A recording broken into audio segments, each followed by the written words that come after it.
Well, hello. How you doing? Hey, the Jello. Almost 200 hours into the sewer, and I'm at a point where I have to wait for the bazaar to progress. Yeah.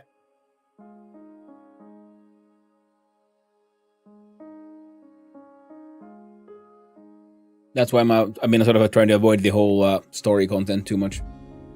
Because I don't want to hit that point where I'm like, oh no, now I have to wait for the new content. I'm just be focusing on getting that tenement maxed out. Then I'll finish the story content.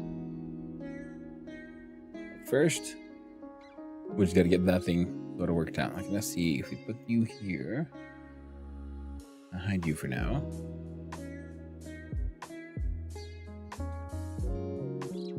And yeah. That should be enough. So let's change the scene because, well, it is Sunday. Last week we skipped it, so now we're gonna do it proper. So, another try jamming. Game jamming. I'm sorry I'm late, everyone. It's assortment of excuses, mostly me just losing track of time. Well, hello there, Wacky Wayfaring. How you doing? Hope you're having a nice day, friend.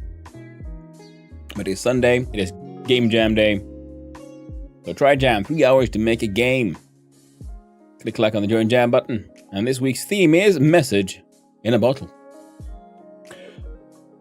You may do hey, doing well. Starting a little late. Lost track of time a little bit.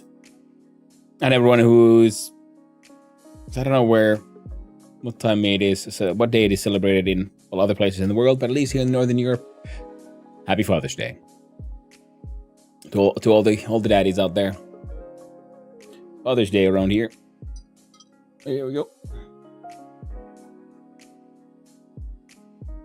Had a nice phone call with Dad before the stream and everything. It was fun.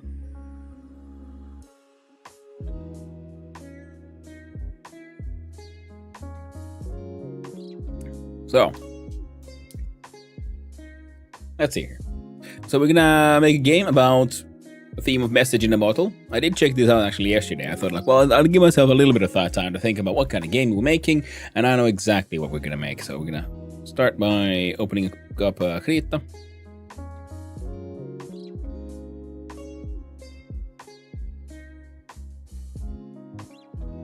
There you go.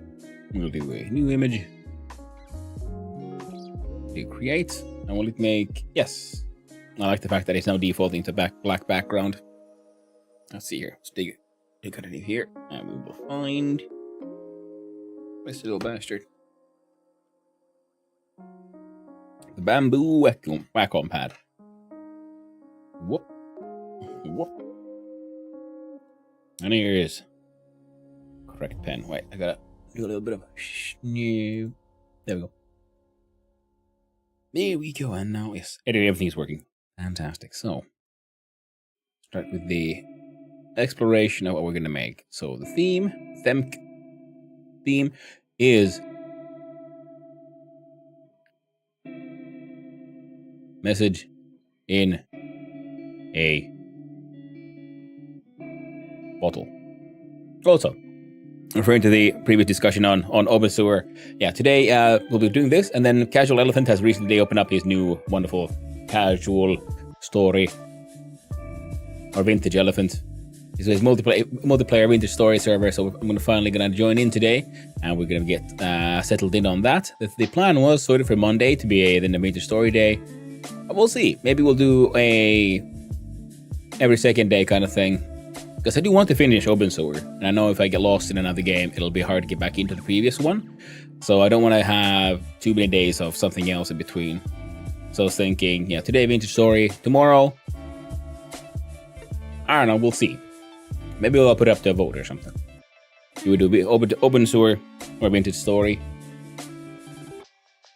And well, depending on which one we do tomorrow, then we'll do the other one the day after. And we'll keep on doing one or the other this week. So, theme for message in the bottle. And I was thinking we could do a nice and simple enough game. Now, it is some similar to what we did with the when we played around 3D stuff. I was thinking we'll have like say for example 3 lanes. Very classic of, and then you have your message in a bottle. We'll do a little asset. draw a little bottle with a scroll inside, and the player is controlling the bottle pretty much. And then like rocks come up these lanes, and the player is moving between the lanes trying to dodge the rocks. Seems simple enough, right? And I think that would be a good sort of challenge for us to do something similar to what we've done before, because we did sort of like this, but it was more of a trying to jump on platforms in a 3D space. But if we do this one, nice 2D, it goes down. We can have levels. We can have how do you win? By getting your message in a bottle out to sea. So you've been thrown down a river. The plan is for the bottle to try to make down the river, and because we're going down a river, we can try to come up with different kinds of threats here, right? Like there's we'll do there's a rock. Frick it, that's a rock. There we go, rock. Good enough. Hey, 3-stream streak, nice. Thank you, Wacky. I would do appreciate it. And I think I said it, but yeah, hope you're doing good. Yes, excellent. And hope your adventures in Open Sewer are going well as well. And they're going pretty well there. I'm finally.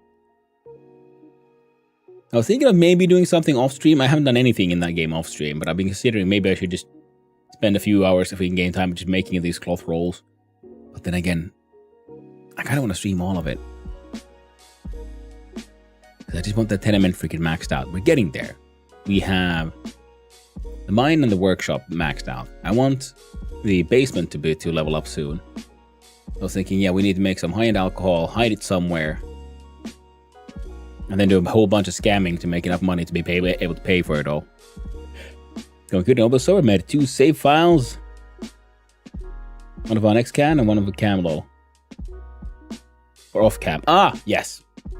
Yeah, makes sense. I've done one. I played it off stream once, but then I loaded it back into the previous save when I started streaming. I can't have too many multiple saves going on parallel, because then I get sort of confused by which one I'm playing, and I want to play one more than the other. So I found that it's easier to have the one game. On cam and off cam. Let me typo. Hey man, don't worry about it. I do typos all the time. So I was thinking this kind of thing for a game. Whoa! Hey! Thank you for the resub, Game Potato. 11 months, Jesus. Thank you very much. I do appreciate it. Damn. Almost been a year now.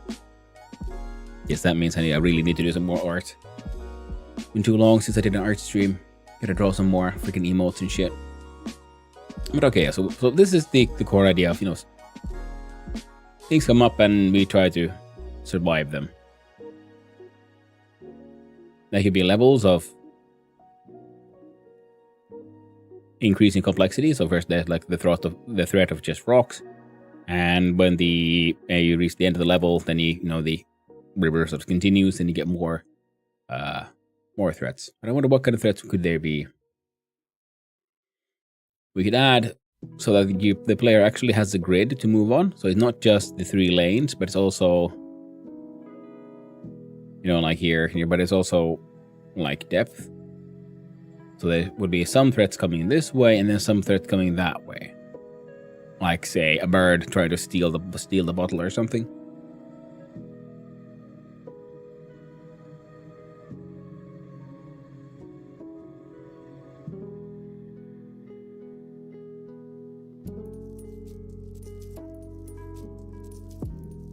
I was thinking one could either have a health system, or we would have one fail is it's it, because then the bottle breaks or gets stolen. So yeah, maybe we'll do it that way. So then that will be just it's a one failure means end of run, and then you start again, and we have randomization. And we'll start with having the 3 lanes this way and the movement this way. We'll start with that one. If we get all that done, then we might add extra complexity by adding the movement this way. And we'll have a 3x3 grid where the player moves, and then we'll have threats coming in from this side and from here, and then it's up to the player to try to dodge all of that.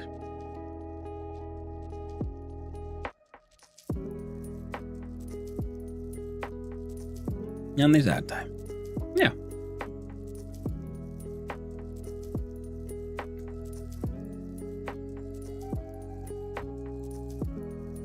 We'll just call that lane traversal.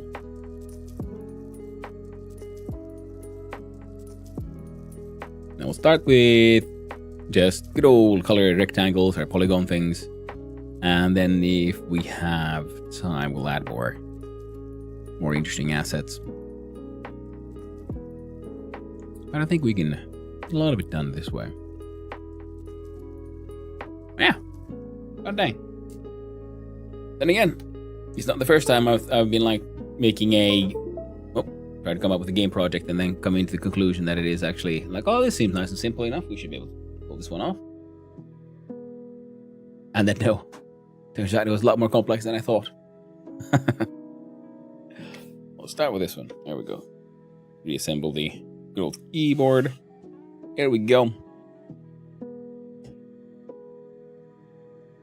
And open up Godot.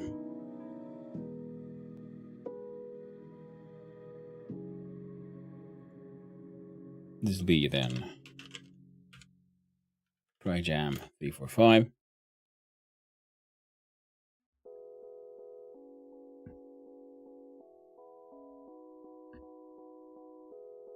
And the ads are over.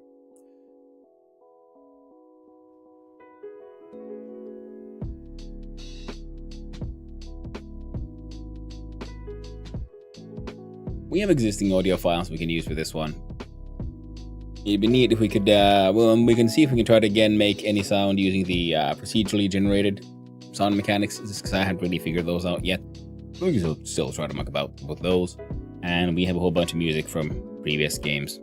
I should make my own like separate folder when I save all of those.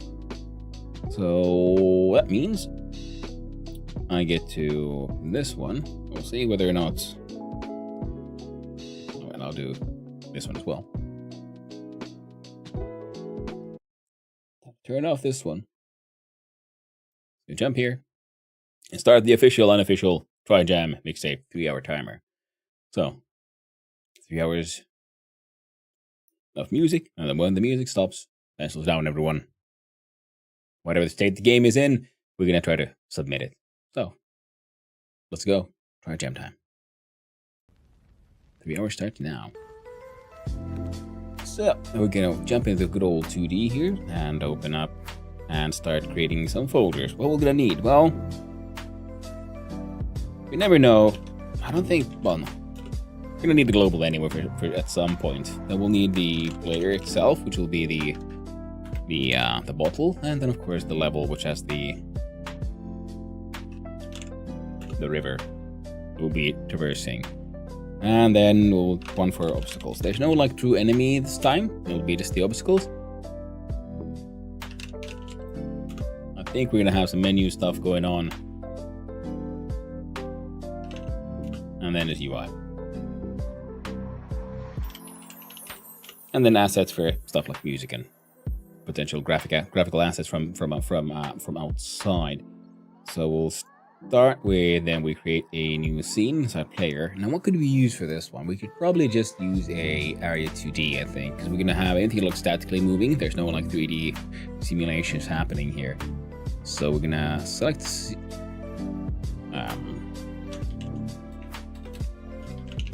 the player. Look at our list of nodes under node. No, not just a straight up node 2D, but underneath here we're looking inside collision of object physics. Actually, no, just an area 2D is good enough. We don't need the physics. And we say, okay, now it has been created. No.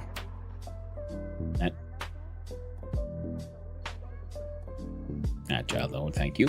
And well, what you'll need is a collision shape, which, yeah. What we're doing, we might as well make it a circle, because why the heck not? Now that's... Freaking headphone cable. Not getting in the way.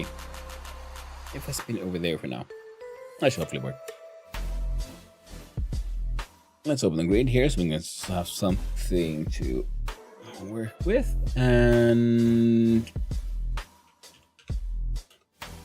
so I make a polygon 2D. So this will be our bottle.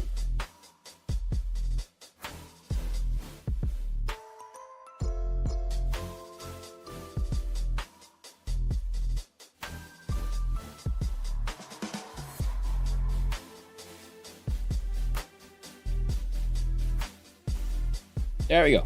Heckin' bottle. Collision shit. Okay, let's gonna reorganize those. There we go.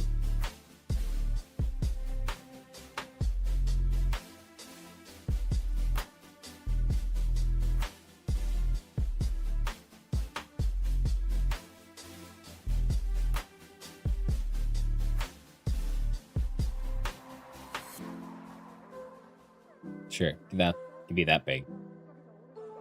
Now, player will of course need their own script for control. Well, we will have under process here. We'll have probably here we'll just have a variable for position, which is we'll call it lane position, and it is an integer, and it'll start out as 0. We'll have lanes 0, 1, 2. In our process, we'll have if input dot is action just pressed would been a while. Hi, well, hello there, Invisible G. How you doing? Hope you're doing well, my friend. We're gonna need input map here. Gonna need some actions. We'll have move left. We'll have move right. And we might add these, so we'll have them up in here already. So we'll have move up. And we'll have move down. Down. Just down. Nice and simple. We'll turn these into the Austin. The clips are pretty funny. Checking them daily, and there's always a surprise. Well, thank you, Invisible G. Thank you. I do my best. I like it when people get excited and then they add like markers or make their own clips. But I do my best to always find something even slightly funny. And we'll make sure you can also play this with the keys, the arrows. So we'll have left, right, up, and we'll down. But yeah, I'm glad you like them, my friend. We'll have move left.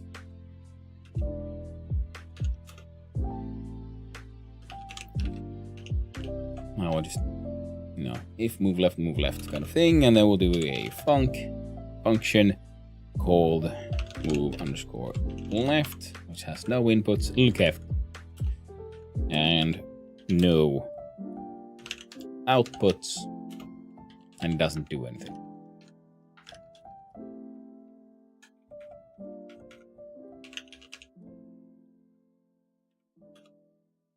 Now we could have whatever these things contain could be inside this function here, but it's just easier for me to sort of get all this done.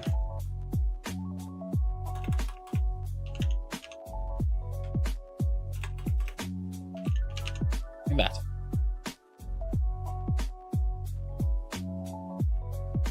We can have this one nice and easy. We could use the vector thing, but we don't really, I don't know if I care about, like we could use a vector that takes, like an axis thing, but we don't really care for this one. There we go. Oh, and actually, move left would be, let's say, lane position minus equals 1. Then we do if lane position less than 0, lane position equals 0.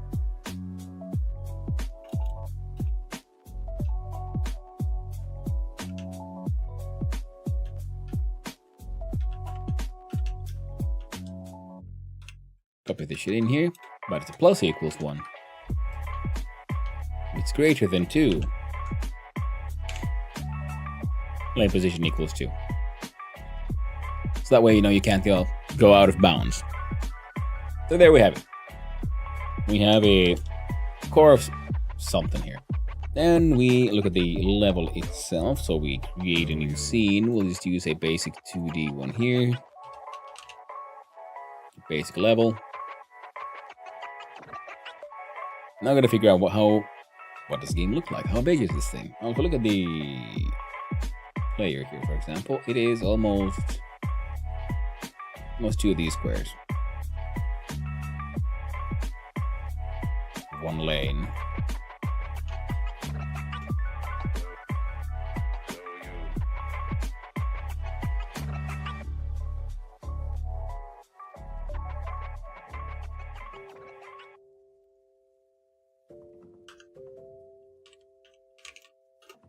So that one we'll call river.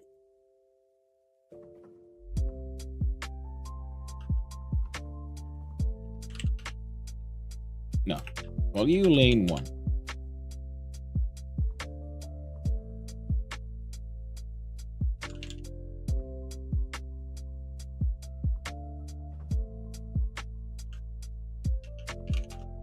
That node can now contain the lane. If I do a copy, paste.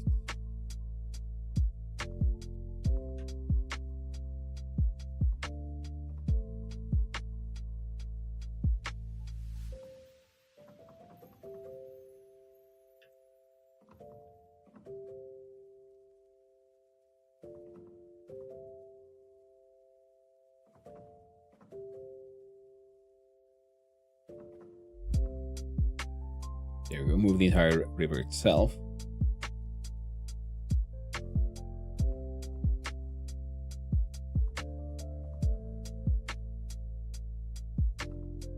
Stop shrimping streamer man.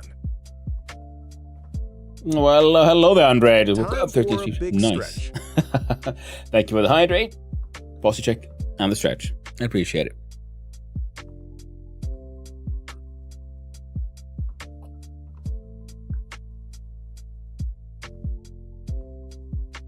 There we go. I could do this. 4 more streams. Nice. There we go. And we gotta give these bad boys a color. Then again, gotta do that stretch first. I'm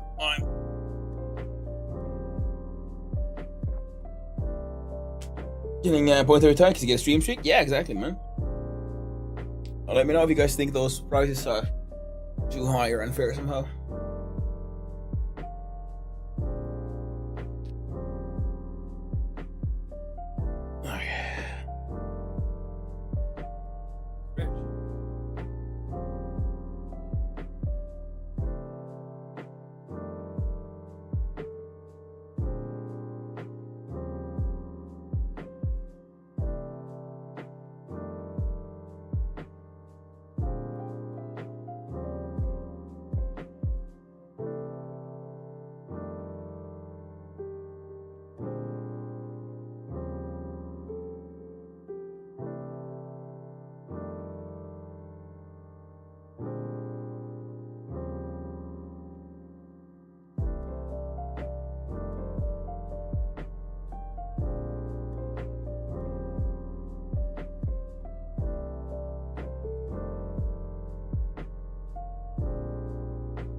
Here we go. Enough of me.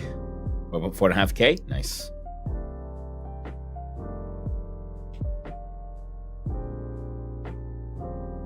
But I guess I could lower those points prices again. I just thought they need to be raised a little bit, but I guess I might have raised them a little more than was necessary. But okay, let's see here. That's a good river color. There we go, perfect. Good enough. Copy that one. Hello there. Well, hello there. All right. Yeah, maybe those prices are a little high. God dang it, you bastard.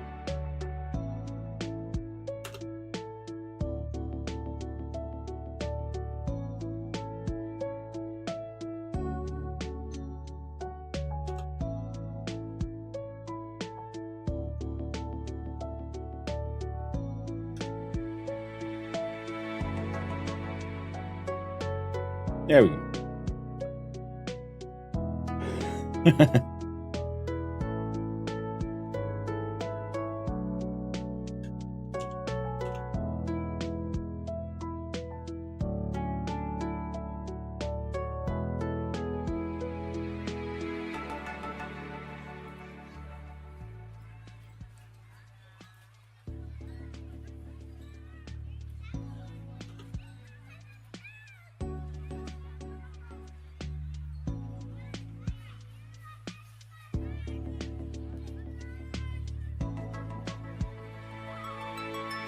There we go, just to have some visual of what's happening there.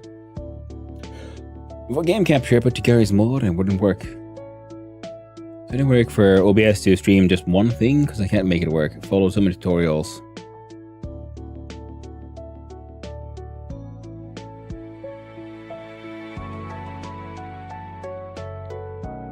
I'm using game capture for a lot, but it depends on the source. Because you have to then make sure you choose the correct window, pretty much. So, do you know what the Garry's mod is called? The computer side. You open up your OBS, and then you choose your sources, and then there's the little tab, and you choose which one.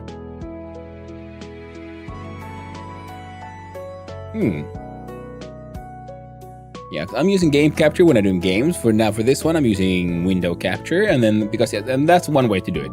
Just use one where you capture the entire window, for example, and make sure it's just the window where the game is on, and make sure you only use that when you have your game on there. Like for this one, I'm using capturing the entire screen. To call you. There you go. Background. PG. There we go. Preview done. And we'll do another.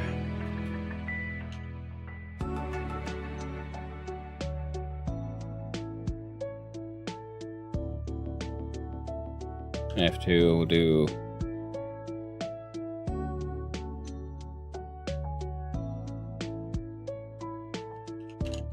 could be freaking move spots or something. No. And you get marker 2D.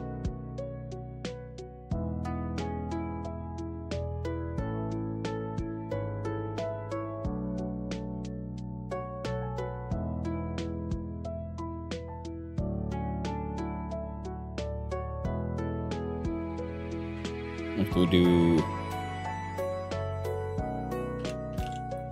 We'll call you left.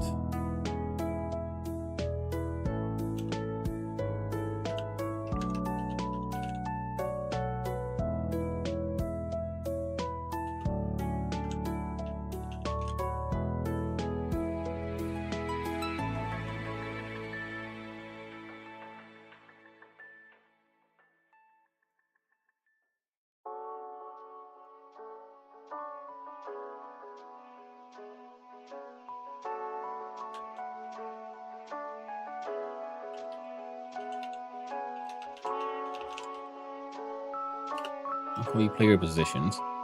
We'll do another similar.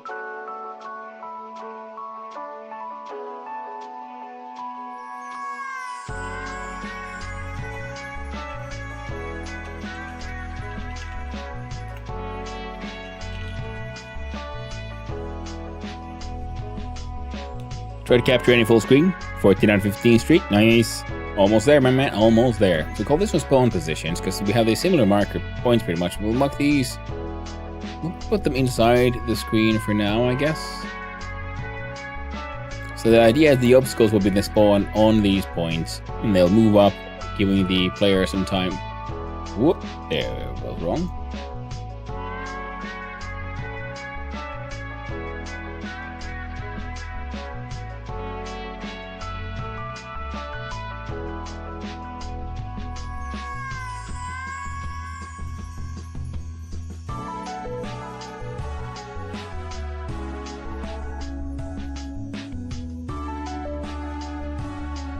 There.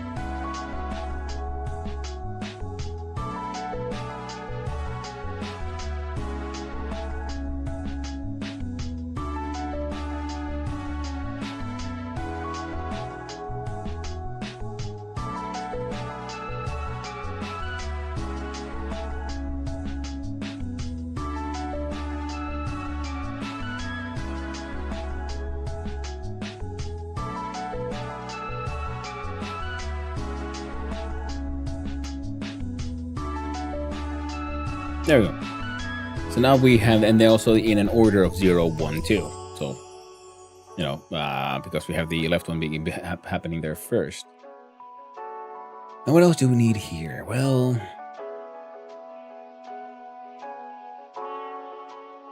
then we need the global. we under project settings we open up, we find globals. And under globals, well, gonna have to add a new name. We'll call you simply the global. The global. That would help there. Yeah. We'll call you the global. We look around here.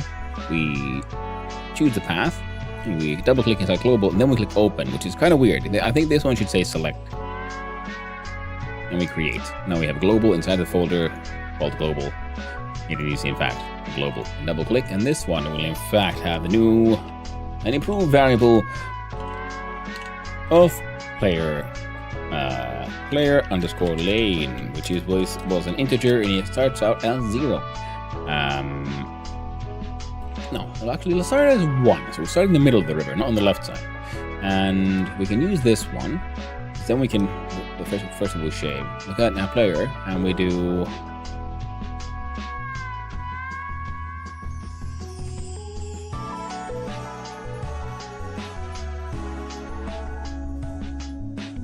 And here, I do believe we can. Let's see if we can find it here. No. Double click lane position. See, we highlight everything that is the same because we want to do a little thing. Let's see if I can remember the.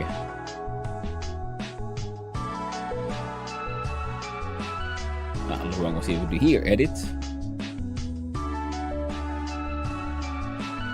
Search. Replace. Replace all lane positions with global dot lane position 2 out of 7. Replace all. Go. Then we can remove this one. Now every one of these is called global and lane position. Close that one. Now isn't that freaking lovely? I don't know why those got like colored that way, but we're just not gonna worry about it. Oh, of course, it's a global dot. So leave me. Nice, because it was referencing things. Yeah, because the player doesn't need to know its own position, because this exists as an object and a way to control it.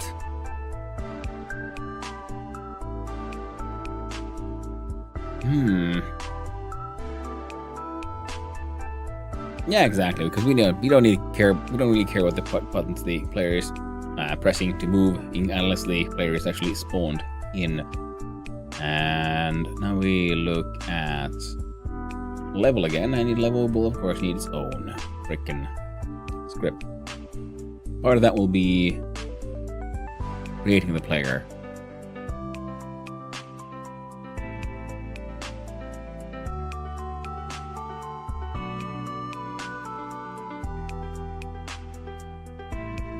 I'm gonna add that as a const inside the global. So the level doesn't need to know what's going on. We can just have here a function which we shall call spawn underscore in underscore player.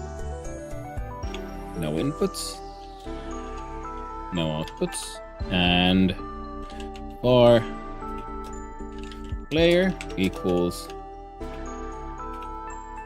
freaking global dot player dot instantiate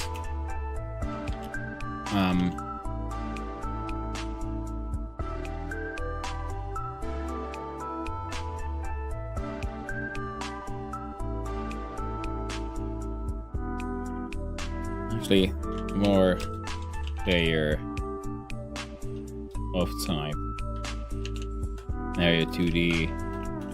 This we don't. It should be empty if I do that. Now we do spawn. Actually, can I just have you start out as a null value, and inside ready we'll do if player equals null, then spawn in player.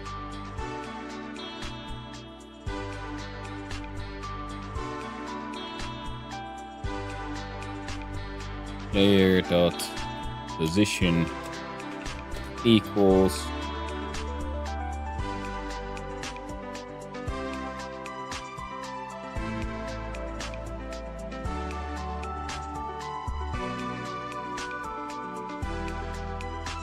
player positions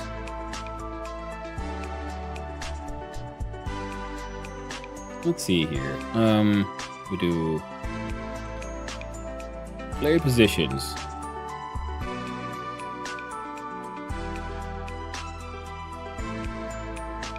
Dots. Let's see. We do player underscore pos underscore r, so array, is of a type of variable, and it's an array, and it is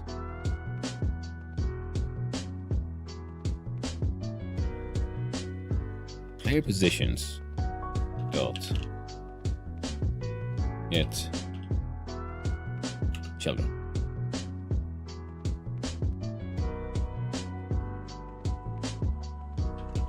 No. Perfect. So it's an array of nodes of the player positions. So then we do a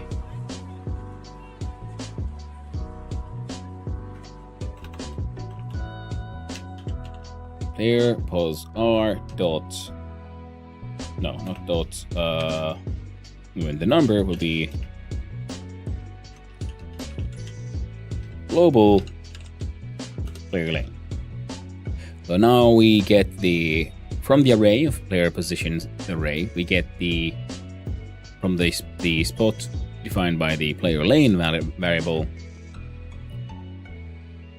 dot global position.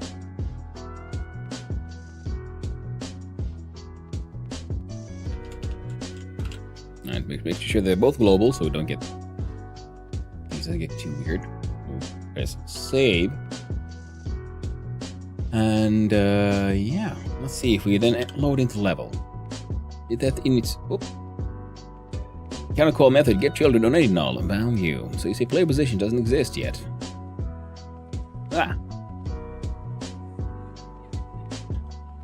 Right. We'll do ones we call ready.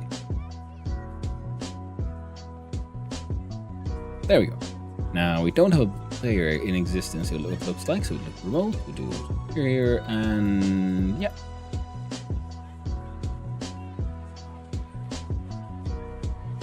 Of course. Silly goose. You see, we gave it the positional information and all that, but we, you know what it didn't do? We did not do add child player. So we now have the reference to player here. This one does fuck all. Get rid of it. We created an array from this node of the node it contains, which we mostly just need for their positional information. And now, in theory, we should have a bottle in the middle. And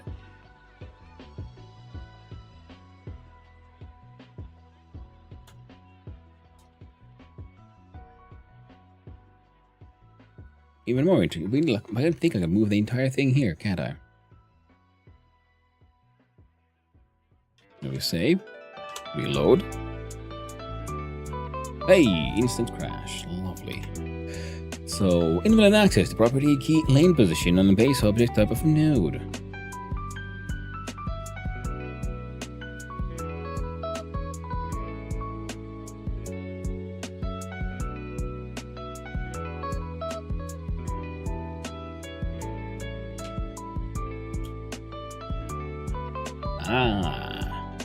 I would explain it. We again go to replace lane position with player lane. Replace all, we close that one, and we have the correct scene chosen. We try to load in again, and we have a bottle that can move. We're getting there, and we can't see. I'm clicking left, won't go up, beyond, right, won't go beyond. Up and down, they do nothing, and the arrows also work. So we're getting there. And this is how we can make a sort of simple mechanics. And okay, again, this is why you make simple things and simple games, especially when you want to learn, in my opinion that is because you get repetition and practice. And it sort of gets ingrained in your head, like how do we move things around? Because we don't now, because many times we've been doing things that are like top down and the character like moves around and scrolls, and we use the pre-made player character 2D object, which is very handy because it has a lot of things pre-built in, like gravity and all that stuff. But that sometimes can be a little bit difficult when you're trying to learn how games work beneath the surface, because it is pre-built. There's a lot of stuff that is being done for you, which is very handy when you don't need to, because I don't want to necessarily get into the nuts and bolts of like physics simulation. So I'll happily use that for anything that has anything vaguely relating to physics. But we don't have any physics here. We can have things moving around, and if they intersect, they send a signal that, hey, yo, you had a collision. And then we can just use these pre-made positions where we have our player character, or bottle in this instance. Oh, I'm gonna hit a hiccup. Oof.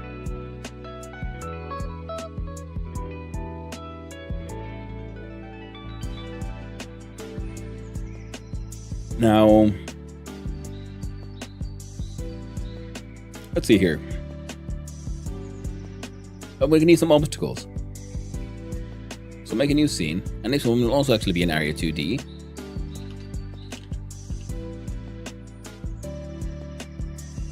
We'll just call it an obstacle. Why not? We'll jump in here, and the obstacle will then, of course, need a good old... Come on, you bastard. There we go. A collision shape. And we're going to make this one nice and round. Because everything will be moving the lanes. So the actual, like, we don't need to worry about, like in physics things, like does the shape fit the object so that it'll feel for the player, like fair, how they're moving around. So here we're using that one. And then the polygon 2D. Polygon, we'll try to make something that looks vaguely like a rock, so we'll do first. It can be slightly lopsided.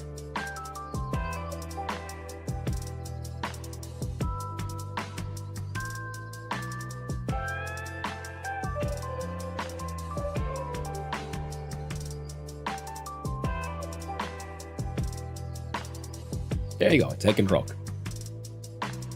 And actually, Rocky boy, I want to add some polygons here. One.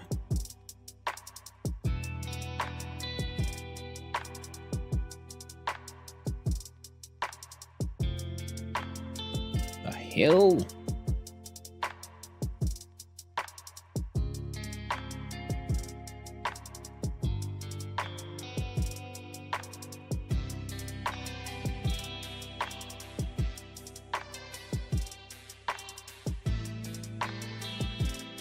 Now these are far too aggressive.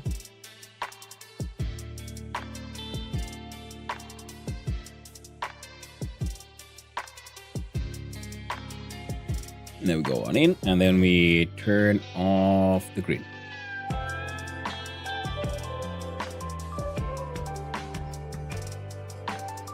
Hold down shift so that don't act. So we go in the cardinal directions.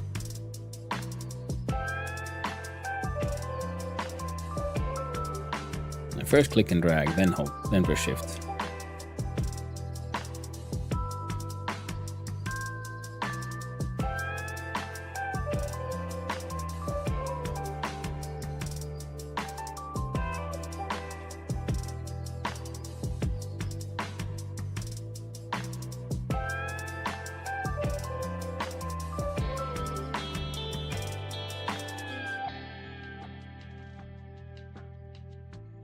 There, I mean, slightly different height is okay. Makes the waters and the waves feel a little bit more wavy. Now, I'm immediately mildly annoyed, but you know what? We're gonna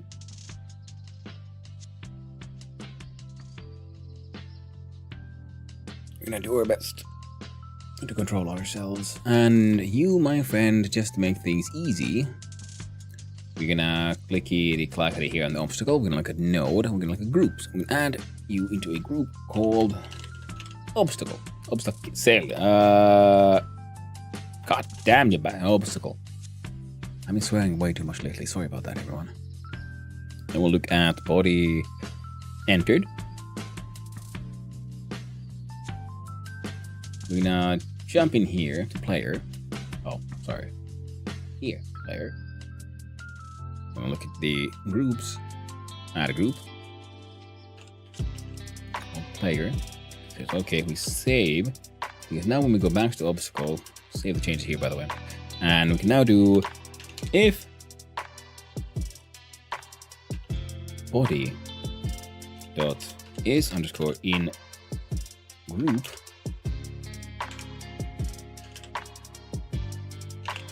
so now we know the player exists because we just made that one. Yeah, so we're referencing here. First, the if is a the nice if statement. So it's just like, well, we're expecting a yes/no answer. And with the body, we're getting it through here. Then we have a sub inbuilt pre-built function in the engine where we can just ask, is this body part of this group? Is it a player thing? And if it says yes, then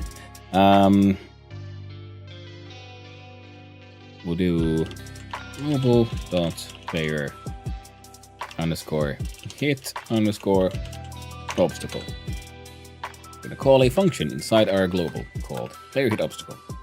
Now, the keen-eyed among you might notice this function doesn't exist. So we have to go inside global. Oh, from here.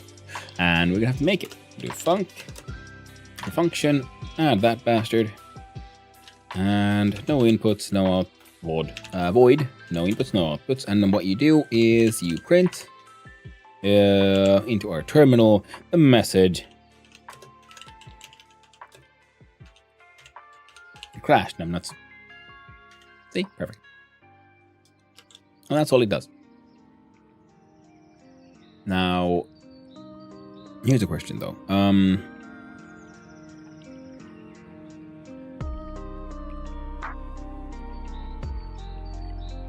There's many ways to solve what I'm gonna be looking for here.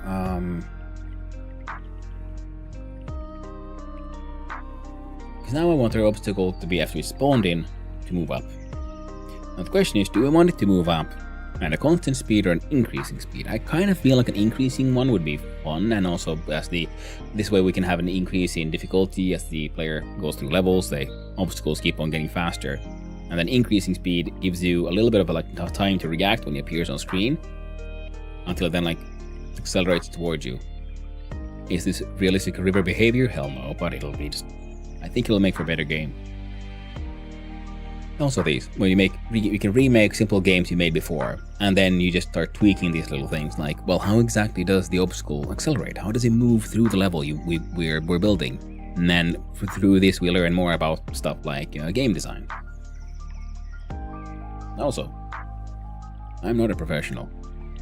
I talk a lot out of my ass around here. I just want you all to be aware of this. I'm trying to share my thoughts and my thinking in whatever I'm working on, and what motivates me to do the things I do, and the sort of realizations I have. Doesn't mean I'm right. Always remember that. I'm just a dude on the internet. By the definition of how information works and the amount of unknown unknowns and known unknowns in the world, I am just by definition wrong about many things. We all are. I'm just okay with it. I'm okay with being wrong, but you can't get... If you don't expose your own ignorance, you'll have difficulty of getting cured from it. Because if no one knows that you have, a piece of ignorance or a misunderstanding inside your thoughts, well, they can't help you learn the true answer, can they? And it's only by getting our thoughts and ideas challenged that we then get the best way, have the best chance of finding, getting at truth. Whether it is in game design, games, deck building strategies, life in general, greater philosophy, politics, whatever it is. Always be open to expose your ignorance, expose your opinions, and expose them to criticism and challenge. And just because someone challenges you doesn't mean they're right, but that is what is called discussion. We talk about things. Best talks are had with people who disagree on things, and then you work towards finding where do we agree and what exactly is at the core of the actual disagreement. And one of the things I dislike about modern sort of like online discourse, it's instantly jumping into extremes. No, you're wrong. It's like, what? How do you know? We haven't just dissected our opinions yet. It might be a question of semantics. It might be a question of culture. What makes sense to me might not make sense to you just because we're coming from different places. We're jamming, and I hope you like jamming too. Well, hello there, Rilmir. Lovely to see you around. Yes, we are. Jamming away. Jamming. Now,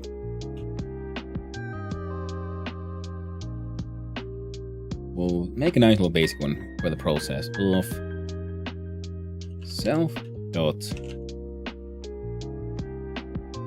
position dot y plus equals speed. Don't add here a no wait what global. You're not doing this. Terribly sorry. You need to add this one inside obstacle. There we go.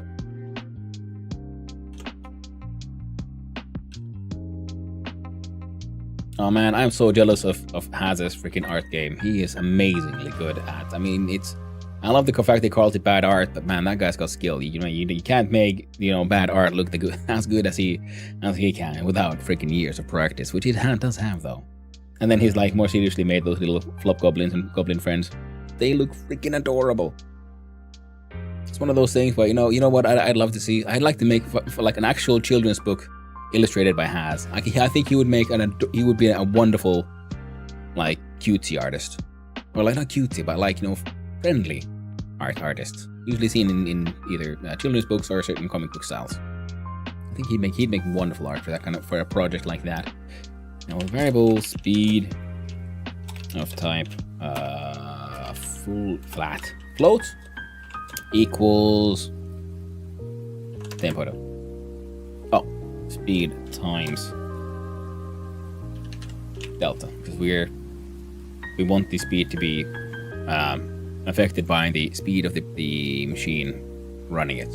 For those who don't know what delta is pretty much the time elapsed between frames, which depending on the speed of your processor will be different. This is why older games were sometimes faster, were faster on faster machines, because they were doing like based on pure math. And then if a faster machine, well, they did the math faster.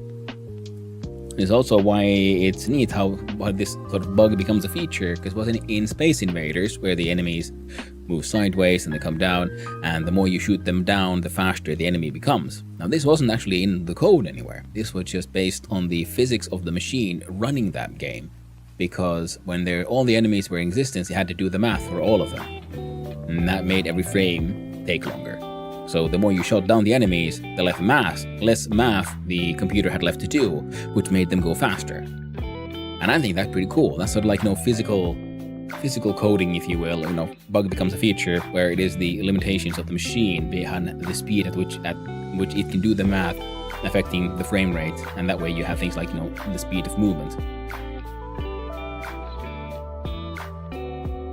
Now, wait, and y, I think it should be a negative. Yeah, I think y positive is downward.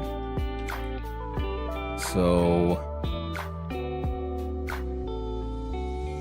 oh, and also we're gonna do this one super simply, and we just had a timer for now. No, wait, here's a question. Wait, what? Obstacle is an obstacle. Yeah, we don't need to care about those. Should we have a timer where the object exists for an X amount of time, or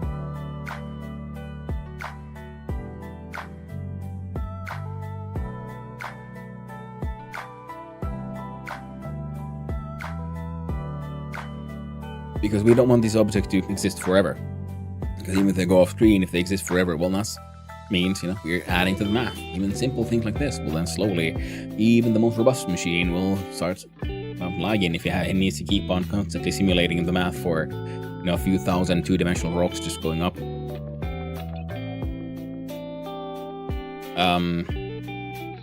So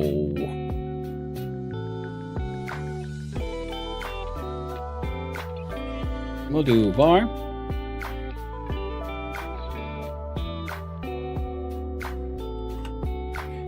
We'll do it even seems to go and jump to a level here.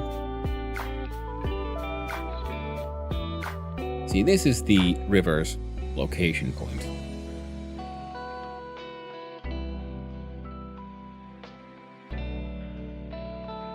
So in ready, we do global dot. We'll call you river point to make this more clear. Equals river dot global position. River point. There we go, river point. Because we want the global position because its local position will be 0, 0. That's where it is. It is placed in my own 0, 0. Globally, where it is on the entire map. Now that is stored in global in river point, which again you might notice does not exist. So we do river underscore point of the type vector 2, because that is how we store two-dimensional array locations. We don't need to give you a you exist. Obstacle self position y, and then we do if self dot. And when we're doing this self dot position dot y, technically I could just do position dot y, but I personally find it more visually clear for me if I add the extra clarification of self. Also, I want it to be the global position that I'm looking at, not just your position. For movement though, self position y should be fine, because we don't care where it is, we just want to go up. But we do care about our global position, because once if self dot global position y is less than the global dot river point dot y, then not redraw, then we queue free, which is delete yourself. Because that way we won't have an infinite amount of these flying around. Oh, works Ben, thank you for the follow. I really do appreciate it. And I hope you have a wonderful day, my friend. So then we need to go at. We put in a timer, but it doesn't do anything, so we'll actually delete that one. Because I was thinking that'd be a life timer, but because we're just working on a two-dimensional, one-dimensional almost, like just up and down axis, we don't really care for how long the obstacle exists. I just wanted to, when it goes out of bounds, pretty much, it'll delete itself. Now, on the level front here, now we'll have another function, a func of spawn underscore in underscore obstacle. Crap, there we go. 1. Spawn in obstacle, void. We pass for now. Actually, wait, no.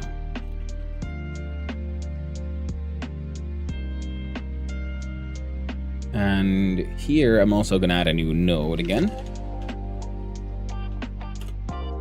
F2 obstacles.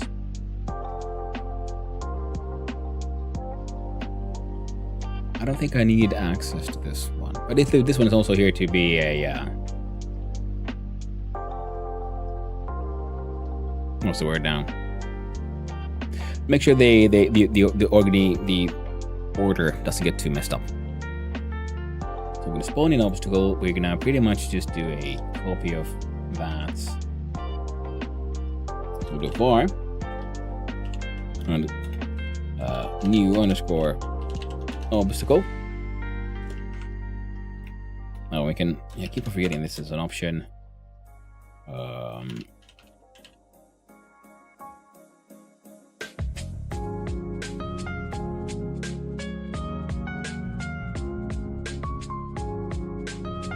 I often put these things inside the places that will spawn them, but I'm gonna try putting them all inside global. I feel like this would make more organizational sense. Obstacle instantiate, then we'll do obstacles dot add child No, add child, new obstacle, and let's say new obstacle dot global position equals, we'll do a pretty much copy of this one.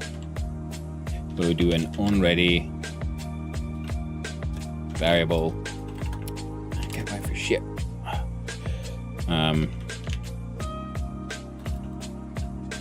Spawn underscore close position array of type.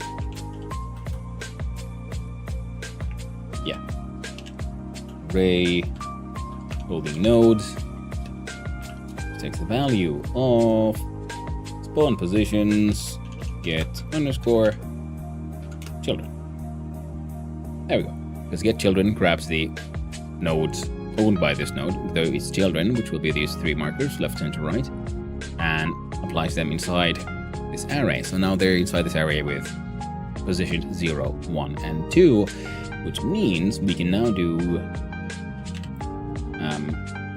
spawn position array. Now, which one do we want? Well, we're gonna do a random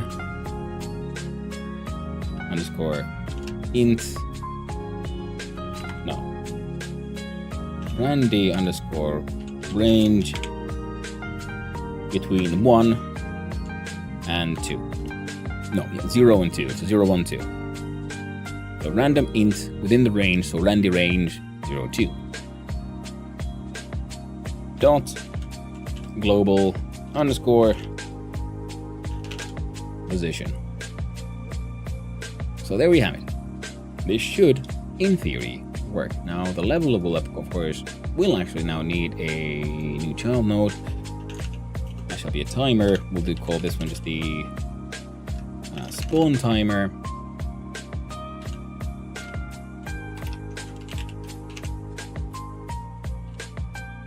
Obstacle. I'll use the obstacle spawn timer. And the obstacle spawn timer will have to have a signal they send inside signal into the script, which happens on timeout. So when the timer runs out. Also, I want you to be a one shot, and you can absolutely auto start. Now on obstacle spawn timer timeout, what happens? Well, you call spawn in obstacle. After which I want you to reset with a little bit of randomness. So what we'll do then is we just click and drag, and now we have a reference to this node. You know, sometimes I do this, where it's onReady, it defines this node with a proper variable name. And I do that if I use the same, if I have multiple references to the same sort of object, pretty much. But the timer won't be really called by anyone except the timer itself, so we can just have a single reference like that. Spawn timer dot, and we call it start. Then we give it a timer. So when do we start it? Well, I mean, for how long will it be going on? And here we do rand f. No, yes. Underscore. So random float within the range of, say, 0.6 seconds and 1.6 seconds. No, that's too far. Let's do 0. There we go. For 0.6 to 1 second. Seems good enough for me. Save. And we press F6 and we'll see what happens.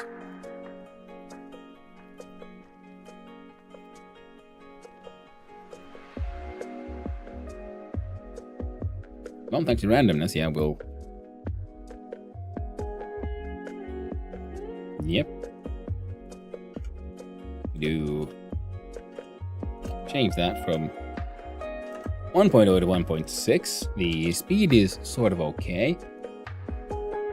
And we instead of also doing queue-free, we'll also print and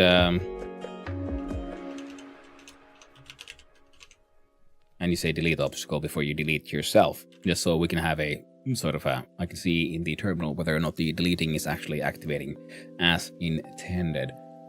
Now we'll do self position minus equals speed times delta, so that was pretty perfect. And we might as well just do then like a speed plus equals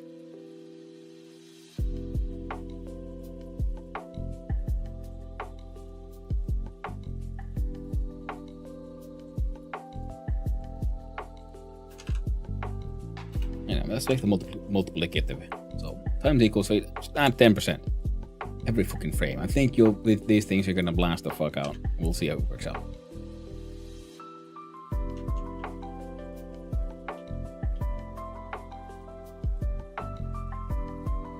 Not pretty much how I wanted it to behave.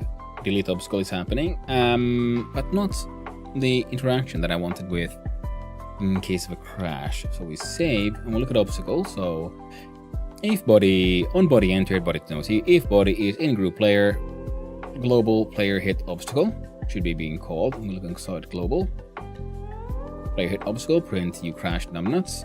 You don't see any you crashed numbnuts. The delete obstacle is activating correctly, so that's good. Now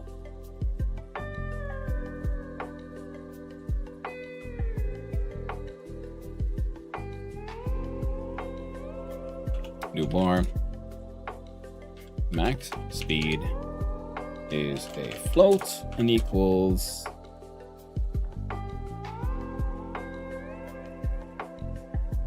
$300 for now.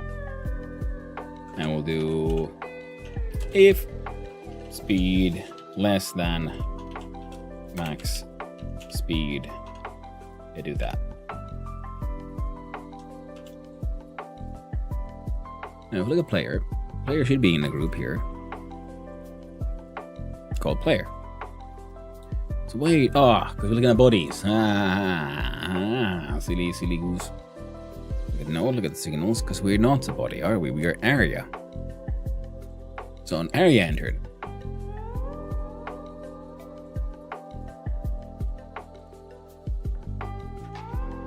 If dot area dot if area dot is underscore in group player, that should happen. Save. We make sure we focus on this one.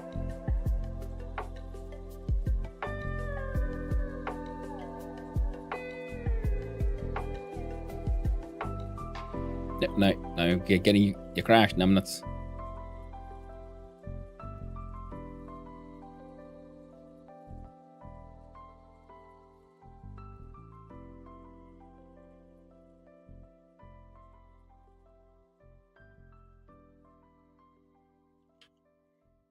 Okay. We'll do also level here. Global river points is that one. We need another one, which will be this. We could hardcode this value, but I'm not going to bother to. So we'll do player. What do we call it? Height. Also vector 2. Set level. We do if player equals null, spawn in player, followed by we might as well add that in spawn in.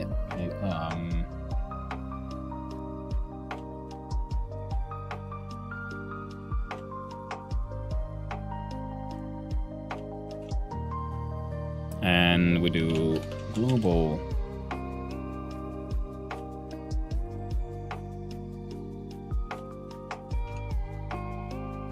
now. More and more of these nodes I'm realizing, because we only really care about the middle lane and then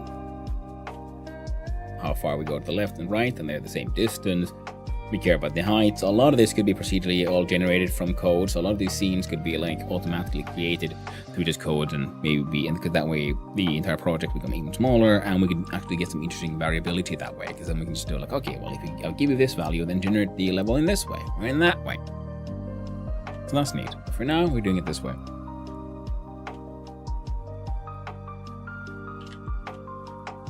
Play hit.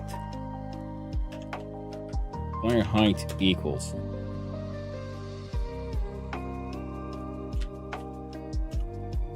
Player pulse are 1.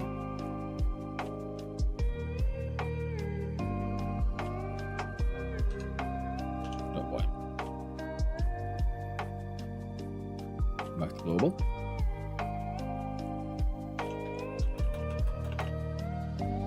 Turn you into a float. I don't actually care about anything except your Y value. It might as well be a float. And an obstacle. One area entered. And global position dot Y less than global dot player height. Because I want them to be able to like go even if they're, because it looks like the rock's gone past us, so then we can move into the same lane, right? Because it'll be like behind the bottle. I want that to work as well. So will it work? No. In the middle next to property or key, one base auto type marker to the yes, silly fools. It doesn't have a Y value, its position has a Y value.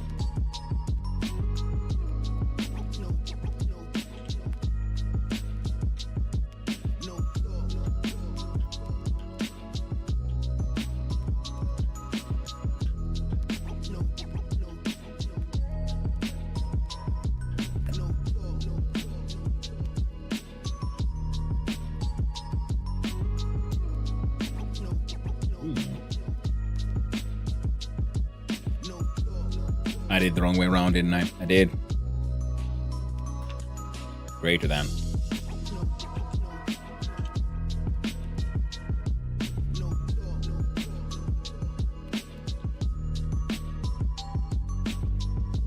Yeah, so now we can move.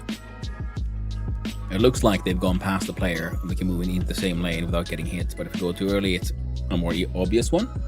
Excellent. And now we can also have a look at the player here, because we're moving in a very absolute fashion.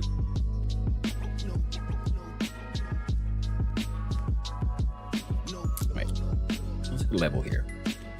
Spawn in player. Within the process, player global position equals player position in array player lanes.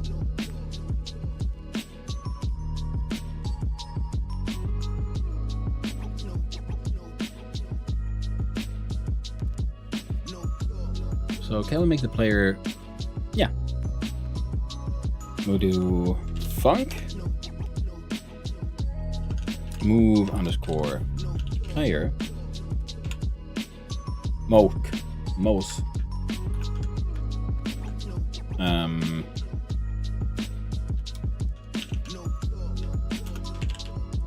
make it like that for now. I don't want the move function to be called by anyone else except this bugger. So move left, move right. Move player will then be called by an external one.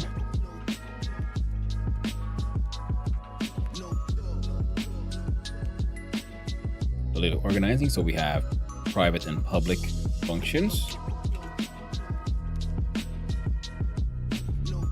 Now, what does move player do? Well, we need an input, which will be target position, and it is of a type vector 2.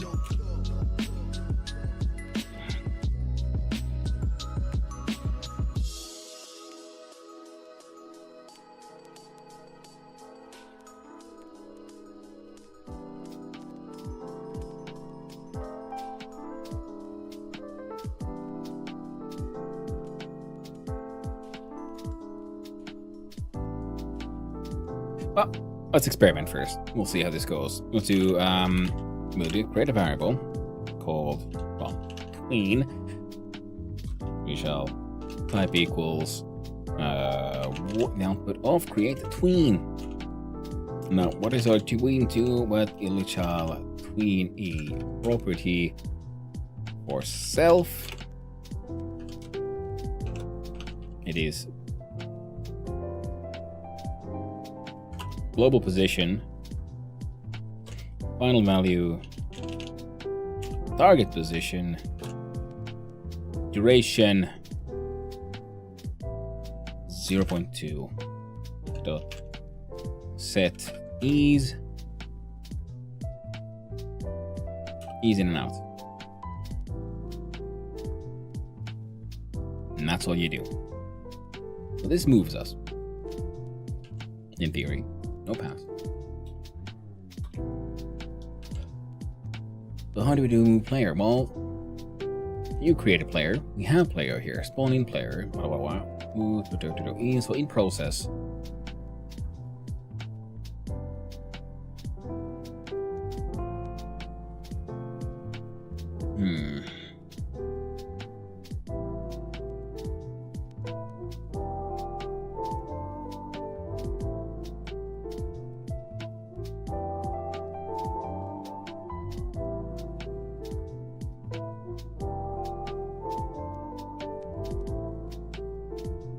Change the player lane inside the global.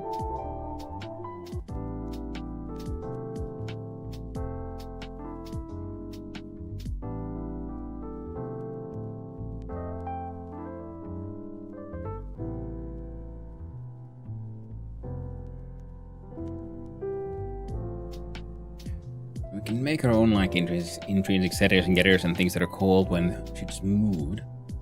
But this one doesn't really care about the points. We have the sort of height values that are created by these points. The level itself is that contains these positions.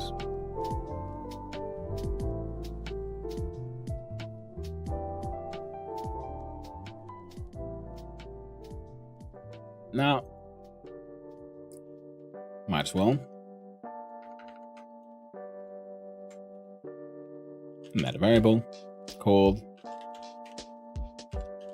player lane type int equals 1. No, 1. There we go.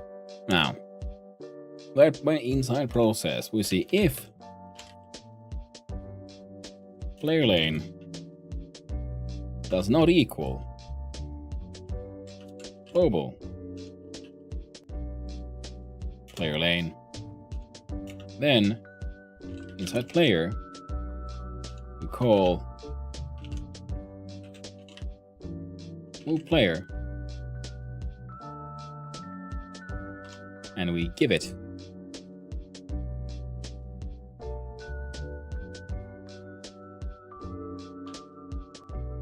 that as an input, followed by player lane takes the value of global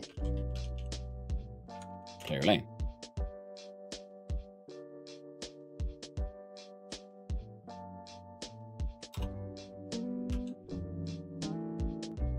So here, if global player lane has changed, we move player. Now we change our local value to be the same as the global one, and then this will stop failing the next time we check. At least in theory. Jump in and see what happens.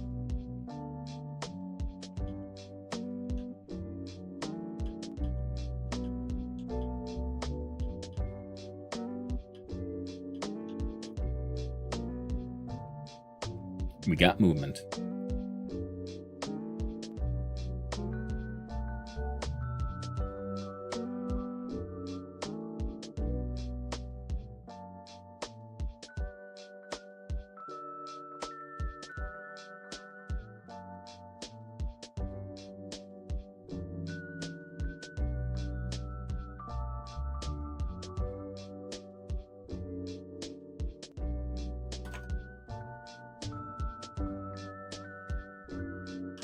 Now you start at 0, so we'll immediately, yeah. Well, that's a problem.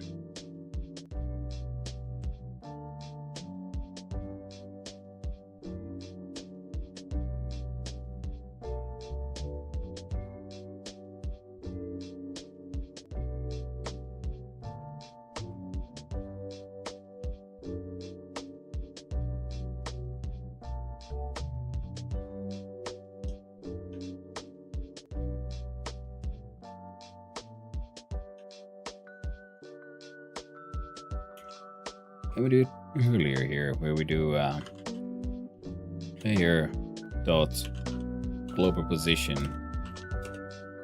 is that one before we add the player.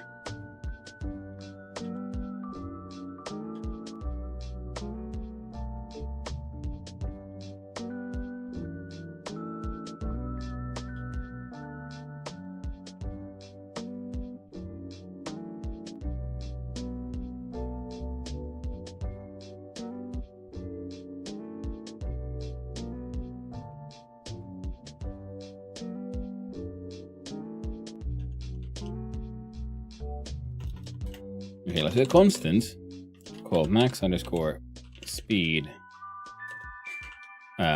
which has the value, which is a freaking float. Has a value of, say, 300.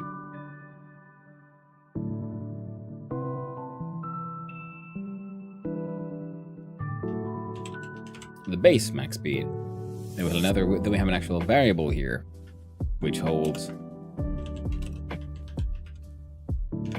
ongoing max speed, which is also the type of float and starts out with as being the base max speed.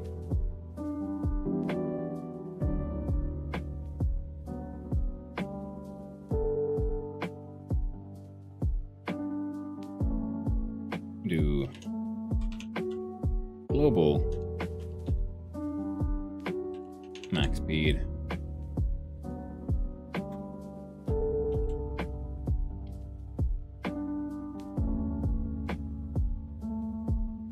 now as the when we jump in here we do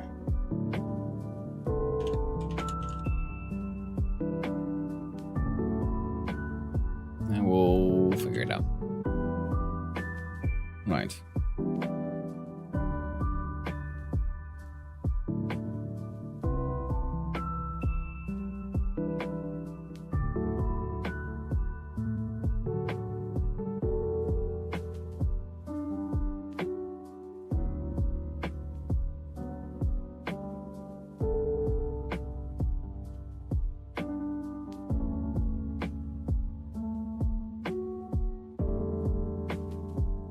And then at the, let's see here, variable for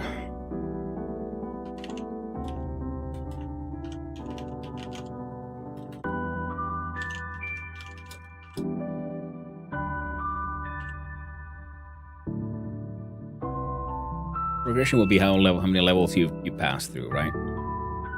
So it'll start going faster.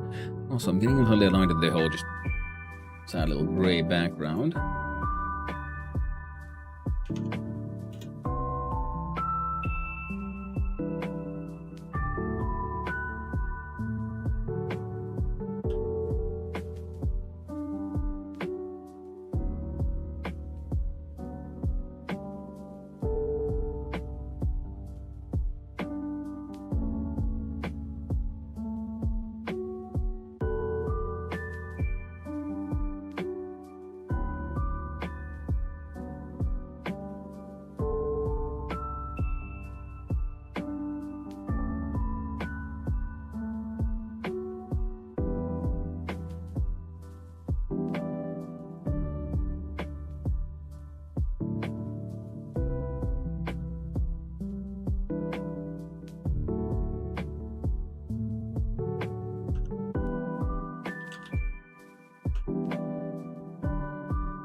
There we go.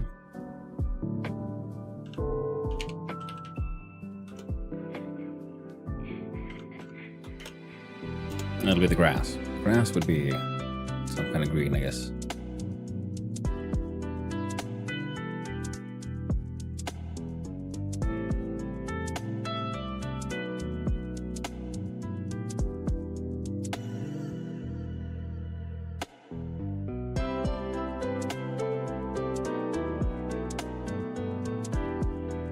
Ah, the trauma song. But this is also the very last song on the entire soundtrack. So every time I hear this, I'm like, oh god, I'm running out of time.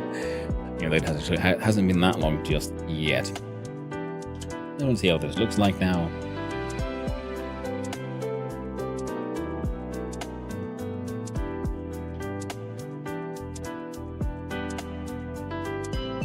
Excelente.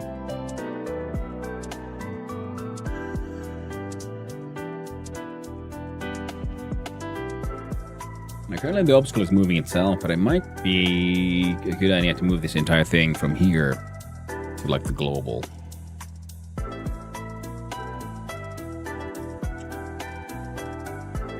Nah, it'll be fine.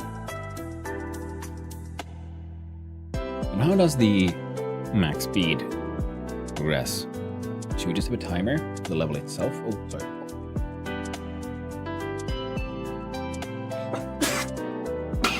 Oh, sorry. That's embarrassing. Thank God we were an ad. So at least some of you were spared the horrors of sneeze.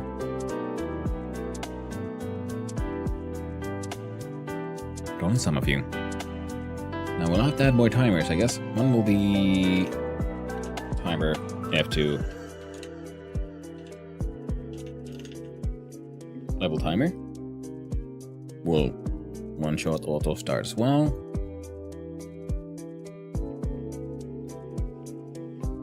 On level timer timeout.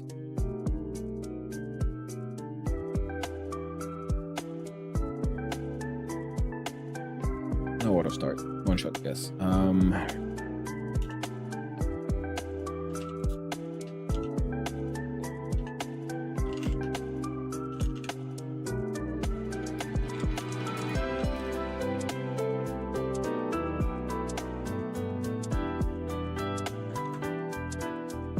Randomize 20.0.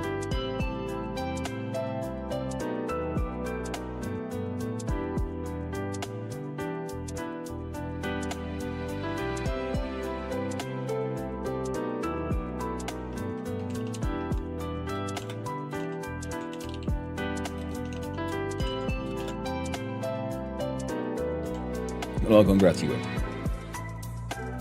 Oh, small p. Get rid of the pass, we'll save that. Get rid of that one, we'll save that.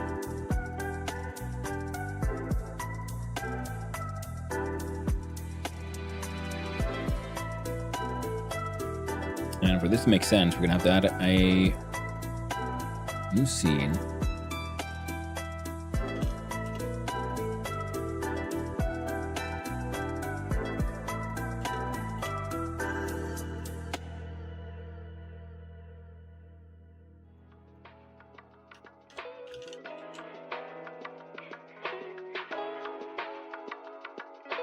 Timer.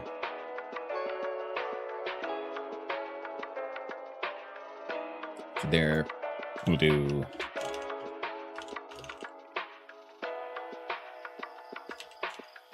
level timer label. Well, single script handling all of these because that'll be a little easier. Now let's see. Where's my? I think we're working correctly, right? Yeah, it's all fine. Oh, by the way, let me know if the music's too loud or something.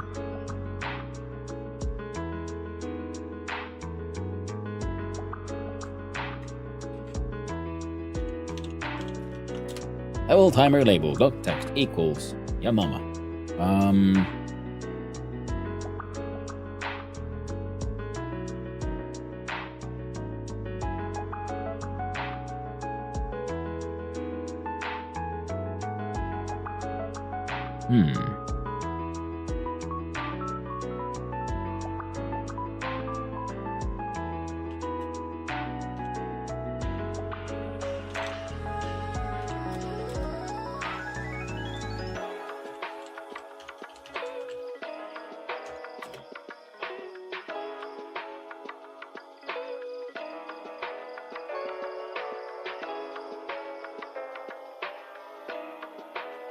Now, maybe a little bit better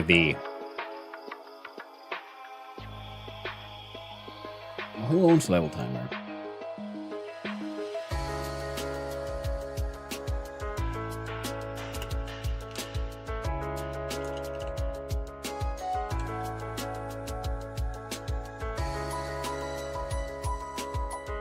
I guess the global would make more sense.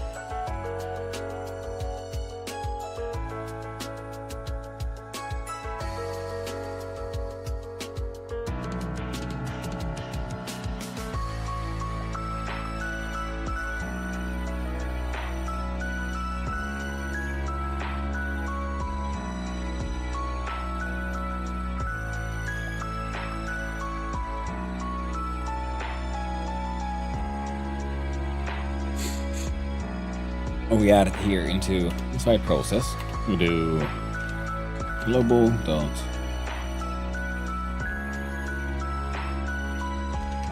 global timer. And global.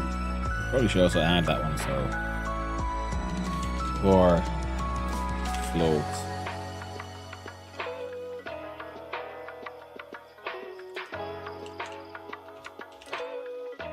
Level timer. Start out with the good old 0.0. Now, as a level here, level timer takes a value from level timer dot time left. So this way, the level keeps on updating the time left on the level timer into the global value of level timer, where from the UI here can grab it and add to this here string. Inside level, we're gonna have to look at UI. Pulling this thing in. Holy shit, if it ain't goddamn TKO Boom. How you doing, Boom? How we doing? Oh, we finished up with Arc Raiders. How did that go? And how was the wonderful new Roots biome in Peak? I haven't had a chance to try that out myself yet. Welcome in, Raiders. Hello, hello. Those who don't know me, hi, I'm Hondo, son of Hondo. Variety streamer and occasionally, as you can see, an extremely amateur game developer. On Sundays, which is me today, I take part in the Trijam, which is a game jam where you have to make a game. As the name sort of implies, in just 3 hours. So Trijam, the 3-hour game jam. This week's theme is message in a bottle. I work in Godot, trying to learn how it all works, and we're gonna we're trying to make a little game about a river. If this thing explodes. Where there's a bottle and rocks come up, and you're trying to like navigate your bottle down the river, because you have to get your message, down the river to the ocean. The new Roots biome's crazy, challenging with a lot of new weird things. And ooh, nice! I did Peak, though, in our final game before switching over to Arc. Yeah, because I saw you playing the Peak. Seemed neat. Yes, right now, instead of a fail, we just say, oh, you crashed, and I'm nuts. And then the rocks are updating here, like the elite obstacle, whenever they go outside of range. Though the range could go a little bit further outside camera, I think. Which should be easy enough. River, we click. Do that. Should still be fine.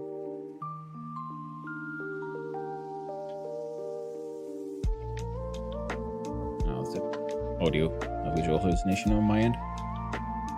Yeah, now they go probably outside the screen before they delete themselves. Peak though in our final game. But how did the arc go then? Did you get a lot of loot? Did you grief or get griefed? Seems like a game that's like rife for assholery, which I know some people quite enjoy. I don't. Well, but it's a fun game to watch, though. How was I working? Oh, so I was supposed to have a level timer thing, which means we made this UI thingamabob. So if I just put you there.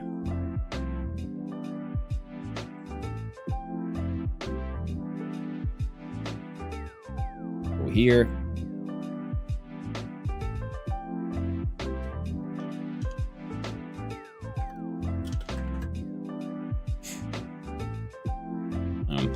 Pretty sure that's gonna be all borked. Oh, you're stuck at 0. Neat. Both. My last game, Archive blasted some guy who had a lot of really good loot, and then I escaped with it all. Nice. Well, I guess, that is to be expected with how the game works. Yeah, we do this change. Timer says that. We jump in here. string global level timer, but not just that. How did we? It was percentage 0.0 no 2f percentage. Nah, man, I can't remember how that one worked. I never remember. I keep using this thing so many times, but never remember how do I format floats.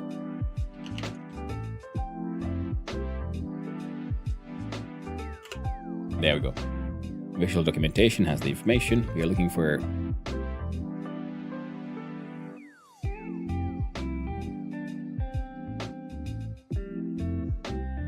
Percentage 0.2 F.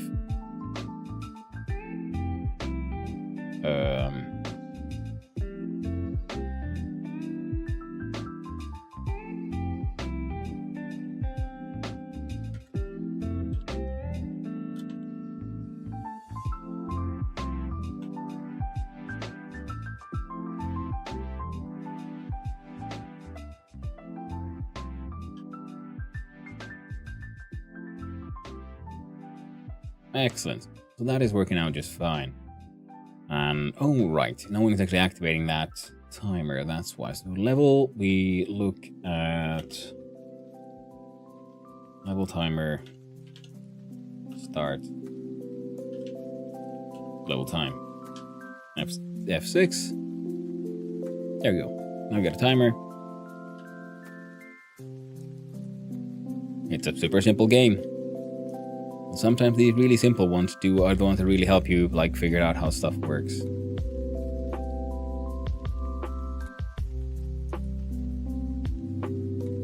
Time is 0 and says congrats, you win.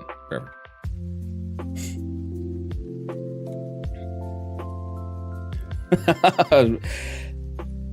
Gosh darn, Real Zamir, you found the perfect use for that emote. Yes, you did. Now, let's see here. Only a level start for level time. Level time's coming now currently from here, though we should probably grab that one from a global as well, because I know this way we can have the value change between sort of levels and almost use the same sort of core level system here. Cut you out, jump to global, and just paste you in here. Save all these changes. F6 back into level. Did it explode? No, shit's still working.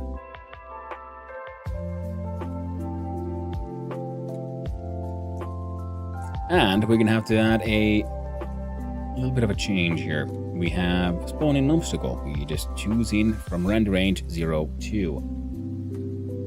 Add a new variable. We'll do last obstacle lane type integer. Starts at 0. Nice. And we do spawning obstacle where obstacles and and we do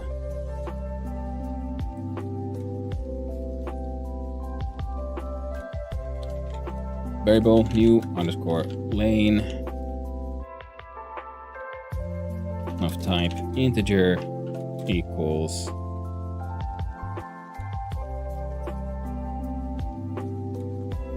this one.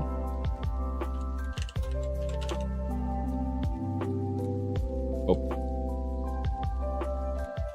And then we do while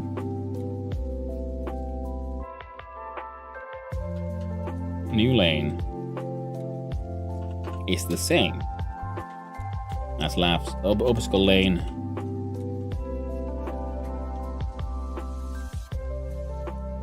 That shit happens again. No need to typecast. Well, we just need to, don't we? Just don't. Because here, first we randomize our new lane. And then because we can randomly come up with the same number multiple times in a row, as we see, because we keep on getting stuff in the same lane.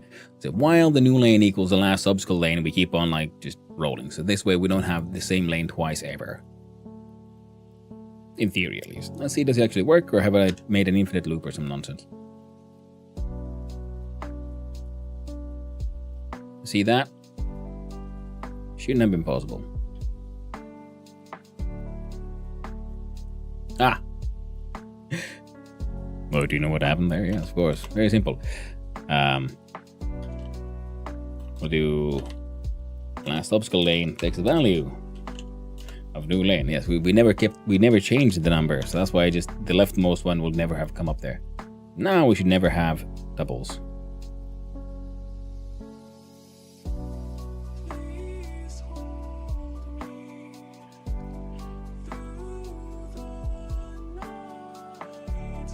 Excellent. Okay, so now we need to figure out how to make things a bit more chaotic. Like for one, we'll just change our base max speed.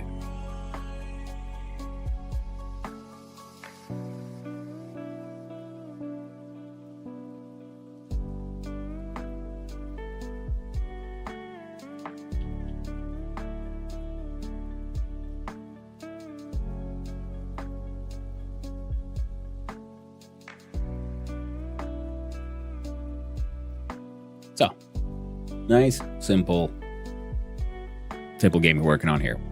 So, that actually was a pretty decent sort of base speed, and the idea was to then have our max speed be something we can change.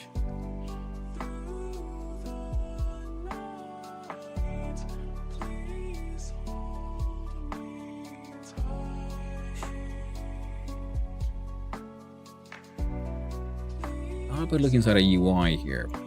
I guess one of the things we would want to add now is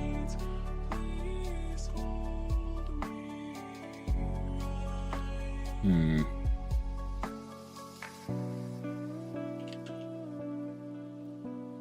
was thinking of panel.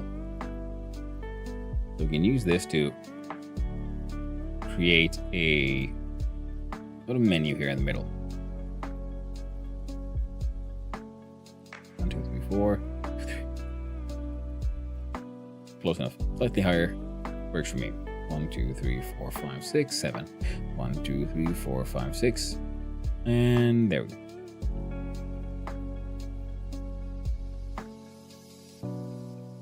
There we go. Fills up the middle there. Add a child, which will be a V-box container. That is the same size as you, and you contain a label and a button. It says we'll start with it just saying start. Now, V-box container, I want your alignment to be more central. Transformation, layout direction, layout. No, nope. Where is the thing? Visibility? No. What a button then. There we go. Same here. Now what does the text say? It says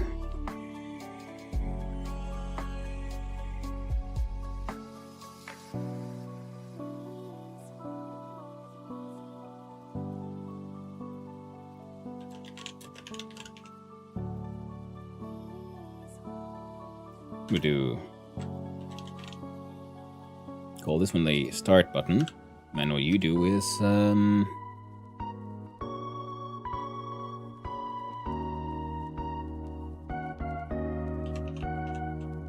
leave the pop-up label. Okay, this one jump in here. Now start button should probably do something. So we do that with a signal that happens when you push the button on start button pressed. What happens? Well, I probably have to do a little thingamabob here where we add a variable into global called game_running.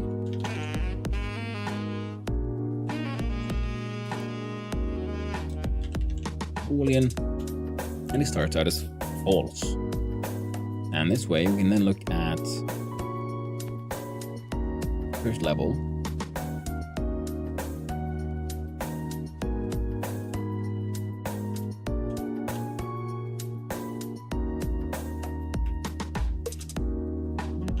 if global dot game running has the value of true, and do all the things. There you go. Spawning player.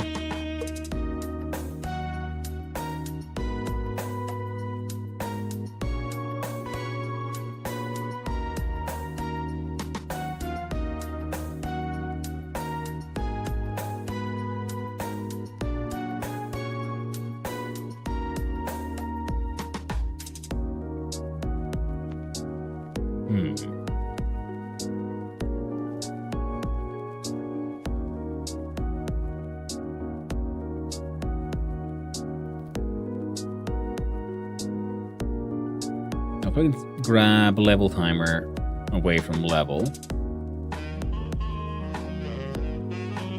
Because we're using the level time and information inside the global itself. I was wondering maybe UI could hang on to that one. Because we're controlling it from here.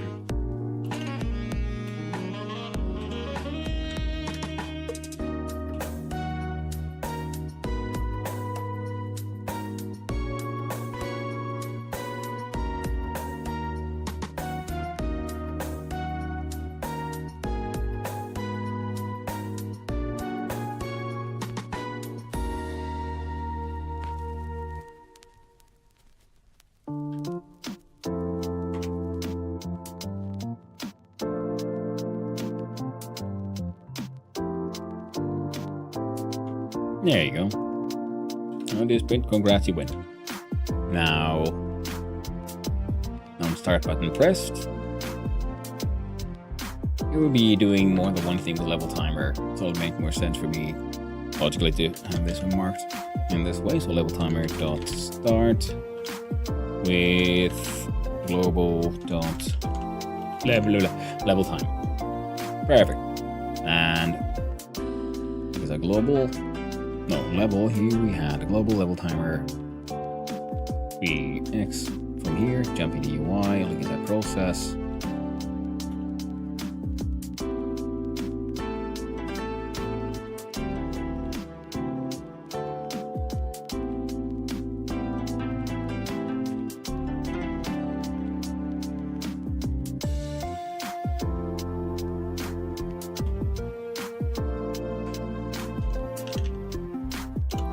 Level timer time left.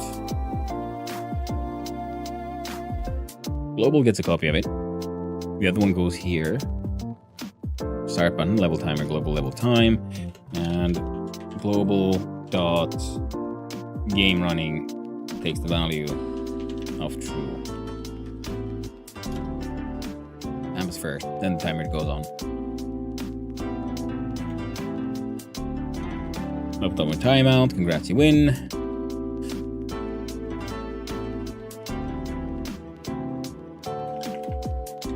This one turns false, and we'll have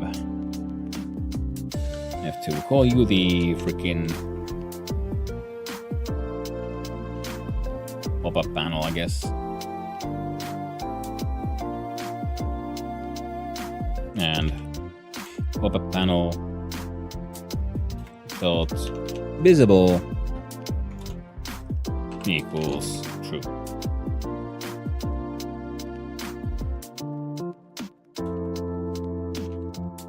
Panel dot visible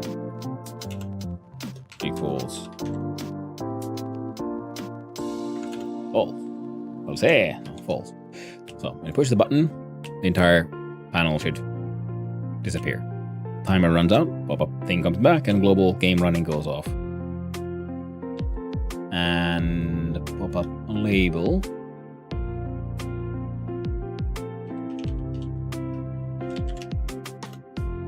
Dot text equals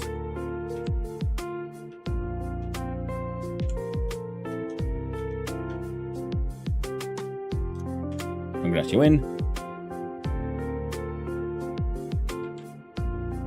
And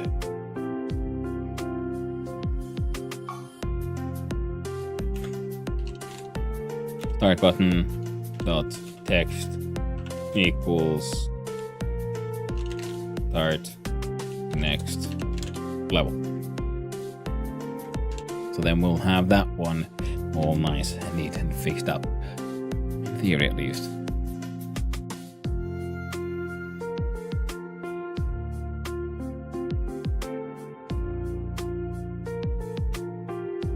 It might be a good idea to move these texts from... Well, actually no, because you handle these so you can have those, and then we'll have to have a figure out a system for, marking when the fail happens. We'll add it into that process, like if player has a game over, do the thing. Now, we just want this thing to kind of work. Game running starts at false. Process. If game running equals true, we do all this, which includes player lane moving, spawning in obstacles, do level timer, spectre, no, level, obstacle spawn timer, we turn off the auto start.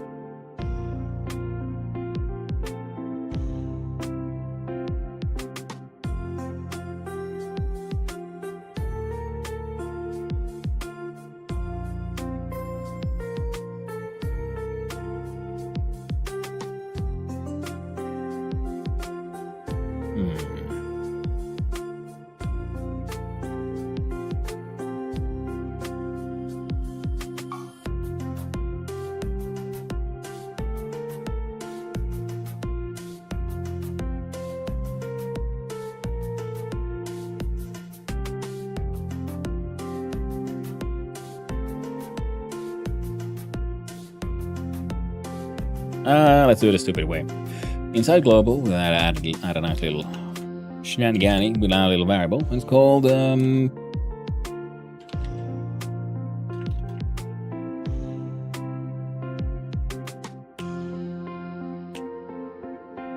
freaking level.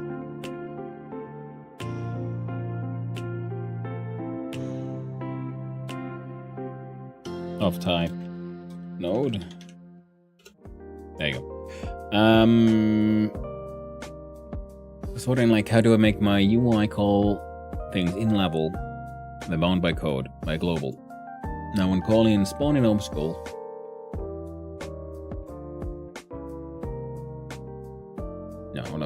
start the timer.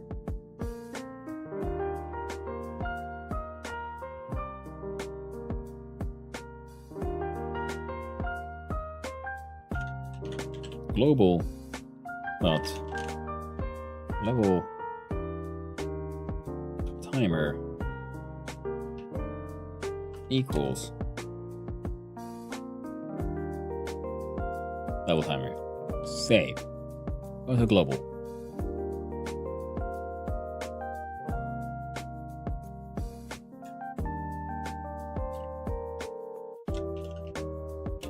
Timer. We do IDE, start button pressed, panel name equals, that goes false, global game running equals true, and global dot, no.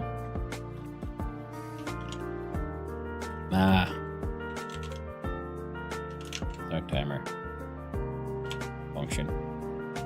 We could just do things directly from here, but I'm gonna make a freaking function here, just because why not? With no inputs, no outputs, because the UI doesn't care. Global can handle this. So what do? Well, we look at level timer dot start. No, and it's not a level timer, is it? It's spawn timer. We do var level timer remains a float and equals 0.0 because that was, at least for a little while, used by something else. Something I might have forgotten.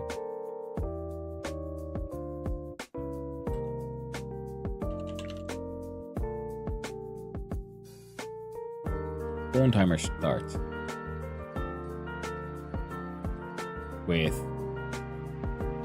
1.0. So why not?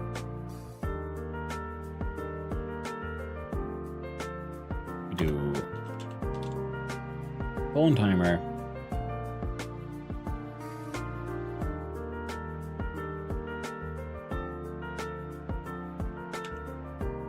Care about your level timer. And we'll see, does this thing break? Probably will. There we go. Invite assignment property key spawn timer with value of timer and base object nude. Okay, spawn timer with big S. So from small, we save. We go to global. I got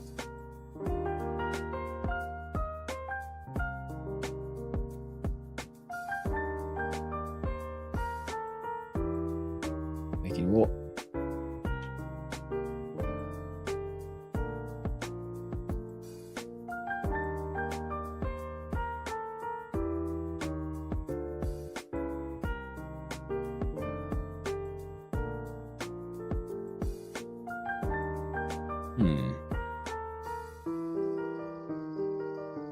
I don't know. Again, making wrong. So if we do obstacle spawn timer, and I do it this way around then.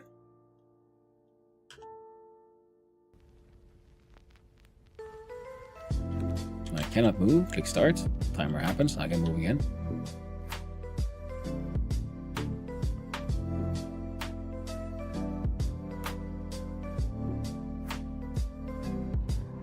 I like how they appear slow and then it starts speeding up. That is a-okay with me.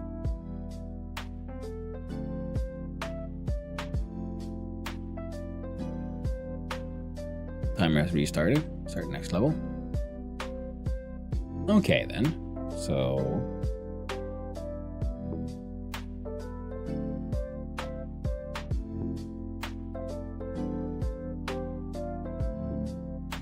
we don't have one here at all. No level timer.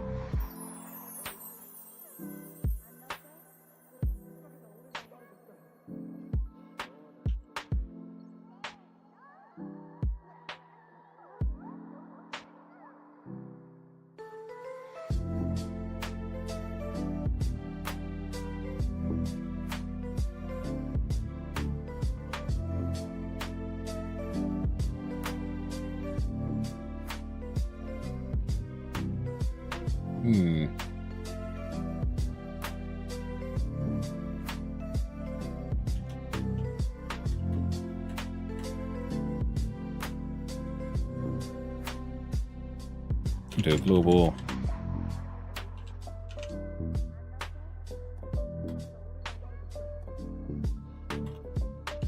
Surely not.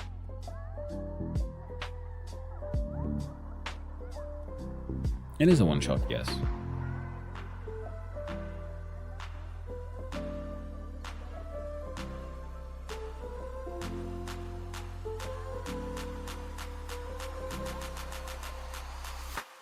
Yeah, level timer.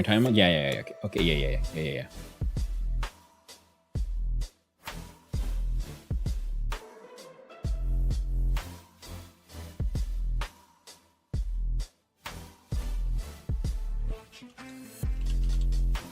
Start spawn timer.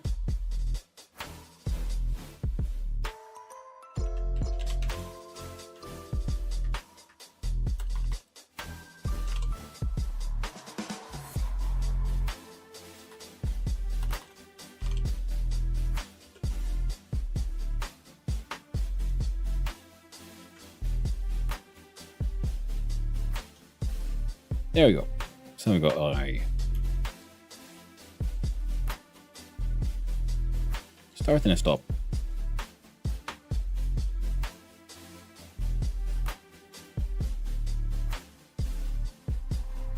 And we've changed that one to 0.5 because it takes a little while for the obstacle to make it all the way up anyway. And we do spawn timer start, spawn timer stop, and inside UI here on level timer timeout, we do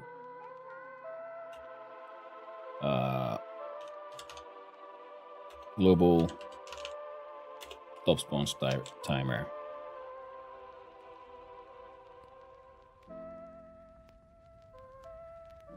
change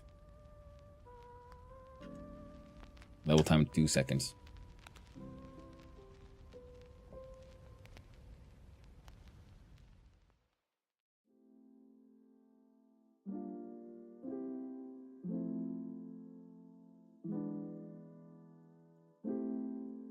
One shot, thank you very much. And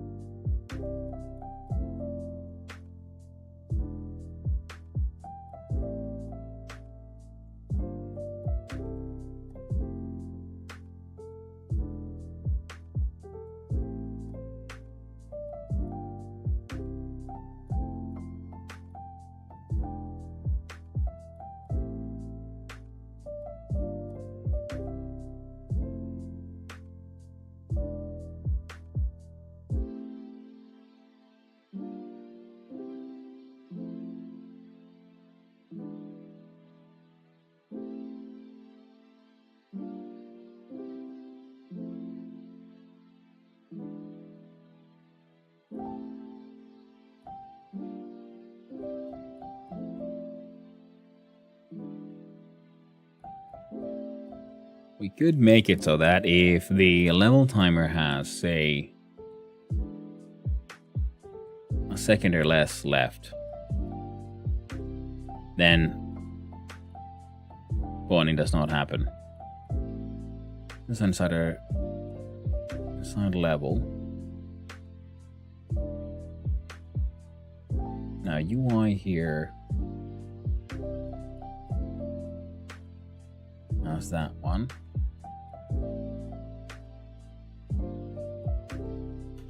We do if global dot level timer less than 1.0 turn.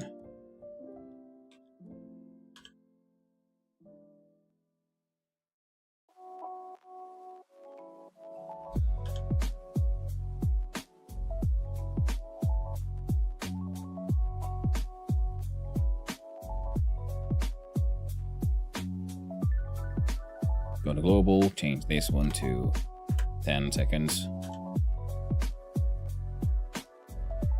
Start game.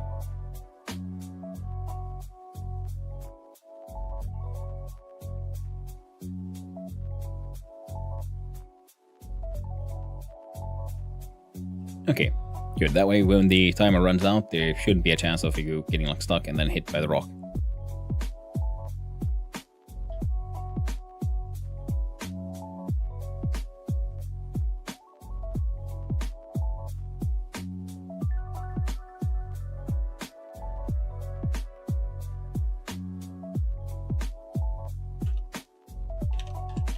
Global player lane, set the value of 1. So we start in the middle.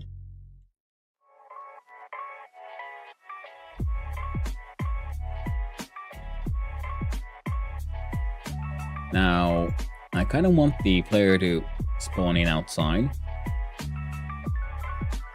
So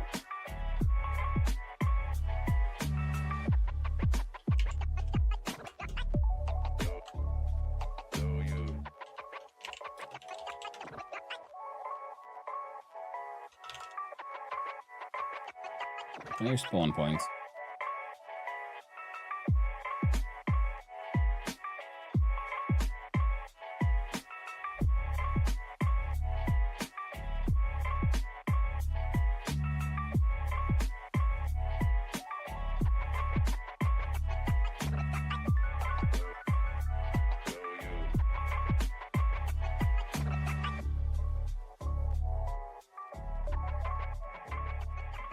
What is spawning here?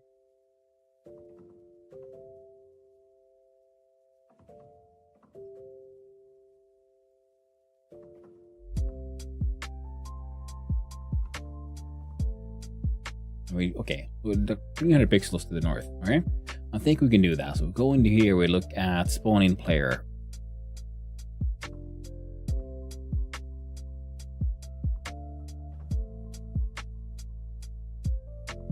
Player height is that one. Player position is that. And then we do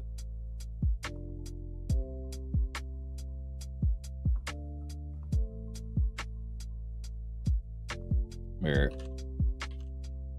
player dot global position dot y minus equals 300.0.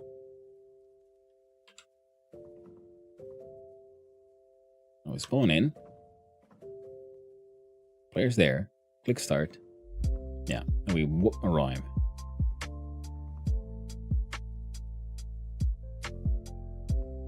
Excellent.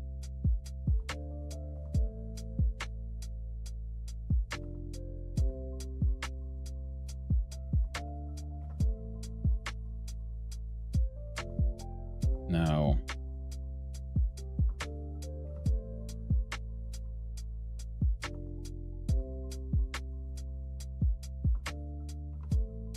spawning player, spawning obstacle.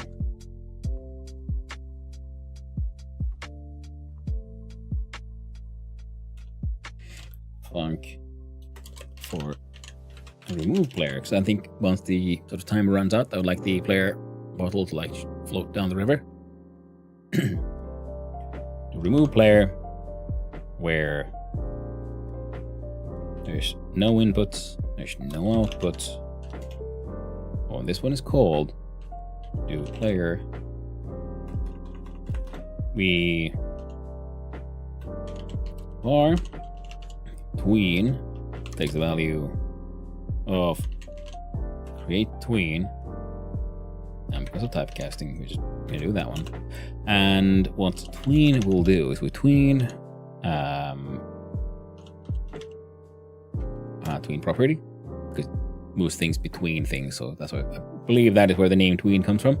So what is the object? Well, the object in question will be the player.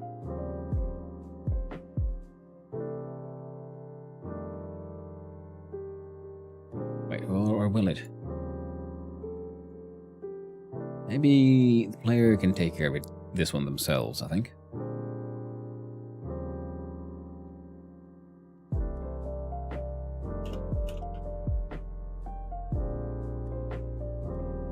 We do self. What we're doing, we're changing our global position, where we change final value will be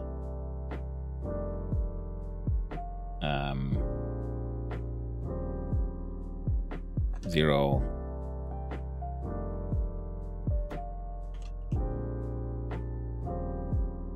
We do vector2 dot down times 1,000. How long should it take us to get there? 5 seconds. Set ease. Ease in.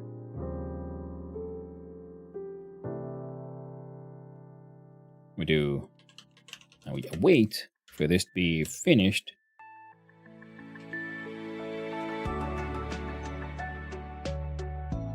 Now once that's done, you queue free.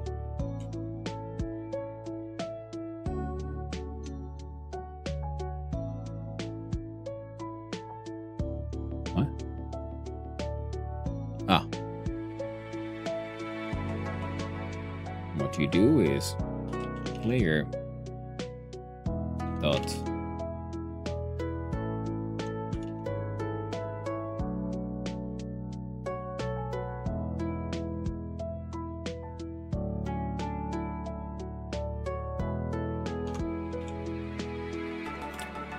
followed by player dot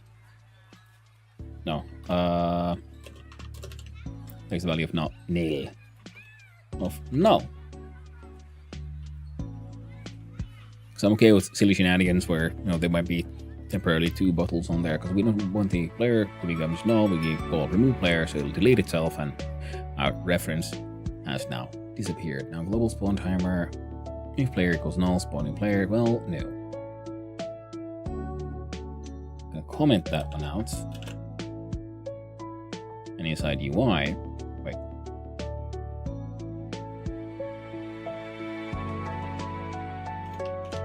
global dot level equals self. Global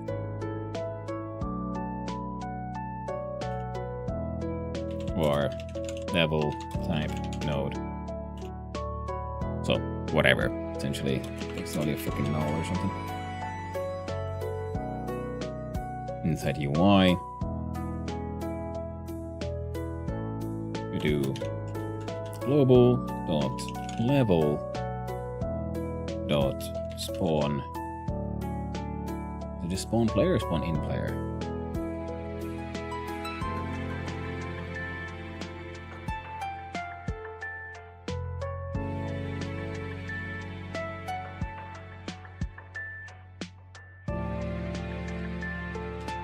Jumping to our level scene. Okay, so we spawned in normally. Everything's working the way it should.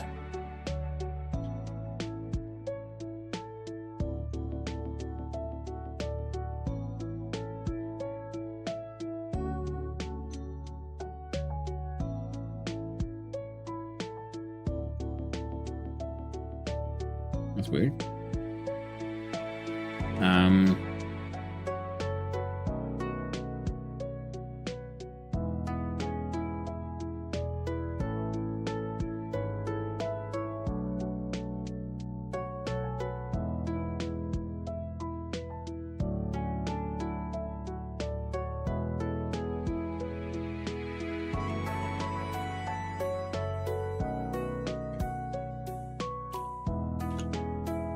Global dot global dot level dot remove player. I believe that would be correct, yeah? Yeah, 10 seconds is annoying. Make it 5 or something.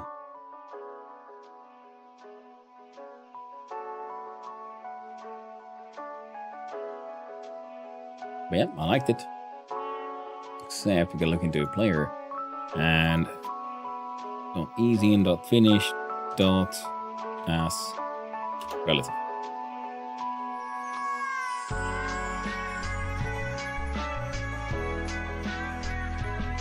Jump out again, go to global. Let's see our level time from 10 to 3 seconds.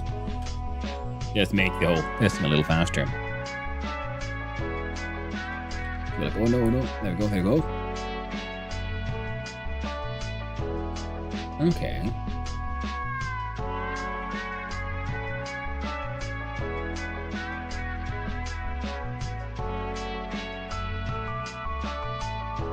Why won't you go inside level, inside spot 0?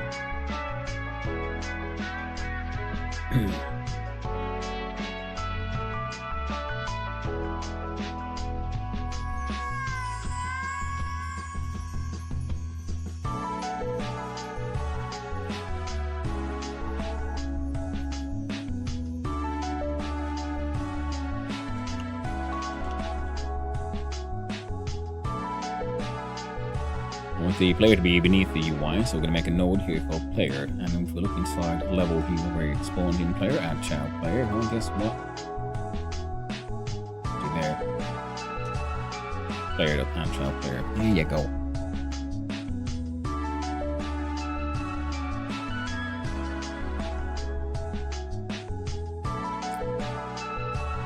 And when we press move left, player lane minus equals 1. If player lane is less than 0, it becomes 0. Plus equals 1. If it's greater than 2, it becomes 2. So it should still go between 0, 1, and 2. So what happened?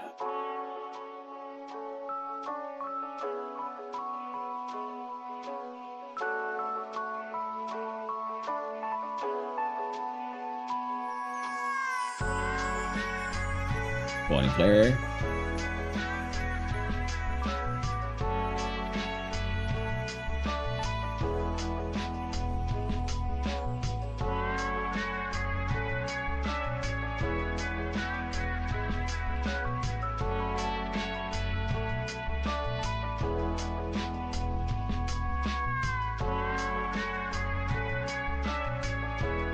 Okay, we're gonna save that one. 10% obstacle. We're gonna.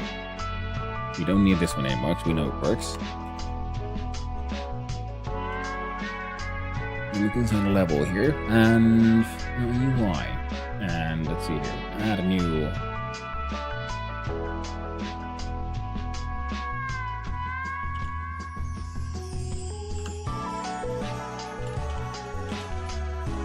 Debug label.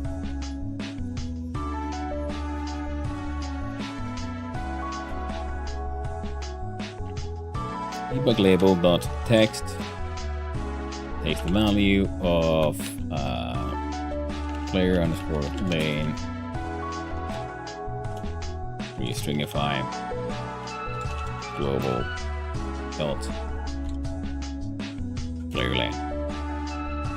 We say we look at it in 2D form and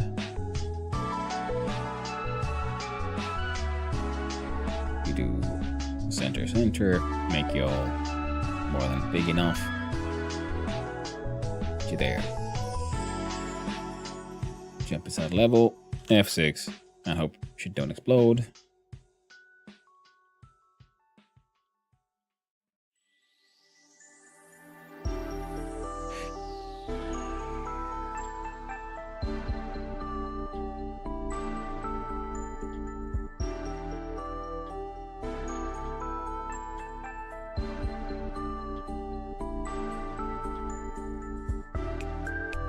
Why does that happen? Because multiple freaking. Okay, that's actually a very simple problem. Because I had two instances of player in existence at the same time.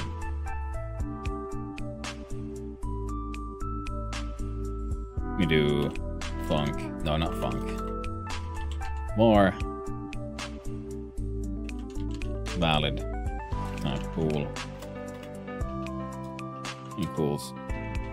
True. Ture. True.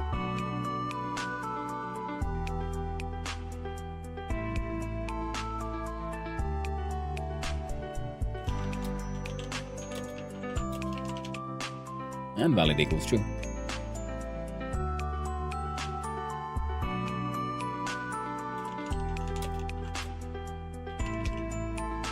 No, valid equals false. Really easy probably if valid has the value of true.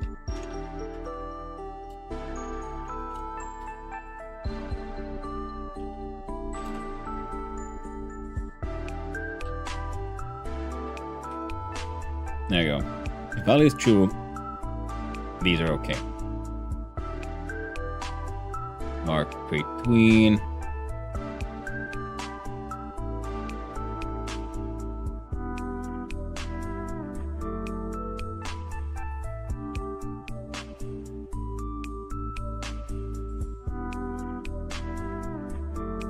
At 3 seconds.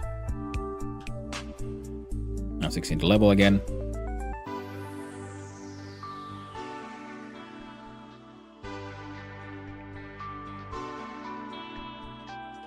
Yep, now it all works the way it's supposed to.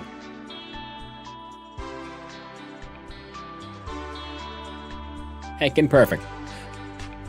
Then we need a way to fail. And we lose. Well, we crash into the rock right now and just says he crashed into us. That doesn't really help us. So we need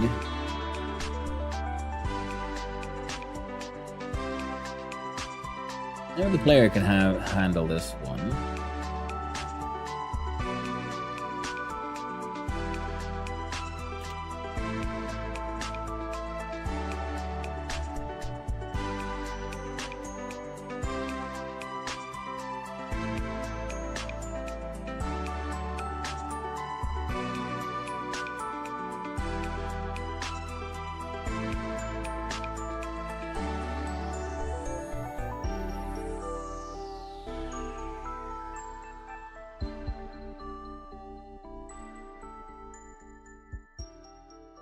Heckin' amazing. Freaking explosion, yo.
Can't be too small.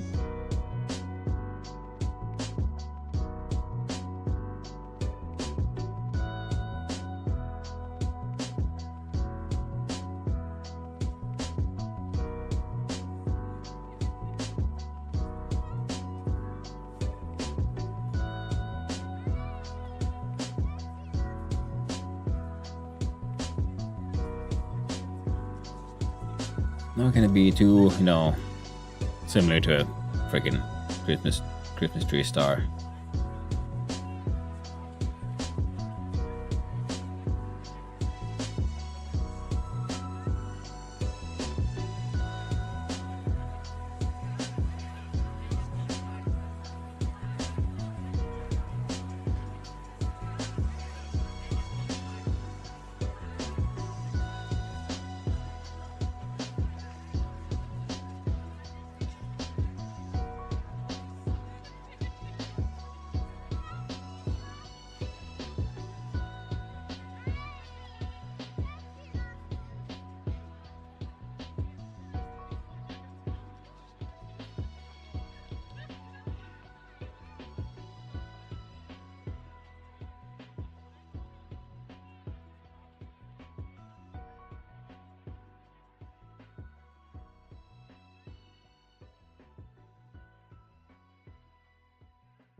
Quite enjoying this polygon based. Hey Casual, how you doing? I'm seeing you around. Looking forward to joining in on the VS myself. Just gonna finish the Trijam today. Then I'll be right in there with everyone, hopefully. Vintaging with the elephant. But how's it going? Actually looks like the VS server is coming along, starting with a bang. There's been a lot of attention. So very nice. Well done.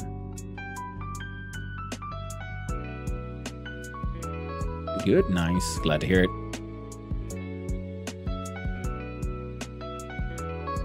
That looks dumb enough. Now this one should actually be the darker one technically, so then this one would be the more yellow. There we go. I can cartoon explosion with the bottle. Perfect. Now, can you... Yeah, perfect. Explosion.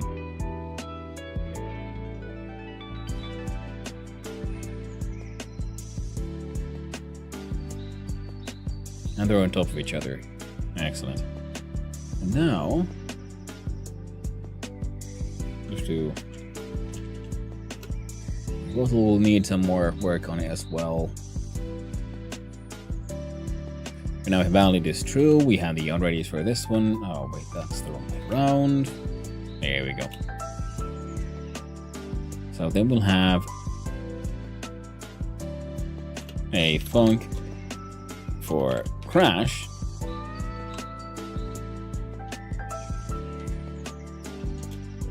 Where we'll do a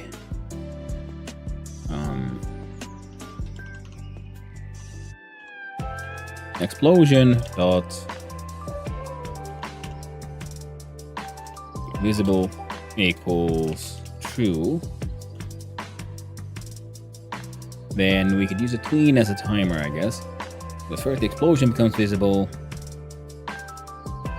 Then I want the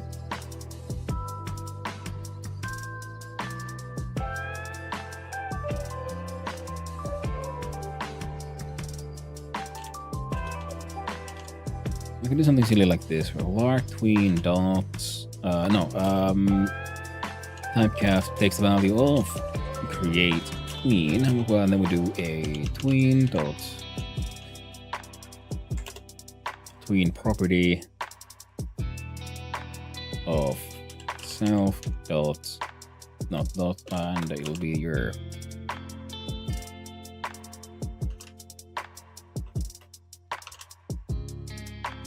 modulate. We'll do the self modulate so you don't modulate your children as well. And we're modulating to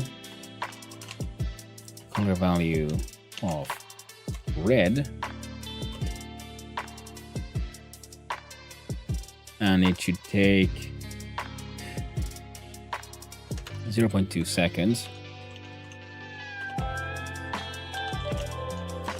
Okay, wait for that one. Once that's done, then bottle dot visible take the value of false.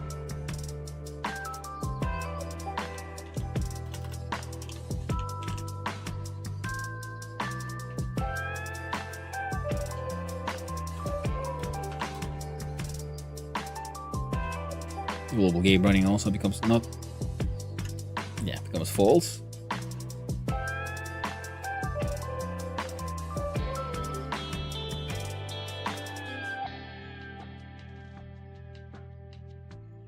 Obstacles. If global dot game running has the value of true, then all of that happens.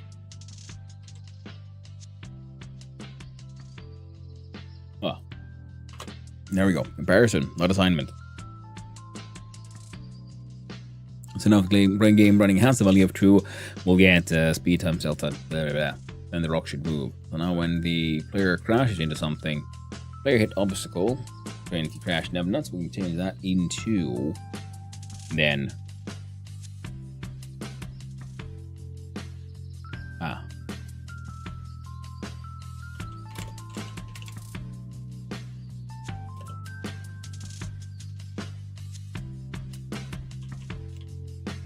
to the start side as a null pointer, side level,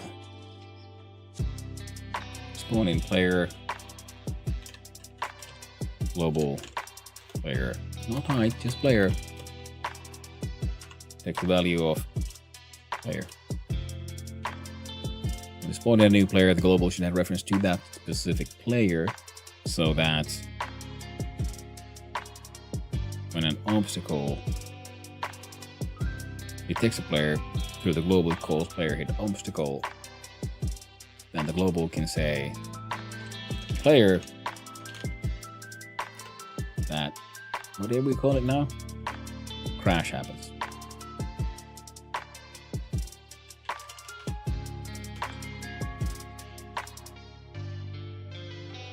And then the pop-up here should also appear. So on level timeouts, this also happens.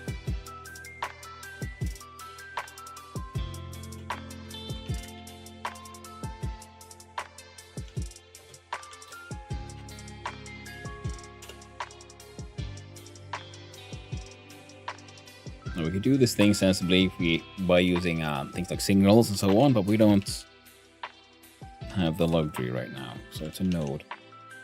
And start touch null, I guess.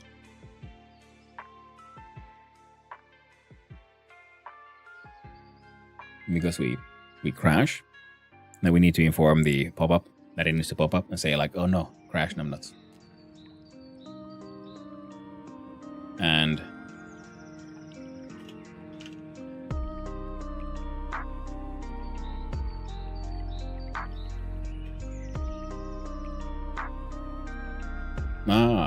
actually we'll do another function here we will call player crash. But it's our global, so we can access it even from the player. And then this one we'll call by2 handle crash.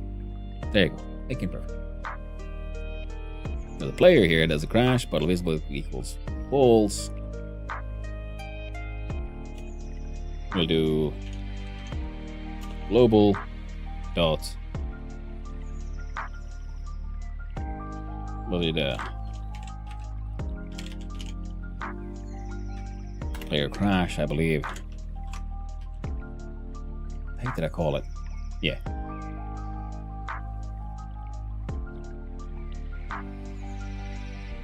Followed by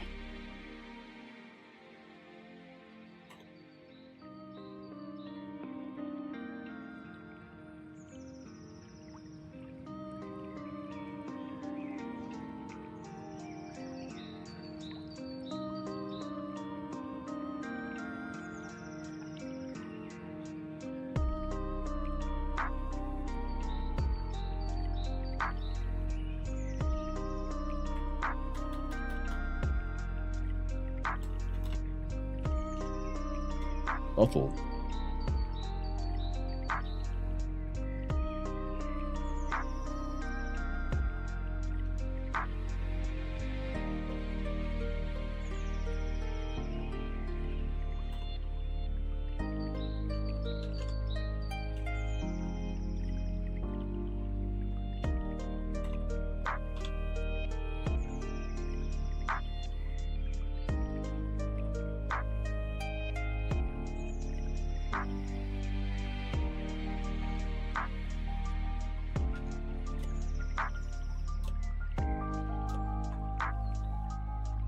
Make it invisible, I do believe. And when that one is finished, we can queue free.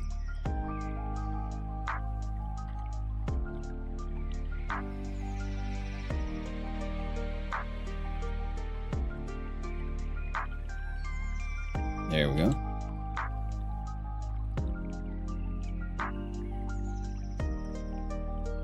Global player crash. Global player crash calls handle crash inside our UI instance.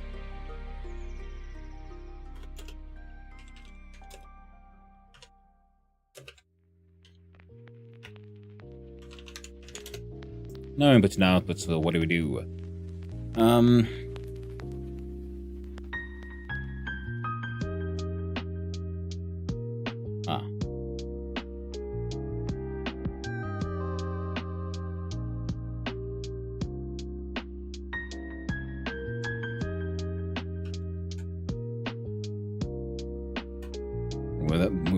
Remove that one, then it says global.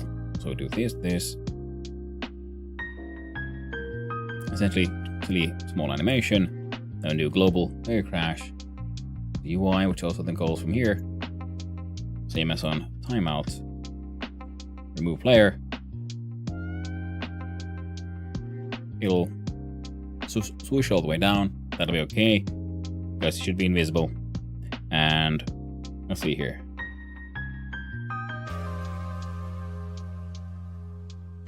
Congrats, you win. Turns into crash numbnuts.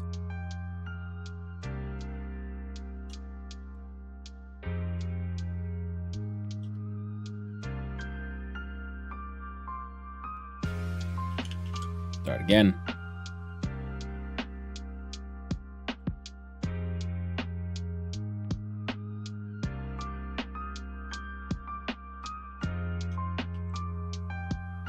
There we go. And it all starts. Player hit obstacle. Alright. Wrong one. Activate level, we'll see what happens. Do we crash? Whoop. Up, up, up, up. There we go. Finished in the base object type null instance.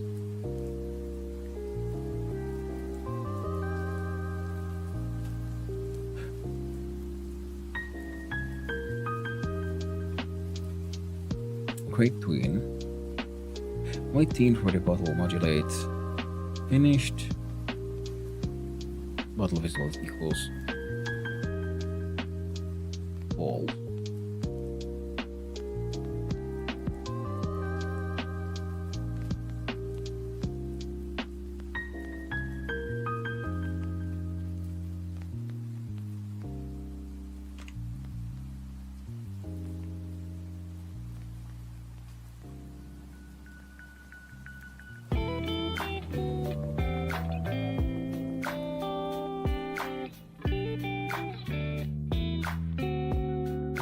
I think you might have been the one.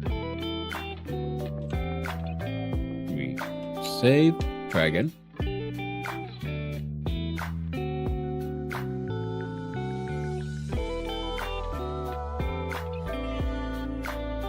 Function crash on 44. So this one, why?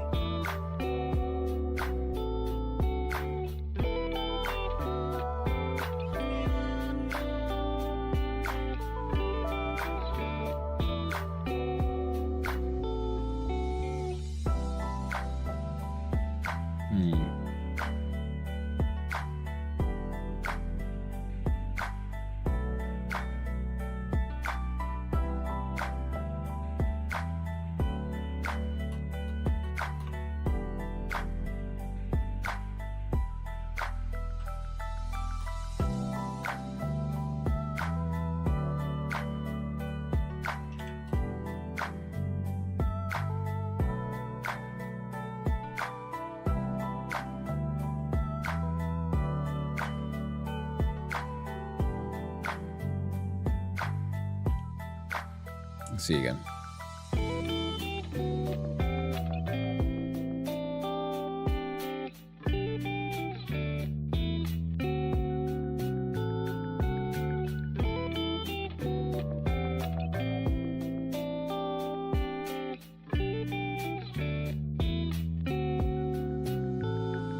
Ooh, interesting. So, invalid call, non-existent function, remove player, and banks no, remove player. We do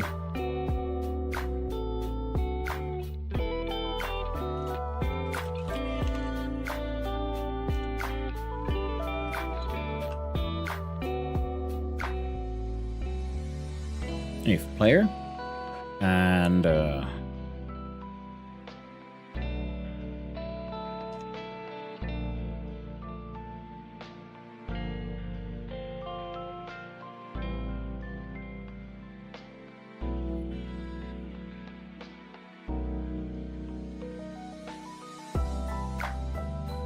interesting.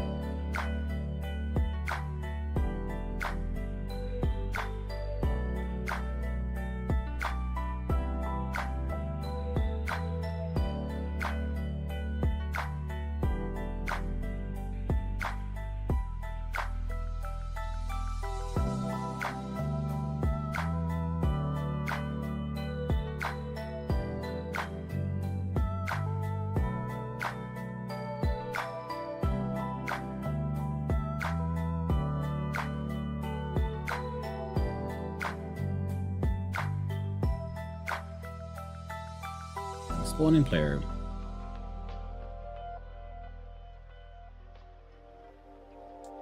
Well, let's see here.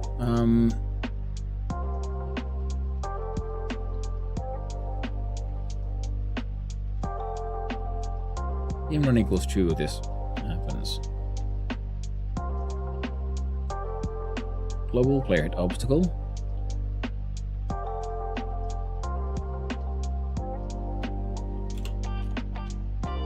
Game running has a value of false.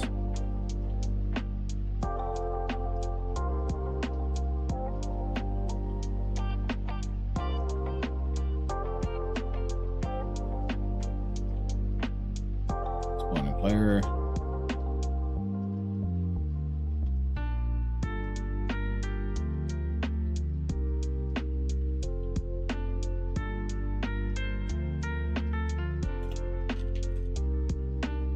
for let's go in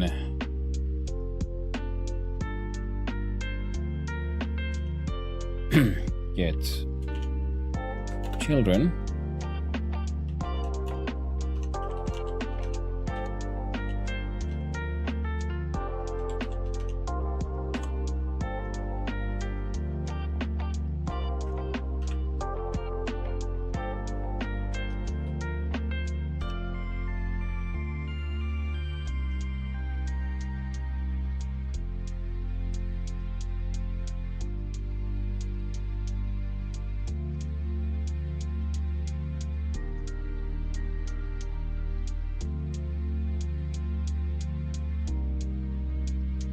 Why did I keep on crashing? I see.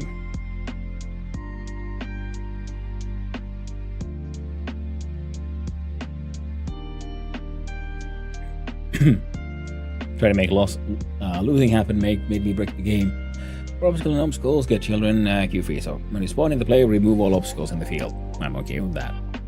When I push the button, spawn in player, and then we say if player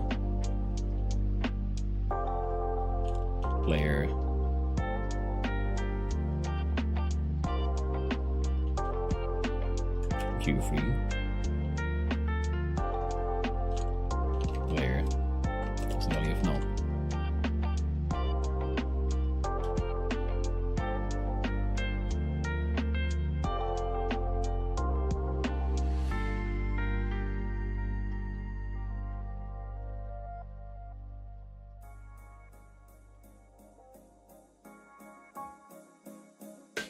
Alright, so now, whatever was causing that seems to be working.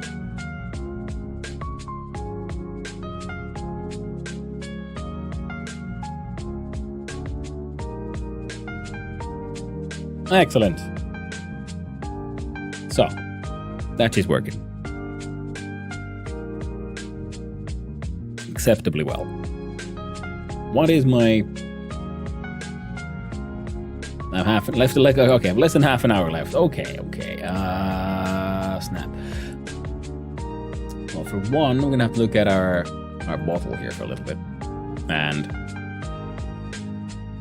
well, for one, give it a little bit of different color. Maybe we'll make you slightly hide you for a little bit. Thank you, friend. Give you a little.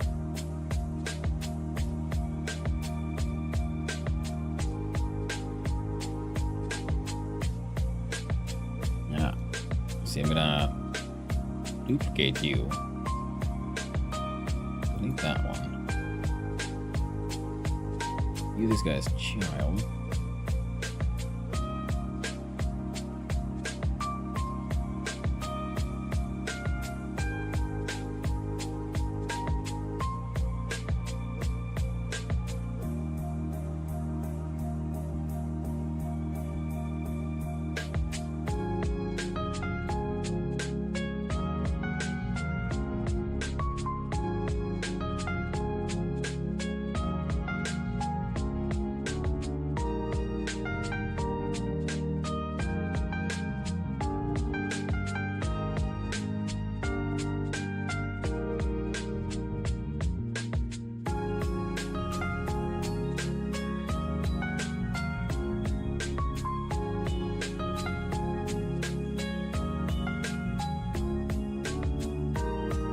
There. Now I've got a better bottle.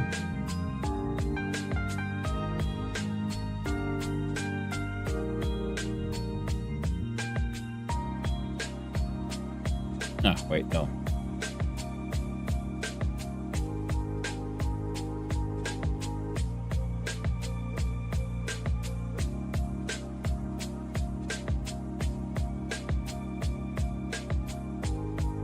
Supposed to be a message in a bottle, so we gotta get that message, eh?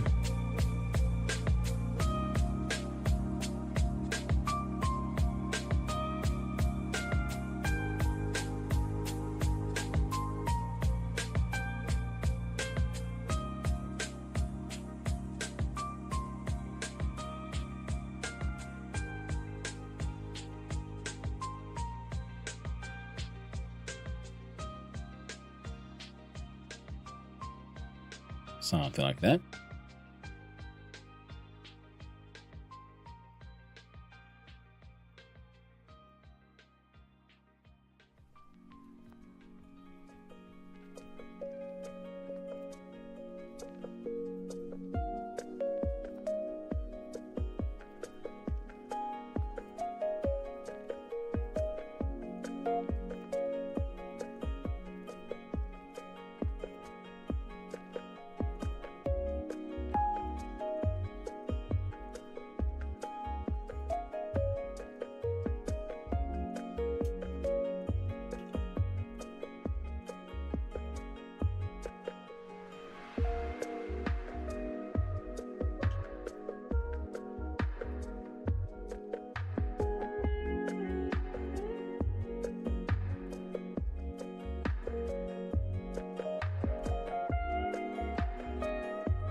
There you go.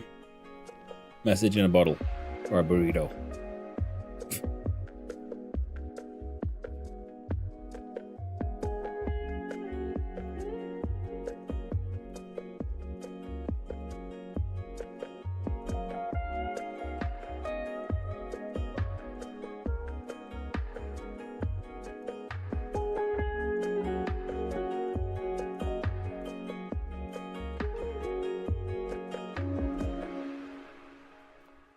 Man.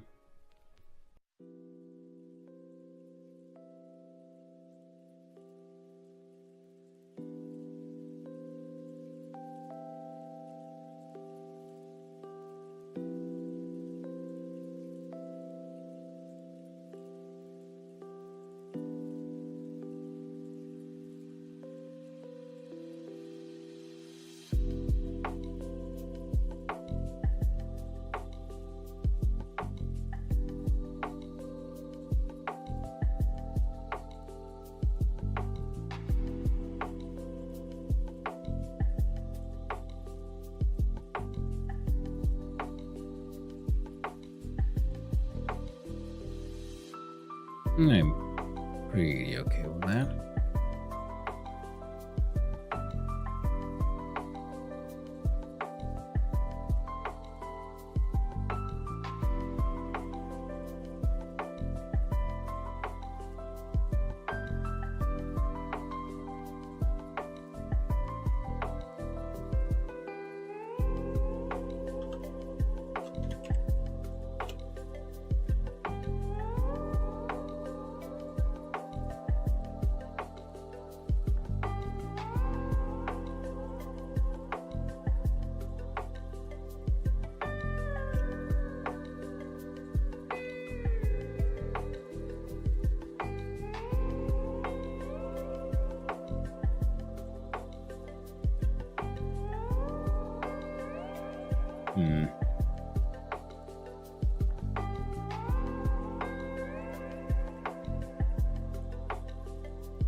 Okay.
This might be easier.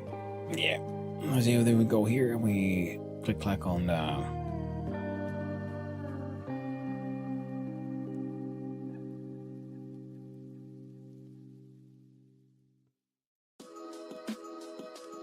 oh dang, I know that one.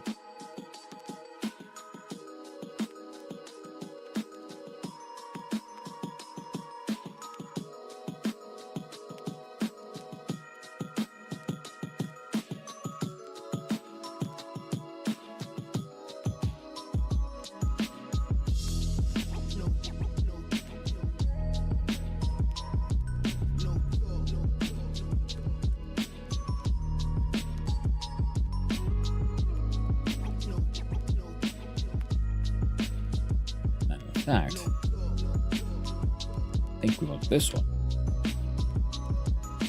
Again, the last final stretch. I get caught up trying to mix the arts.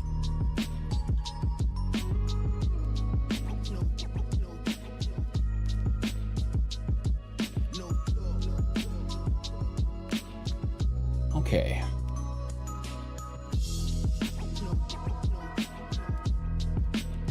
You're not needed. Add a child.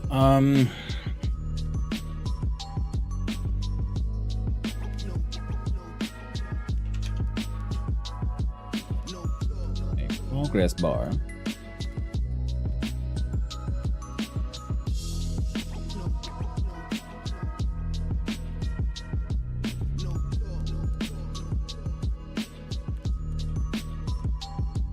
Yeah, works for me.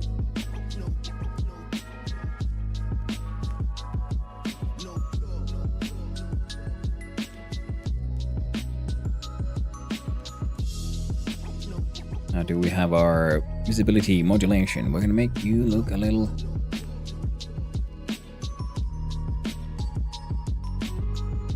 blue. Heck man.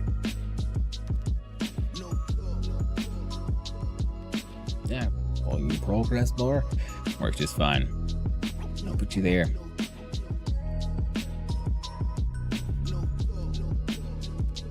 Progression.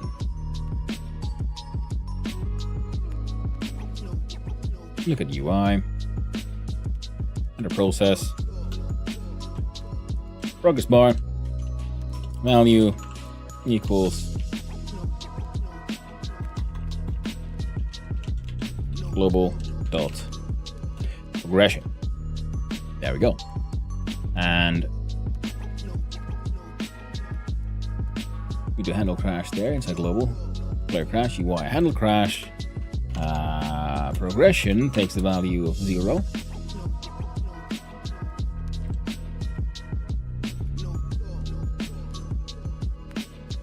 On UI, level time, congrats, you win.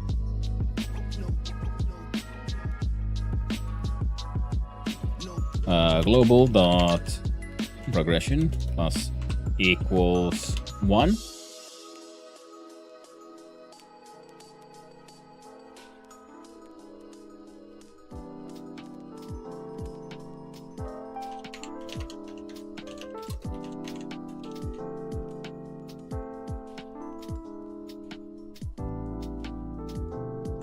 Check it. There you go.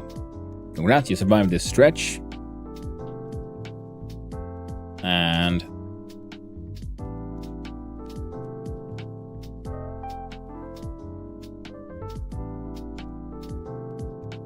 we'll do a funk on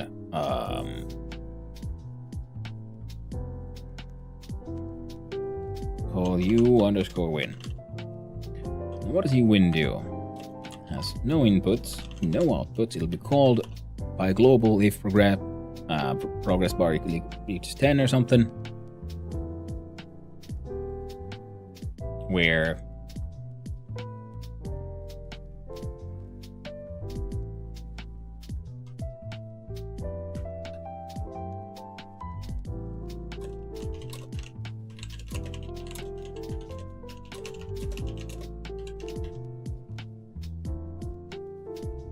congrats, you win. Message has made it to the sea.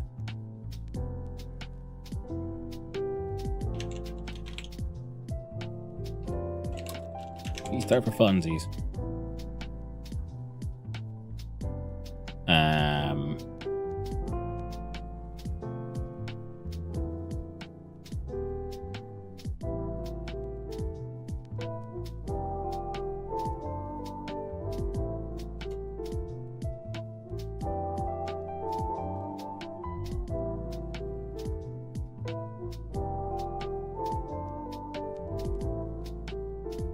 Even better.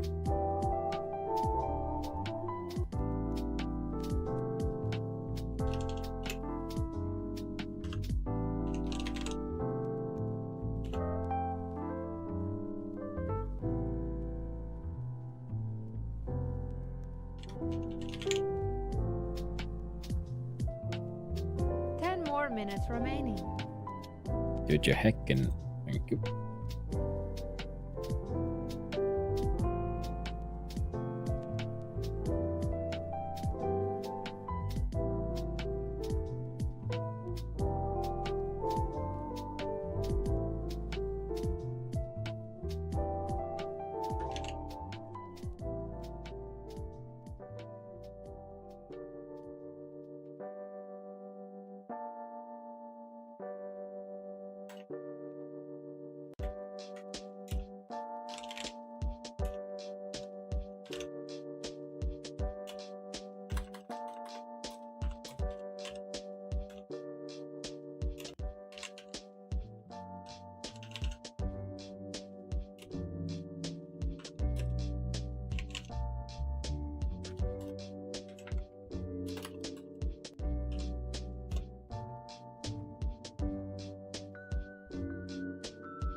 Restart button pressed.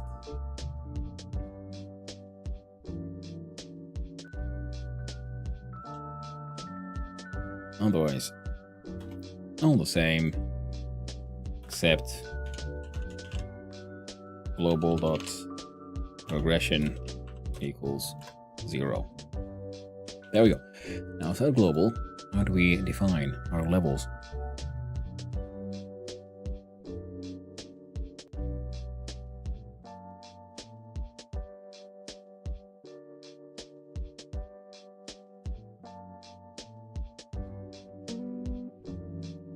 Spawn in player.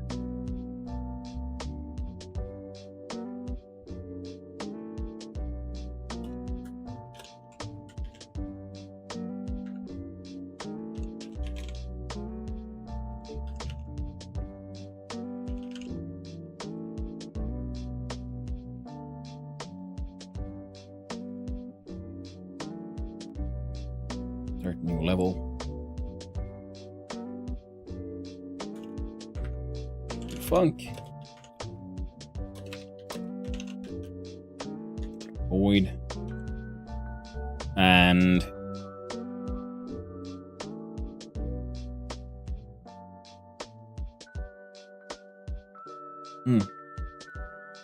now what does this one do? Well, max speed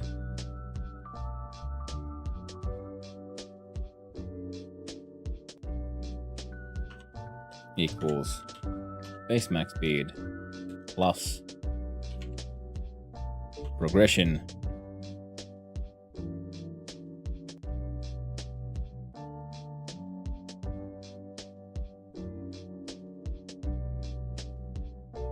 times 20.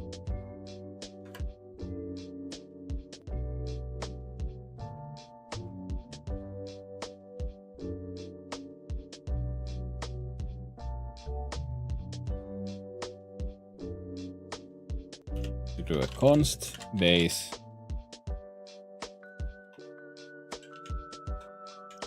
level time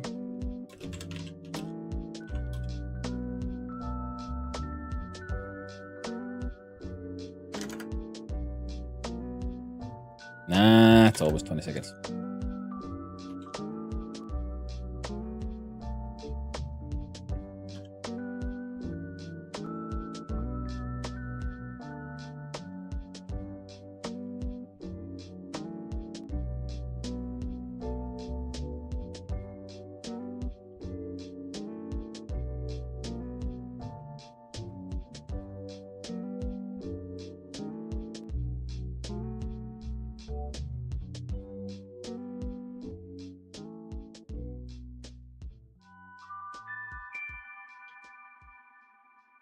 UI.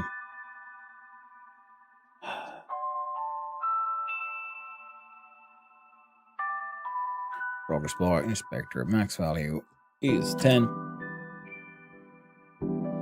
We save and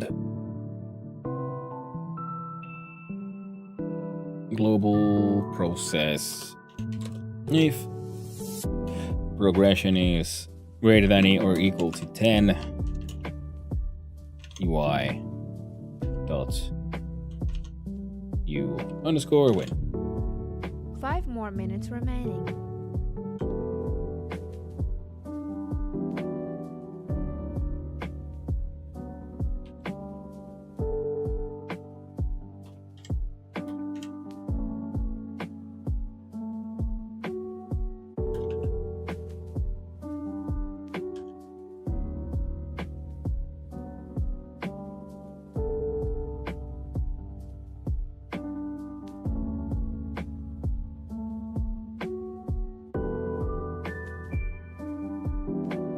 Kind of works.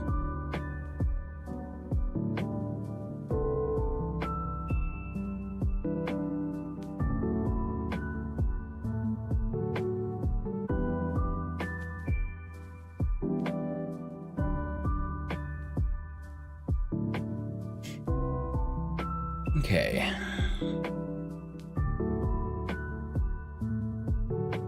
It's imperfect, but it kind of works. Look at the global. Let's put this thing back to 20 seconds. Progression starts at 0. Look at UI.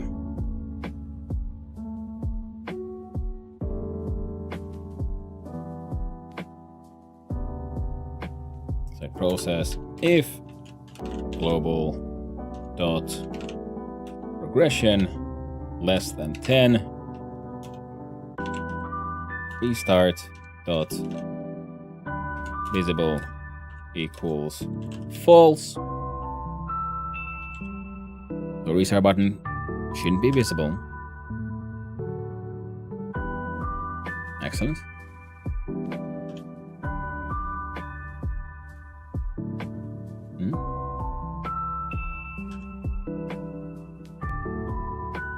Now we just hit start.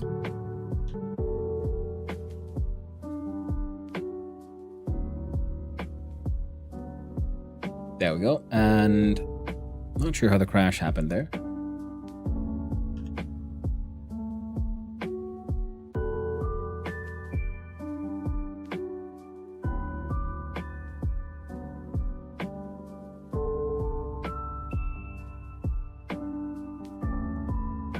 Okay.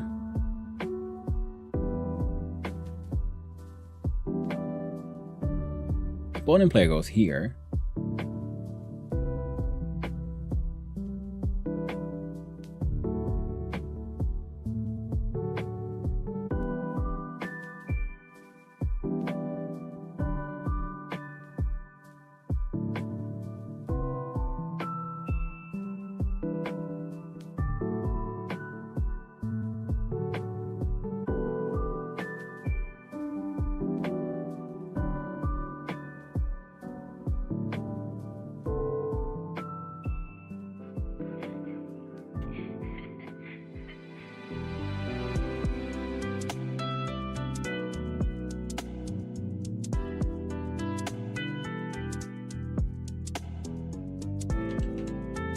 Or tween. Create tween. Tween. Don't. Tween property. Player. Dot. Global position. No. Hold on. Global position.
Finally, finished with all my homework.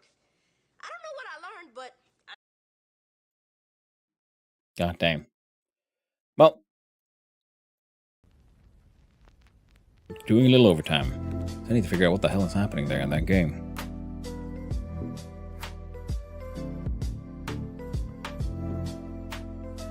Crash will load in. Ah.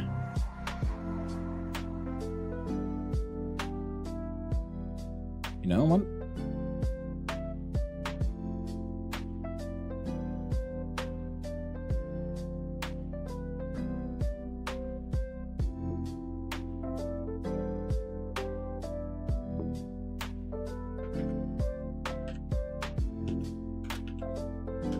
I believe that might have been causing the thing.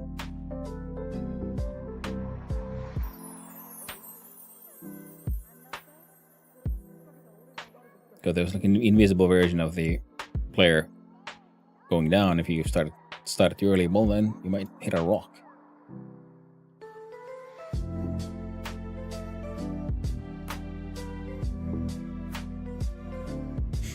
Alright, so that fixed that issue. We have in theory progression.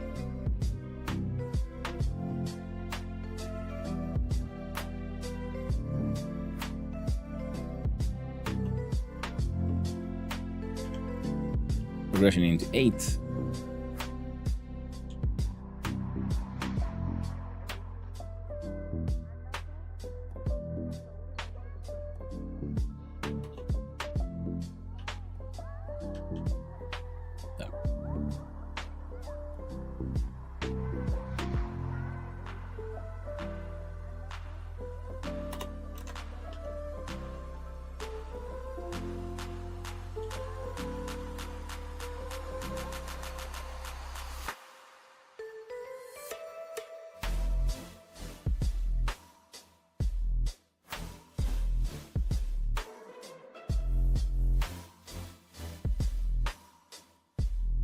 There you go. Speed increases. Doesn't get too insane, but it does get pretty hard. Start at 0.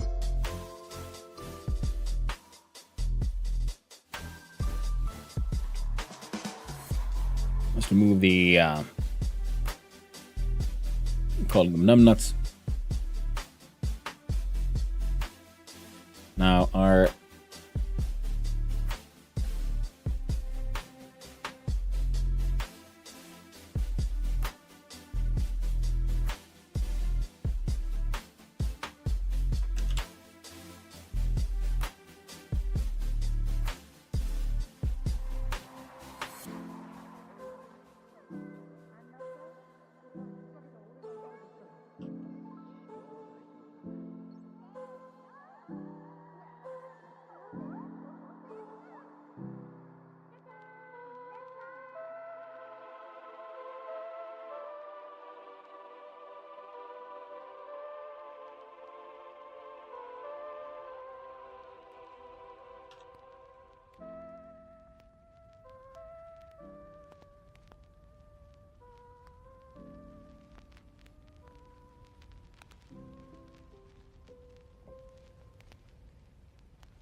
that's a little bit more a little bit more challenge to the entire thing.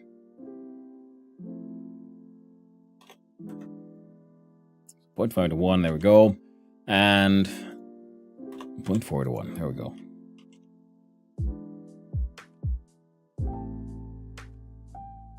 Everything should work. One last one.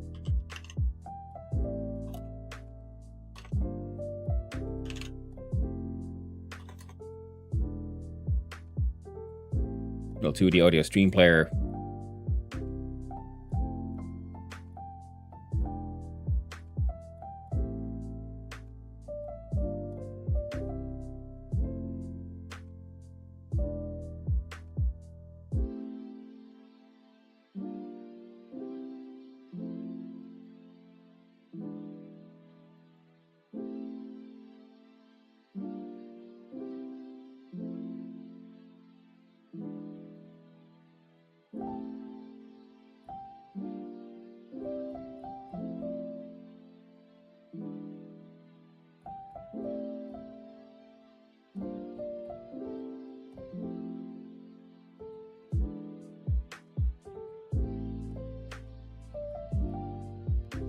This is the music.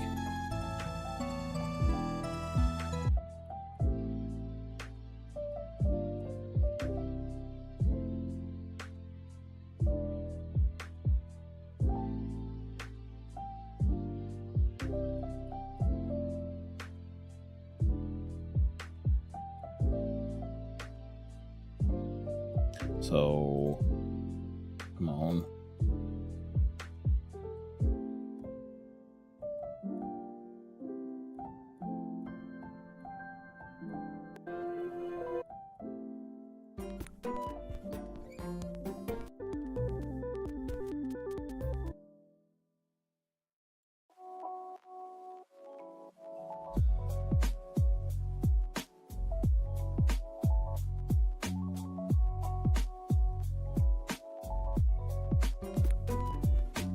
I'll be using this one a lot, apparently.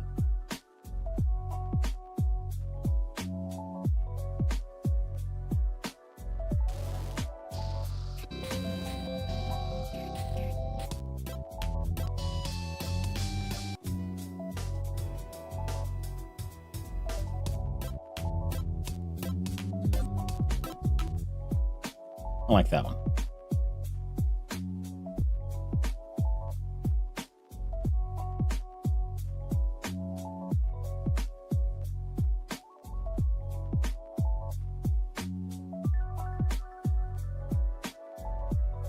Quick load.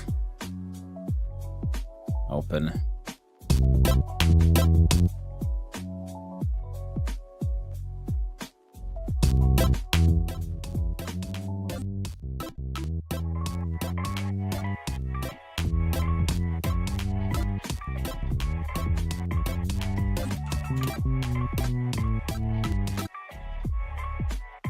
There you go. Autoplay.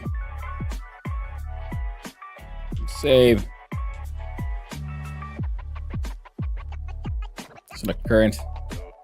Start the game.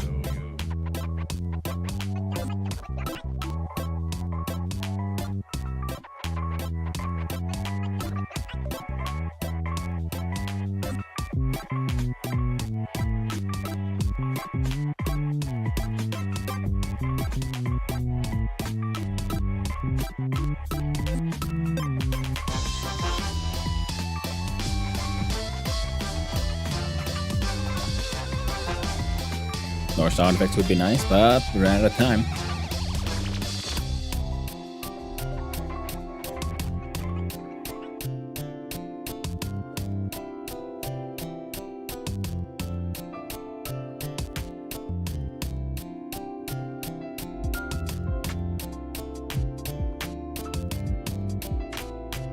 Okay.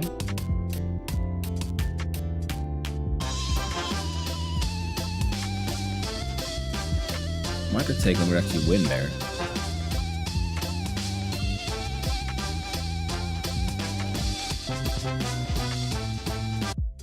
Okay. Why do you say congrats you win?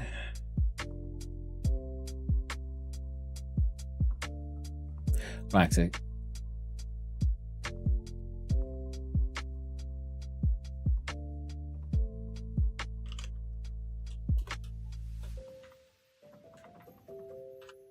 Let me hashtag that shit out. F5 into the game.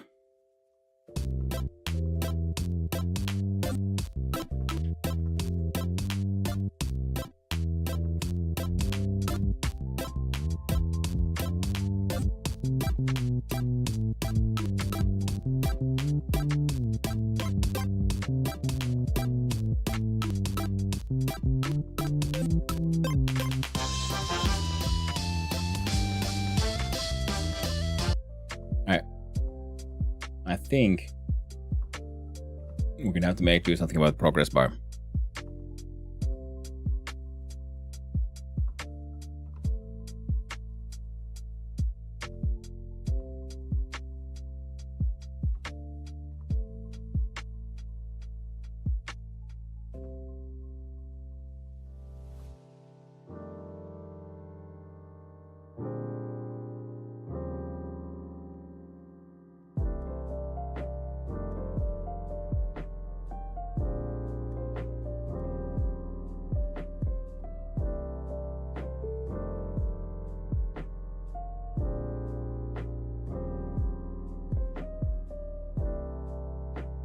So progress bar 2.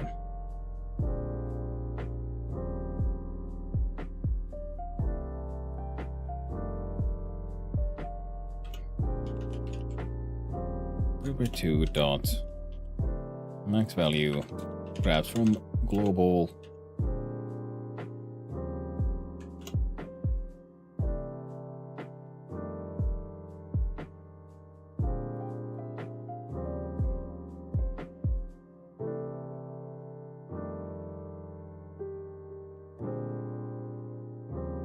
yeah.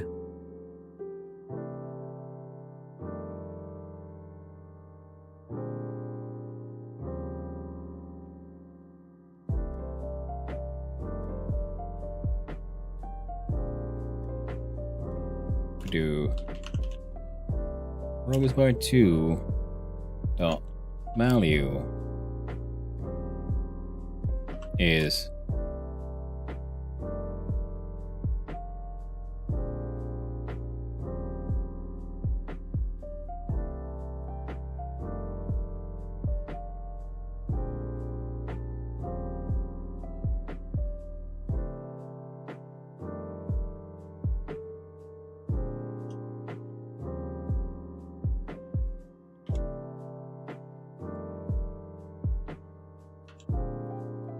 see what that looks like.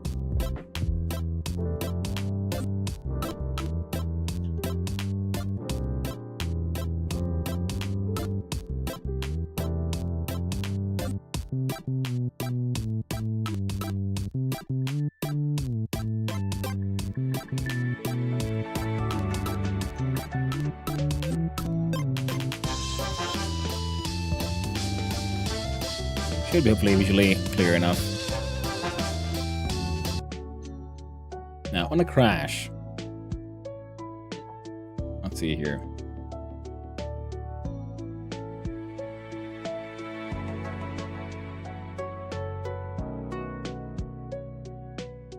UI handle crash, UI handle crash. Also should do level timer stop. One last check.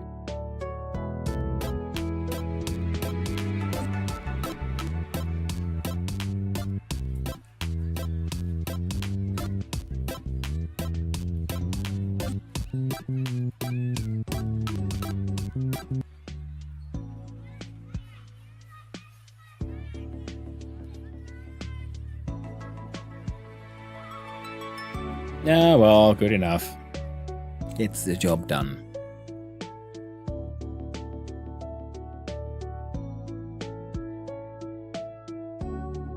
Oh, probably something I forgot.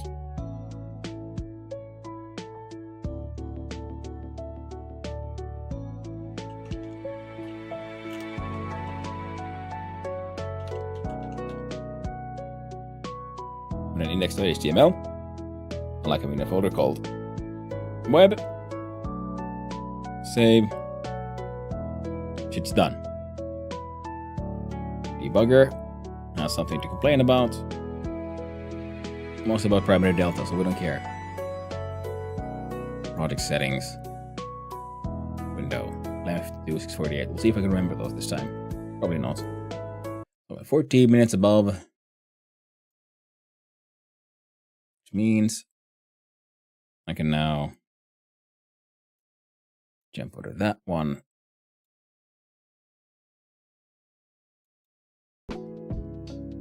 Start the normal chill hop tunes. There we go. Alright, so now we need to look here at my freaking upload new project. Hey there, Gibbs. Good morning to you as well, my friend. We'll need a cover image, of course. So back we go.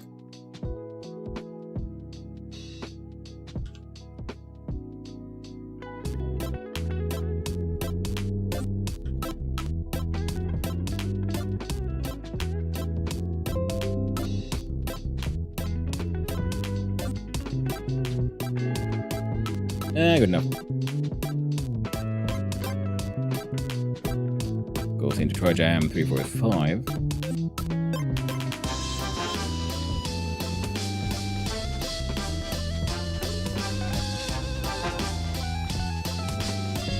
There we go.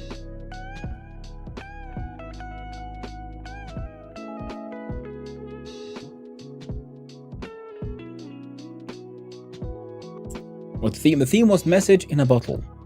So we got a river where your message in a bottle try to get to the ocean.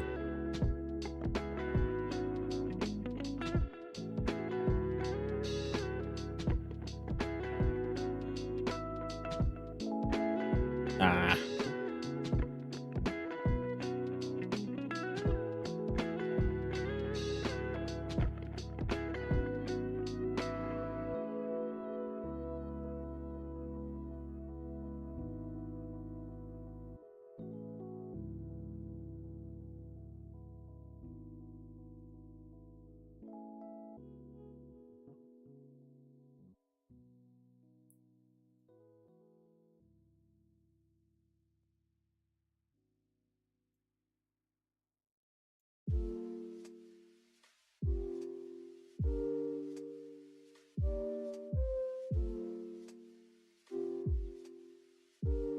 Don't forget the cork. Yeah. But, already made it. It's gonna be like this.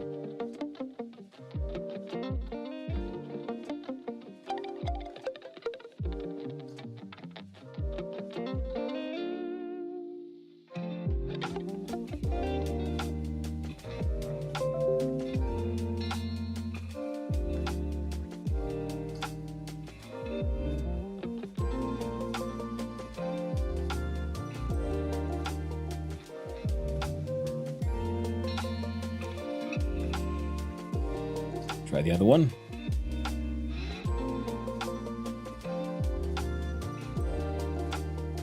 Closer to that one.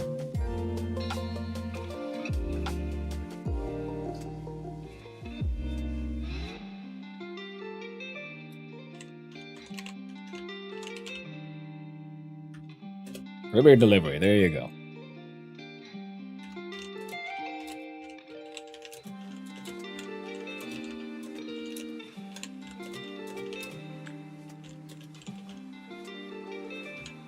Get your message about the ocean so it may sail away. Got a project? It is HTML. Prototype, no payments. Upload, and then we'll see if this thing gets angry at me.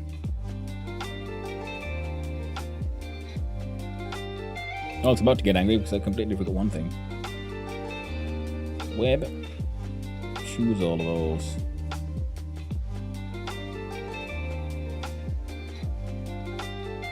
There we go.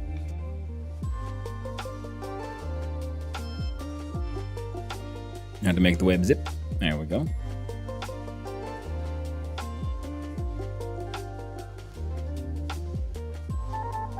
So it's 11, 54, and 648. And how off was I? 11:52, 648.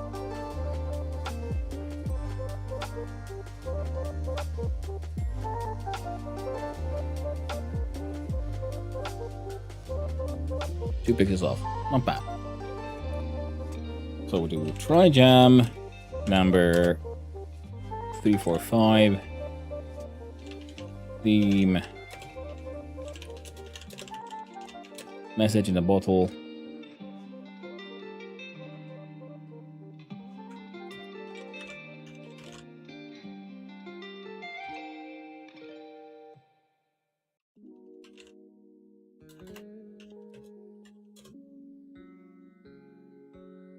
But yeah, cork would have been a good idea.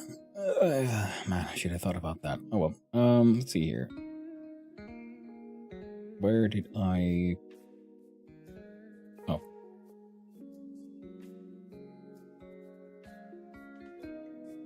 Oh, yes.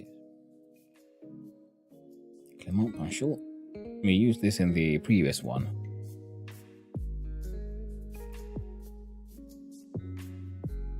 So I'm pretty sure I can actually just scoot up my way. Push through here to here to here to here.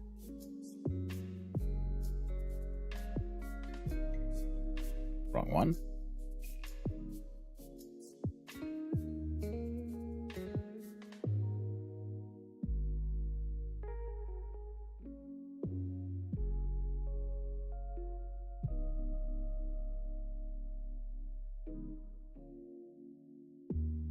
Oh yeah, that's not what we had for that one.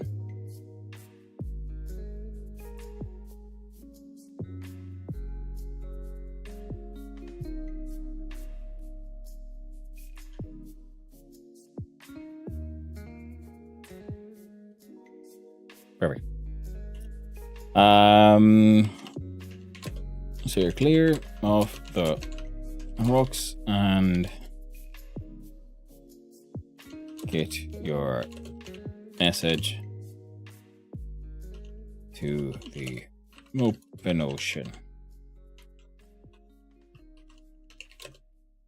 Steer with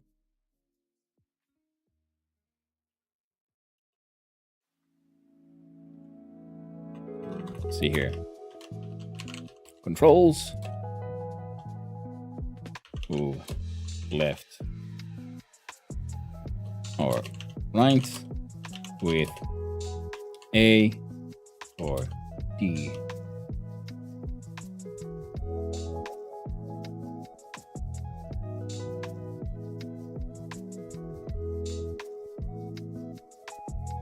Okay.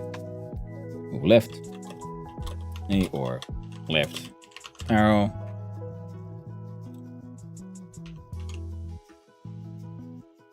Move right. D or right arrow. Also, but before we fully make that claim, let's jump in here and test it out.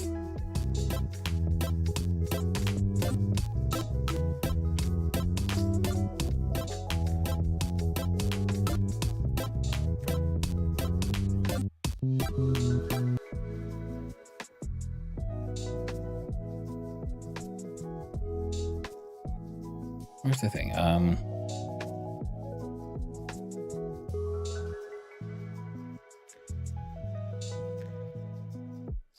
No genre, tags, Trijam, no AI. Leave a view page. 345, it is 345. Theme is still message in bottle. Good, I haven't gotten too confused.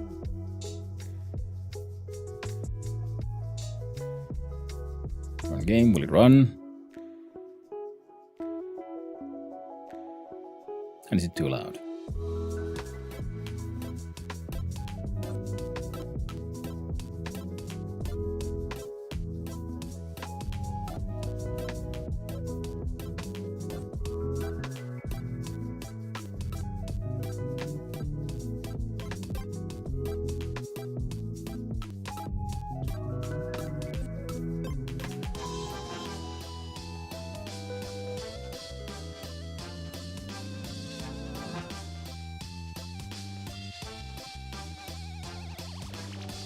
I'm feeling that there's some bug here that I just completely missed. I wouldn't be too surprised.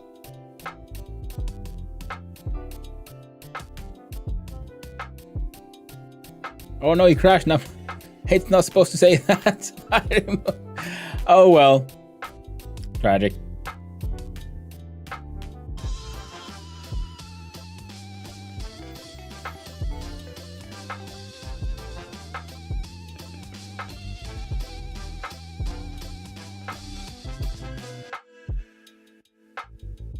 Stay public.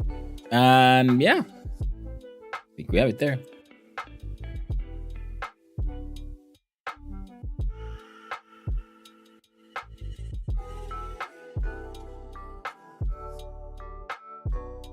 Published piece of nonsense, that's what it is. Edit theme.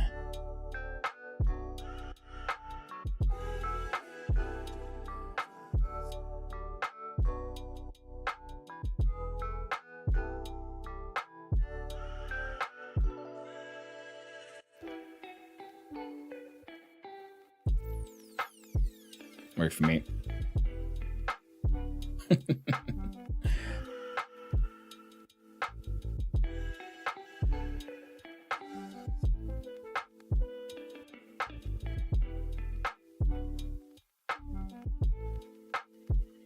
Whatever. Big D. And save. Go here, we reload. Submit your project. River delivery.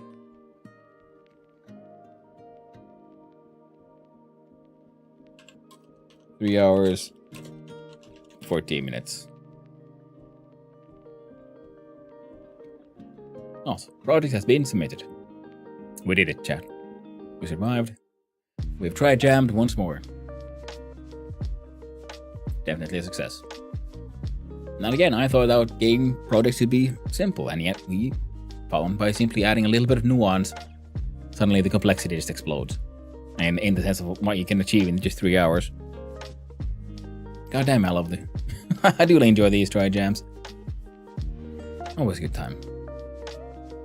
But, as usual, I need to have a tiny little break. Just stretch my legs.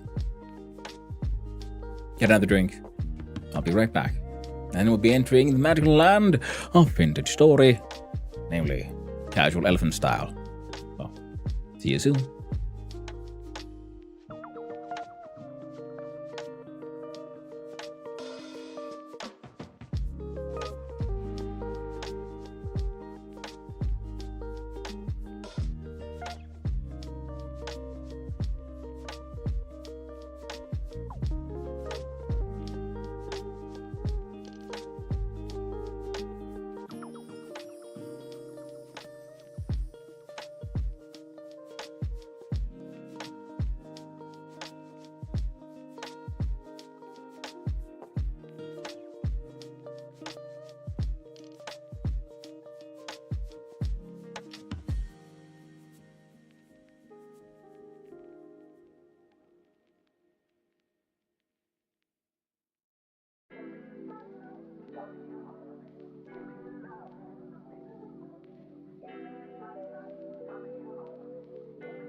And Lou have returned.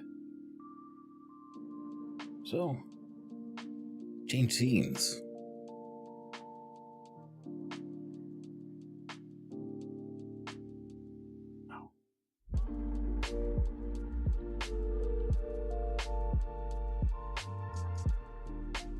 Now will I change? Let's turn off things here in the background. Nope.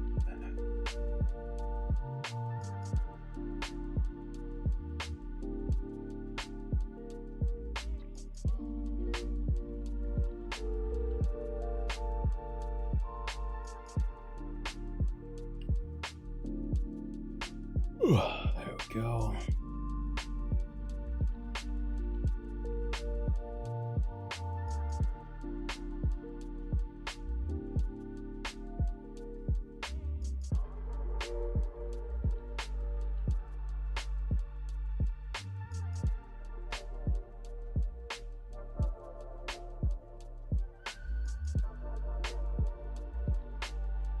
Most likely I'm gonna have to install an update on Vintage Story.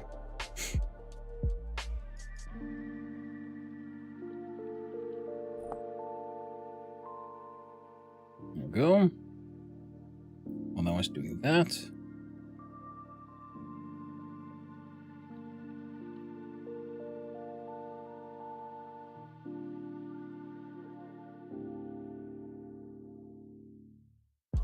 Oh wait, well, the story 1.21.5 gets installed. Lovely. Now this one is also modded, but far more lightly. Slightly far lighter than the previous multiplayer server I joined in on. So that'll be nicer. Because Perk server was super cool and all, but man, it got a little overwhelming.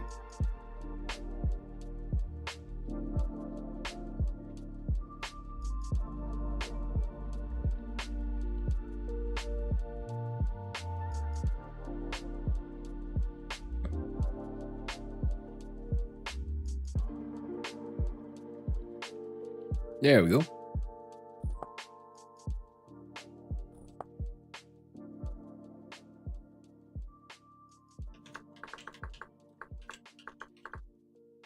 Casual story.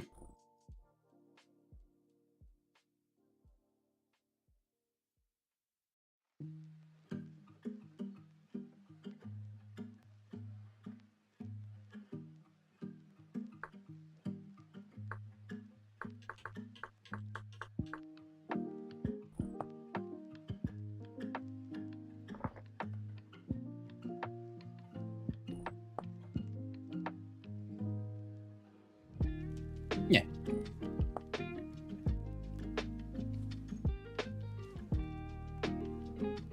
Oh yeah.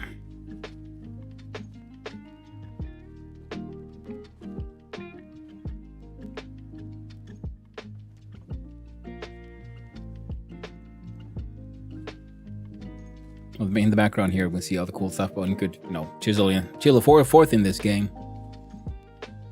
Giant glowy pumpkins.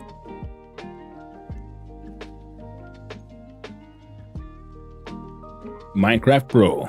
Yeah. The proper one. I'm gonna make a new character.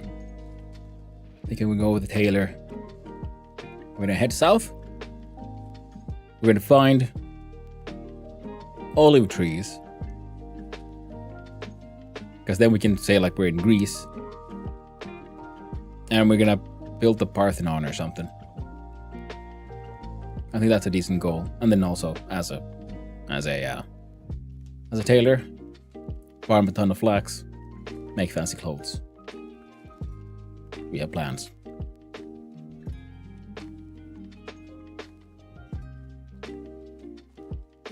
There we go.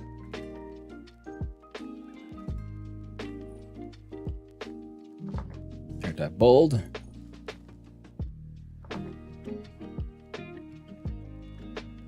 Proud and bold, yeah. Mustache.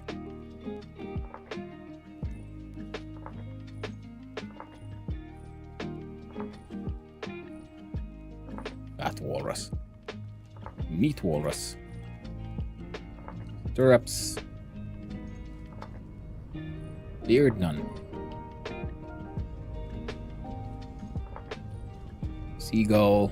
Centric. Sheriff. Sergeant.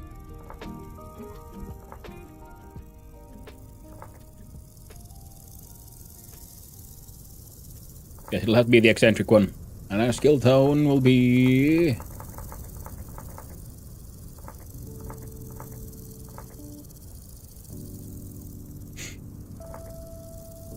Glacial blue. My color... acid green. Leotard.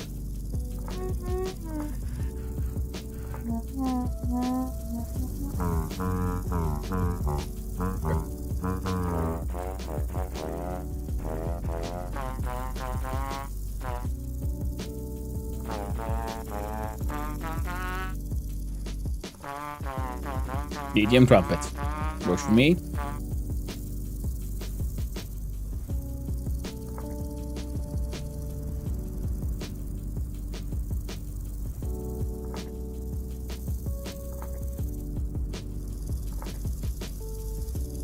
What kind of I like that tired face. Weary. Just done with it all. Indifferent. Thoughtful. Works for me. Class. A malefactor. Or a drip for further. The malefactor can make the sling, that was right.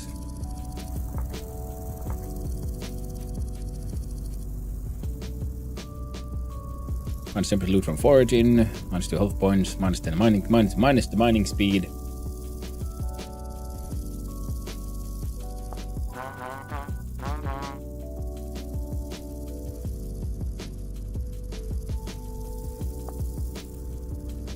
Okay.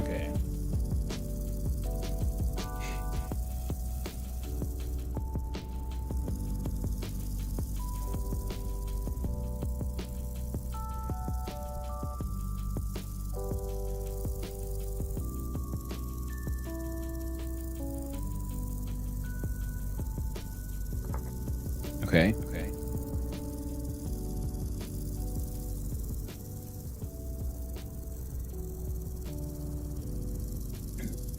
I guess they should work then. Well, hello there. We are testing things out and see how it all works out. Opening else of my mic. Blah, blah, blah, blah, blah, blah.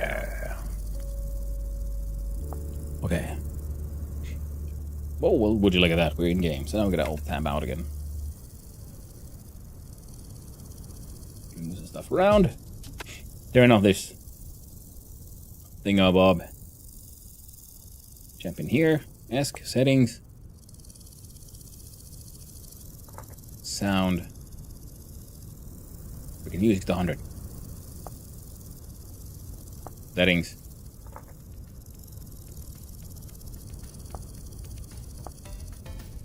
Oh yeah. Category change. I told it. Thank you, Real Zamir.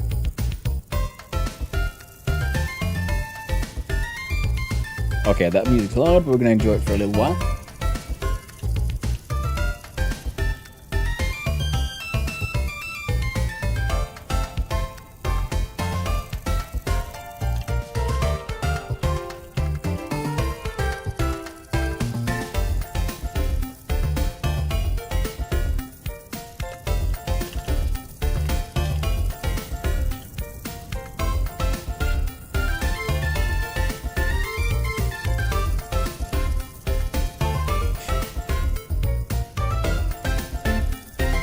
Hey there, James. How you doing?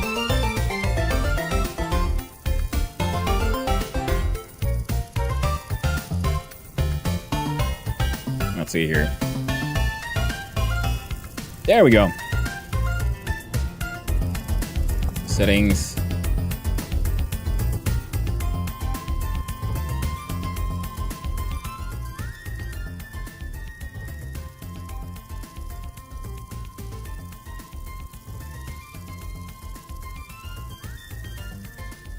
Hopefully that's okay. In-game voice mod, I think the hotkey is... thingabob. Oh, jeez. Nope, ain't that one.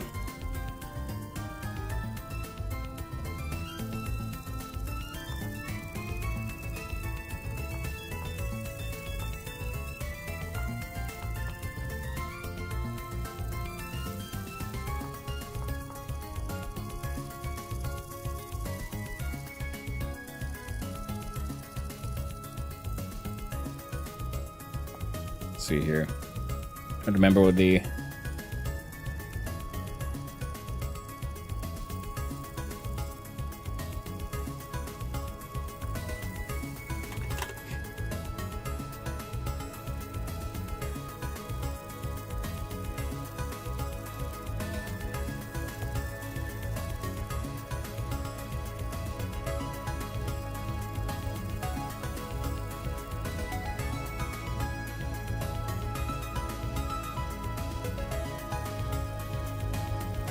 There we go.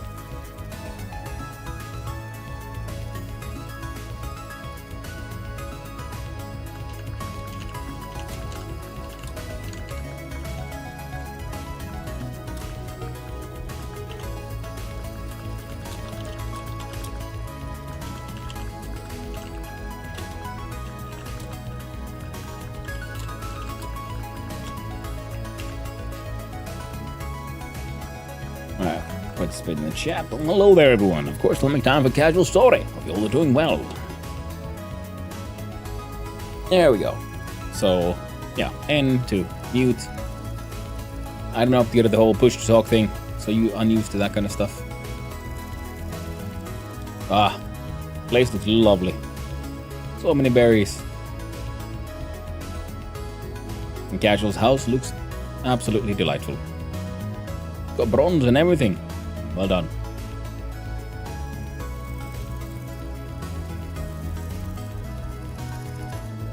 Alright then.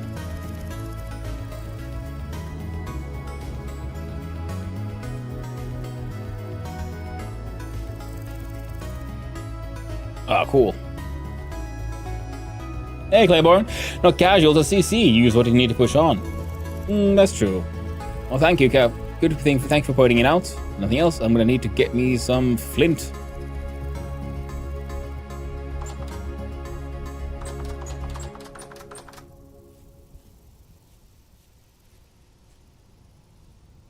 Got charcoal. Got logs. Got boards. Ooh.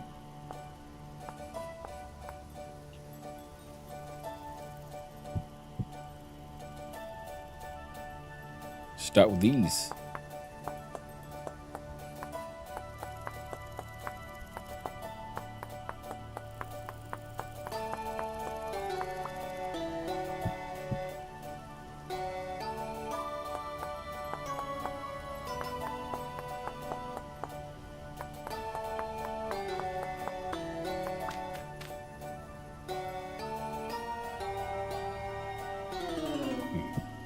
And as for the strangeness of the music, I quite like the actual the soundtrack for this game. It does have that strange vibe to it, but no. So then again, so does the game. Has that eldritch feel, and then an axe still.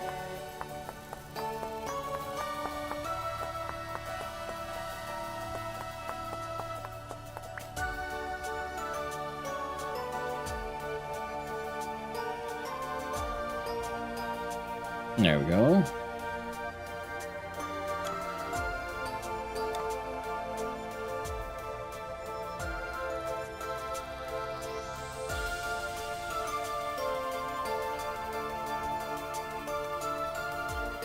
Most important ones will be a knife.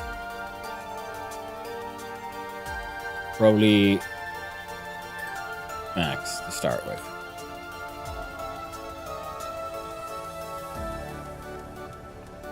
Ooh, someone's making bows and things.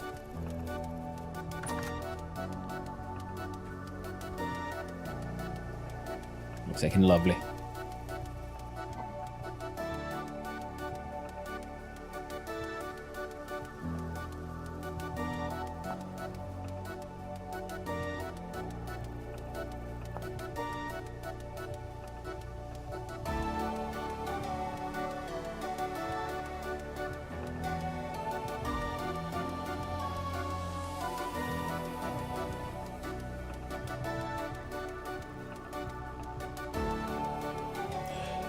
Now goes casual life with no storms and no stability. Well, hello, Centurions War. I don't know, I just started. So it'll be interesting. At least it'll be a heavy focus on adventure and, you know, just crafting, building something interesting.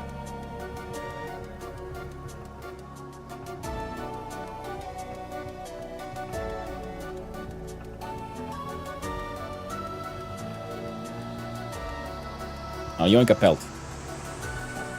There we go.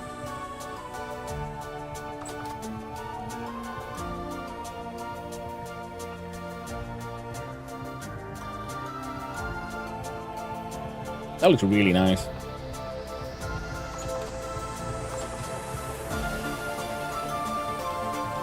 Out with a knife. I saw them. Cattails of Destiny.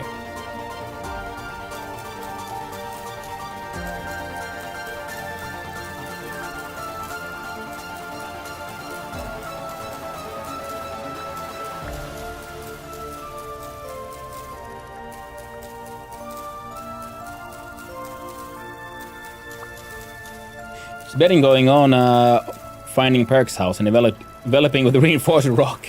So I was lazy and that would be effort. Ah. That does sound like a fun idea though. Random wild trolling.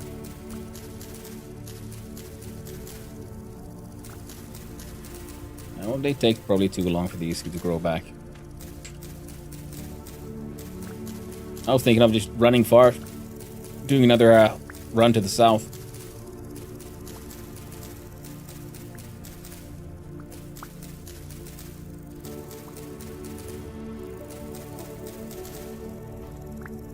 Cop Reynolds, so doing, hey, nice.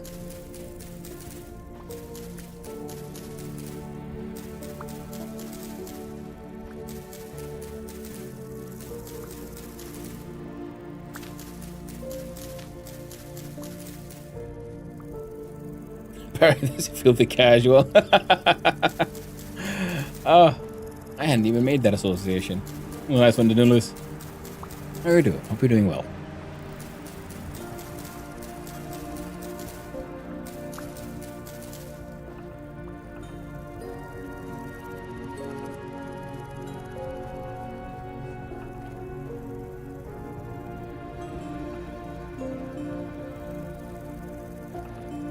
Make one of those.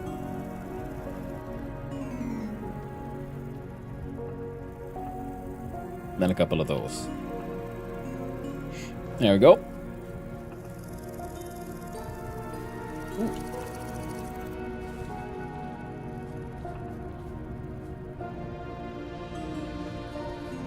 And got some berries too. Time to survive.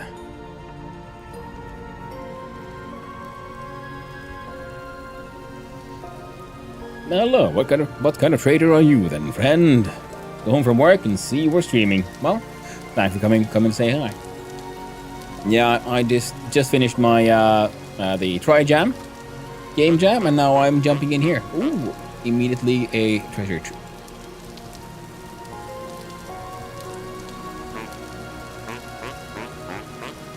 What's your name? Any of the interesting places.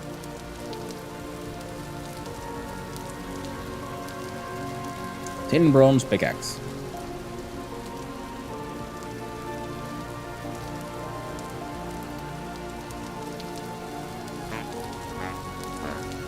Now, treasure hunter. Now we gotta do like a choice. All purple.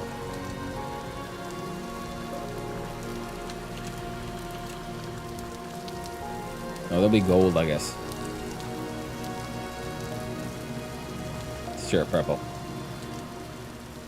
Temporal gear, if only your hand is rusty. That is very true. That'd be handy.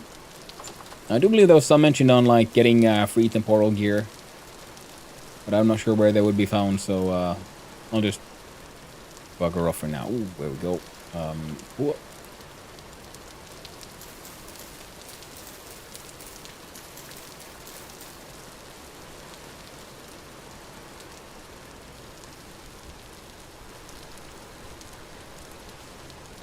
Get some berries.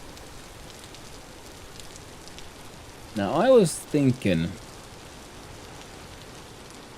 that in general just head far south. Just for the hell of it. Big migration. See all these developed lands.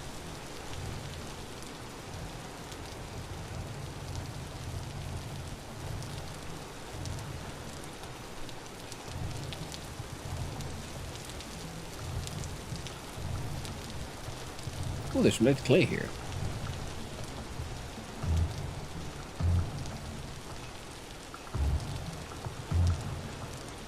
Oh well. Not quite as important. Whee! Wait. There's rivers and shit. So how do we make a raft? I need 3 ropes and a bunch of logs. The logs are easy enough, and the ropes can be made from vines and other things. So we're gonna run into the berries. Into the woods. We did get a stick, which means we're gonna combine our stick with a spearhead. There we go.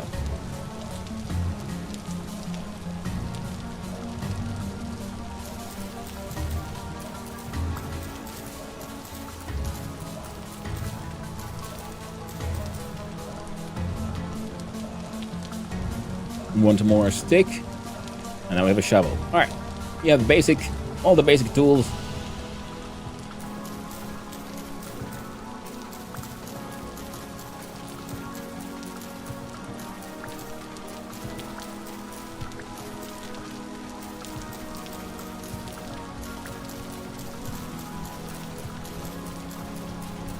Let's collect a bunch of grass. We need a bunch for like hay bales, so we can make beds. Well, the beds are that important right now, but the hay bales could be quite handy for like just mini freaking like doors and shit. Plus, we need grass to make torches.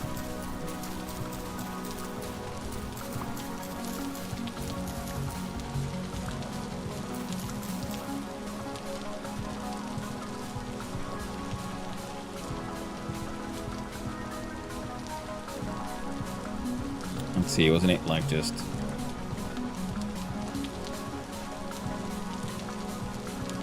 meat? Oh.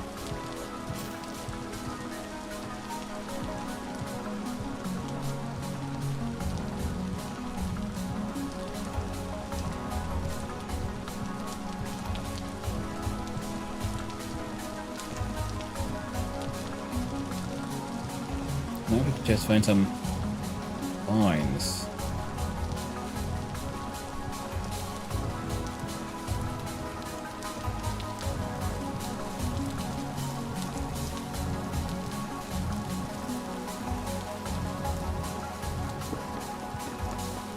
There, we're gonna need the logs anyway.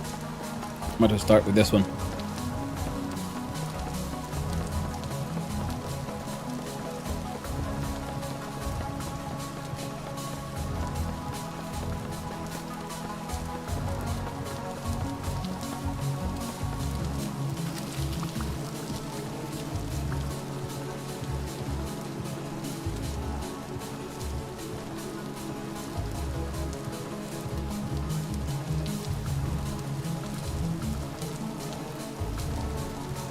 I think that was...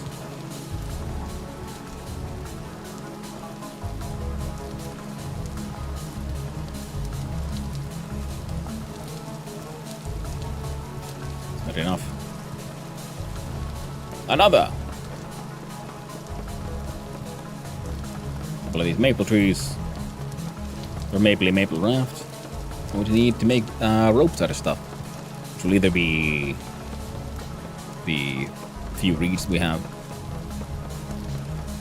Do something else.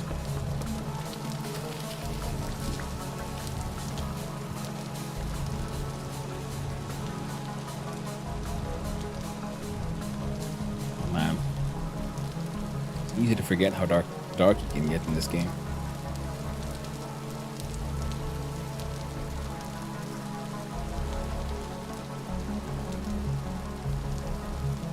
We have enough logs now to make a raft. Now we just need the rope.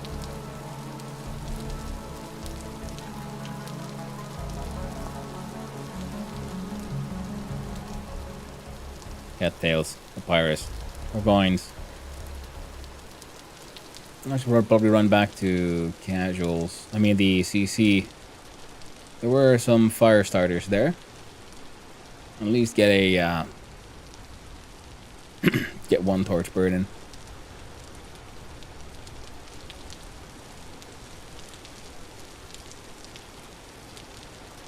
Might need a torch while you can't still see. Absolutely, that's what that was the plan here.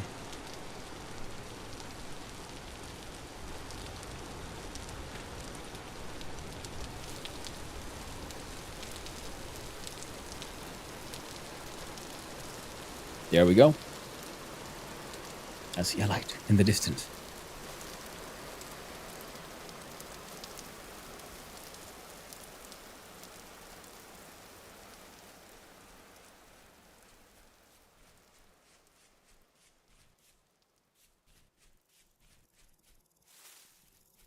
Yep.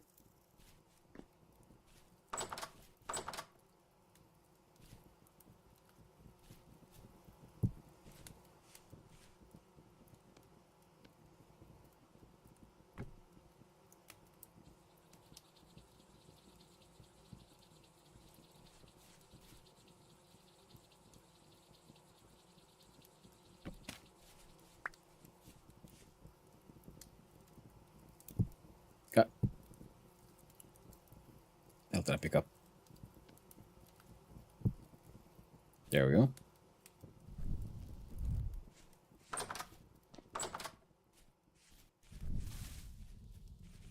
Excellent. Torch. Now, we need to make more.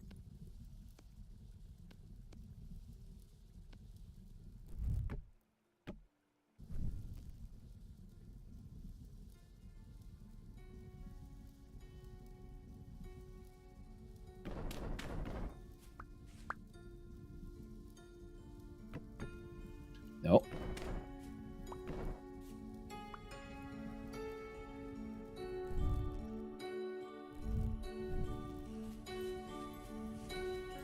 Now the lit torches inside my back pockets. That's the way it works.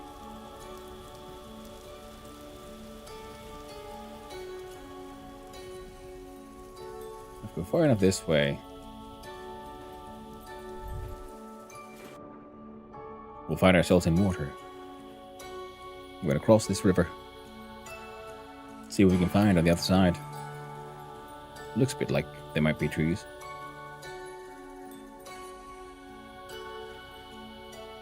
Apparently we're already getting hungry.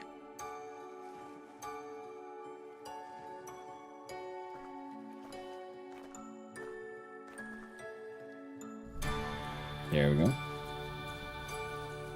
Ooh, what berries?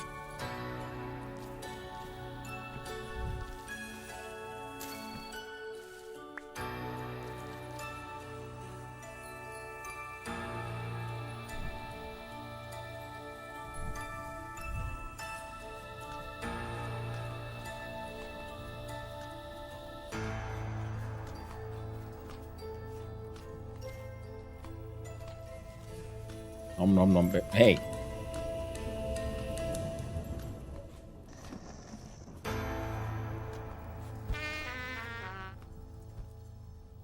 No, I'd rather you didn't. My little gooby friend. I'd rather you didn't.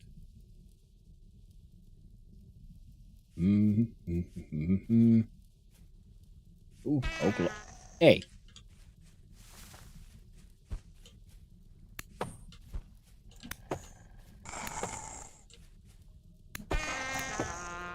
Ah, fuck. A wolf, an actual threat.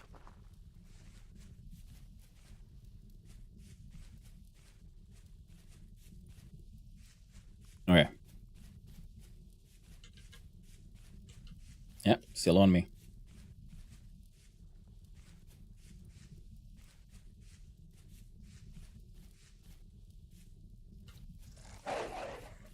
Still on me. Damn you, wolf. Let it go.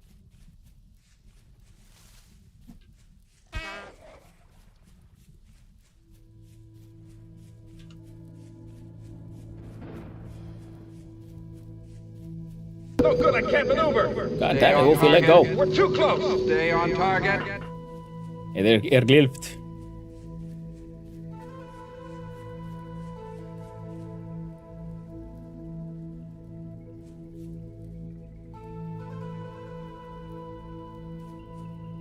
I think I finally got away. Excellent.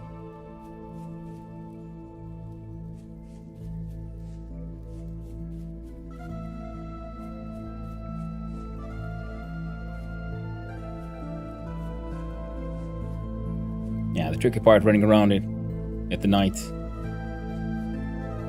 You can very easily, very accidentally, get way too close to wolves. Really piss them off.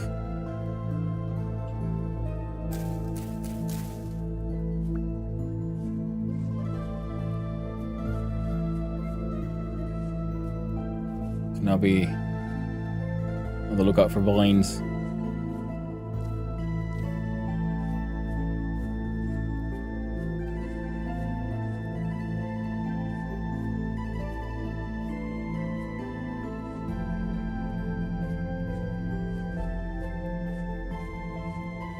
Okay, I'm so tempted to like just go look inside. What's inside the hole? What if it's exciting? Probably not though. It wasn't. Not very exciting at all. But it is weird to not have that cog there spinning. No instability at all. I can go wherever I want. And they can't stop me.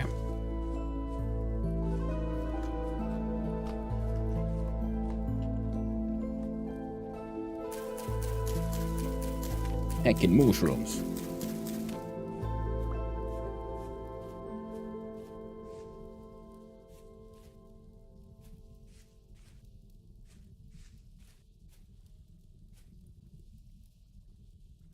A mighty oak. Could hollow what the world at mantle. Yeah, you could. But I think you'd still get a bunch of like crazy spawning in there. Yep. No, you don't. Oh, I'm dying already. I had not been paying attention to my health.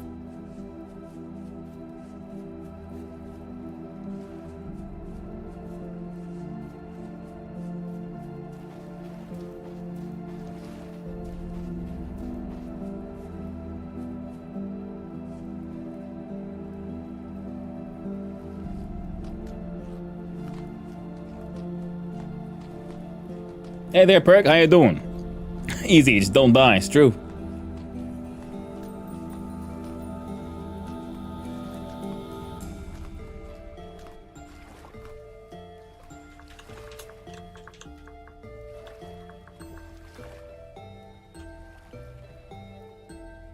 Hey there, Kim Stockholm.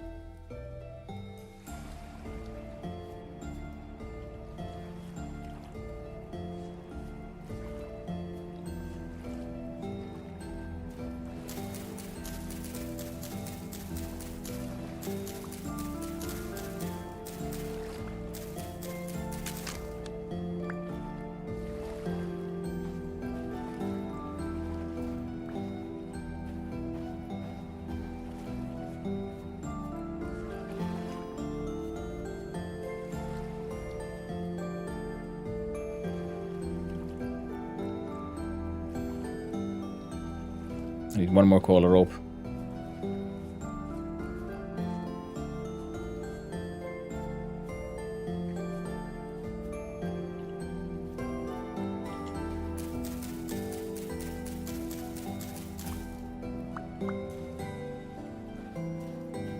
Got me a stick.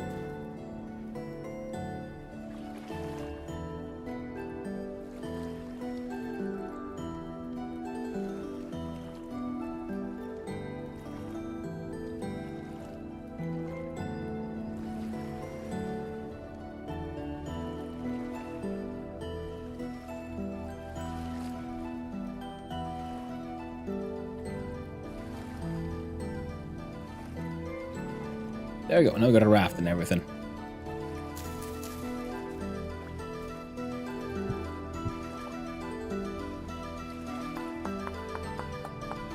Oh yeah, the napping game. Nip, nap, nappy, nap.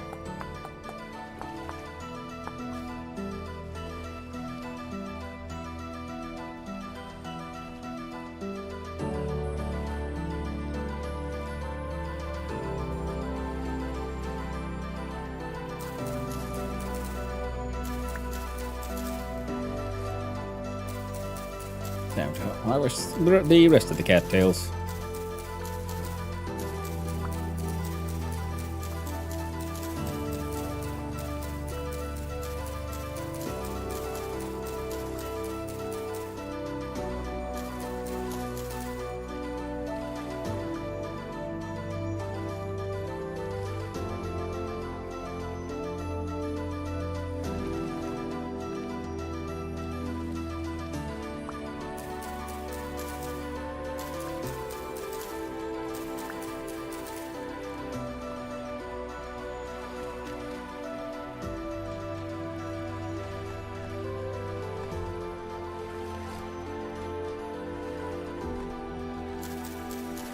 mushrooms. Eat the berries. Keep on harvesting the cattails.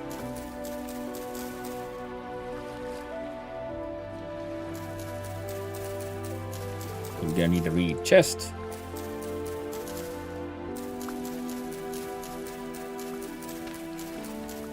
And another hand basket.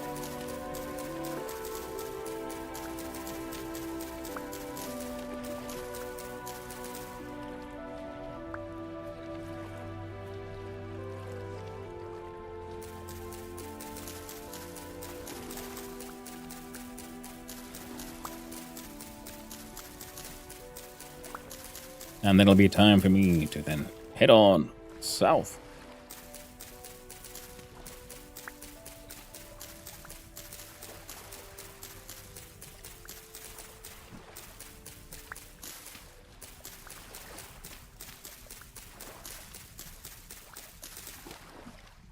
Ah, finally, sun's coming up.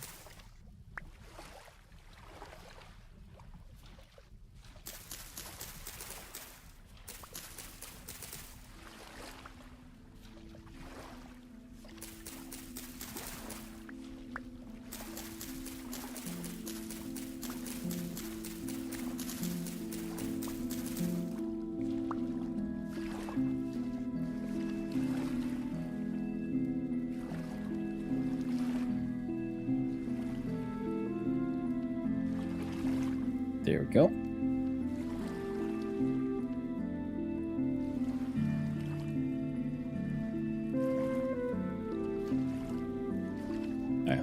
Minimum's taken care of as far as I know. The one wait, do I need an ore?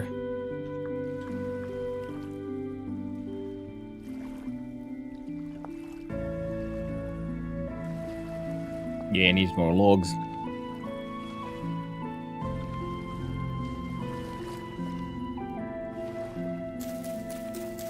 Needs more rope.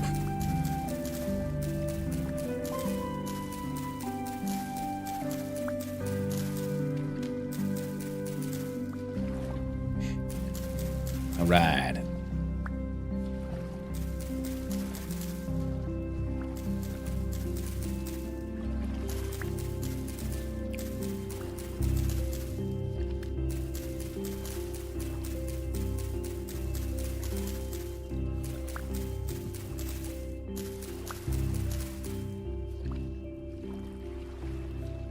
There we go, there we go.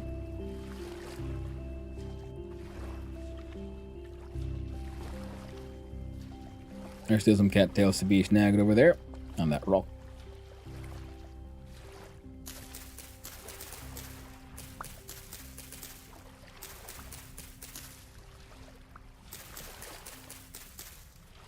Someone's made a hole here. Oh. Oh no! Don't get sucked in. Don't wanna drown. Don't wanna die.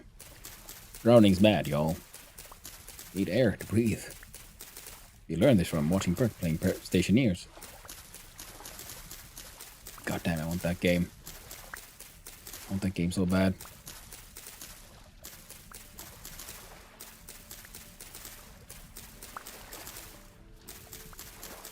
Right now, we're gonna focus on cattail maxing. And see if we can get our hands on some horsetail, and then we've got, god dang, then we'll have some healing poultices. We're gonna heck and survive, chat. We're gonna make it. And welcome back from the ad, everyone.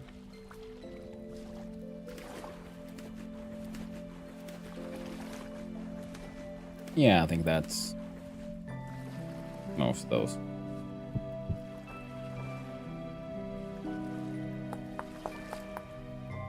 I usually favor the flint tools so much that I never really realized how good they are compared to these other ones.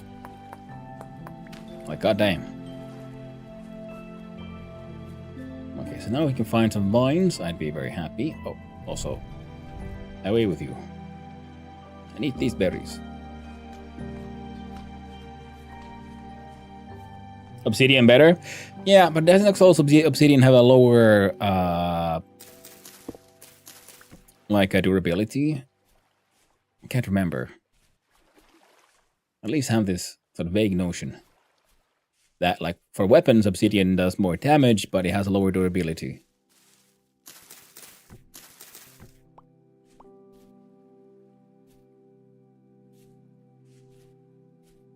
Whereas flint has the highest durability and also, like, in general, just performs well.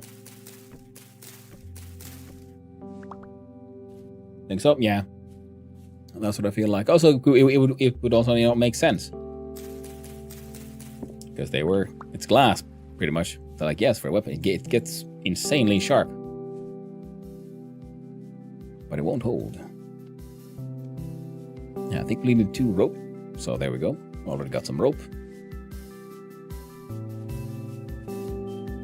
Need a couple of logs. So who looks promisingly branchy? You do. Let's cut you down.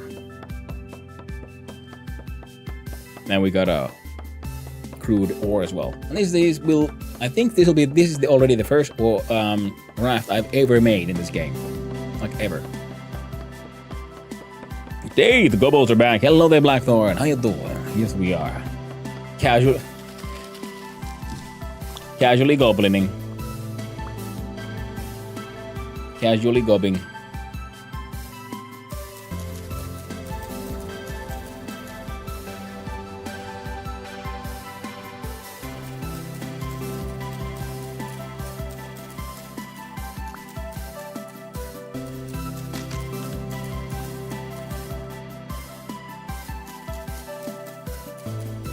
I think they aren't attached anymore.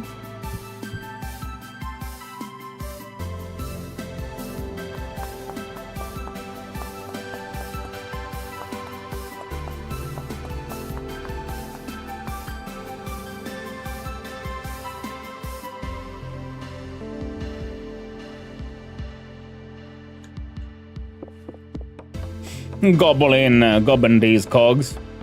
Oh yeah. Sounds a little uncomfortable, but you know, we'll do it. We'll do it for the meme. We'll do it for the joke. Goblin on cogs. These rusty cogs. Not mouths. Sometimes you gotta do it.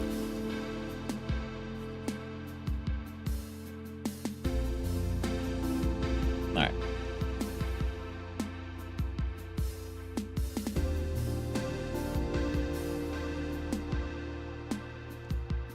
There we got a crude ore. We got a thingy. Raft.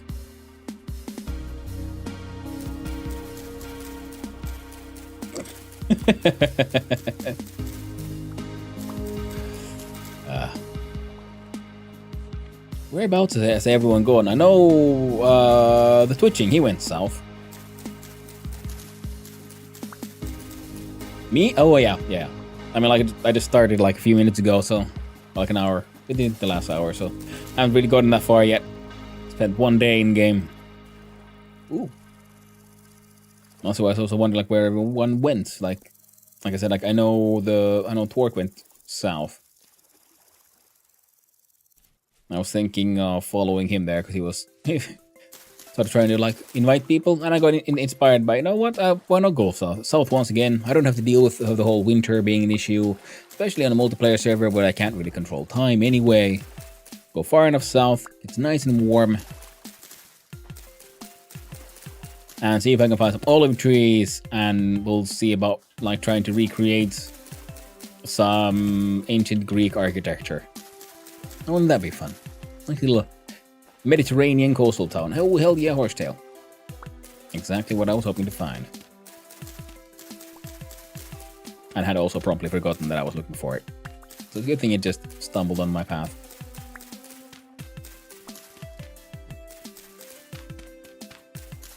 Still need to figure out the whole food situation, but you know, we'll get there. Being able to heal is very important.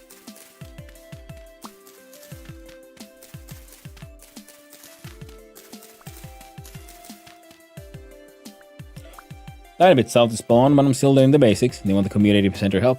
Ah, yeah, absolutely understandable. I grabbed like a pelt from there to make 1 hunter's pack. So that's usually something I end up skipping. I have like reed baskets until I then jump straight into linen sacks.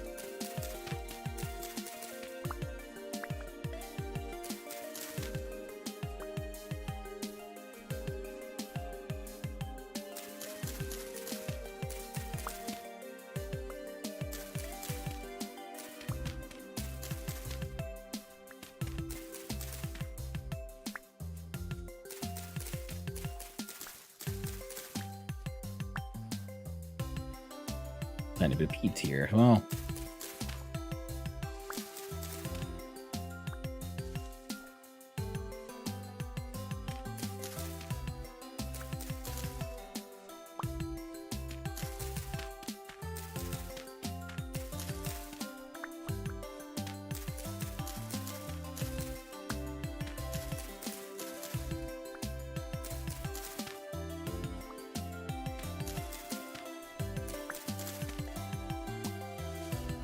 Okay. I might be overdoing it just a little bit.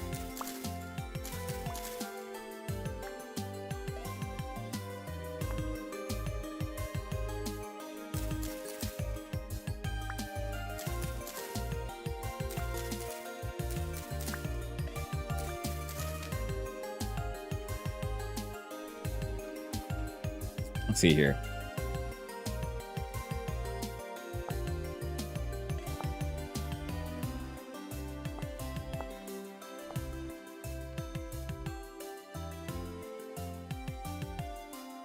Nope.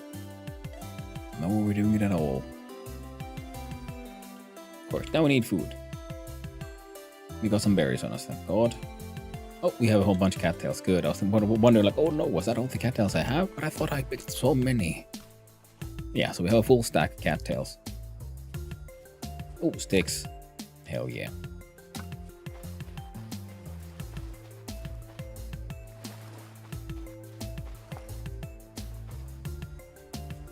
And yeah, granite will do. But you don't have any, if you don't have anything better.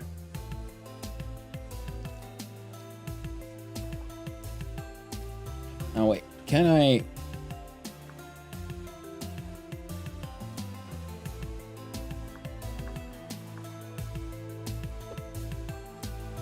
There we go. Oh, it's July. Okay, so it's not that late in the year yet. I'm so worried. Like, oh no, I don't know how much time has passed already.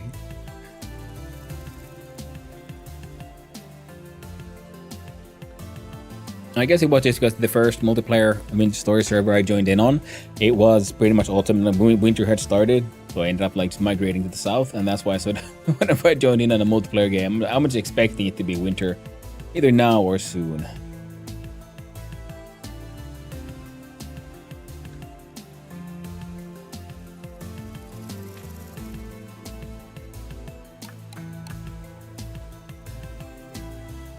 Good precious sticks. Ooh, king bullets.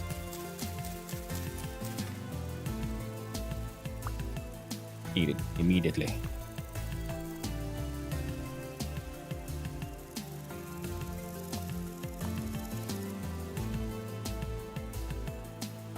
Hey, we have an actual flint. Nice, now I'm gonna stop picking granite, I guess. I got enough. Okay, a bunch of sticks. Alright, so now we can focus on survival. In other words, food for a little while. Oh, sticks.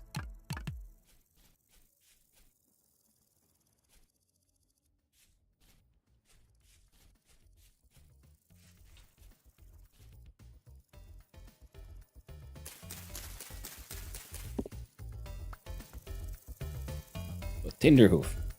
Uneaten. It's an 80 sat. Damn.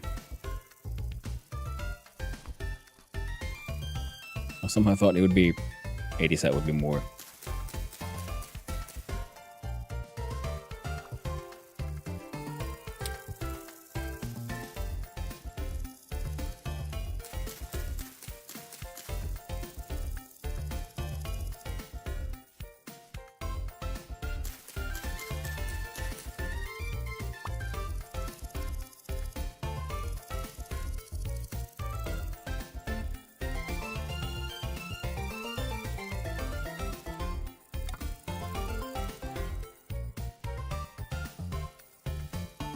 Let's get, yeah, death cap.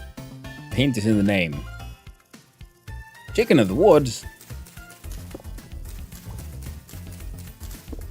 That's something I've been hoping to have a chance to eat in the real world a few times. I never found one when it was fresh.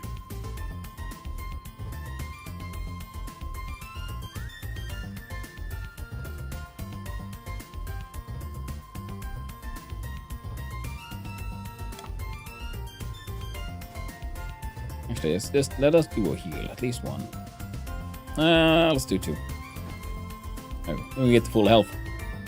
Trouble with multiplayer servers, if you're not on fairly quickly, they're stripped bare. Yeah, that's very true. And that's also why I'm focusing on like renewables, like sticks and plants. And I'm not destroying anything, like picking up cattails with roots and all, because Casual did ask everyone to, like within 1,000 blocks, pretty much, of spawn, kind of like just don't go too crazy. Leave things for the next group.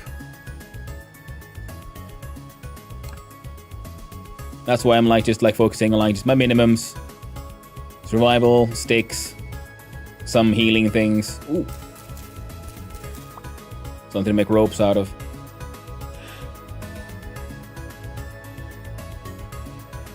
Travel a bit, yeah.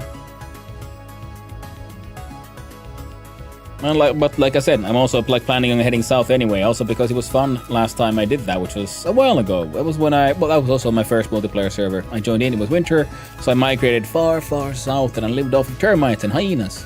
Good times. Now, what the heck did you give me? I just wanna.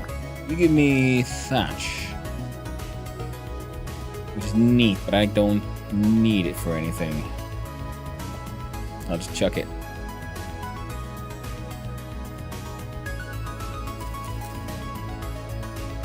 Yeah, then the next day or two, then berries ready again. Yeah, exactly, that kind of stuff. Like, as long as you don't uproot things. Plus, the CC had a bunch of berry bushes brought to it, most likely for that, like specifically for that reason, so that it'll be easy to people to just pick up renewable foods. So yeah, don't destroy renewables. You can enjoy them, but I want to destroy renewables, and I want to build my own farms and whatnot, and like pick my own like orchards and berry bush things, make wine, all the good stuff. Which is why I'm like slowly but surely just getting ready for my own migration to the south. Of course, then at some point I'm probably gonna die and then be upset because I don't have a temporal gear yet. I do believe Casual was willing to share with those. Now there are rivers, so we have the rivers mod. I don't know how far it'll go, so thinking, can I like just jump in here and see? But I heard something. Granite sand looks pretty nice though. Oh.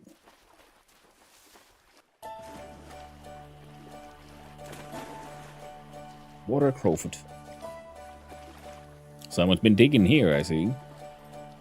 The water has been displaced.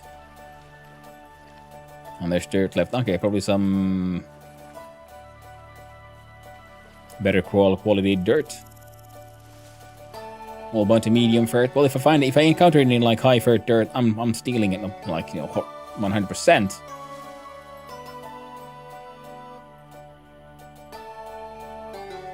The trader buying anything worth getting for that gear? I mean, treasure hunter, so some great treasure stuff.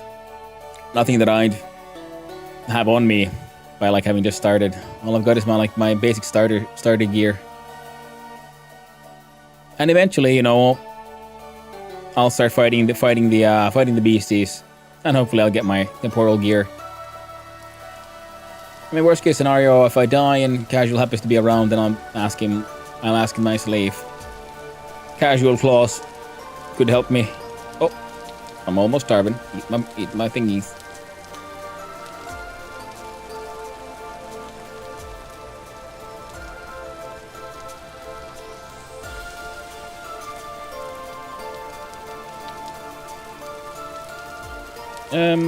Couple of chicken in the woods will be... Okay, let's see, how does this go?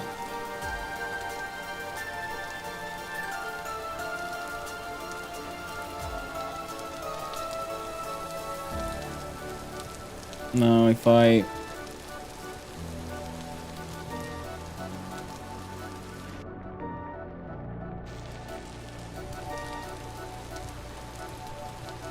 Yeehaw, I got a boat.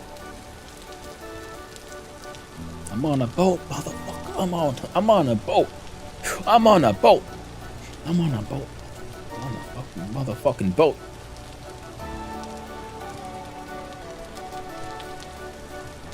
Off to seek my adventure. Seek? Huh? Oh, okay, right. Forward is still towards where the camera is looking.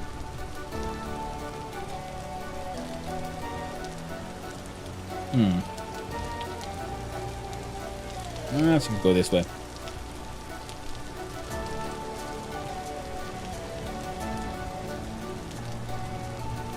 Now, a couple of chicken in the woods won't carry me too far. Those look like berry bushes up there. Some black spots. Wait. Oh, oh no, someone lived there already? No, that's just, it's a trader. Let's go visit. I ain't got nothing to trade, but worth checking out. How do I... Okay, like that. Oh.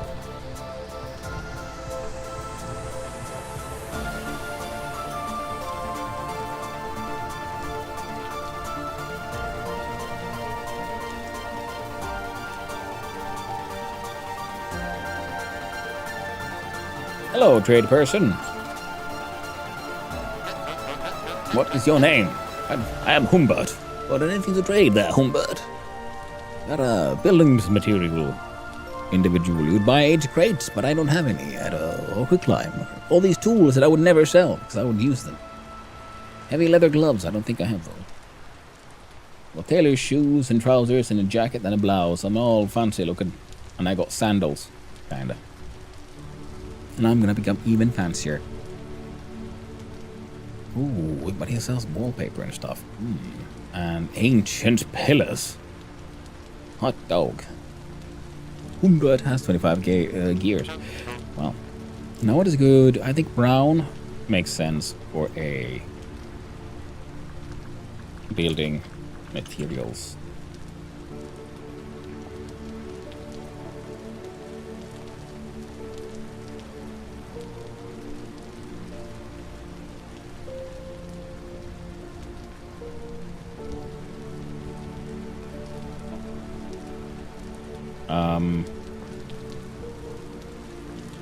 Both.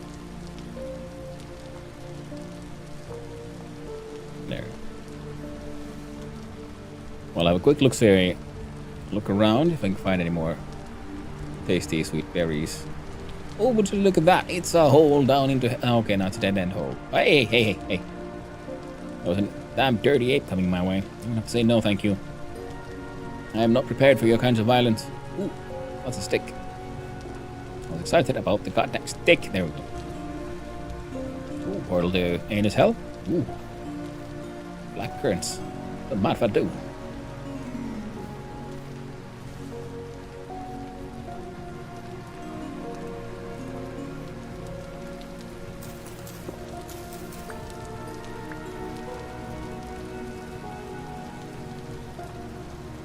Neat looking trees. There we go. I see berries.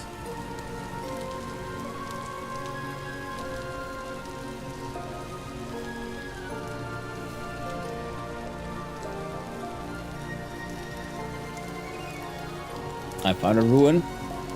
There might be. It looks untouched.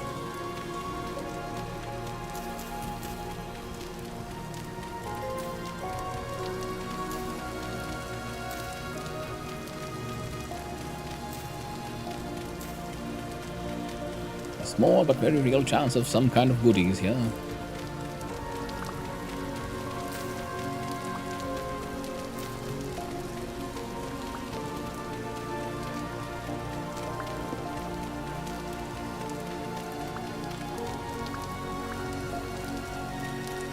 I remember that one freaking multiplayer server, which my very first one. Reaper Link was running it, and I had a good time. People made fun of me because at one point I had like meteoric iron, like plate mail, but I was still running around with like just piles of freaking flint and sticks in my pockets because I was so paranoid of like all my tools breaking.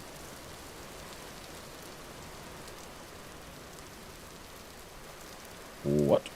Mature rye. Well, we definitely need that. We could eat these berries, though.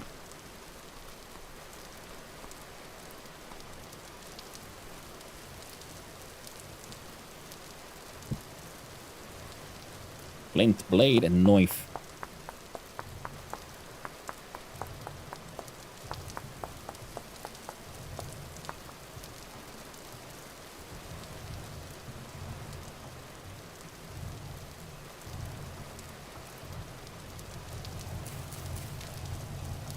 Oh yeah, seeds and rye.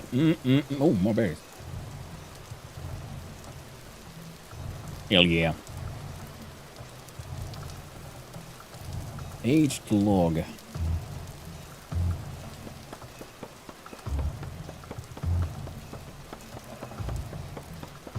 God damn it.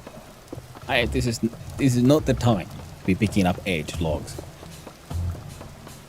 The loot goblin in me is all like, no, you must have it. Must be gone. Must be done. Could I get the peat for the other trader? Sell that, then buy it. Ooh, he bought peat. Well, too late. There we go. Alright, I have... There we go.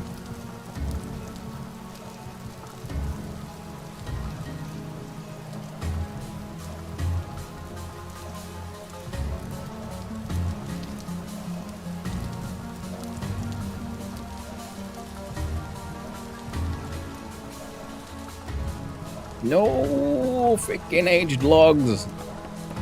If I understood it correctly, this comes from like the river mods or something, which adds things like you can find old aged logs like this, which is very neat because aged logs look nice, and sometimes it's annoying that you have to be like just doing some major like adventuring inside caves, inside ruins to get your hands on aged logs. But if I can build a log cabin out of aged logs, man, I'd be very happy. So that is one of the things I want to make, a little log cabin, and then eventually more things.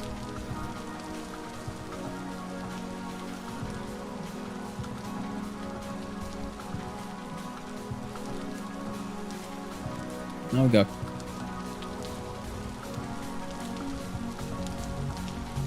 Large amounts of various goodies. Wait, does this mean I might have gone down the... Should have probably gone down here. Oh well, back to the boat.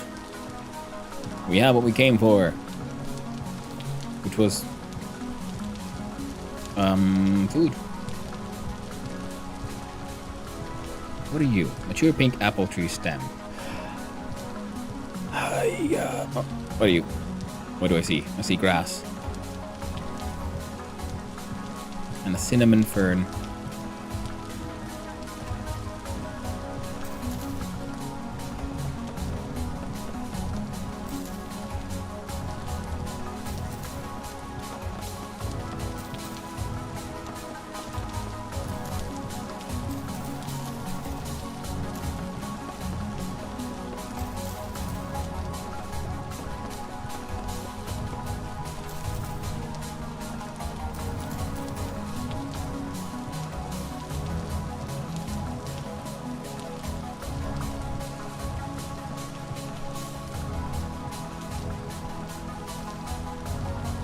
No, I think they had a 25% chance of failure.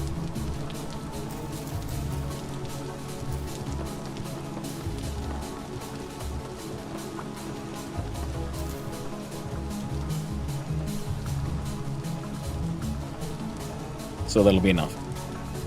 Oh, one more.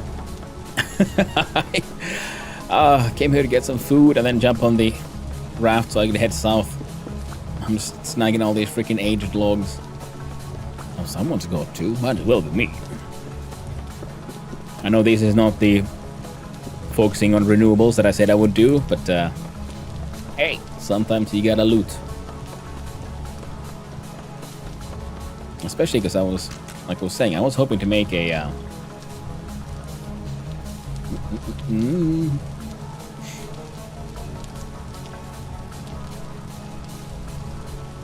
Right. make a log cabin thingy, and if I can focus on building a lot of it using aged logs, I think that would be rather wonderful. Logs in here, I guess, as well as apple tree cuttings, seeds, rye grain itself, a whole stack of cattails, and horsetails.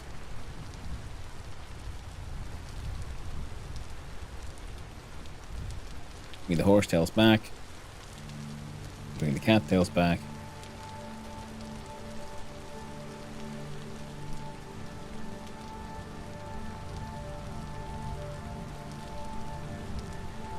One big amount of food.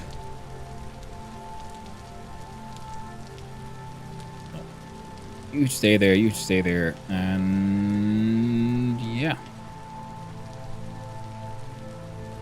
Wait, can I do it this way around? So if I put down like one of those, and I choose, say, a flint axe.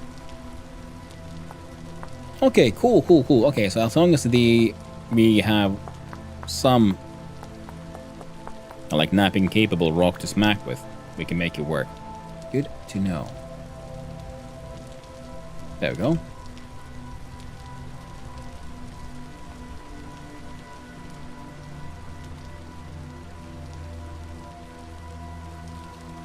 Hey there, Oshog. You on casual server too? Oh hell yeah, man.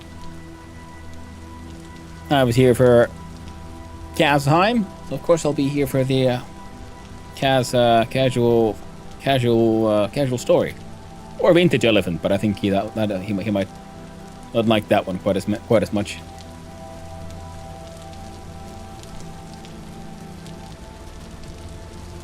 Okay, I'm gonna see how far south we can get on the river. Hoping for the best.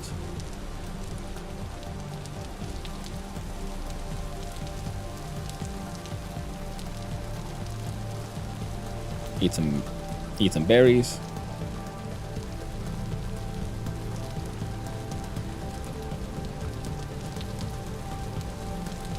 And crude ore times again.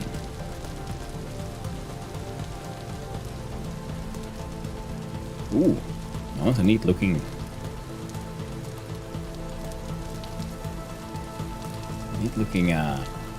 mountain thing there on the left. Looking very cool.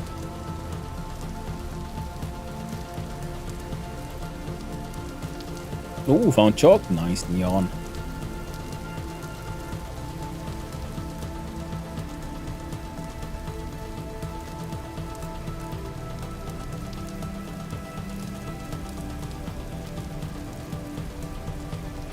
All these fishies look nice and all, but I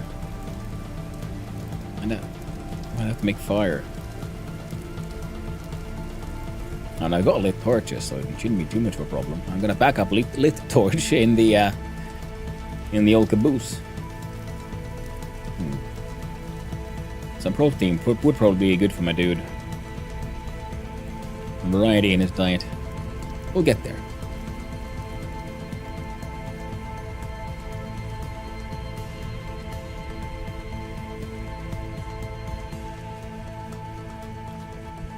I'll see how far we get on this one.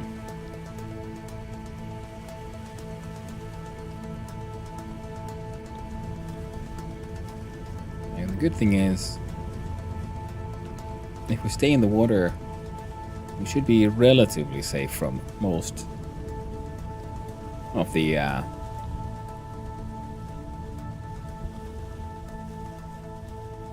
what are they called now?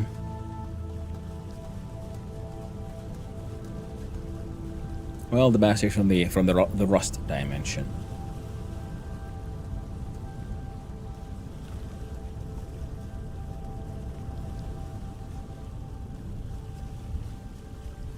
And hopefully some not too many wolves either. Or bears.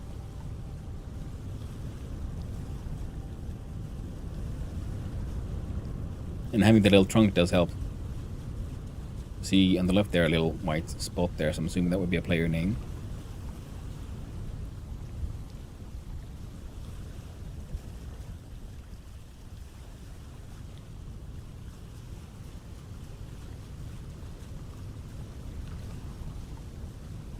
Now, does anyone remember, did Casual use, like, in the map generation, the kind of stats to make larger bodies of water? Or no? 'Cause I have no idea. Is ocean sailing a possibility, or will it be just rivers upon rivers of good times?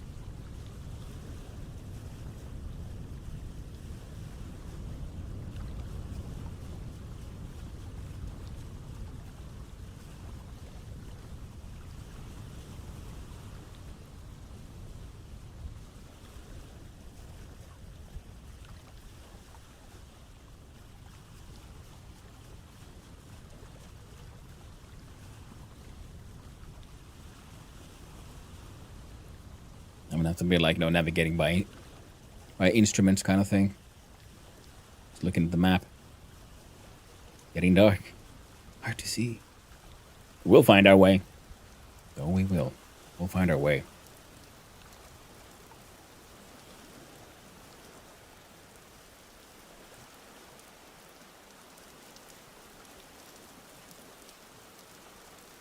I've been playing many games with flashlights. I keep on like trying to press F for flashlight. Doesn't work in this one. Oh wait, I'm safe here. I can do that, can't I? Not that it helps much though. But I can see a little bit in front of me. But I can see ahead in theory kind of thing.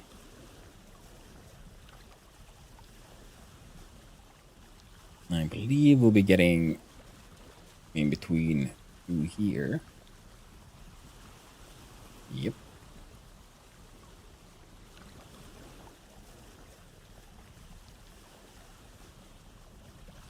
The hell? The devil! Fireflies. Alright, we're already 1,500 blocks south. Excellent. The goal is above 10,000. Or at least until I find olive trees. But I'd say above 10,000, because then we should be close enough to the equator to not really have to worry about winter, but we could maybe aim for closer to 20k, I think. Hey there, sea turtle. How you doing? Hope you're having a nice day. Ah, crap. I'm gonna go this way.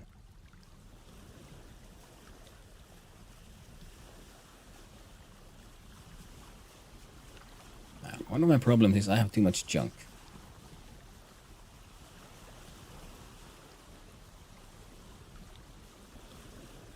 Like already.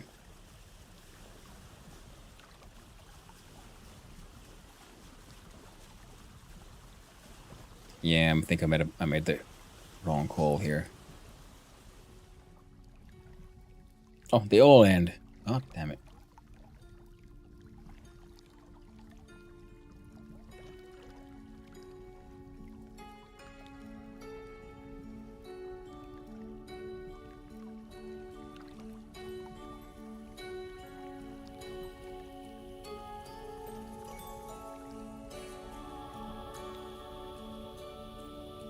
Oh, no, that's a hole. I was wondering, like, unlike a structure, or no, that's a hole. There's some ruins down there.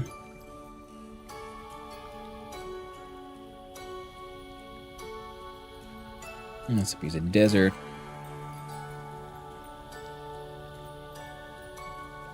Yeah, the problem is that now that I have stuffed things in a chest,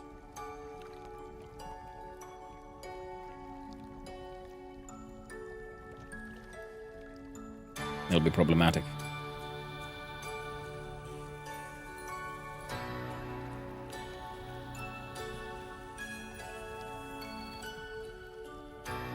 God dang, that's pretty.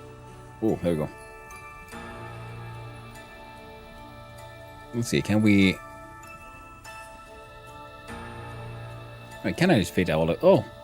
Might not be... Oh, wait, then we have... Then I need 2, so something has to go.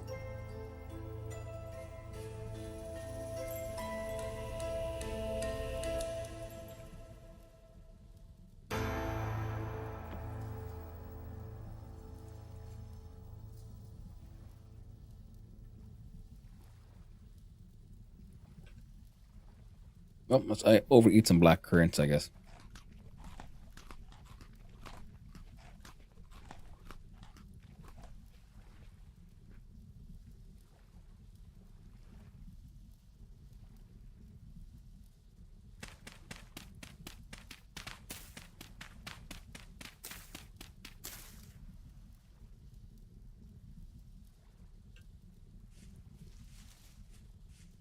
Now we run south.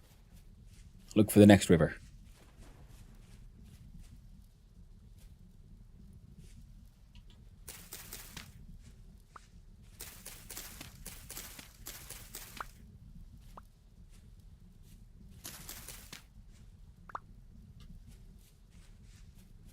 Free rye. Not bad.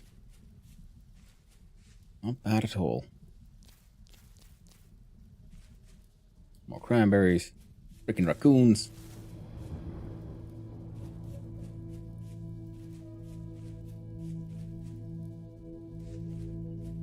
Bunnies. That looks like it's either hole deep underground or... Oh, it's a hole deep underground. Well, we're not going to go there. Not yet. We need to be a little bit more established. Cloth armor of some sort. You see, I say this, then I find myself running into a cave. But I was blocked. Got the pillars of stone because I don't have a pickaxe.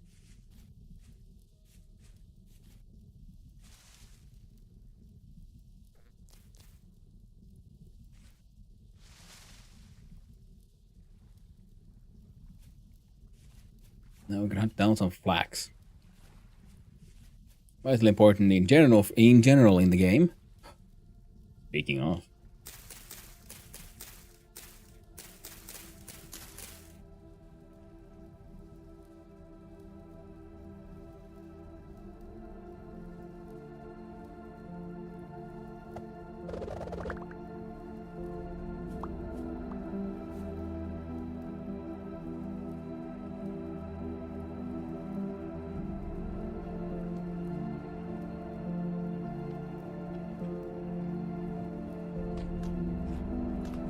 Eat some rye grain.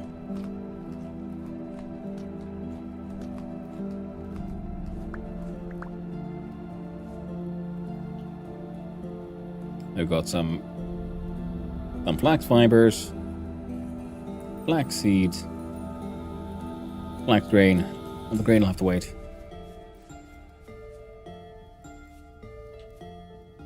Let's try to keep our eyes open for some lint. God, turnips too.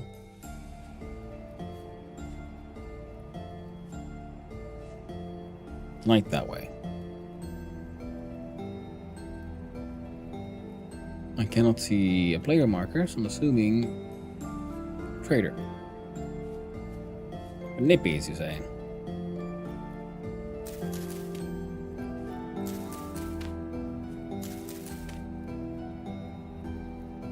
So we're checking who are we and what are we chucking for this one? Grass.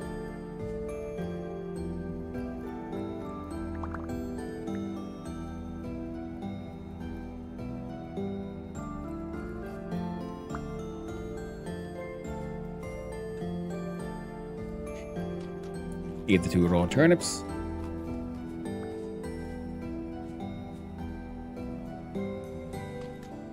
Eat them again.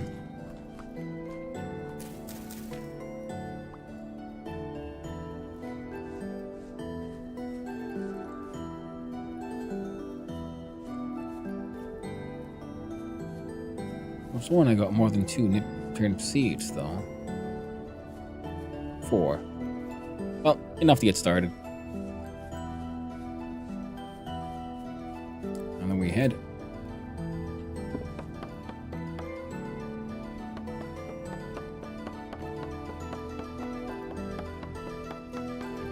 towards the light.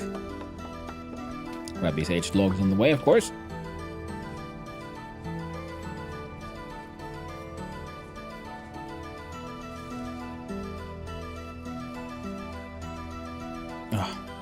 Oh, there's berry bushes too. Ooh, thank you, Lurk, over there for the follow. I really do appreciate it. And I hope you have a most wonderful day, my friend.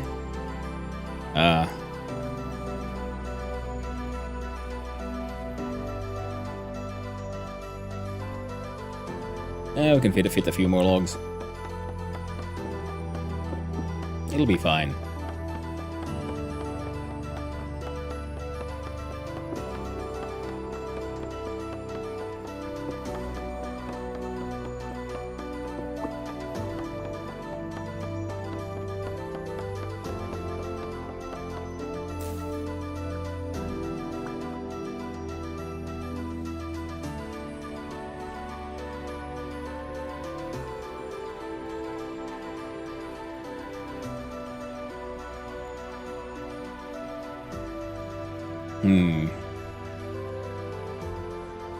It'll be fine.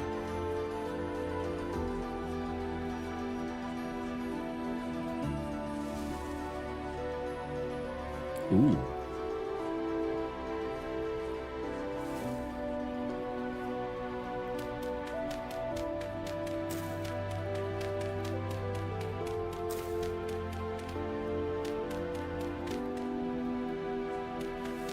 Yeah, I'm thinking if this thing had anything, it's been grabbed already.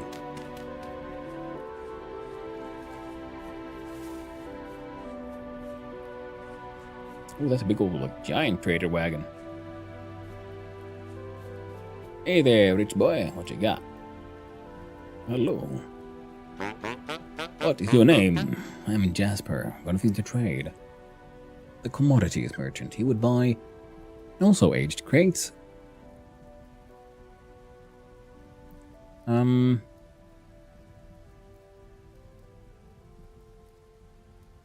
Selling cassiterite could be pretty handy.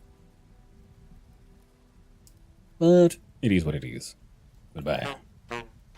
So, commodities merchant.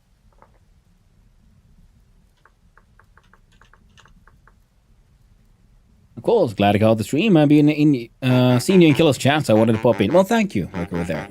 Killer's chat is always a wonderful place to be in. Now, let's see. Sure. Wow, weird pink thing. That sounds good. Commodities color. Yeah, playing on Casual Elephants multiplayer server currently. Actual chanterelles, nice. I'm lost and confused again. Now let's see, we are heading south, as far south as we can. We got pretty much here. So this looks like it's heading south. Let's go check it out. Of course, in doing so, we're going to take this off. Hey, thank you. What? Oh, I want an extinguished torch. Not very helpful at all, those. Heckin' chickens, too. I mean, put only one in there, leave the rest in the back pocket, nice and lit.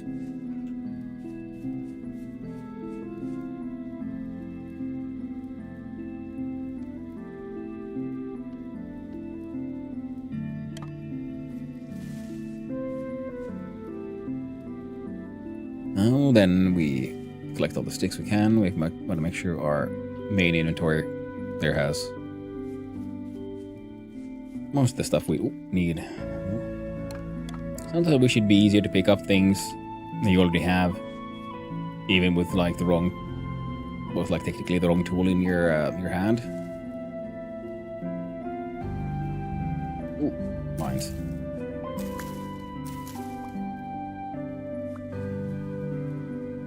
I like mines because they're easy enough to collect, and they're an easy source of rope.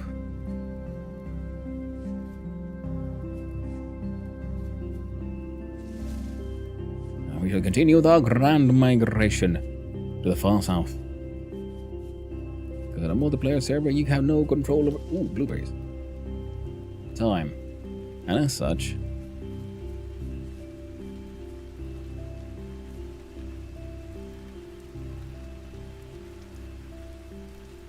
Oh, cool. So I'm like, how does that, like, river just, like, end in the middle of nothing? Oh, because it goes underground here in the parts. This looks very cool. Very cool indeed. But not really what we're looking for. But we can get down there.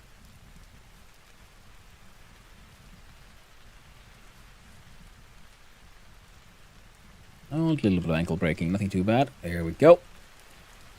Survived it wonderfully. And now we put the raft down.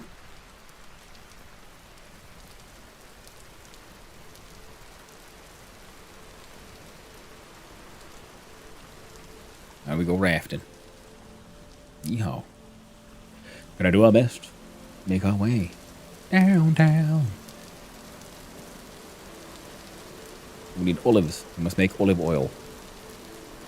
I don't remember if olive oil is a thing in this game, but we at least have to like thematically be able to make olive oil because we're gonna go to the far south where we need olive trees for an olive grove and build Mediterranean Greek-inspired buildings.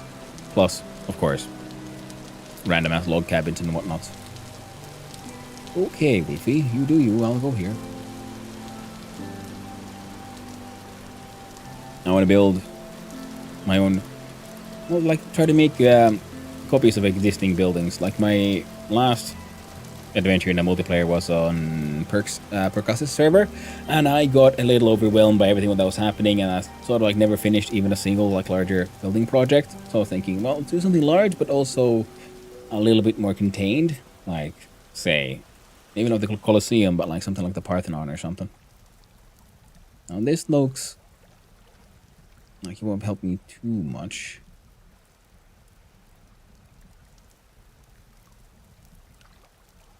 So the question is, do we go down here or a little bit further west and then south? All right.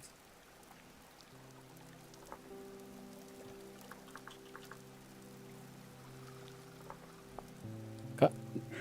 Why did I press freaking? There we go. And we do stone. No, not a star, of course, but a house. Save. Parthenon is quite large. That's very true. That's very true.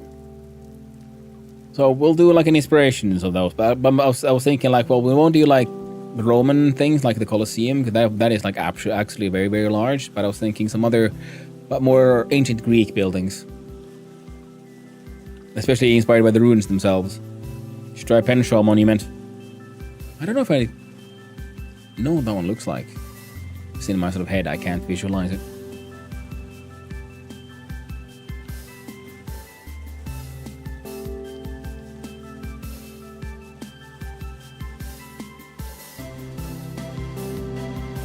But still, the idea was to just to be inspired by ancient Greek architecture and especially the ruins themselves. So we'll first see if we can make actual copies of like existing ruins, and then maybe then try to make versions of similar buildings and of what they should have looked like when they were, well, before they were ruined.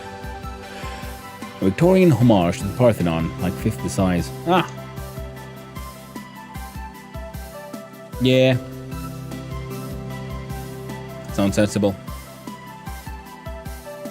A bit more doable, perhaps. All right, we are heading in the wrong direction. Well, that's okay.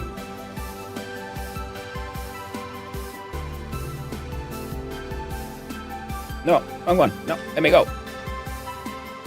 There we go.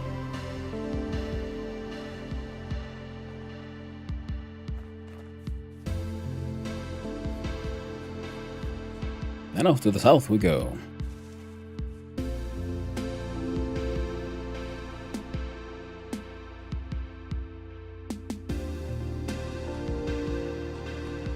Now this looks like a bit like granite desert.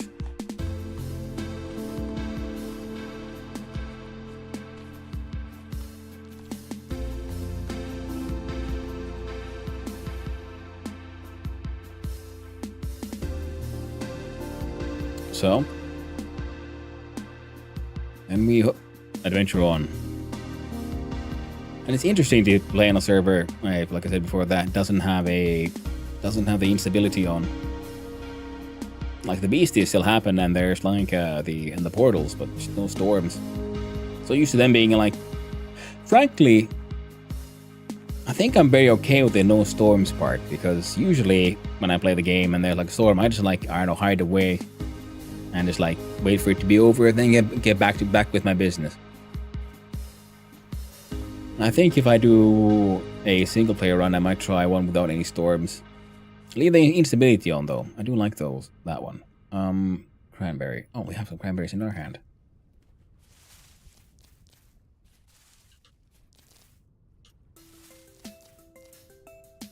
Now, who doesn't like the cranberries? We.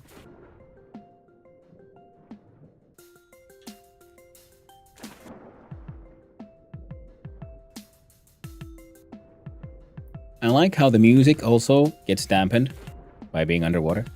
Is that a flax? That's a rye. It's okay, because I got some rye seeds though. So, well, guess not. Hey, sit. Yeah, fuck. You don't have to if you don't want to do this though. Yeah. So we got rye, we got flax. Means we should be a-okay.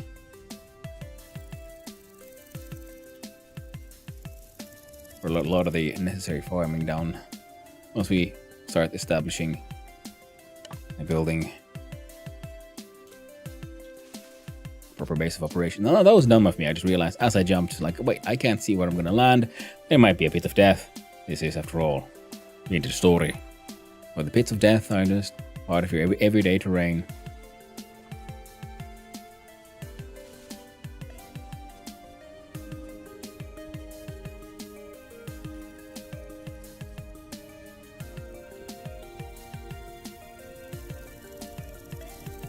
Yeah, nope.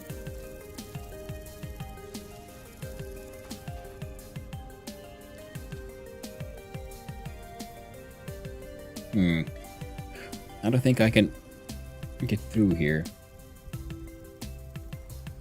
So we could follow the river west.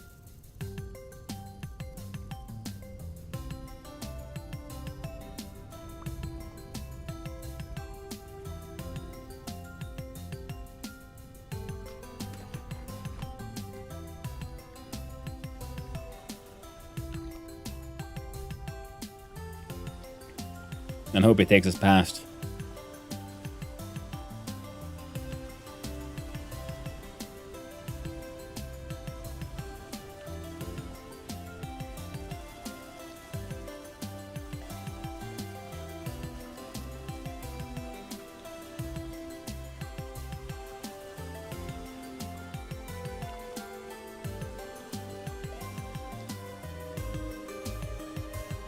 Ah. Looking lovely.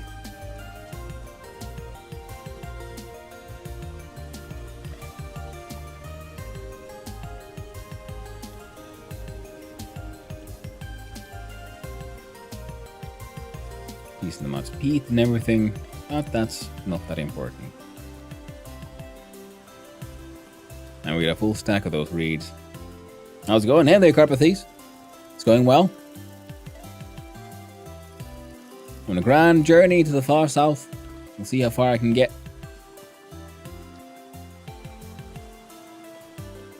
Looks like giant mountains on the way.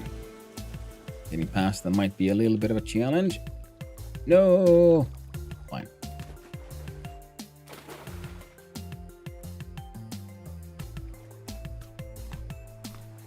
Come on, eat the berries. Pick up the raft. And off you go. Back to running.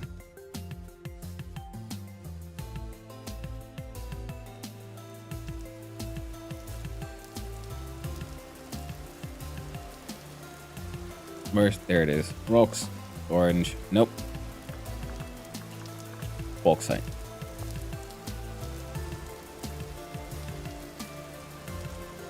Nice. How about you, Carpathes? How are you doing? Hope you're doing well, friend. So we gotta collect these red currants.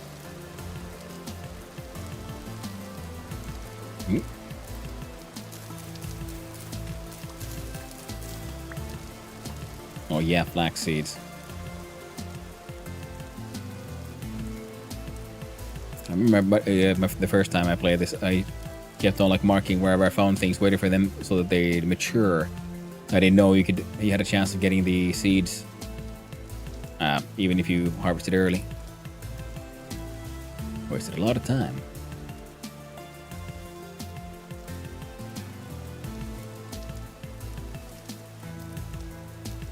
You rye.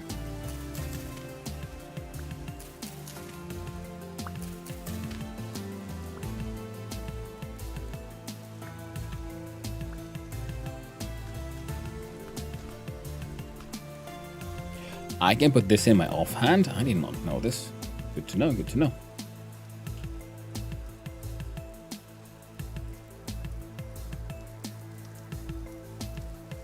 Some Bolthorn Bastardinos.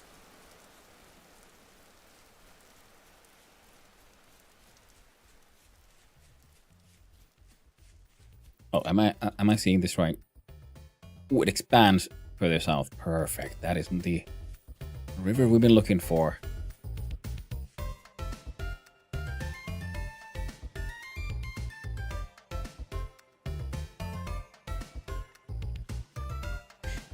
Ooh, a 10 stream streak. Nice. Big 10, baby. Nice. Thank you, Carpathes. Turning up. I do appreciate it. I hope you're having a good time. I do my best to be entertaining. Ooh. Okay, this is in general just bauxite area. Good to know, good to know. I don't know if a limestone or chalk or some other white stone at some point, but we'll look for those more once we just get far enough south. We're only like 33,000 blocks. The goal is to get above 10k, hopefully 20k. Gosh, we really need to get to the river small. This looks so nice. I know, like, I probably got exposed to this on Percussus server, and in this one, yeah, it's so handy.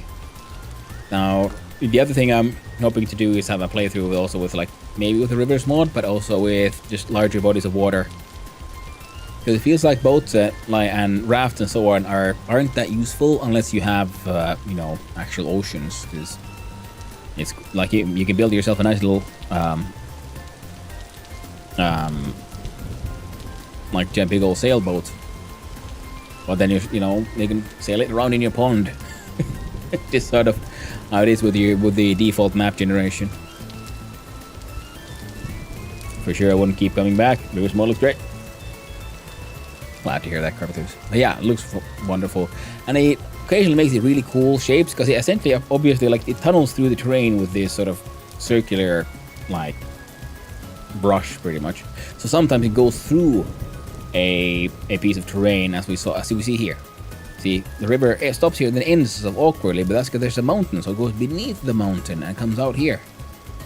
Or no, it goes here and then, okay, it branches beneath the mountain into two. So one goes there, the other goes there. There we see a little bit of that as the effect as well. It does look really, really nice.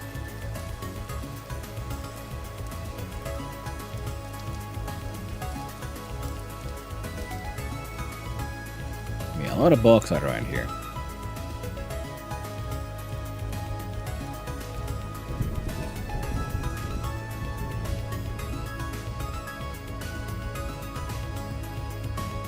And it has that yellow striation, so I do believe that is sandstone.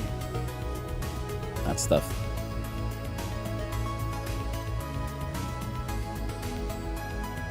Just makes me want to carve a home out of that cliffside right on the river. Yeah, I know the feeling. But I've already declared my intentions, which is Greece. So we gotta head south. We need olives. We need temperate climes. Year-round farming. And make our own ruins. With boogers and blackjack.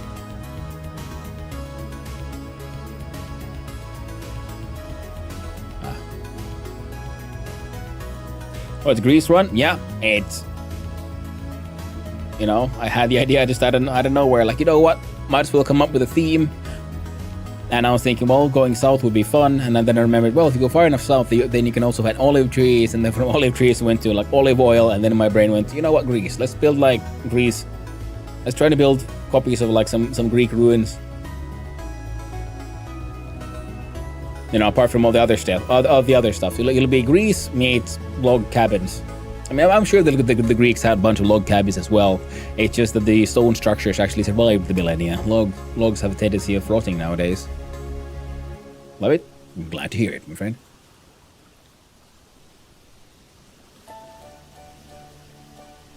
Because it's one of the things that there we see a giant tunnel up ahead. Ooh. Yeah, it's one of the things I really like about this game is the crafting, the building of things, the creativity it allows. It's pretty much this gives me everything that I sort of my nostalgia brain remembers of what Minecraft was or could have been back when I was a kid when it came out. And I haven't played it in a long time, and then every now and then I try and give it a little bit of a try, and it didn't give me what I wanted. And then this thing, Vintage Story, everything I wanted and more. Good thing we don't have soil instability on, eh? Okay, Vince. There's a cave there. Oh man, this place looks great. And of course, as you might notice the lack of a certain cog there, so we don't have temporal storms or instability on it or either. Okay, this is freaking cool.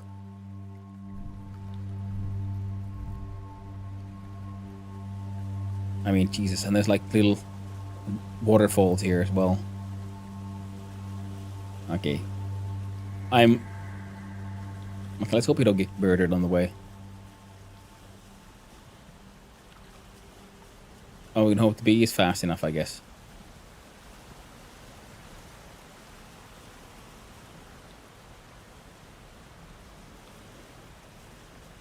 Now we should be going downriver. So yep, there we go. You see the sunlight again. Ah man, this cave is cool. I wouldn't mind, you know, turning some of these into a proper base as well. Nice mountain home. That's what I was trying to do on Perk server, but then I got overwhelmed. There was too many mods, too many things to explore. Then I kind of ran out of oomph on that one. Hey there, Swedish nukes. How you doing? Hello, hello. Nice to see you there. Yeah, they keep on trying to attack us, but we're surviving. We're making it. But yeah, with no instability, living underground is absolutely an option. On Casual Story. This is the Odysseus paddling into the underworld part of Greece right now, lol. Yeah. Well, we survived Scylla. There were many hungry beasts there. Scylla did not devour us. We tricked her. Just like Odysseus.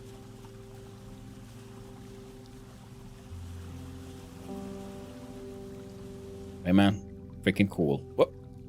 Can't look behind you.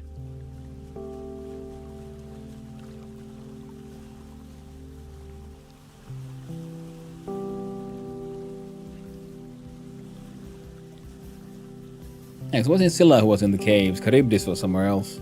Or were they both there? I can't remember.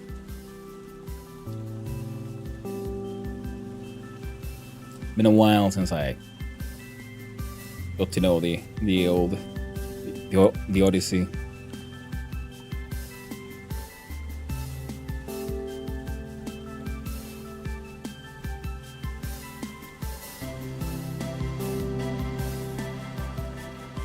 But yeah, Rivers mod is amazing but then again, also the devs have also pointed out they would want to add rivers into the natural terrain generation for the game.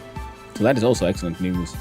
It's a wonderful game and a wonderful community because it is, you know, made by people, designed and created by people who like to make mods. So the game already is extremely mod friendly, and it does seem like they're quite willing to then deal with getting ideas from mods and so on, and working together with modders and adding some things into like the base game.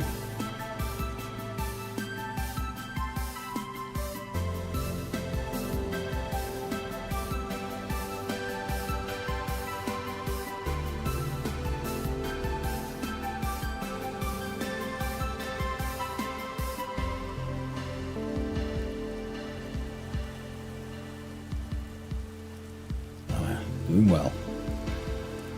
At least so far.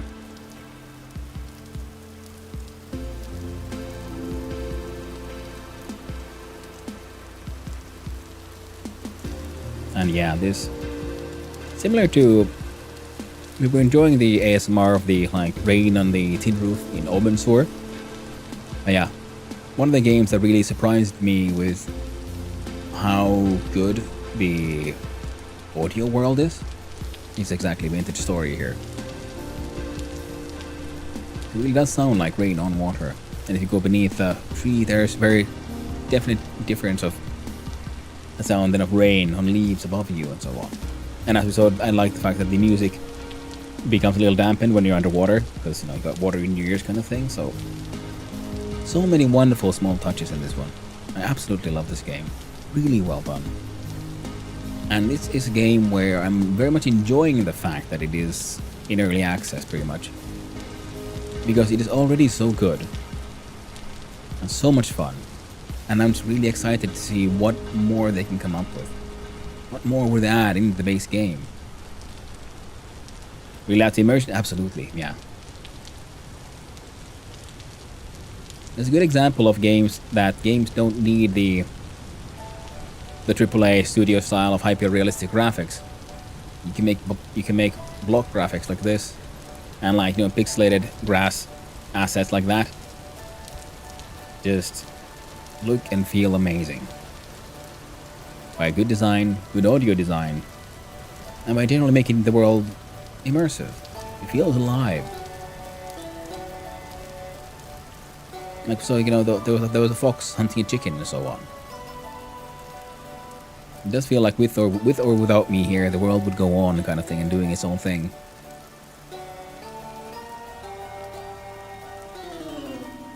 We're heading a little further west than I was planning, but we're still going south, so it's okay.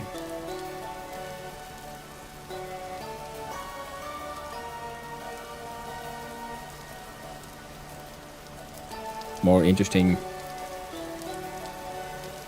mountain shapes that have been like carved through with the river mods, river making brush.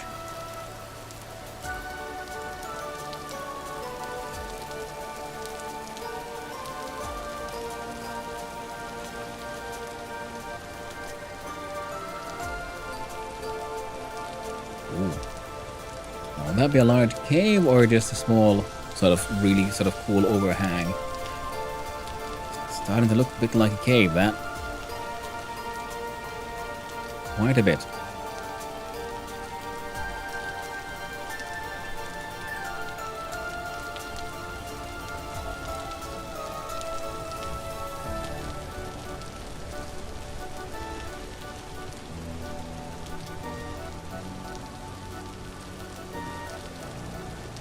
Oh, cool. Now that is very super fantastical terrain, that.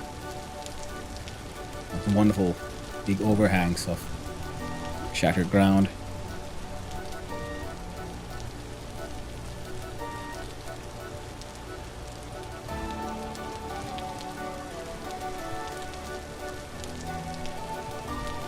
Freaking wonderful. Looks absolutely gorgeous. Even though the map looks really interesting because they have this like striated mountainscape. This, what are they, highlands? I don't know what those are called.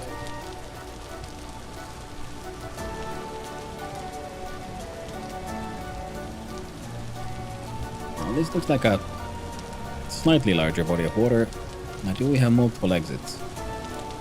And if we do, which one would be most likely to continue taking me south? Oh, Crollo! Thank you very much for the follow. I appreciate it. And I hope you have a most wonderful day, friend. Now, let's see here. So this, I think, yeah, moves straight ahead, I guess. On our grand adventure to the far south. Eat some cranberries.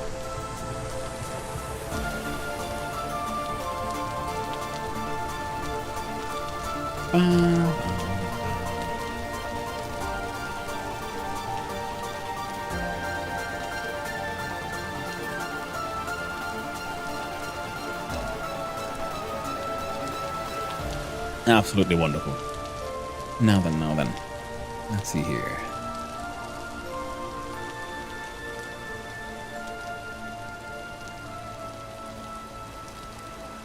Now, the more I think about it, the more I'm like, no, Someone was torn limb from limb. Tragic. Sounds like they met a bear.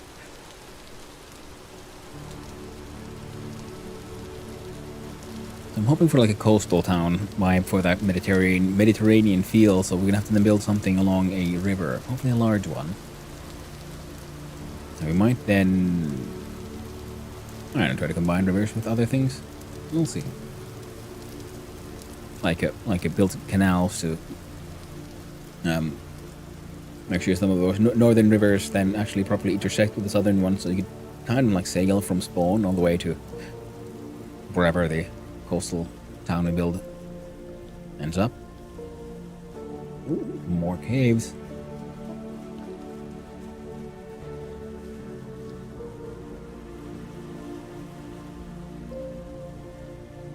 And the fog is making everything look even more wildly cool and majestic.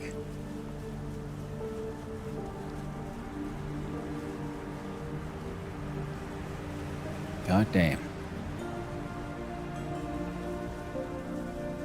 Oh, this will be a long one.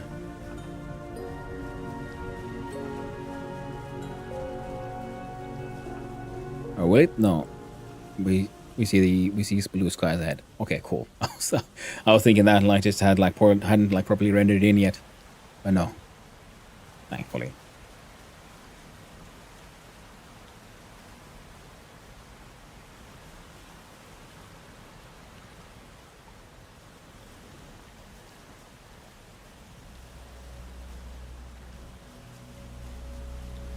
Giant mountains ahead. Quite possibly. We're going from cave to cave.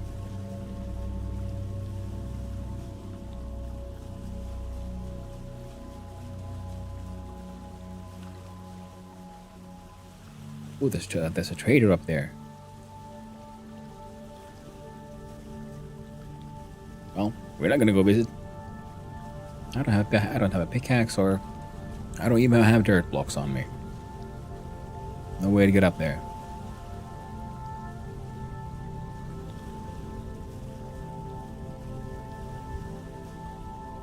What we're doing is heading into the big old giant cave. Oh, now it looks like it's splitting up. Okay, so on the right there be one. Yeah, this one just goes somewhere. Now this was a good river.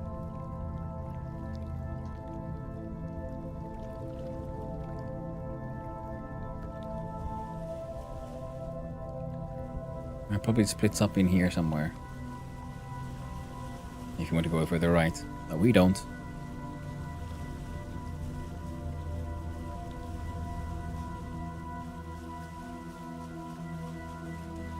I'm gonna go in that general direction. So there's not too many secret waterfalls that we need to avoid.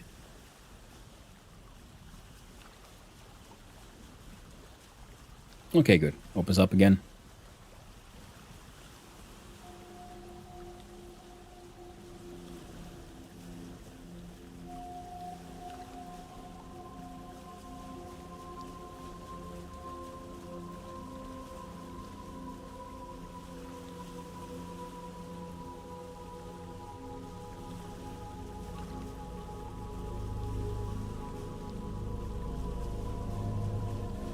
I mean, this river ride has already been like really cool.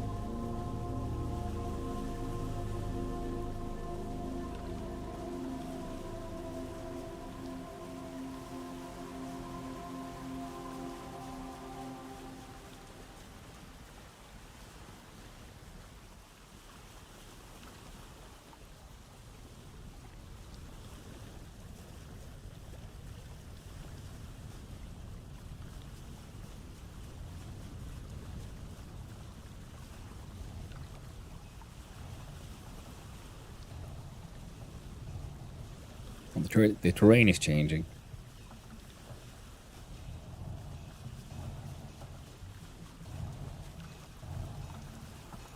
I think we're heading slightly more east now. Still going south.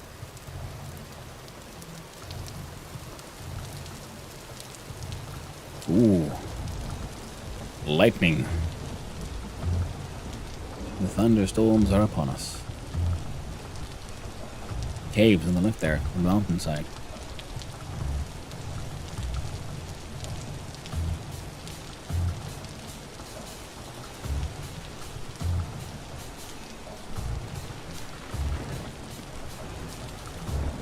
Yeah, it doesn't look like it would continue anyway that way, so let's see if we can get through there. Worst case scenario, we'll have to pick up the boat again. Continue on foot. Now there's a trader we can reach.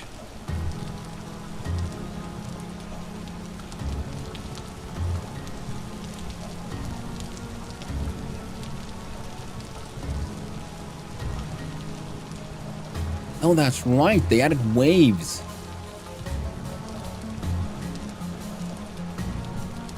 It does make the water look, well, a lot more real.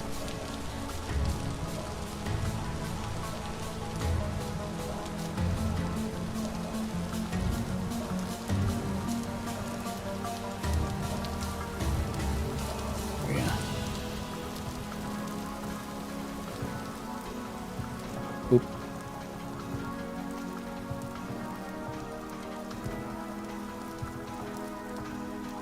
Hello there, friend. Oh, sorry about that. What's your name? There's no other the clothing merchant. Well then, need my shit I wouldn't want to sell.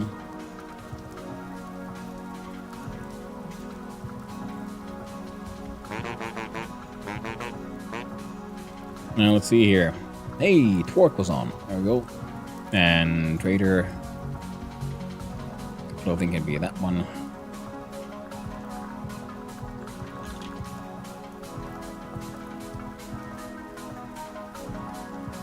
Now look at the map here. Siggy Freud.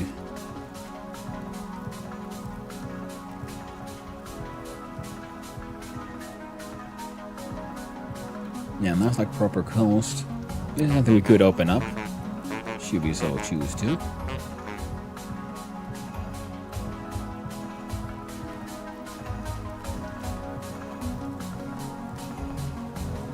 Yeah, look at that. That sand. It has the. It looks like it's been properly underwater. You know, this is like normal sand above just freaking air, and then waves across these wavy shapes, striations. Ah.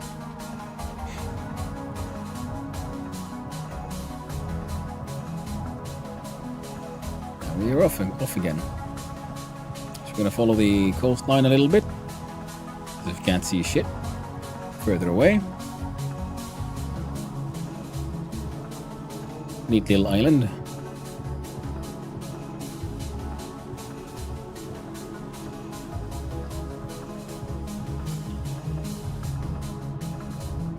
Well, that is a larger body of water. Neat. Well, down south we go. Almost at. Well, we're 3/4 of the way to 10K. And after that, I guess we'll just have to keep going. Till we find the olive trees. And the hyenas.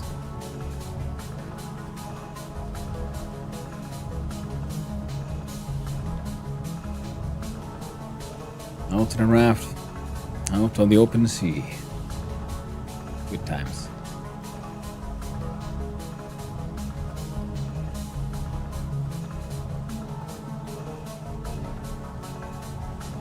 Now I do have a chest, a reed chest I could place on the boat, carry more things, but as you can see, sometimes I might have to pick up the boat.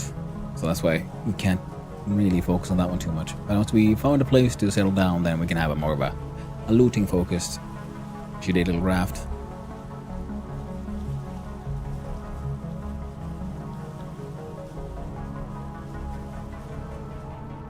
Oh wow. It took me a while. But I did find the ocean apparently.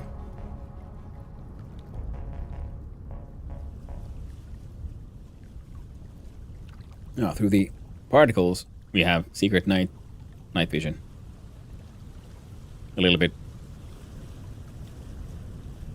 If I just Hold down there, and I do this. And I have myself a nice little drink.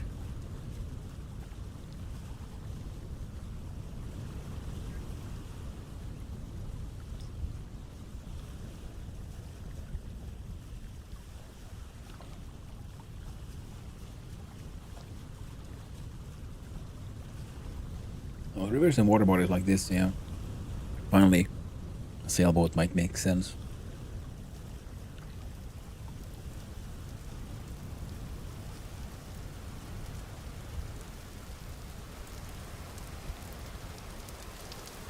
Turn a little to the left. Head towards that coastline a little bit so we can open it up on the map. And yeah, continue south.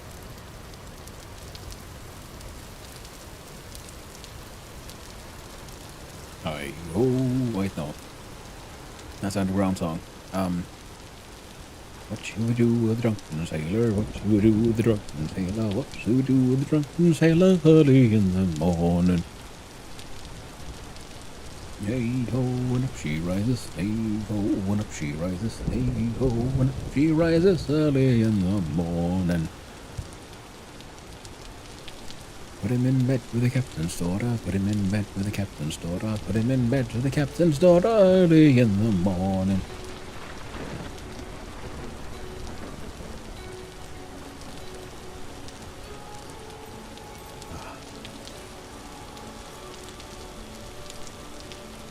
Sing along too? Nice.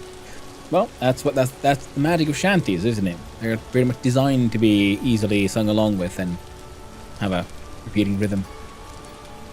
I just wish I knew more of them. I used to know more of them back in the day, but I've forgotten most of them. Even that one, I don't know the proper lyrics. I just know like bits and pieces, and I'm just like combining them. I should take the time at some point. Learn some proper sea shanties. Have a good and other fun songs. Ooh, we're all past 8,000.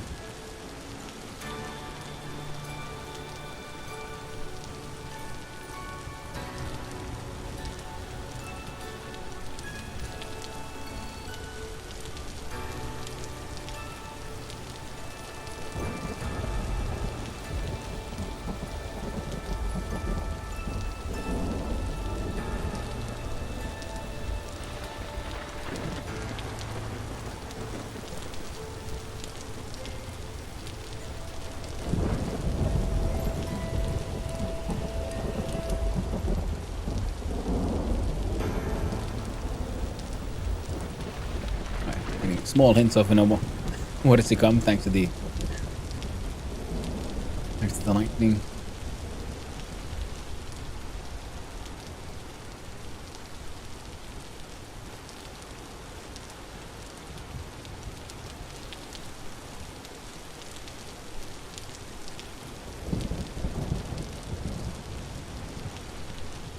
Oh hell yeah. Looking through the flames, looks like. Wait, is that just open ocean? Hell yeah, I'm just going. We got berries. We'll be good. Actually, we're losing satiety surprisingly slowly. Well, I guess as long as I don't get hit by lightning or some shit, it should be fine.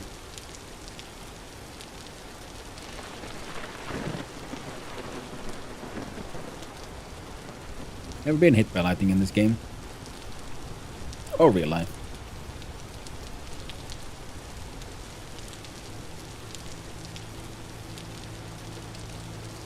So go straight south.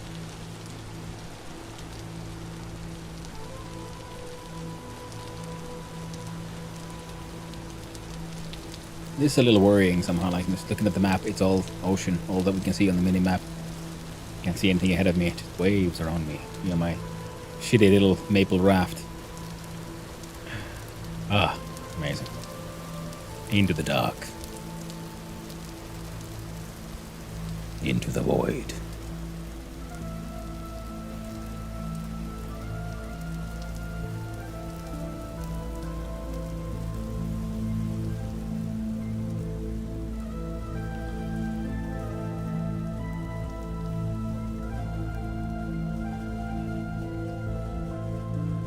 Void. Mm-hmm.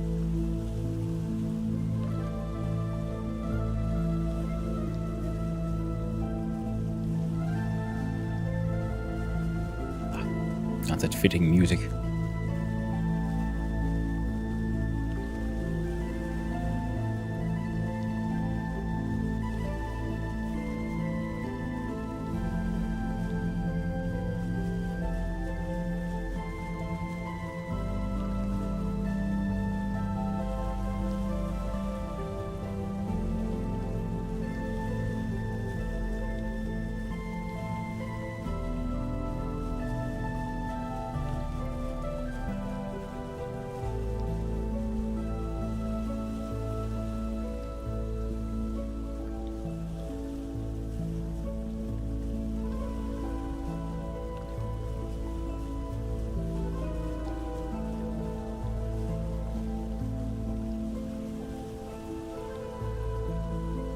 Now, if this game had sharks, I'd be afraid.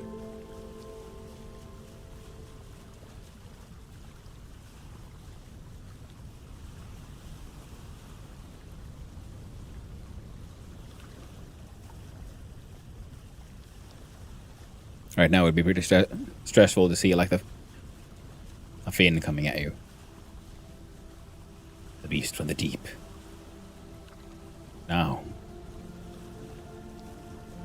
Let's go ahead. Well, past 9,000.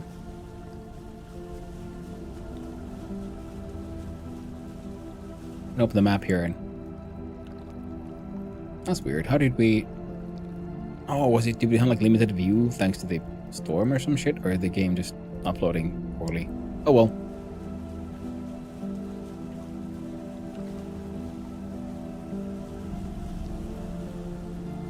Okay, so there's some land to the east.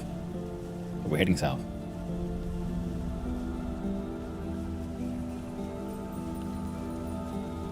$900 more blocks till we get past 10K. Just paddling all through the night. Seeing as we can see so many stars in the horizon, I'm pretty sure there's not that much terrain. Because there we can see there's terrain over there, blocking out the stars. Big water, that way. I'm very, very happy with my choice of heading south. I found the big water. I guess it answers the large body of water question. That is very true, Blackthorn. Yes, it does. I found the big water. I am happy. Now, sailboat is definitely on the to-do list.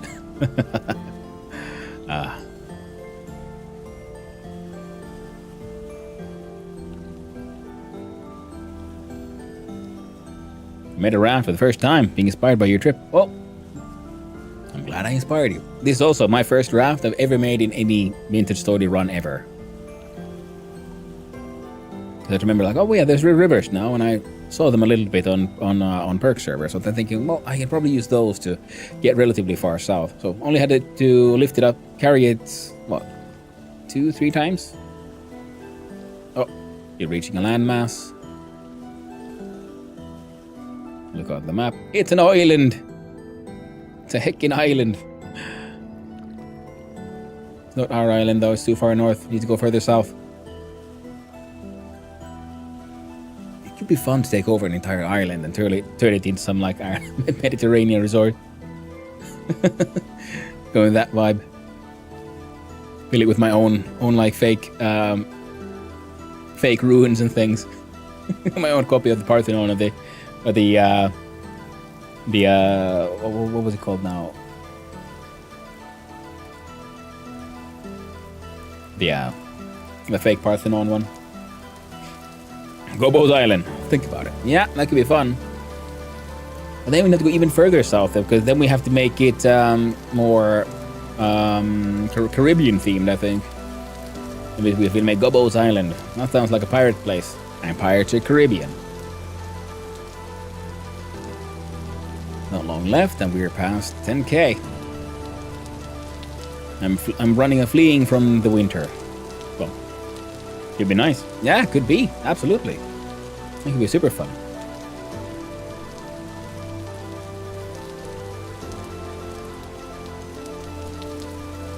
But going far south is also maybe people call easy mode on the kind of you don't have to deal with winter at all, which is one of the reasons why I'm doing it, because then I don't have to worry about winter. You know, with the whole because that was on perk server again. I'm just referring to that one because that was the last one I played on, and there was sometimes annoying when I planted things and then I didn't play for a little bit, and then I got back on, and then the things I planted had all died because it got too cold or something, and I'm like, oh man, I don't want to deal with that. Because I don't want to have to be forced to play every day. You know, this one. No winter at all for real. Oh yeah, of course. I mean, there's an equator. The further south you go, the climate changes. When you go far enough, you know, there's hyenas. There's like these like bush trees from Africa and so I can't remember their names. You can find ebony and so on. Yeah, and there is. I mean, and the world generation is built in like bands. If you go far enough south, you actually there is an equator. I think it's around 50,000 blocks. Depends on. I think that you can change that in like map settings. And then if you go further south than that, you'll reach another cold band, which will be sort of like the South Pole. But because it's just bands, it's not a like circular planet. It's a two-dimensional. It's a grid map. So there's equator, cold zone, equator, cold zone. So you can actually go through multiple equators or multiple like polar bands as well. Similar to you can go far enough north and then you get, it gets colder and colder, and then it's like, proper a polar band. And then you go far enough north from that, you would find another equatorial band. And there are fitting biomes for each area. Like you go far enough south, you find pandas and so on. You find Asian biomes, and then there's African biomes, and so on. Well, we've gone past 10k, so the minimum that we needed to reach, and it doesn't look like there's anything in the horizon, so we're gonna keep going. I got 4 cranberries. I'm good to go. I'll find my very own lost continent. God damn, yeah, the sun is rising. There's nothing on the horizon. It's wonderful. Now, if I suddenly die, I'll be really pissed. Well, no, I won't be. But I will be mildly annoyed. I might have to then ask Casual if he can I don't know, use his GM powers to pop over a cog, because he did promise everyone a free temporal cog for once they left CC. The starter area. Well, we've got 5k south and 5k west east. That's the same, right? I think if you go east and west don't really affect. I mean, there might be biome areas and patches, so there might be more Asian stuff to the east. I'm not entirely certain, but I do know the major changes are north and south, and then of course then there's biomes. Like you see, on map, when you see the deserts and so on. Here, there are these biome areas, and then some of them have different kinds of mountain areas and so on, and then there's deserts and whatnot. Now here, from the start, you can do river down here. From here I ran to here.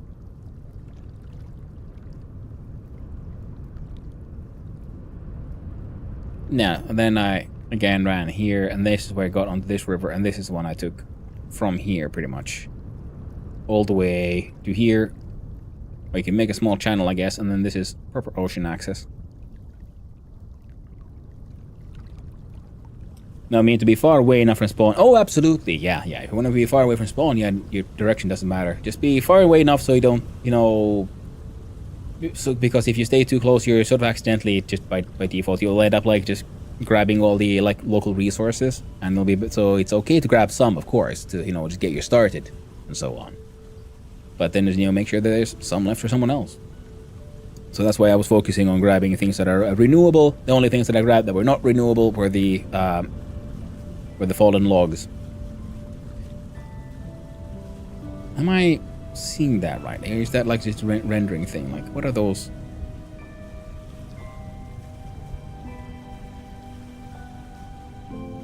Something odd there. Might be some small islands. But hell yeah, this is cool. No, of course, Blackthorn. If you feel just also joining me in the far south, feel free. I'm not like stopping anyone. I'm not like trying to forcefully play solo.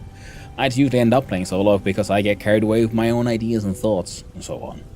But I think Twerk was also talking about trying to build his own like coastal southern town somewhere.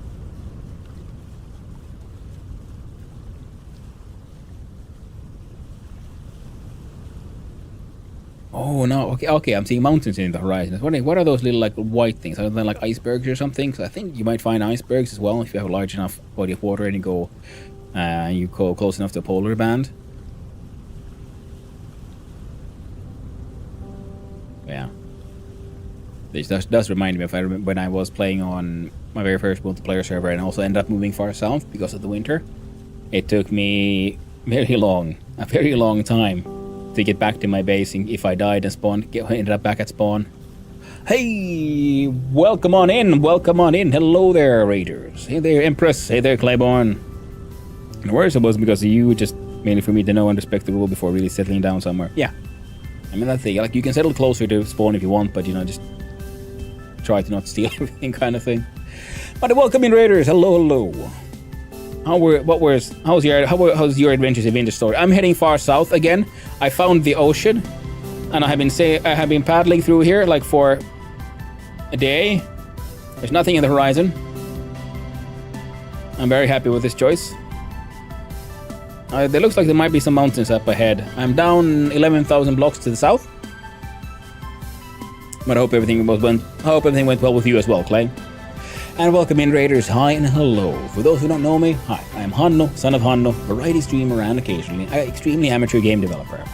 On Sundays, which is well for me today, I start my stream by taking part in the Trijam, which is a game jam that happens every weekend where you have just 3 hours to make a game. I made a very bad game today about avoiding rocks with a bottle. Theme was message in a bottle. I had a lot of fun making it, and I'm actually pretty proud of how it came out in the end. Hello there, Mind Cozy, how you doing? Well, have a nice day, friend. Any games I enjoy are Survival Crafters, Winter Story being one of my absolute favorites. The cool ones are Valheim. And I like, simulation type game. Recently obsessed with the game Obensur. I like Colony Sims, Rimworld, Dwarf Fortress. I like my factory games, Factorio, Satisfactory. I'm very, very interested in Stationeers. Haven't played it yet, but it's on my must play soon list. Howdy, Hannes-on, pleasure as ever. I've been lurking, and the route you took is gorgeous. Mountain home potential, absolutely. And some of those, like under those caves where the river went, were just amazing. Now, putting more time on the gigantic charcoal burn. Plenty more to do, but it'll be worth it. Oh, you're doing similar to what you did with Blocky on Reap server. You're trying to make the maximum sized charcoal burn. Nice. Also played some highly modded Valheim and a dive off DRD. So, great time. Ooh, nice. Yeah, I've been playing on that Valheim server with was it Umi and others, where there's, quite heavily modded. Yeah, the max size charcoal burn. I'm a fiend. Nice. Place the machine. Charcoal machine. Yeah, I never done one that big. I mean, it seems, especially for a community project, it is a fun one, because then, you have enough for everyone. Oh man, I still see nothing properly on the horizon. I mean, there's something over there. We can see that. And I do believe there was something there. So there's some kind of islands. But slowly but surely, we keep on heading south. And I'm very happy about finding the ocean. Ocean town for the win. I was sort of thinking that maybe I should head east, so I'd be like east-west, I'd be still in the middle. And then just focus on going south, but for now, we're just going to focus on going paddling our sad little raft as far south as we can possibly get. You'll hit a few islands, but you'll eventually get to the continent. Someone else got there too. Ooh, nice. I'm not surprised. I mean, many people who know how the game works would do like migrating. I know Twerk went pretty far south, but I don't know if he crossed the ocean. But this also means I can build a nice Mediterranean coastal town, which is sort of the vibe I was going for. So, people are welcome to join. Just no, I'm going to build silly things around there. That's my goal. Thinking like, well, I might get myself to iron at some point just for the, better tools. Maybe steel. But this, in my last run, I was focusing a little on the tech and everything. I just realized the clouds have changed. Last time I properly looked at the clouds, they were like just blocks. Now they're all like diffused and stuff. Very nice. Well done, devs. But this time I'm going to try to focus on just building fun things. There will, of course, be some adventure. We will need metals. We need copper, because I still haven't done it.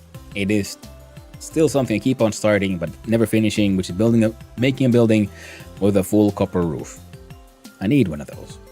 Now, there's aged logs that apparently keep on spawning around rivers or something, if I understood it correctly. When I was watching Perk's stream, he mentioned that the fallen aged logs you can find are from the rivers mod. So I was wondering if I do an aged log cabin with a copper roof. That could be pretty sweet. I plan to do another of my usual moves. Attach myself to Blocky's hip and leave the shadow of her glory. Perhaps I can give her the Moist Gobbo crew to travel to you. Hey! The more the merrier. Always a good time to have fun. And of course, yes, Blocky is RNG god. The goddess of the RNG, Wherever she goes, there will be treasure. Plus, her builds are super cool, like amazing. That's also partly why I like going my own way, finding my own things, because, well, I can pretend like I'm good at it. I've seen some of the builds people make, and they make me feel inadequate. And that's why I must hide and build, have my own little sandcastles here.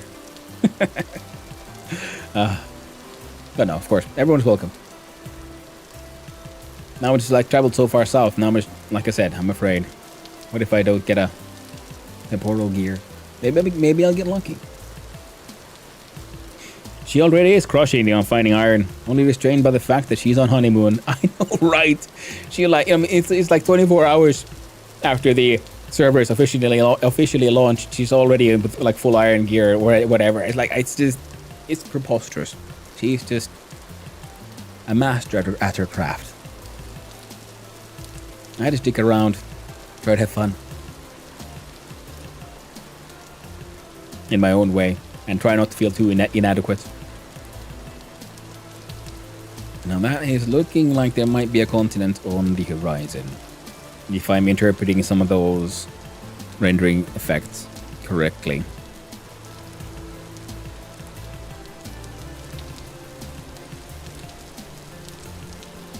Now, depending on what the coastline looks like, I think we'll have to then make landing and build a port.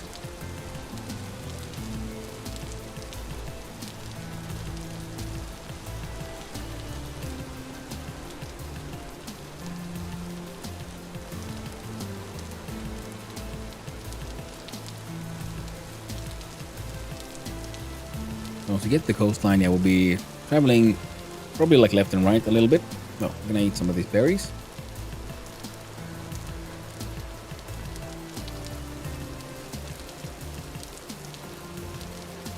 We can only hope to emulate as best we may. It's true. I don't have to bed. We'll be lurking. Thank you for the lurk, Layborn. I hope you get a good rest and have good sleep. And sweet dreams, my friend. Sweet dreams. Sweet dreams. Hashtag gave Clay. For life.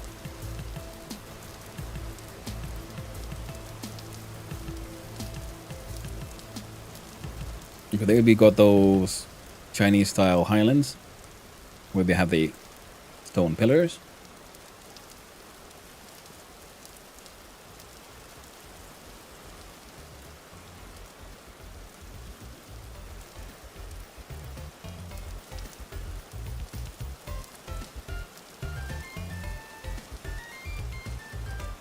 Oh man, we need to keep on going.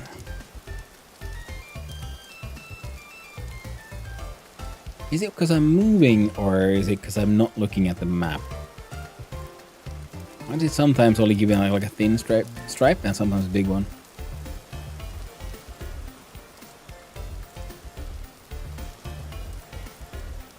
Did I go down like 100 blocks.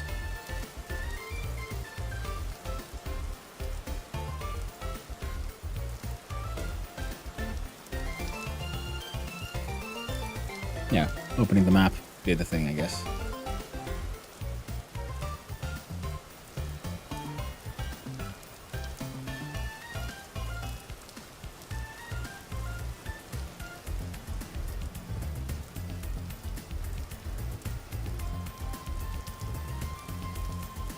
Well, that looks like a fun one. That looks like a... Like just a rock that's sticking out like a turtle shell. That's one of those things we could build a little outpost themed on, like being built on the back of a turtle kind of thing.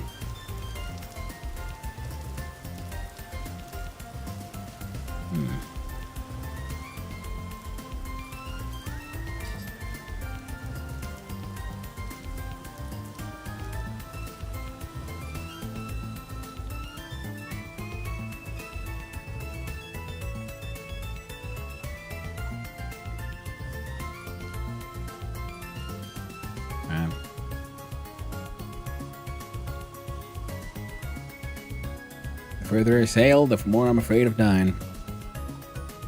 It's taken us a few hours to get down here. And if we die, it'll take us another few hours to get back here again. Assuming we have enough food for the trip.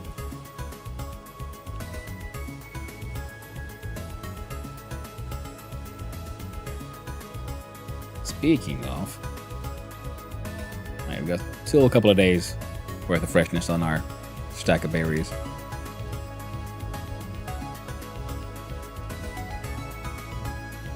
So food might actually become an issue unless we find land soonish.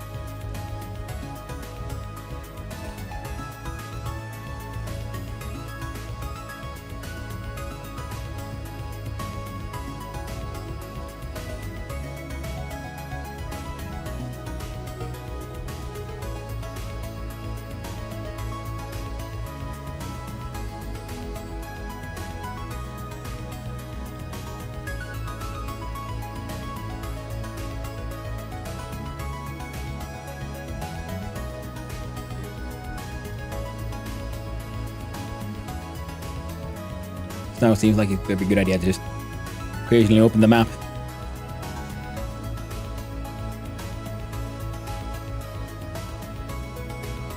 And open up more and more of it.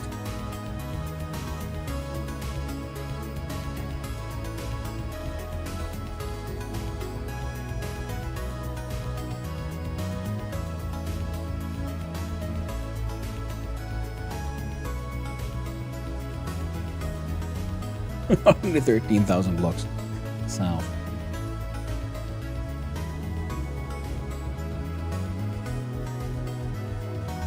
What if it'll be a second 10,000 blocks? Then we head to the south before we find somewhere to settle.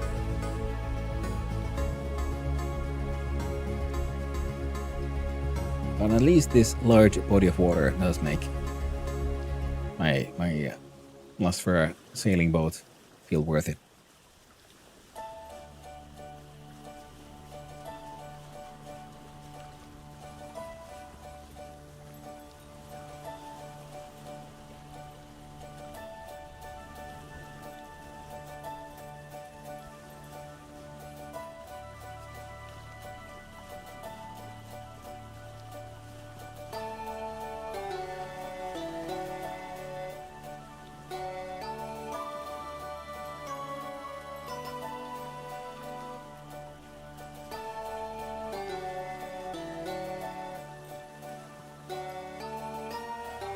Well, there's some kind of mountain there. On the horizon over there. Oh, there's more over that way. To the west. Well, too bad we're not going west, we're going south.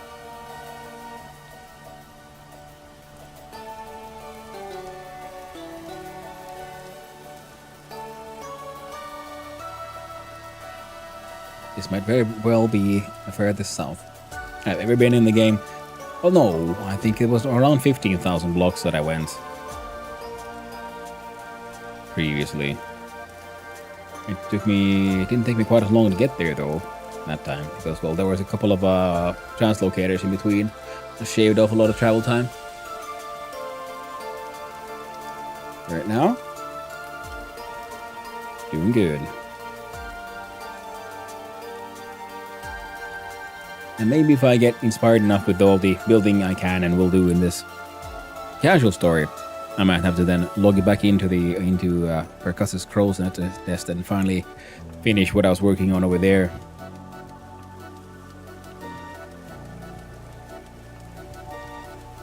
Which is try to make it to Warren Mountain home, and I'll also then I end up freaking building all kinds of crazy nonsense in there.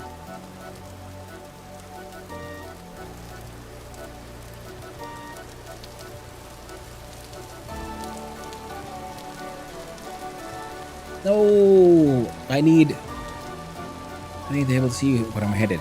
Well, as you might have also, the keen-eyed among you might have noticed that I have turned a little bit towards the east. Just a touch, so that while we still head south, we're approaching the midpoint of east and west.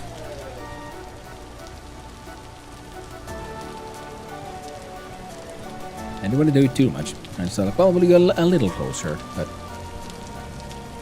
with the sheer distance that we're traveling, that tiny bit, it's becoming a larger jump than I was expecting it to.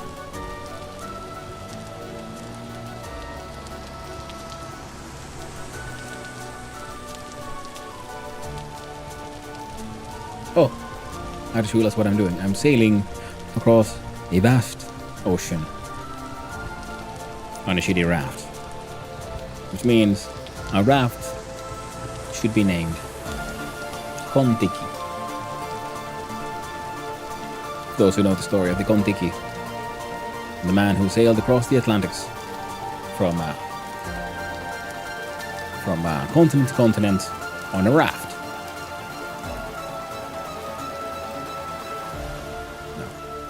Some of the crazy shit people used to do back in the day. To prove a point. With win challenges. There's a movie about it, right? I think there is, yeah. It's a rather famous story. I'm pretty sure there would be a story of the Kon-Tiki. Because it was one of those things where it was one of these like daredevil / scientists who wanted to just prove a point that you can do it. Because people thinking, oh, the ancients could have never have, traveled between the continents and so on. No one did that before, I don't know, freaking Columbus. Whereas nowadays we know, oh yeah, the Vikings did it a long time ago, and many others could have done it in theory. It's just unlikely, but they could have done it. Most of the travel, of course, between the continents most likely happened over the Russian North American land bridge back in the day. Back in the day. Geologically speaking, like geological timescales. Before the continents drifted apart. A bit further. Okay, we're seeing some more land masses.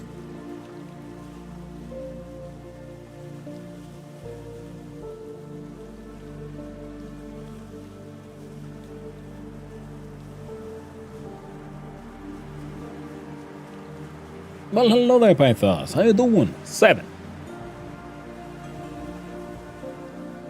Dropping 7s in chat, yo. Oh, wait, no. Wrong stream. What are you doing, Pathos? Hope you're doing well. Waking up last night with a trip. Oof. Oh, yeah. You were doing like something like more like chill out VR stuff. Hope you had a good time.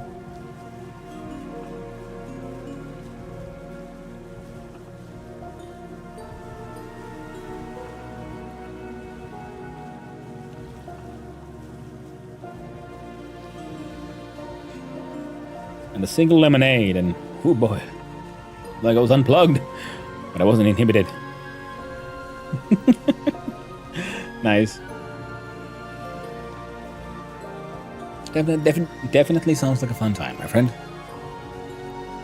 All right, 15,000 blocks further south, mostly ocean. Now we're seeing more larger land masses.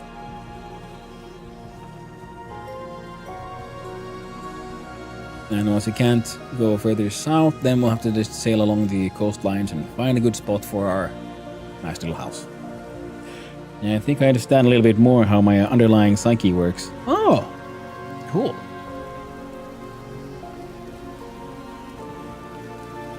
That's always good. Gaining self-understanding. In whatever form it may. I also did learn a lot about myself during my more debauched years. Good times.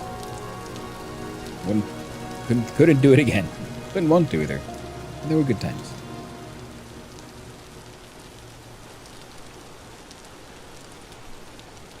Ooh, they're actually being rendered in now.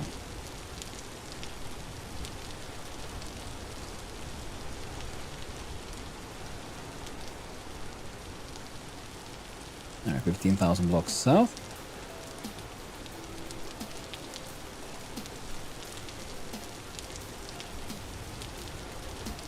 So, like, the universe is one thing, and everything in it is a part of it. It means everyone is a part of that one thing. So we're all part of each other.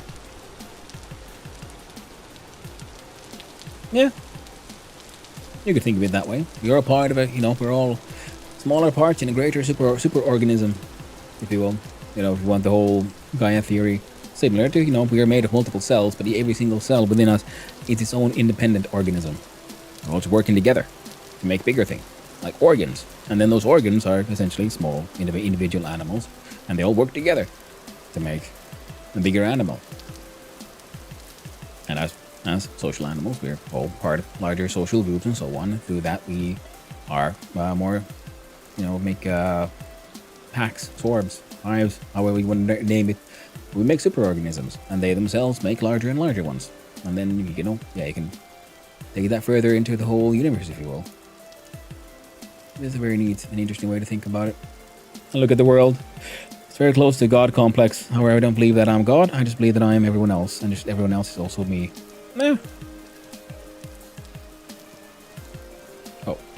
actually, they turned west. This is south.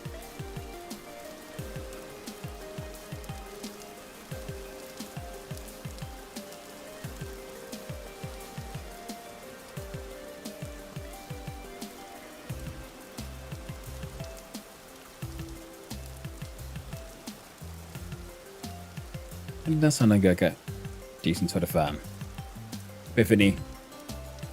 Thing is related to the whole togetherness.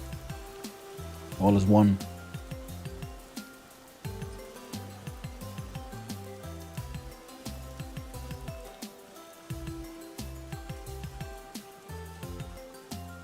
Living a much better outlook? Oh yeah. Community before the individual is usually a better outlook in life, in my opinion. But then again, I grew up in a culture like that. The whole hyper focusing on individualism is, I can only see that as a detrimental thing.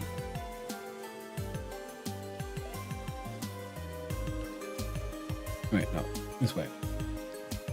Yeah. And it'll also go further south, so we can probably get 20k south.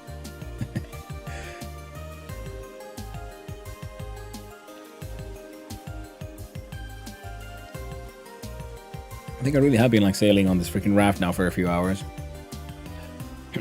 I did have to arrest my thoughts though. The first few times I did it, I thought the universe was ending.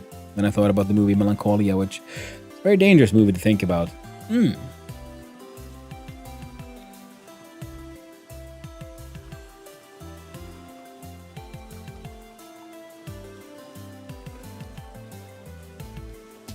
Movie, no story short, end of the world, rogue planet is going to hit Earth. Oh, that one. Yeah. I've seen that one, but it was a long time ago. I can't really remember the details.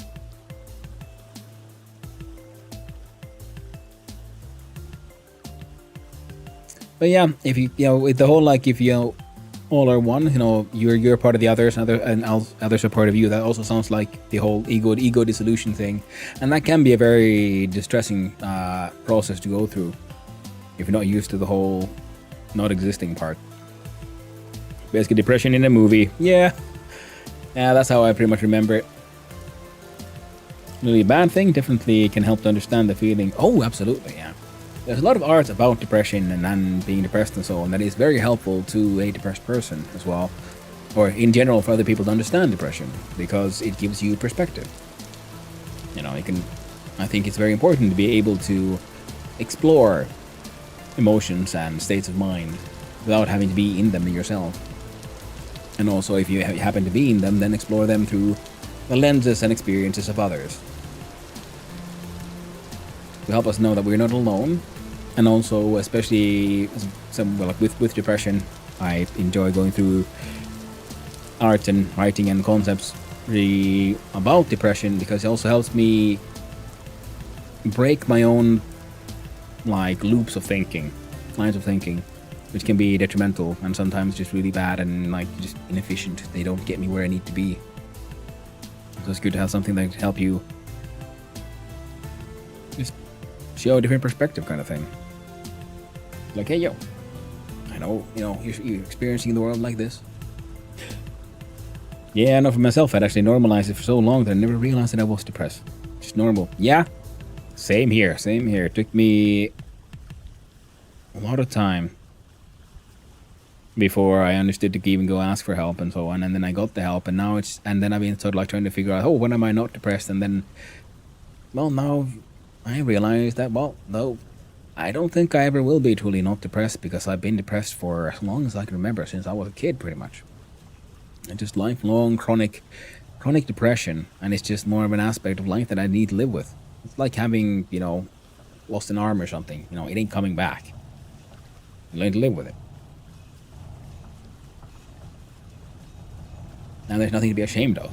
Sometimes you just have to realize, okay, I'm going through a phase now. Things are happening. We have to just ride through it. It ain't going away. So we have to welcome that big black heavy dog, if you will. How the one author whose name I forget described their depression as their big black dog. Because many depressive phases can have a certain level of comfort within them. It's comfortable. It's what you know.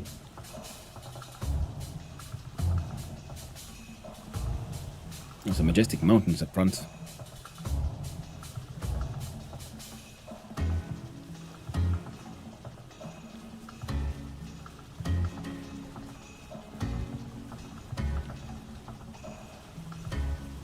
Nice. Now the black dog is a thing for truck drivers when they're too tired. Yeah, might be, yeah.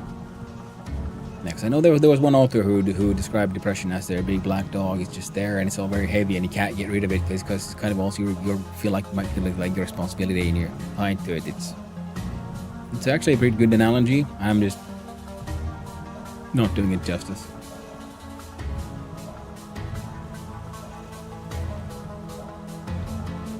So far in the beautiful, mystical, magical south, the levitating islands.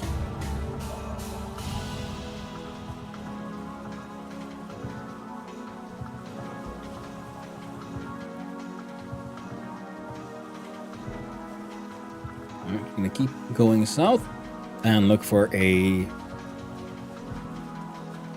slightly flatter coastline, pretty much.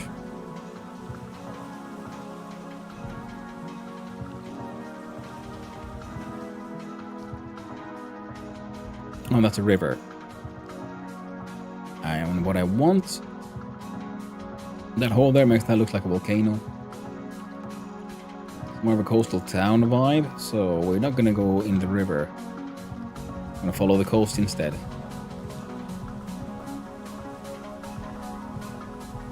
You're an oak.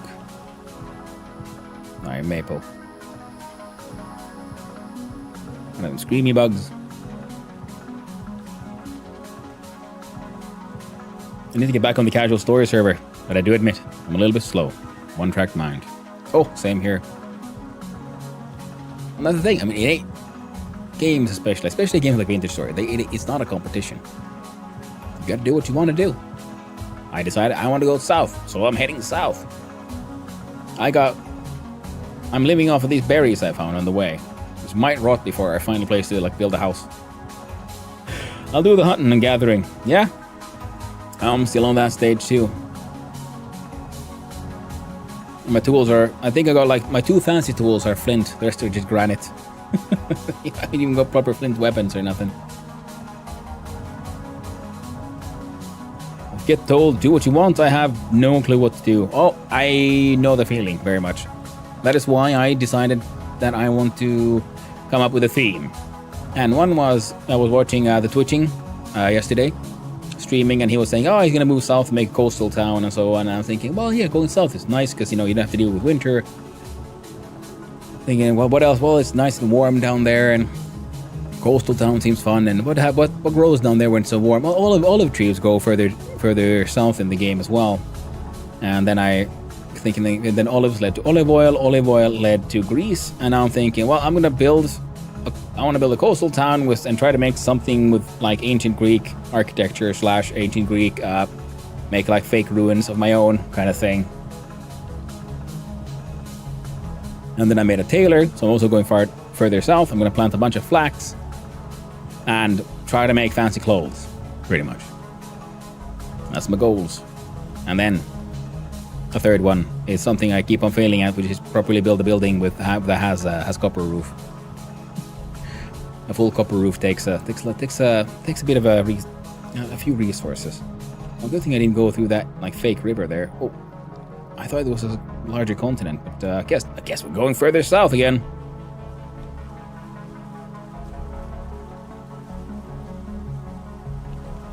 Bit of resources, yeah, exactly. And that's why it's one of those long-term goals, because it's not the first server where I decide to build a building with a copper roof and don't finish.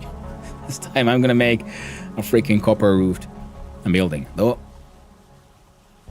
okay, whatever I end up building will probably have a mismatch of various styles. Because one thing is I want to make something Greek inspired. Another thing is I'm rather fascinated by the idea of trying to build like a pagoda style building that would have like, you know, a roof and then a wall down, then a roof and a wall down, that kind of thing. And then that could be a fun use of the copper roofs, and of course that would require ridiculous amounts of copper. So gotta find limestone, chalk, some kind of light stone for the whole Greek pillars and whatnot, and then a bunch of copper for the copper roof pagoda, I guess. Do you have like signs or markers for things that we can mark for other people? I mean, you can build signs in the game, yeah. And aside from the map, but I don't think we can leave markers for other people, like on their map. No, we don't think. Like we have our own map, we can share our coordinates. Because now I've run across possible copper deposits. Oh yeah, no, for other people, I mean, yeah, you can like just make your own little like pillars of dirt or something. And then, you know, just share on some chat like, hey, yo, I marked these things for copper. Yeah, because if you find surface, like copper nuggets on the surface, then that usually means that, yes, that beneath there is a copper deposit. So it might be a good idea to mark it for yourself, or somehow like, hey, yo, surface copper is here. Because the prospecting pick will not find surface copper deposits, only deep ones. Marked them, but I had no way to put up a sign that says possible copper. With a 3x3, yeah. Yeah, you can either like dig down a hole to see can you find the copper, put a little like tower of dirt that looks out of place, that kind of stuff. Make a little sea, you know, out of dirt blocks or something, because there's usually dirt around.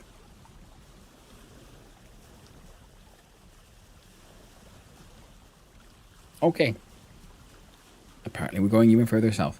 I thought I found a continent, but now there's darkness, so I don't know how far I gotta go. Oh, there we go.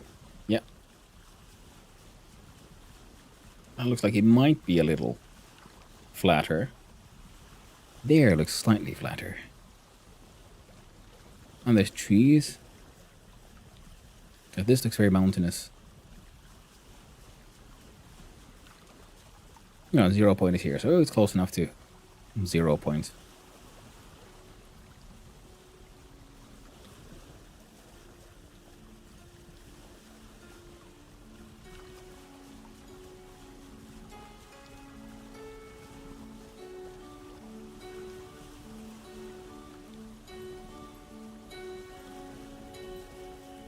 So dark, can't see shit.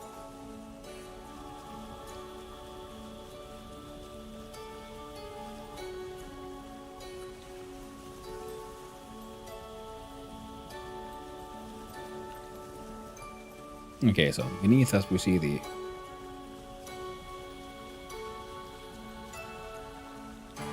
sand rising a bit.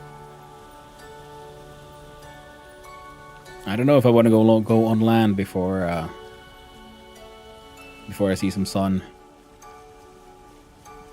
because I'd hate to like just go up there and it's dark and then suddenly like, oh no, wolf or something. Oh no, I don't want to get murdered now. I spent hours getting here and I have no temporal gear. Otherwise I just like reset my spawn point like wherever I land and then work out from there. So I can't really see what's here.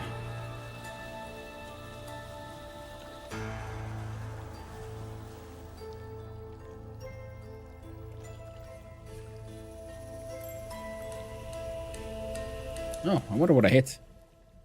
Oh no, it was just me looking too far back.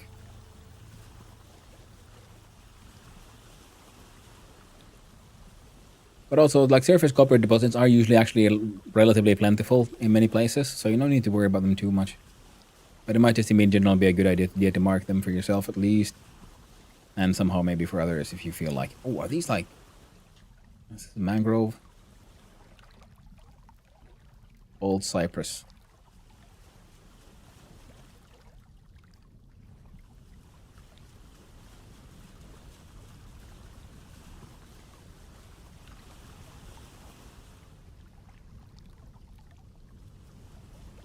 Neat. So far enough to the south for this kind of stuff. Definitely more of an atmospherics nerd than a metallurgy nerd.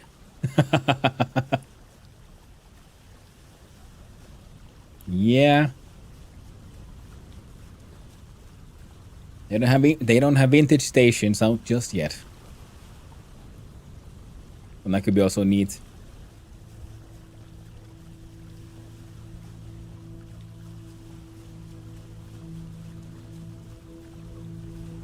I'll play Stationeers more. Yeah, me too. I mean, like I just want to play it like full stop. I don't even own the game yet, but I'm gonna play what we're going to. So now to VS time. Then I need to finish Obensur. Then I do have an SS. I was sort of like planning on playing that at some point. But more mountains here. This looks like an interesting, like, swampy area with the whole old cypress and whatnot. But I guess we'll have to go further this way. See if we can get even further south. Or just find something relatively flat. Either way, I'm gonna need the sun to come up. And I bet in a better headspace for it.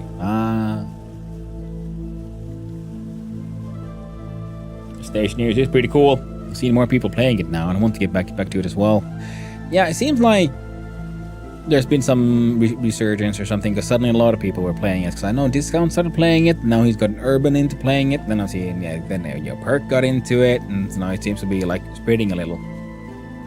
And as I was like seeing Discount Engineer play it, and then that really got me like inspired. Like, wait, I didn't know this game was this complicated. Oh, it sounds like my kind of game. Especially, how I commented on on Perk stream. Like, it seems like my kind of series of crises to crises. Hey there, Twitching. See ya, Raft, fellow Southerner, perhaps. Yes, I'm 17,000 blocks to the south.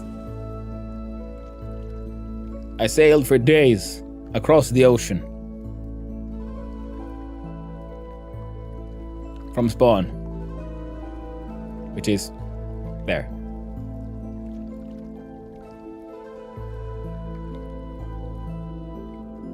Wonderful, like super awesome caves here by this river, by the way.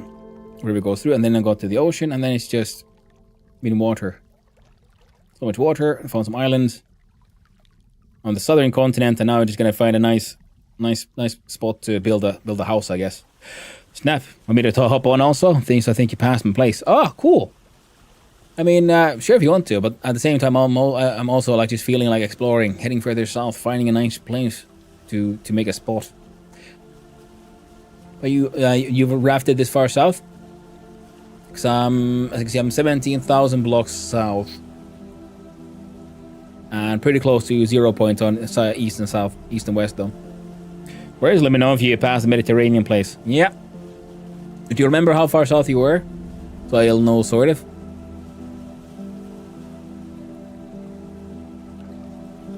Not yet? Yeah.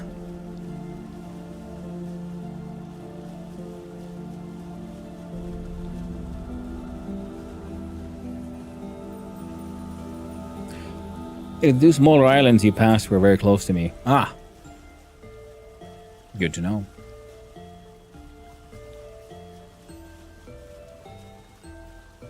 Yeah, I was hoping to find like a continental piece and then some slightly flatter ground so I can build a port.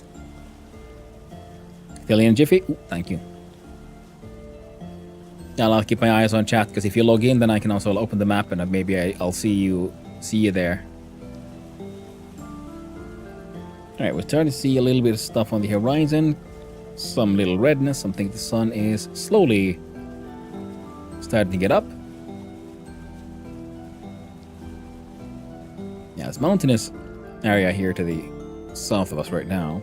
Okay, but what if we have a port together? Hey, I'm totally okay with that, man. That'd be amazing. Oh, Neon End is down here. We're not the only ones heading south.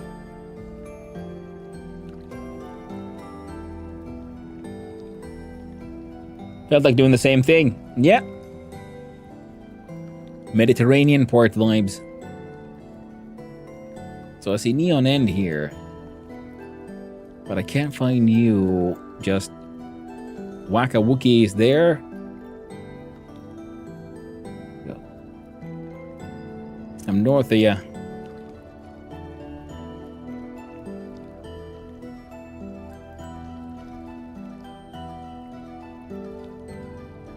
Can't see you on the map here just yet. Was there connected water all the way from spawn to the ocean? And there's Elion. No, sadly. I had to say, here's the river, and I followed this thing as far south as I could. Then I do believe here I came up.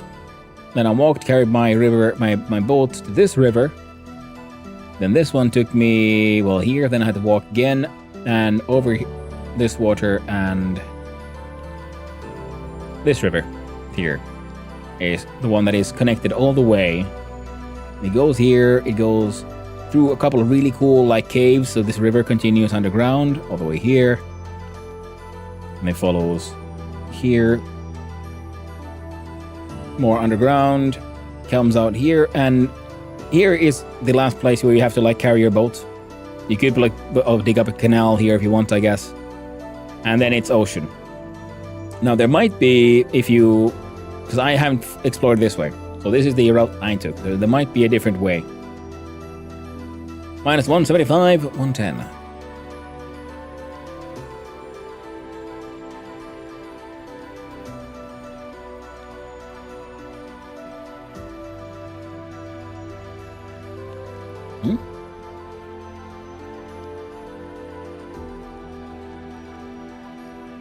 Wait, minus 175. Canal builders are going to have a field day with this then. Oh, absolutely. So 175. And it's 110 like hereabouts. Yeah, here's the smaller island. Yeah, okay, so Torque is around here then, I guess. So 110. 175.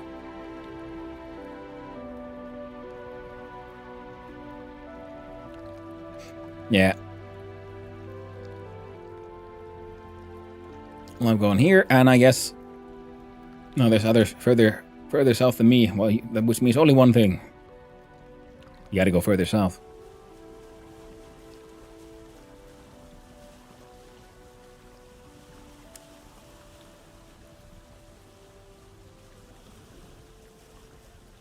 Minus 175.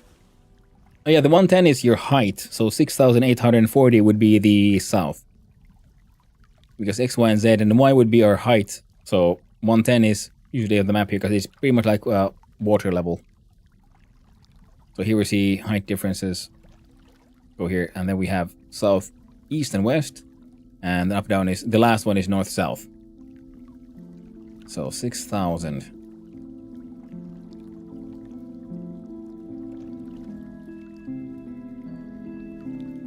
There you are. Yeah, you're still on the northern continent. I sailed all the way down in days on my little raft and found this landmass, and we'll see if this ocean here will take us further south. What? Wrong one. There we go. Hopping onto my raft right now. Nice. Yeah, man. It'll be awesome. I'll rapidly home in on you. Yeah, you can see my coordinates. It's up right there.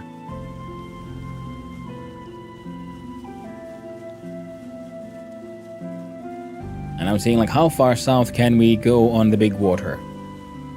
Are we truly blocked by this as a continent? And this looks actually like the kind of area we could build a port on.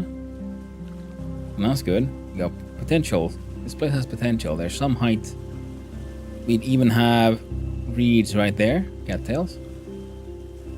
Yeah, because this one has enough flatness for building without having to do anything too crazy.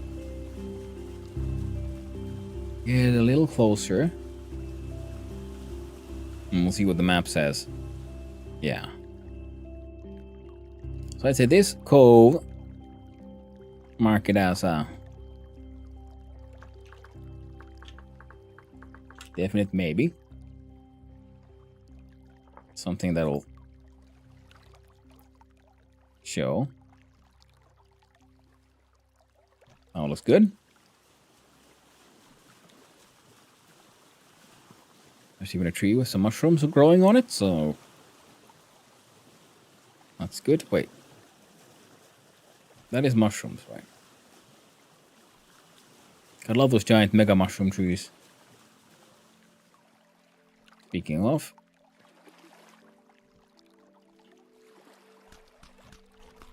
let's eat a bit.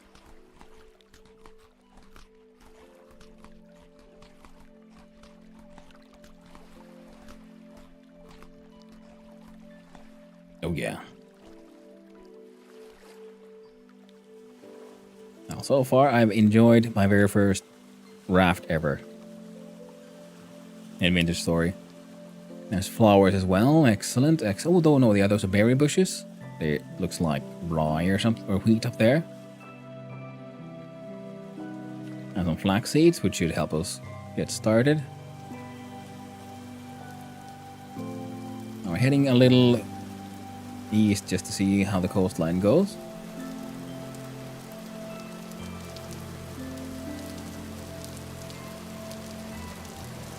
Is that a clownfish? Looks like a freaking clownfish. Wait.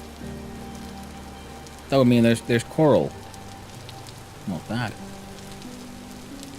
Okay, yeah, this looks like relatively promising terrain.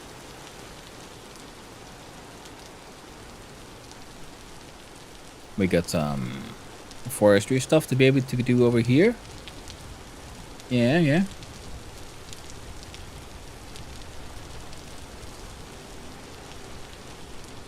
Redwoods. Redwoods are excellent. Redwoods are a lot of wood. Takes a lot of shitty tools to cut them down. But redwoods are good stuff.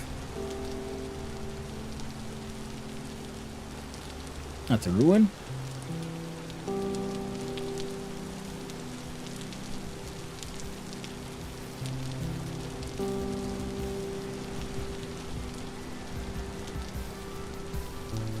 Well, I guess I'm gonna have to. Yeah, we're settling down here.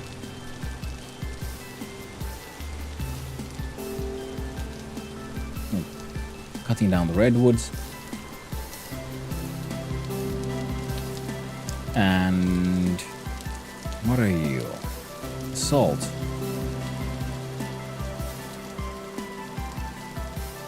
Nice.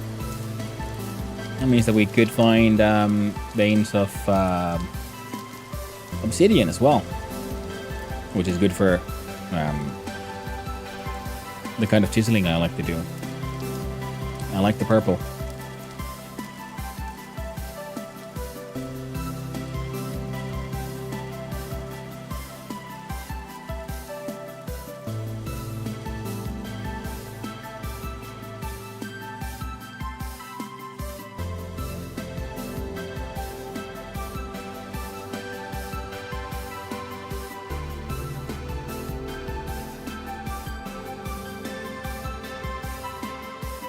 Okay, we'll have to go look behind the corner over there.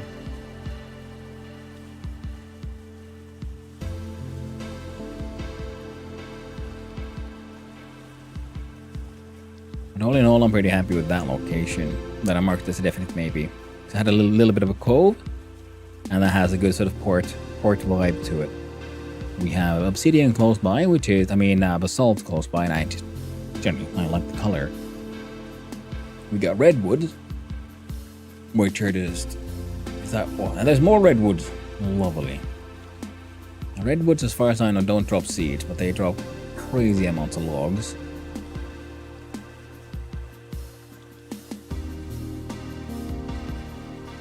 Oh dear.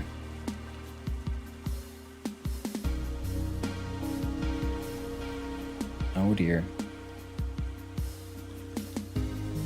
I found a passage further south. Obsidian. Neat. Yeah, those are the ones you get. I wanted to mine out as coal.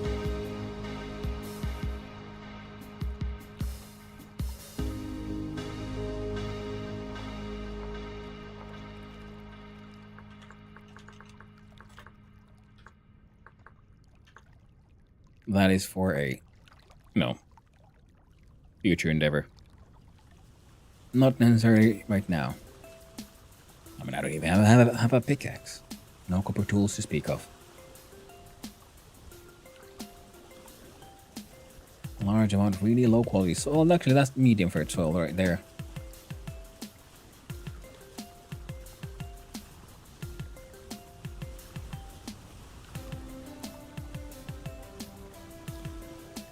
Oh dear. Further south. Ooh, trader man. And a structure that looks strange enough to possibly be a player structure. Yes, absolute player structure. You can see on the map there, these funny little shapes. Well, now this area feels claimed. Bonk. There we go.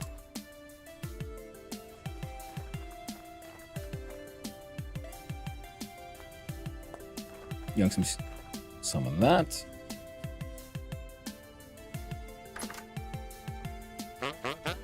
So what's your name? Felipe. Well, I've got anything to trade there, Felipe.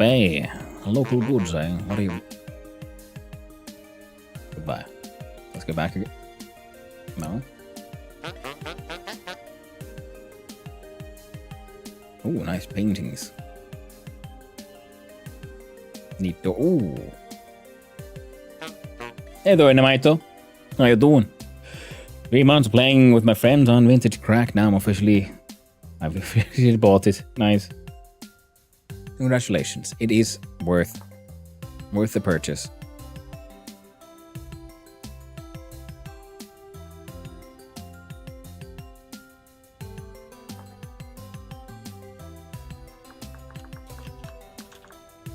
It's a wonderful game. Lots and lots of fun.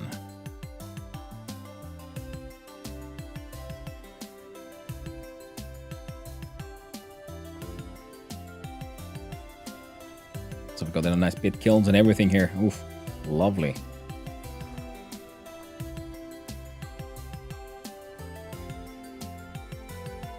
Oh, is this Highford?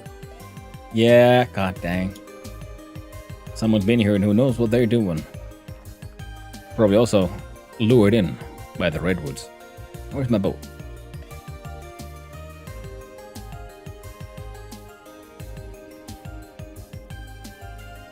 Looks like high soil. Yep.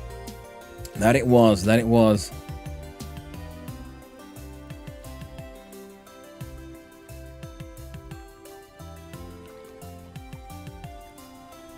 Give us a quick sec.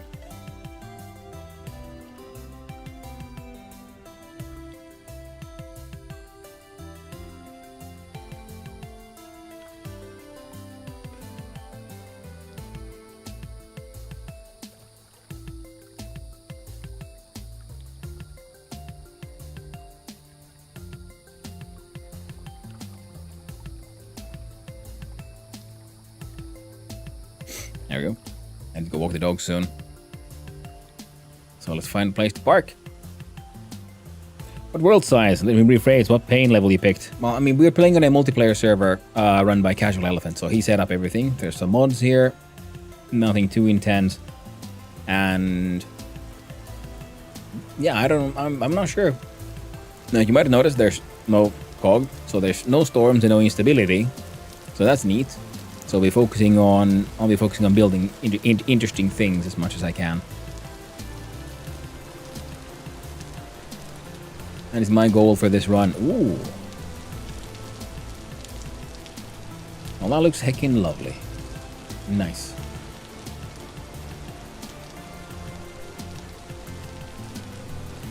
Right now, I've just decided that I'm gonna move south. So I'm heading south. I just started on the server today, so I got like some... My nice tools are flint. My less nice tools are just chipped granite.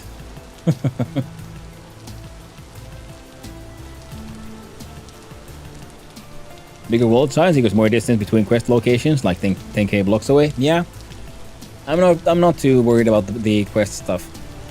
Like I said, I'm gonna focus on building interesting things rather than quest or story progression. I'd assume Casual would probably go for a medium, but then again, he also does like making things hardcore at times, so I do know he was considering turning this entire server to a no map kind of run. Glad he didn't. No map makes finding anything very difficult in this game.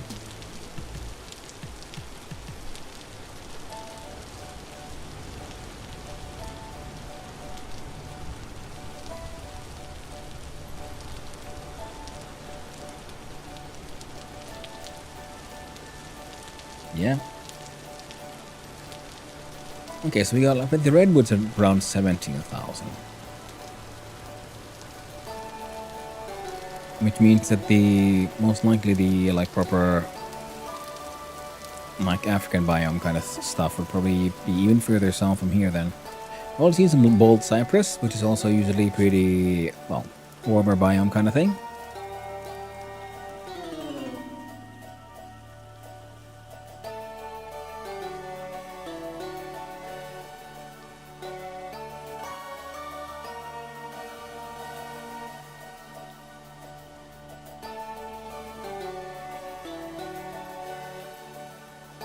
This month I was watching with my friends in Valheim. I think to stretch Ashlands to wait for a new biome to eat north. Or to finish faster and hop on vintage. I mean, well, Valheim is also a wonderful game. Super fun. And it's hard to say, really. I mean, the next biome is coming eventually. But the question is, exactly, do you want to wait? Or do you want to just, you know, play the game and like then play the next one? So I'm pretty sure when the next biome finally drops, well, then I'll do my next Valheim run. Most likely in a multiplayer server run by Casual Elephant, because he runs super fun multiplayer servers and it gets intense, and I get all Valheimed out. So I'm saving up my Valheim for that one. My previous Valheim run was during this winter and the summer, which was his like nerdy server, and then in December I believe is when he'll be starting up his next one, which will be a more build focused server. Of course, if the next update drops, then I'll be jumping in earlier than that. But it's one of those things, you know. Should we try to finish our current game so we can start the next one, or should we hold on? Hard to say. It seems like either way you'll be pushing into Vintage Story. Because either you're going to wait for the next update, which means start Vintage Story now, or you're going to try to finish the Ashlands so you can then start Vintage Story. Wish more mobs would drop ores in Valheim. I mean, there are mods that do allow for that one. We usually have that on casual elephant servers because it's a multiplayer server with a lot of people, so you need to have a way to make sure there's enough ores for everyone. But that is part of the challenges in Valheim, though. Like the mortality of ore veins. Yeah. Yeah, silver is a tough one. It's hard to collect silver without dying to those freaking drakes and wolves and whatnot. It's very tricky, in my opinion. I know a lot like the professional Valheim players. They can survive those easy peasy. I am not one of them. Now, the area here is looking okay. Oh, we got more redwoods. Though these look like, I don't know, baby redwoods.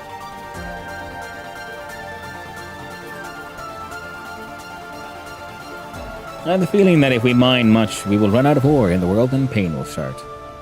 I don't think you'll run out of ore in Valheim.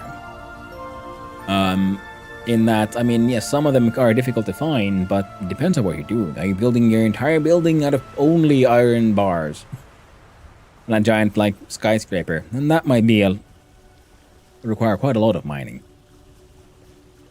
Just a feeling that the world is limited. Yeah, but ores are rare, that's the point. But you don't need all. You need enough to push you on to the next one, pretty much.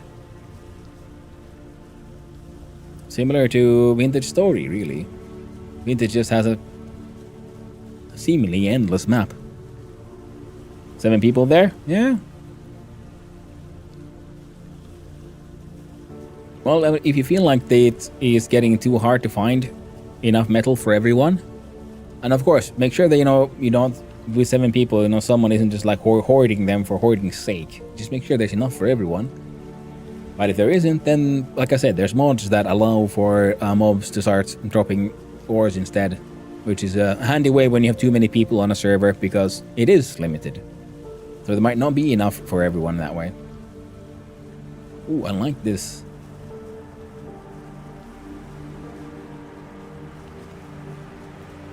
So we've got the redwoods there.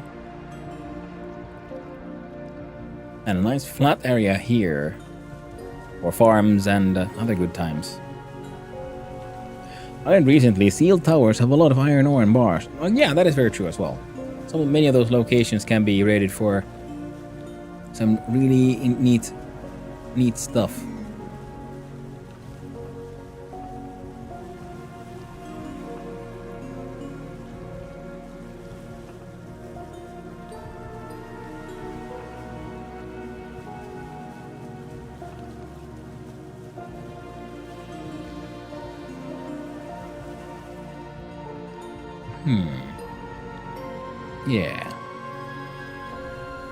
Yeah, I'm liking this. Got a little bit of that Black Beach kind of thing going on. Are you also basalt? Yep.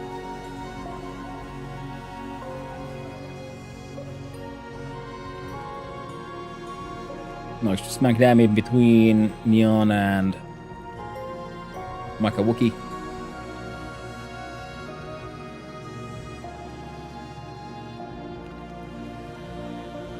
We got giant redwoods.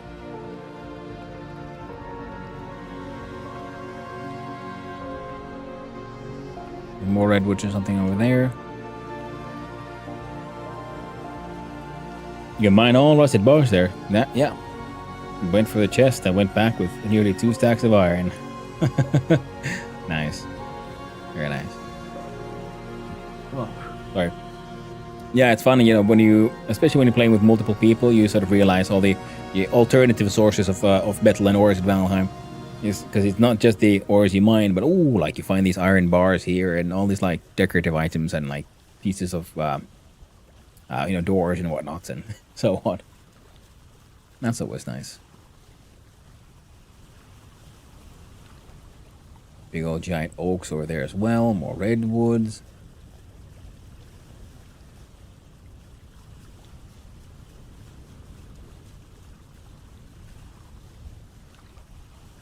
Change in soil. Whoop. Well, shit.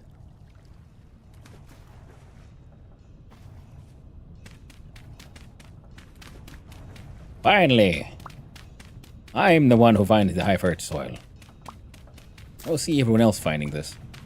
Then I'll feel all sad and tragic. One of these days, I'll have my own high fertility soil. Now, I'm the one with the first soil. Oh no.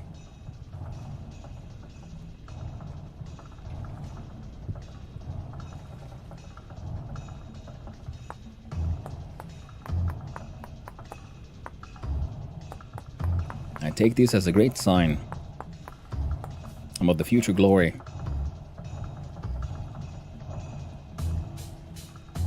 of our ports.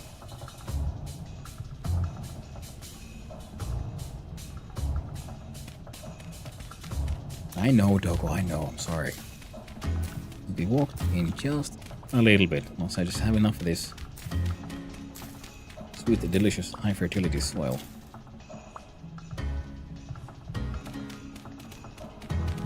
The future of our port depends on it, friendo. Dogo. Oh.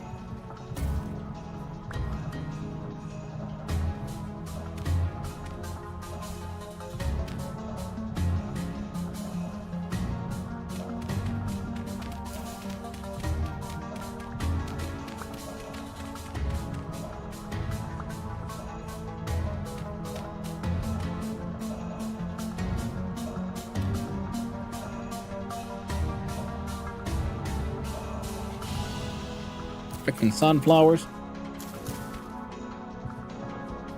Got sunflower seeds.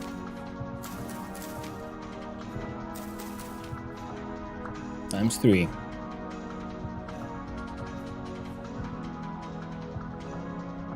Got puffballs.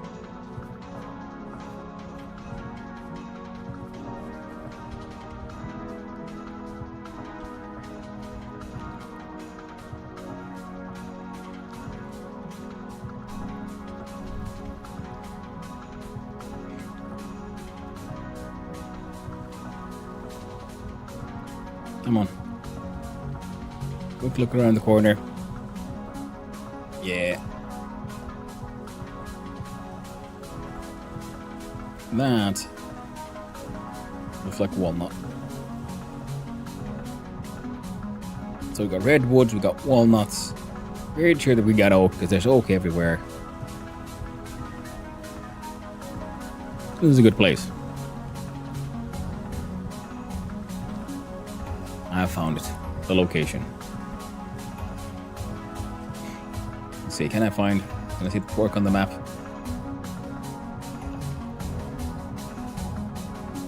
Yeah, he's possibly still at home.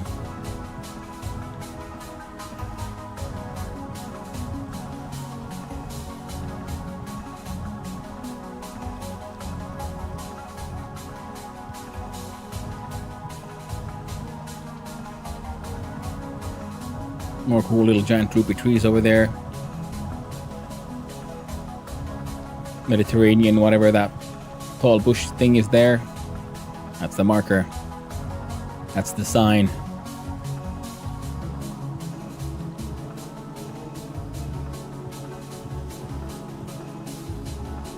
The black beaches of Providence. The lovely little our corals here. Yeah.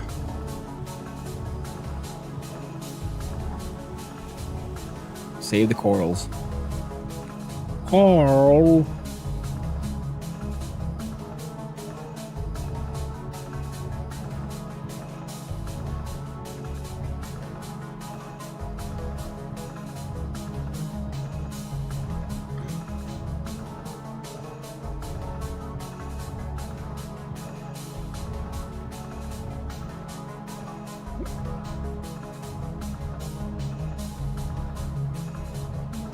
Aged logs.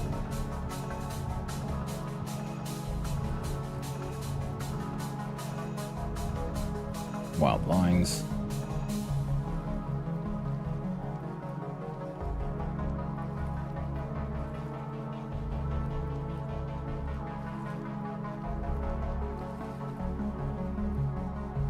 Sunflower rye, turnip, and some flax.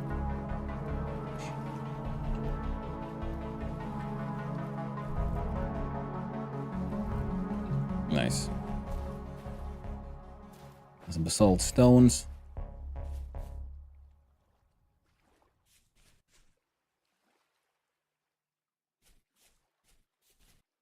There's berry bushes. Ready for picking. Mediterranean cypress. See, that is a sign. This is where we build our false grease.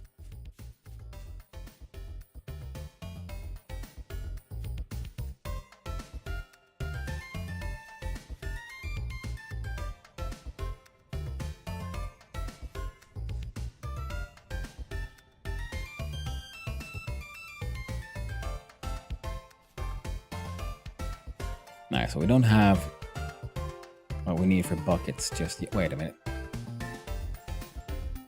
There is apparently a little water here. Perfect. So this will be our irrigation pool. This is where the farms shall begin.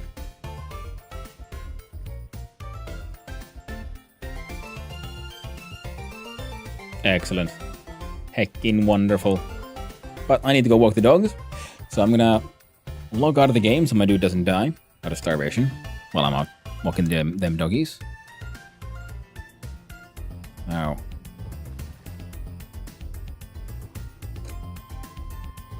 Switching time to yoink the place then. Yep, this is the place. This is where we shall build. The Mediterranean cypress there. That was the sign. We marked on the map 2248 110 18 750. Excellent. Yeah. Now just log out, go walk the dogs, grab something to eat, then come back, and then we'll start building. We're gonna put down that high fertility soil I found, plant down flax and whatever we got. Get it started. It's gonna be amazing. Nice. The Hundo Twerk cooperative port. Nice. Yeah.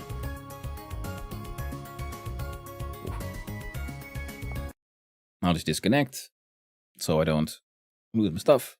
Put up the BRB. Alt tab out of this. Put another chill hop. Keep you all in the mood. And like I said, I'll be walking them doggos, and I'll be back shortly. Shouldn't take too long. See you soon. And we start to build. There's walnut. Those redwoods. It's gonna be amazing. See you soon.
Well, hello. I have returned.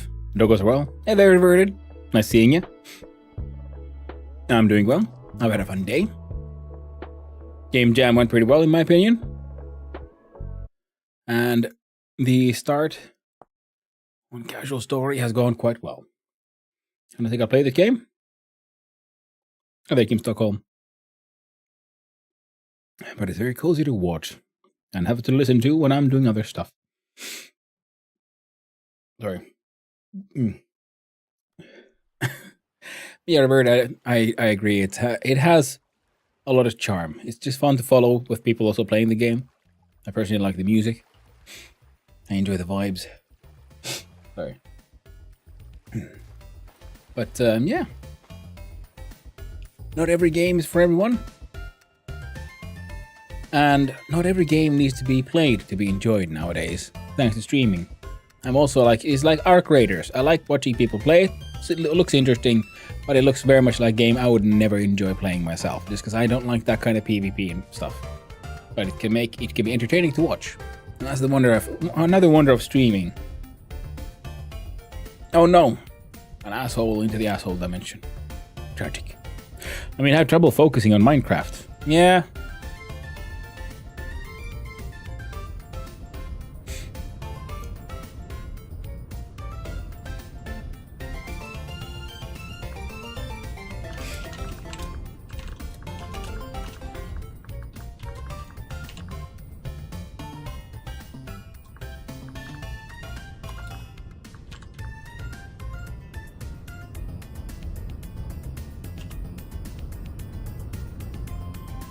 Like Valheim and Enshrouded. Oh boy, let me tell you.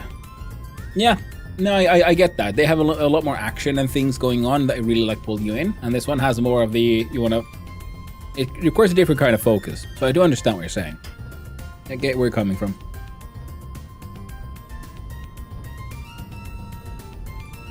So true, I love playing games, but over the years I enjoy just so much watching people play instead of playing. Yeah, it's funny because not too many years ago, I didn't really understand streaming. I never actually watched streams, but I knew of them, and I was wondering like, why would you watch people play games when you could play games and so on. I was talking with my younger brother, and he was pointing out like, well, I mean, people like watching sports, and not everyone wants to play the football, but they want to watch the football. And then I realized, actually, that's a very good point. Streaming is just like watching sports. You enjoy the act of someone else doing it. Especially when, some of these like competitive games, PvP stuff, you understand the competitiveness between players, and the more creative games I would just learn to enjoy like any other entertainment, be that, TV, theater, stand-up comedy, streaming. And same thing, exactly. Only clocked 240 something odd hours in the last 3 weeks and he's shrouded. Yeah, I noticed you've been playing that a lot. Okay then, let's see, can I find Wakawuki? I was guessing that would be Neon Ender's place there. Yeah, Torg is still there. Smack down middle of Tokyo here.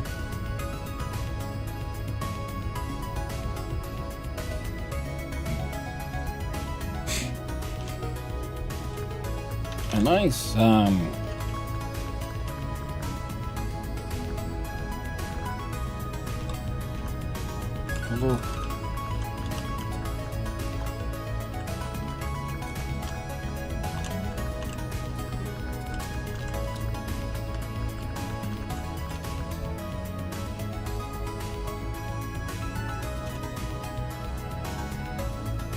Right, creator, cast community, the game itself is secondary. Yeah. What? Have we only sailed 18k on a raft? Yes. 18,000 to the south on this raft. And I don't have that much time today. Like, it's 20 past 6. And I have a 5 a.m. wake up tomorrow, so I just want to get this sort of started. And I was looking for some Mediterranean, wanted to build something with a Mediterranean vibe, wanted to get further south. And then, well, what do we have here? The greatest marker that this is the place. The Mediterranean Cyprus. So this is where our Mediterranean structure will happen. Start collecting some basalt stones.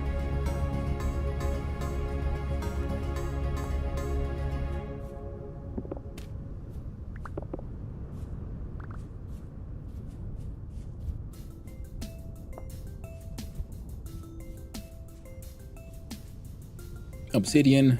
Obsidian.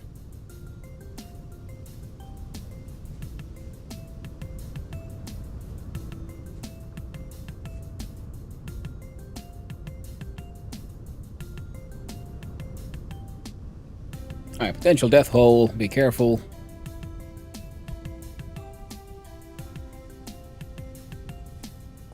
Yeah, but the obsidian will be good for napping. Oh, well. God dang it. I was not supposed to do that. There we go. And flint. More flint. Oh, it's just first floor. I was thinking, looking like, wait, do we have heat already this close?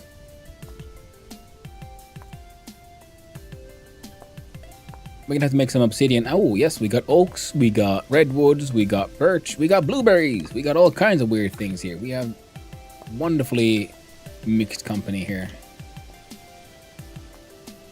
I'm getting really heavy modded Minecraft vibes from this. No, it's not Minecraft though. Yeah, I mean that's pretty much because the game started out, if I've understood it correctly, they started out by making mods for Minecraft, and then they found themselves at odds because the game's engine didn't, allow them to do everything they wanted to do. So instead of like trying to like just keep on making sure that their projects stayed up to date with the Minecraft's newest updates, they decided to make their entirely own engine, an entirely own game, and it is glorious.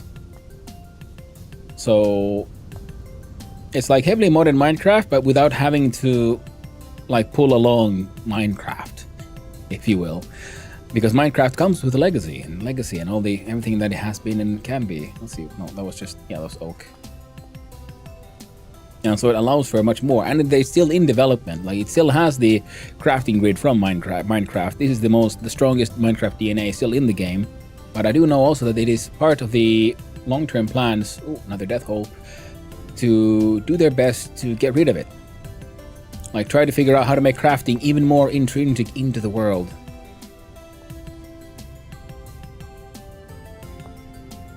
I keep finding a bunch of obsidian, which is nice and all, but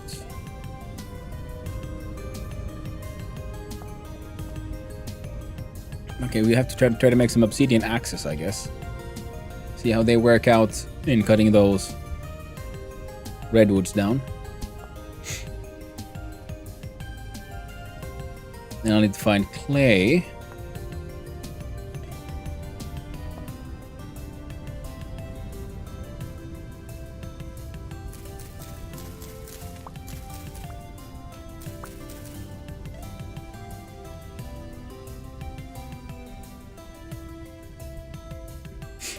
It just works so well. The backpack craft, easy and simple. Yeah. It is. It is nice and it's easy and simple, but that's the thing. I'm the kind of nerd who also enjoys a bit of difficulty. Enjoys the whole like realism simulation part of it all. It wouldn't happen to be red clay, hell yeah.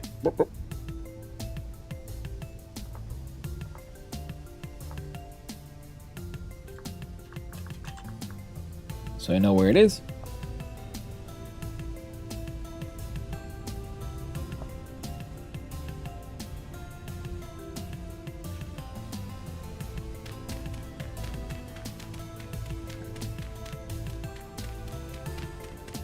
But it is an interesting challenge then trying to figure out like how do you make things like crafting more involved in other ways. Like I love the mini games for crafting, making pottery, for example. The pottery mini game in this game is wonderful.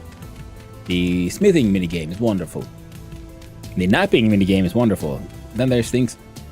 Thank you, Kidder98, for the hydrate. I do appreciate it, and hope you have a most wonderful day. Oh god damn it, I'm out.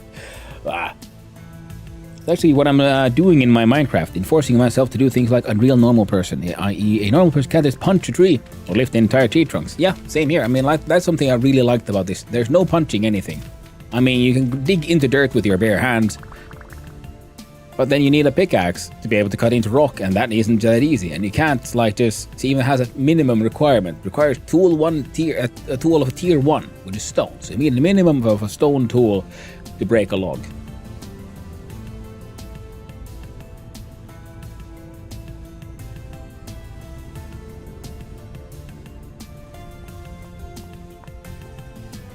I'm collecting these stones because I want to make stone fences and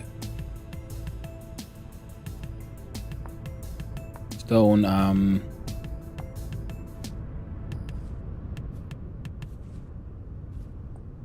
frickin' flagstones? God, I can't remember. Woof. So I sort of found vines, cut them down, rolled the logs tied to them down with vines and other logs and sealed them with clay. Though literally none of that is in Minecraft, I enforced it myself. Ah, cool! Your new server? Yes, Kidder98. I'm on the casual server, the casual elephant, casual story server.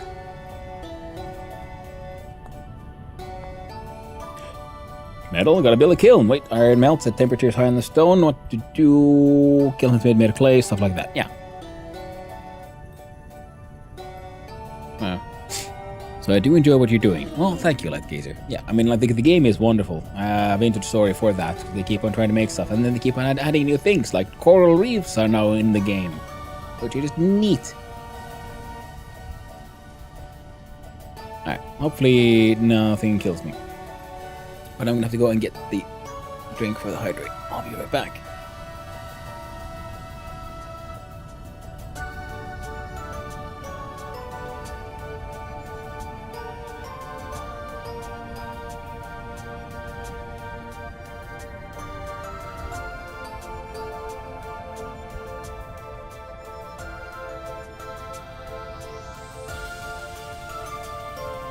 Share stream.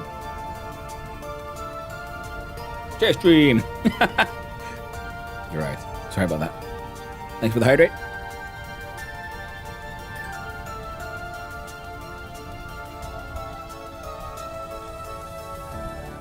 And correct more advanced items leads you down a rabbit hole. Of increasing complexity, yeah. I would like for the idea of you have to build like a mannequin, and then in the future to build like clothing and cloth-based stuff, you have to sort of build it on top of the mannequin, similar to how like a real seam sewer cloth maker would do. You know, you have your mannequin and then you like build the clothing on top of them. So that'd be neat. Okay. Let's see here. So we could start by planting the flax. Now I was thinking of doing it here.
There we go, that's a lot of awkwardly placed stuff. Then we'll look at flint. We make a flint hoe. I'm gonna nap it out.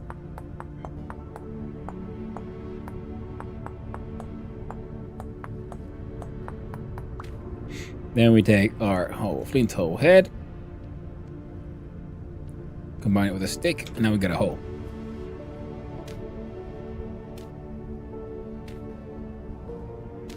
Possible to join the server. If you go check out Casual Elephant's Discord, it should be pretty publicly open, yeah.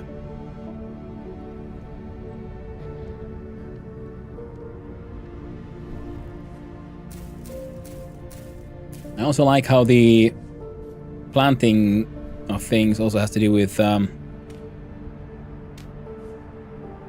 there's like crop rotation is in the game. There's different kinds of nutrients.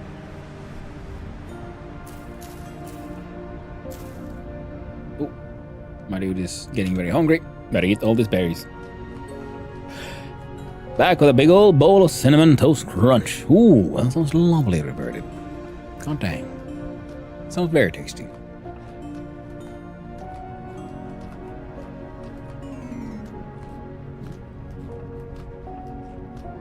There we go. I got some turnips.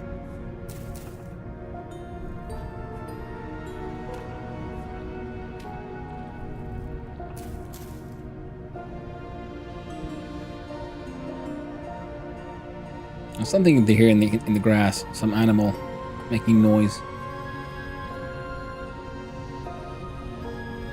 Probably a bird or something. I got rye and sunflower.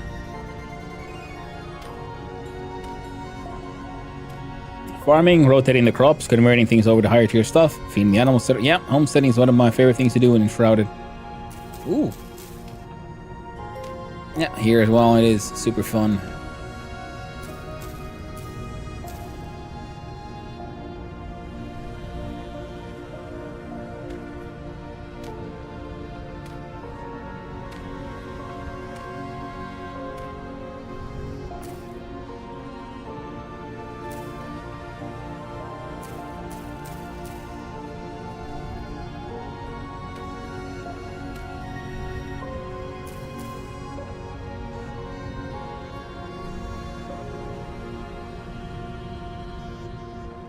There's no point in planting anything in low fertility, but at least doing in the medium fertility.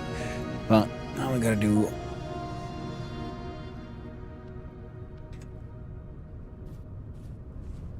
Gotta build a fence around this place.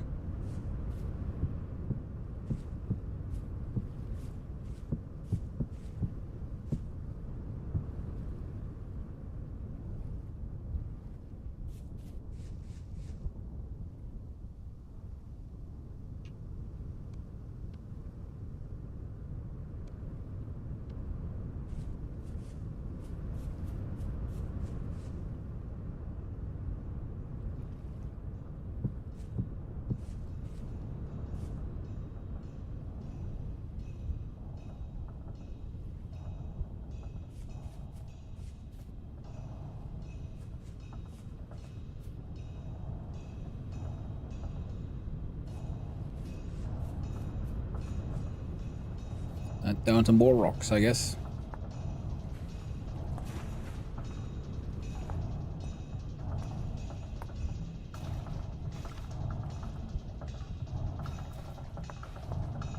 Of course, we could make... No, we can't make wooden fences.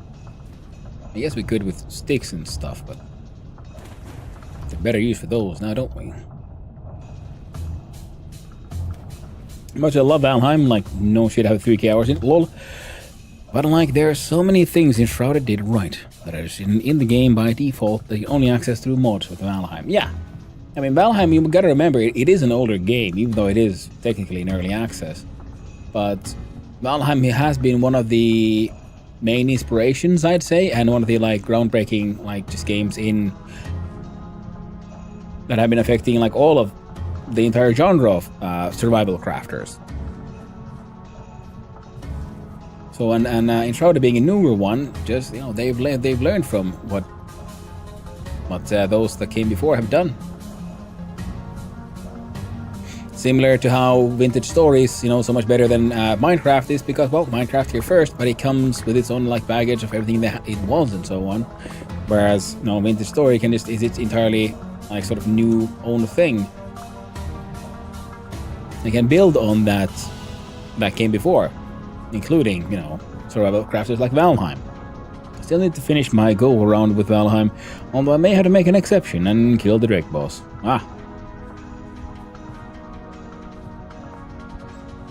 Yeah, Valheim does require you to kill all the bosses. So, we had a bunch of carrots here. Hey. Good to know.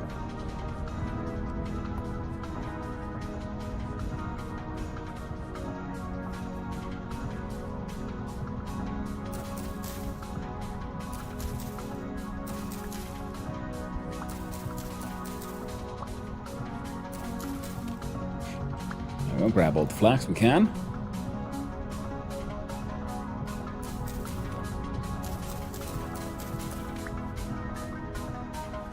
Wanna grab some more spelt. Get momentarily confused about why I'm here, what I'm doing, what's going on. I was looking for rocks.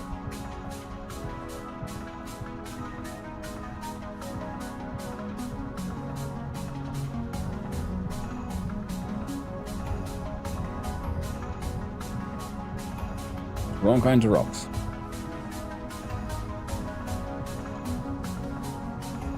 Hey there, Blocky, how you doing? Can't wait to get a sailboat and visit you lots south. I want some Trijam and kapok. Ooh, yeah.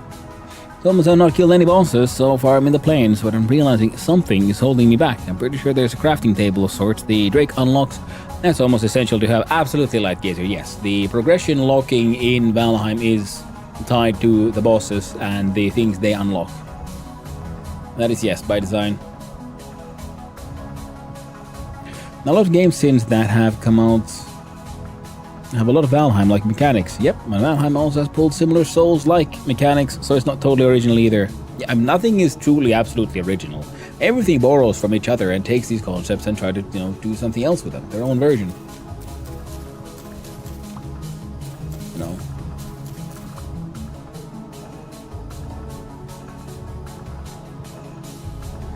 What are you doing, Blocky? I hope you're having a lovely honeymoon.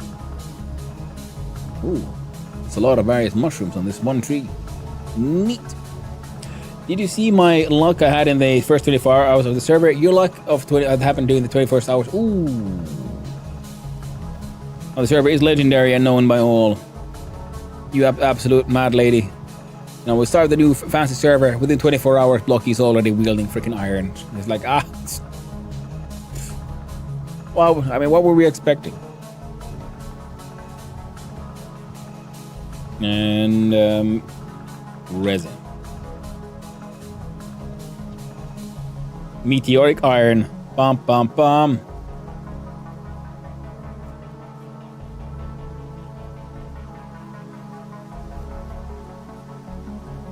Absolute mad lady. Freaking Blocky. Wherever she goes, there be treasure. And she will have it. No treasure shall escape her sight. But I'll speak soon. I'm off to Moulin Rouge. Oh, nice. That sounds lovely. I hope you have a lovely time. At the Red Windmill and the Moulin Rouge.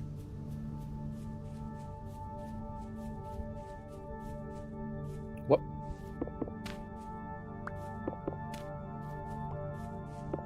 I'll be on for a few hours still.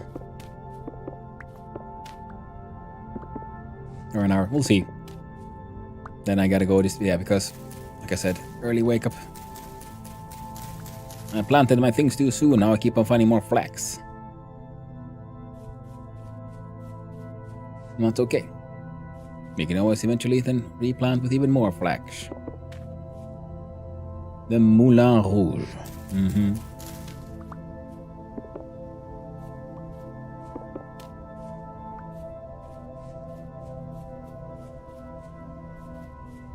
I was trying to see if I could remember any songs from that one, and then my brain went to Roxanne. I'm thinking, well, that's not exactly, but close enough, I guess.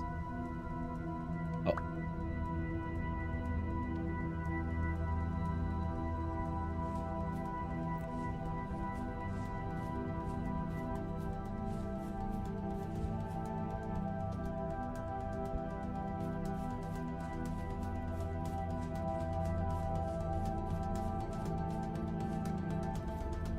Roxanne, you don't have to put on the red light.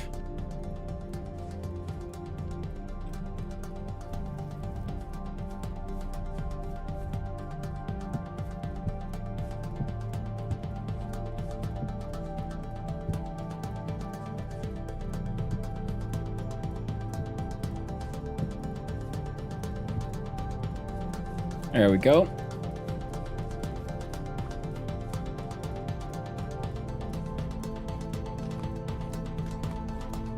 Now, there's zombies and things that make life hard in the night. Or just sandbox, no danger. Oh, there are dangers. I mean, currently we don't have some of them on, which are like temporal storms or temporal instability. Like usually when you go underground, your tube goes. There's a sort of like danger, like radioactivity or something, if you want to think about it, that affects your character. Then there's these portals, and during the night, the drifters and Boathorn and the monsters that, because essentially it's a post-apocalyptic world that we're adventuring in, and the apocalyptic monsters come out at night. And then there's also threats like wolves. If you anchor some animals, like moose will kill you, foxes can kill you, wolves will kill you, bears will kill you. You're sweet and eating, so like it's much worse than zombies at night. Yeah, there are threats, and you can make them worse. And I play without the storms. Yeah, I mean, this is the first time experiencing it without the storms, and I gotta say I'm quite enjoying it because I realize that usually what I deal with storms is I just make a panic room and I hide.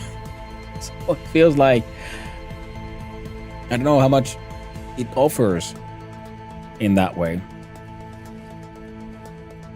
Oh right, yeah, I do believe. And I can put those there. Excellent. Now, with the clay, I need to make a pit kiln. Might as well make a temp. Oh! I guess we landed right next to copper. Nice. Not that I can like dig it out. I need to find more than just the one piece, but it's a start. All right, so boat is here, but I guess with the farm here, I guess we're gonna build a house a bit more in this direction. So I'll make a pit kiln here.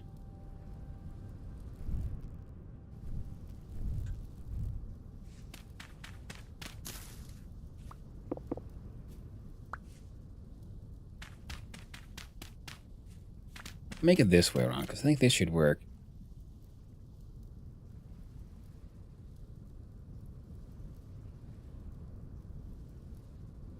Yeah, it'll be fine.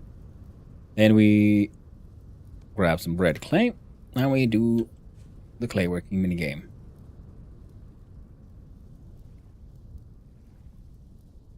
All the monsters will come.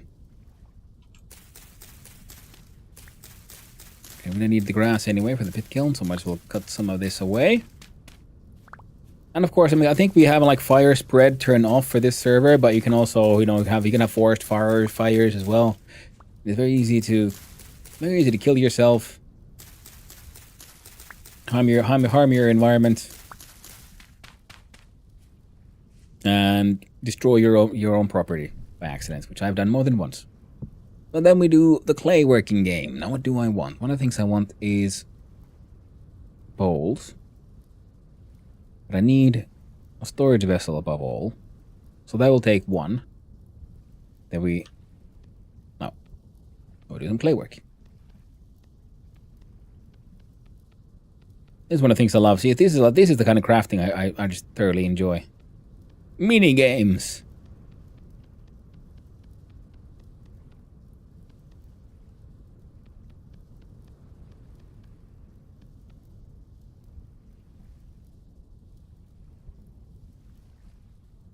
I like that it's actually trying to survive rather than just builds things easy. If there's no death or setback, I lose interest rather quickly. I absolutely understand that one, yeah. I still get like PTSD like ticks when I hear the bear sound like per extreme. Yeah, bears are terrifying. I mean, wolves are bad enough, but man, bears are just absolutely terrifying.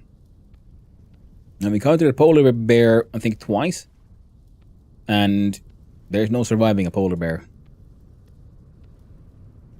Then we do have a duplicate layer option, so we can do the same thing we just did more than once. Different if you fortify against said things, of course, but then existing, having to work around them, I like it. Yeah, and exactly, but if you have the storms, then also, you can build your fortification, but doing a temporal storm in reality itself sort of breaks, and ghostly shapes of these enemies will spawn inside your house as well. So it's a tricky business trying to then fight and protect yourself during those times. Now, there are ways to build sort of effectively panic rooms during those times as well.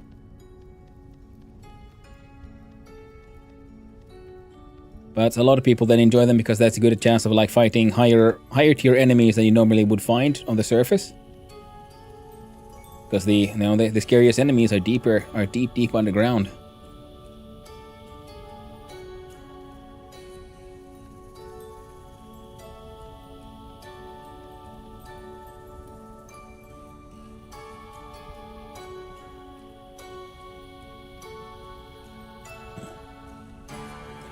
Into your first winter in Vintage Story can be rough. Oh, absolutely, yeah.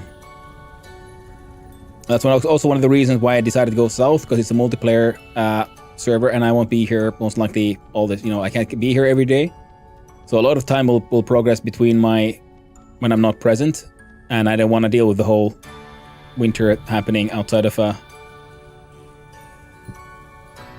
right, stupid grass. No, you don't. And then you see we made that clay thing, and then we need to pack it up with the grass. Followed by some sticks. And now I need to go cut down some trees for firewood. And then I need to light the entire thing on fire, and that is how you make your basic pit kiln and how you fire your ceramics in this game. I never heard of it in the story before, but it seems so interesting. Kind of reminds me of Unreal World, except 3D. It runs on natively on Linux. Super cool. Yeah, P4 Steel. It is one of these wonderful games that I didn't know about at all until I started, streaming and watching streamers. And I do believe my very first encounter was actually Hazaza. Was playing it with this Mitchell, and I was wondering, what the heck is this game? And then I saw him doing some blacksmithing in this game, and I was hooked. I like all metalworking things. Now I'm going to do a bunch of things because we can fit one large thing or 4 small things. So one of those small things will be a crock pot.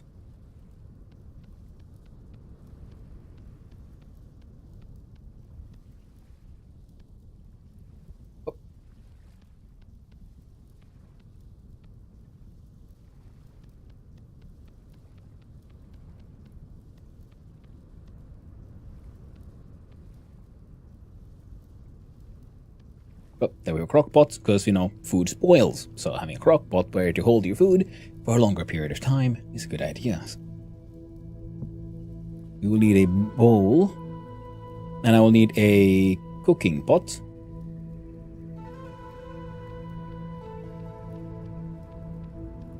I like using the biggest brush possible. That's just my way of doing things. Because you have your brush of 3x3, 1x1, 2x2, and 3x3, and then, copy the last layer.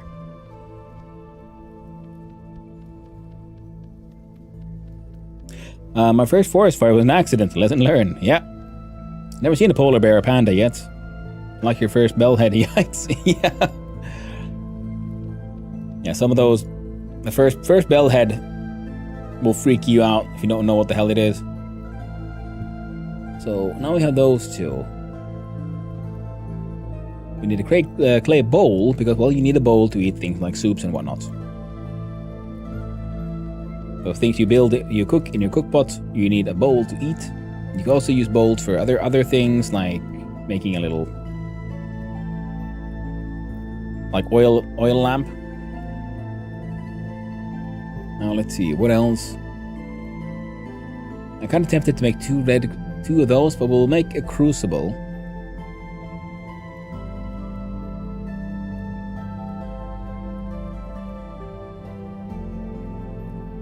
And a crucible is what you need to smelt things like copper nuggets.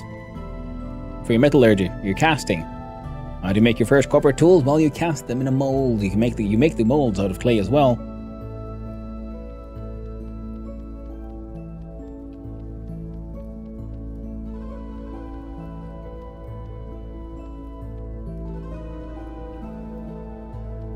There we go. Well, that took a bunch of that clay. And now I'm going to put that one in that corner. See, small things fit in all these 4 corners. Also, I like the fact that red clay and blue clay make different colors of ceramics. And when there's more advanced sort of furnace for your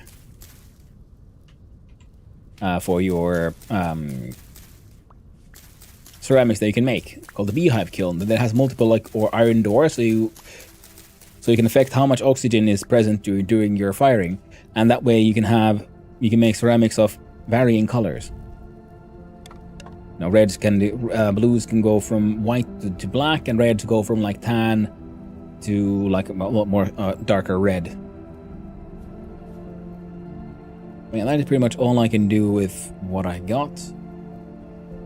Oh wait, no, I forgot. I actually have logs in the goddamn boat. Where's the boat? Here's the boat. I had some maple logs, which are logs. Oh god, I accidentally clicked outside the game. There we go. That I'm willing to sacrifice.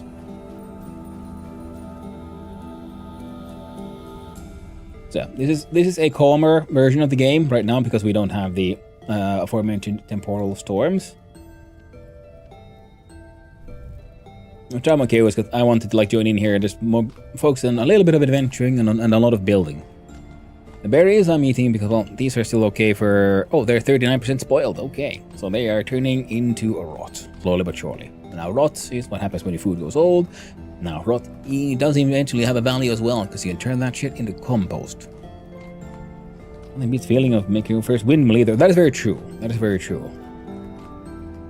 And although they're working natively on Linux, yes, because it is a game made by modders for pretty much modders. This is properly a game made by nerds.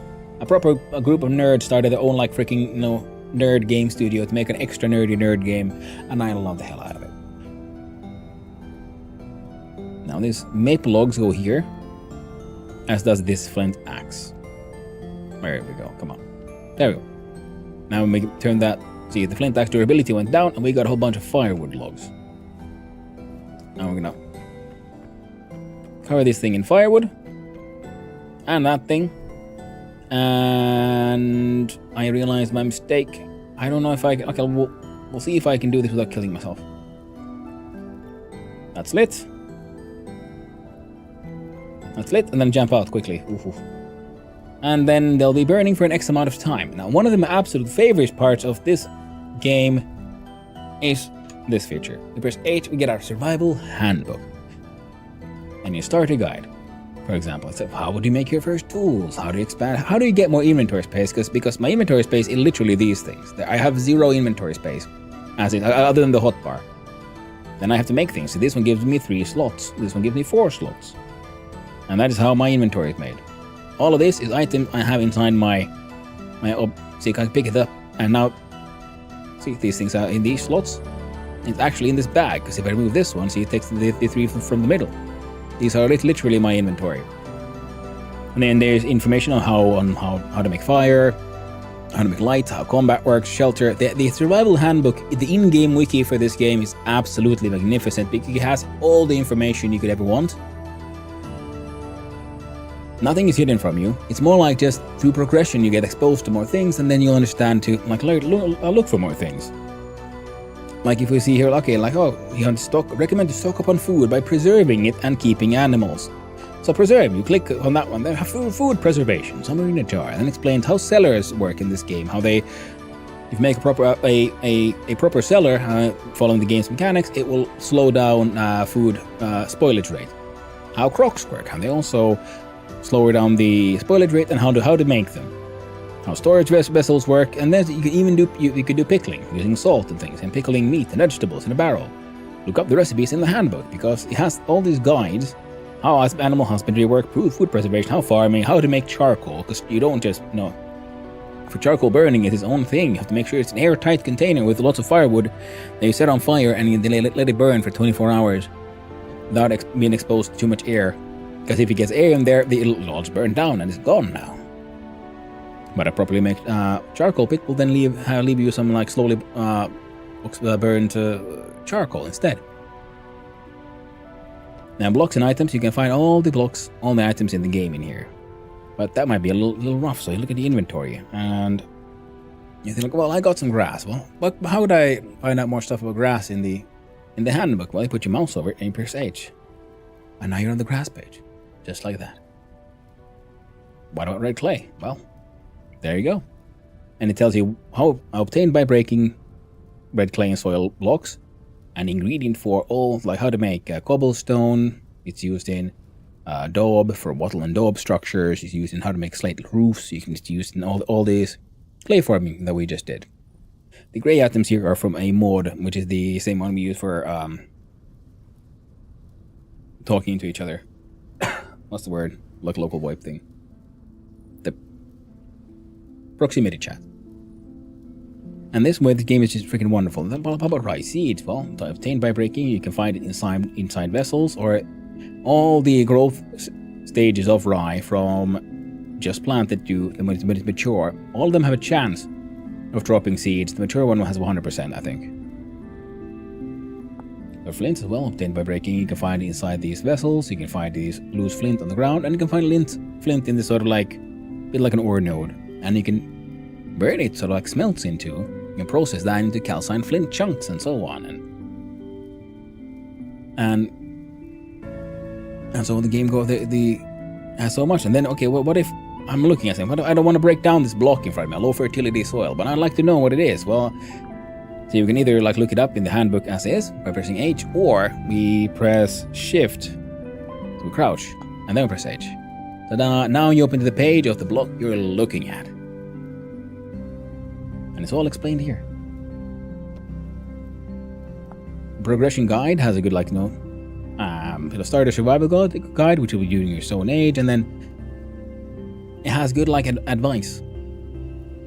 Explained, how you go from your Stone Age to your Pottery Age, which we're sort of getting into now with our clay works.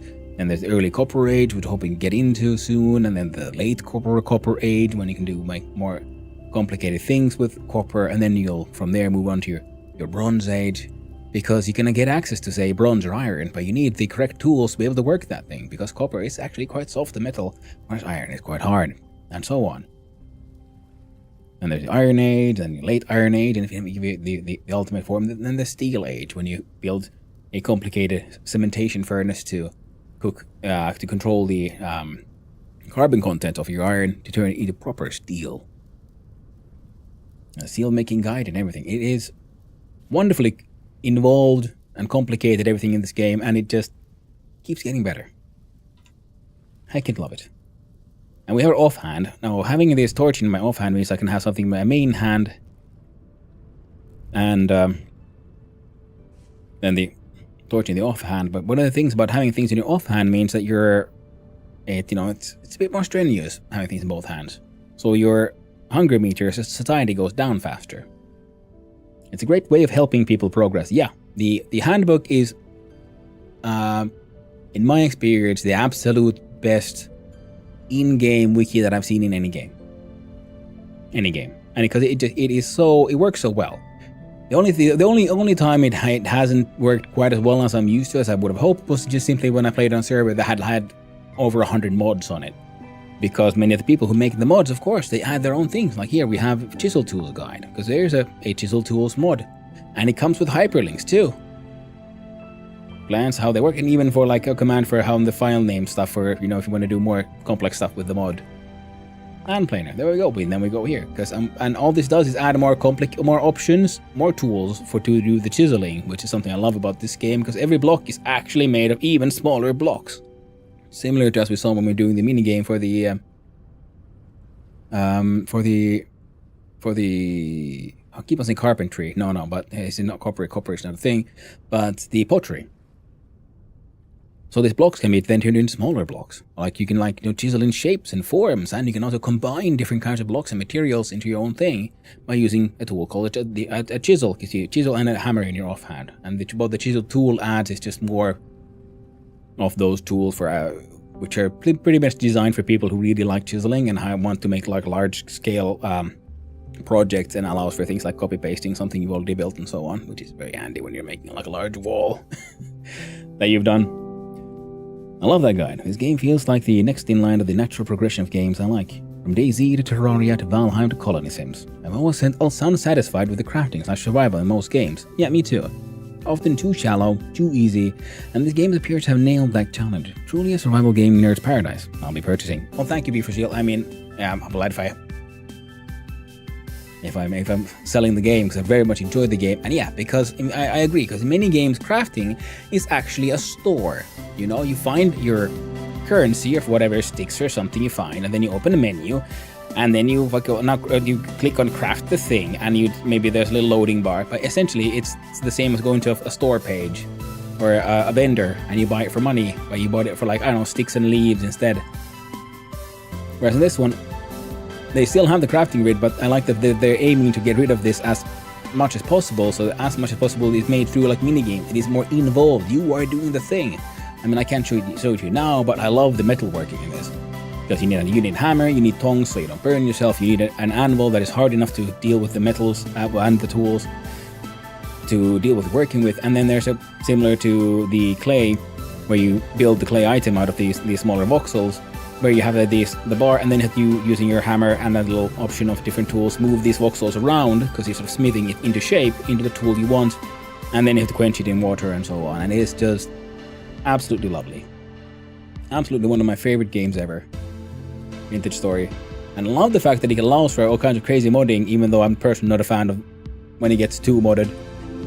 But that's just because I get confused and I get overwhelmed, because I'm not that into modding. So then when there's suddenly like 58,000 mods on a server, I'm like, I don't know what to do. And now I need to somehow like try to use all of them. And then there's you can do grinding. You need to make your mills so you can make your breads, and you have your ovens. And then there's also certain like in-game chemistry you have to do. It is a very lovely game. It's my last rotten berry. There we go. I'm gonna grab a fresher one. Now I want more stones so I can build a proper fence around this, because small animals will come and try to eat whatever you're growing. They're also hungry. That's why you need a fence to keep them out.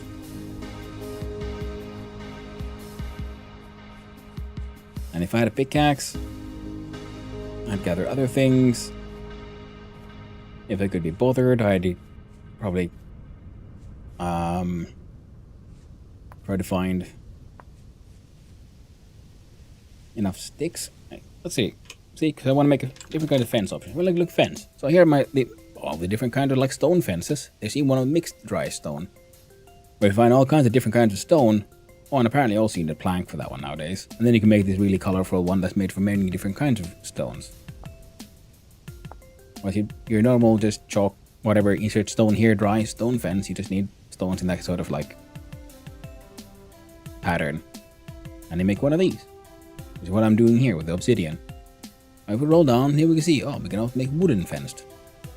But we need boards, which means we need a saw to make planks, which means we need first an anvil and a hammer. We need the tools necessary to make a saw. Because, you need to forge one. So there's a whole progression before you're allowed to make your first plank. Now I can make a log house, because you do those with just like an axe.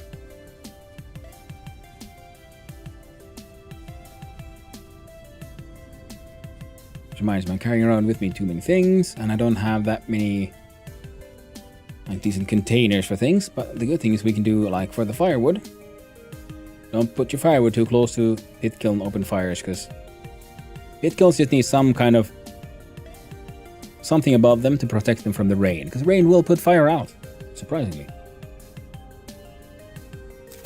I'm gonna break that grass, and we're just gonna stack this firewood.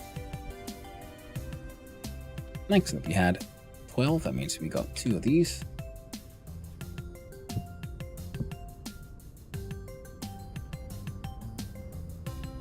I think you should be able to make one plank from having a log with a stone scraper, and a huge amount of effort.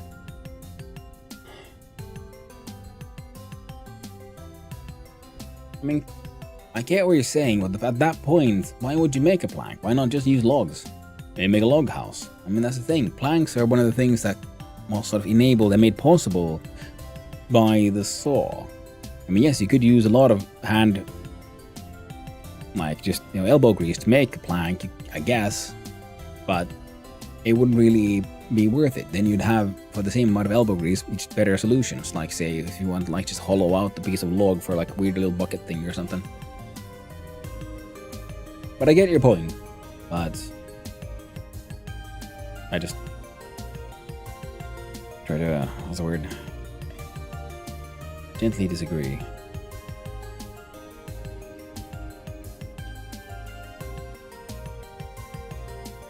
And we have the pink apple tree cuttings, because we found one of these fruit trees earlier. And these can be planted or grafted. And must experience 250 game hours below 3 degrees Celsius in the cold season to bear fruit in the following year. Oh. Well, dive exposed to minus 24 Celsius or colder. Values are average, I think, can vary slightly for each tree. So I'm guessing these won't actually...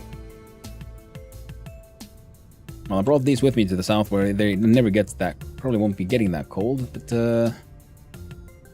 Oop.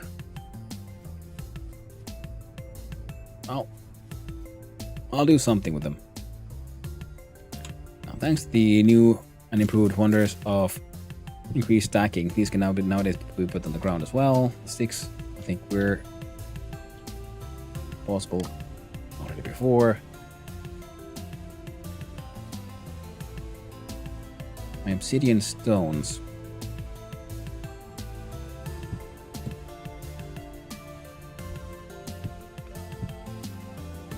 We do napping. How do you make stone tools? Well, you first nap. You find stones that are hard enough to be turned into tools. Obsidian is, hard and brittle. So in experiments, how good this would make. How good of a tool obsidian makes compared to flint.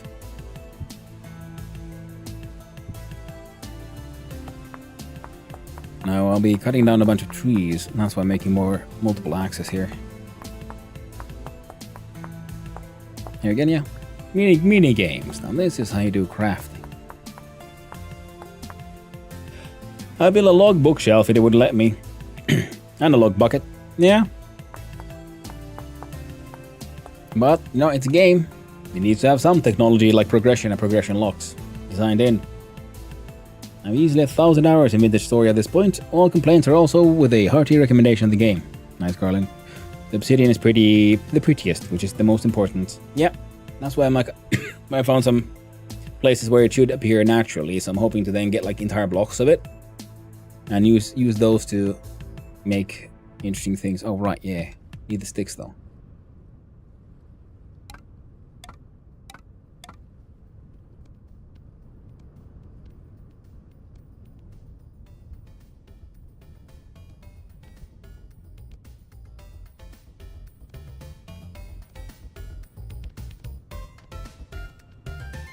Actually, we can just compare like this. Tool tier 1, durability 90 and 60. Okay, this has better durability apparently. Mining speed wood 3.5, 2.8. Even has better attack power. Well, now I know. Obsidian is best.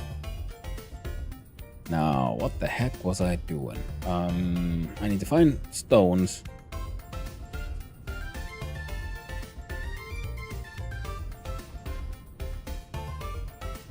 Now to begin with, also, I'm going to find more native copper bits. There's likely see, I love the little tooltip up top as well. It says here, like, native copper in basalt, and there's likely a copper deposit right below here. So it's, it's an extra, like, hint for the player, like, hey, yo, you might want to mark out this spot.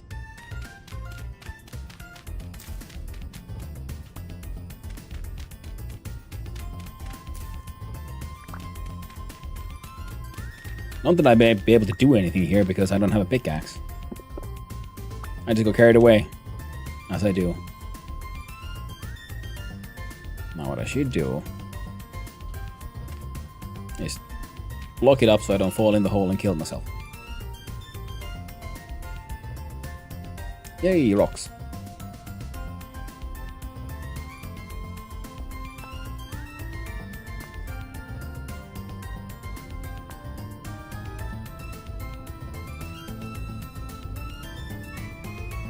Get this piece of resin. Also very valuable. Resin only appears. There's some trees that are naturally, when the world generation happens, that are will then have they'll be leaking resin, and those are trees you don't want to cut down because, well, they'll be your replenishable source of resin. You just have to go get back there every now and then and check. Like, ooh, have you been bleeding some more there for me, tree? Bleed for me.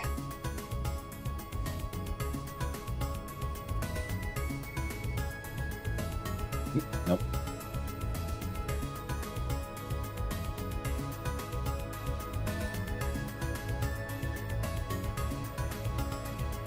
Yep. Nope. Ain't going down there. Ain't happening. That's where the monsters live. And I don't really have a way to fight them right now. I don't want to pick up the claystone. I started making... Ooh, flint though. Look. Started making freaking obsidian... Not obsidian, but basalt. A basalt fence. I would like to complete it as a basalt fence.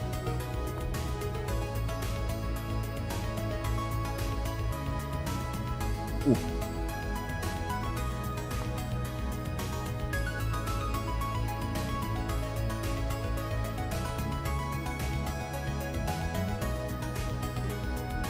I'm silly like that.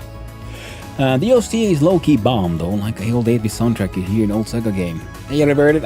I very much enjoy the soundtrack in this game. I know many people who've been playing this game a lot. Like in many games, you eventually get tired of the OST, and they listen to other music. But I very much enjoy listening to the actual OST as well.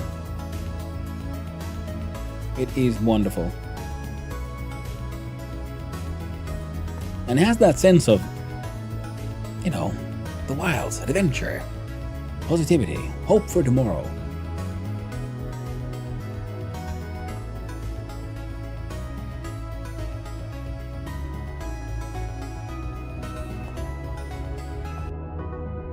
And this little detail I love, you know. We go underwater and the music sounds a little bit more muffled. Coral structure, tan. Requires tool tier 2 copper to break, so we could harvest the coral. I don't think I want to. We want to save the coral reefs. I'm gonna like dive a little further because I'm hoping to find rocks. I'm gonna get a little dark though. Smooth sea sponge. Oh no. The doggos have found something to bark at. Do many of the various plants and shrubs I'm seeing have specific uses? Medicinal, edible, dyes. Many of them do, yes. In general, anything marked as a flower will be very handy for you when you're doing, when you start having bees. Because, well, bees need pollen and to pollinate to make honey. And you need bees to make both honey and also wax, which you then you require for certain crafting recipes. Then, for example, in here, I have horsetail, which I've collected a bunch of, and cattails. Cattails are used in crafting things like this reed basket or these reed hand baskets. And if you combine them in two, you can make these, the horsetail poultice, which is, cattails and horsetail, and make a little healing item. There aren't that many other things other than horsetail that I know of that are directly used in healing. But then I think this might be woad. Yes, and woad is used... it even says that can be used dye cloth without needing a mordant. Oh, I didn't know you don't even need a mordant for this one. It says ingredient for woad blue dye. Ingredient for blue cloth, blue leather, or raw daub with the color of blue. Mixing when you create it by mixing in a barrel 2 liters of water and 1 unit of woad for 8 hours ends up with 2 liters of blue dye. Possible liquid containers includes a ceramic bowl, ceramic jug, condenser, boiler. This is for distilling things, which you can also do eventually in this game. Barrels, buckets, and a decorative barrel. Oh, and that would be from a mod, I think.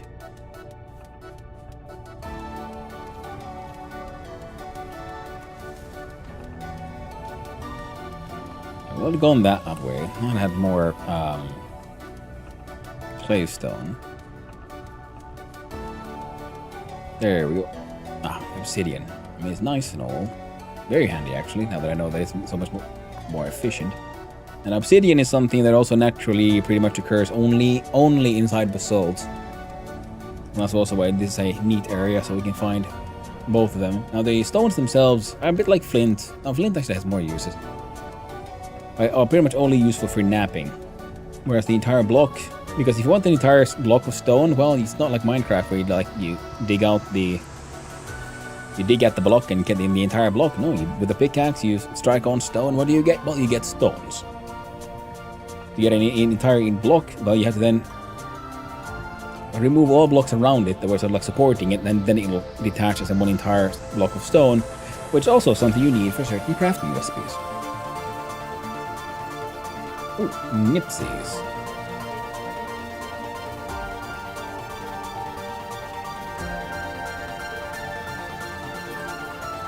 We're not going to pick them up now, so I'm going to walk here, look at the map, zoom in, right click, and choose... there we go, vegetable.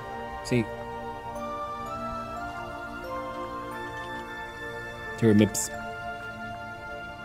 Turnips. Nah, looks like a good turnip color. Beep boop, there we go. I can come back later. I don't survive well on there. Oh, and there's carrots right next to it. Same one, but orange.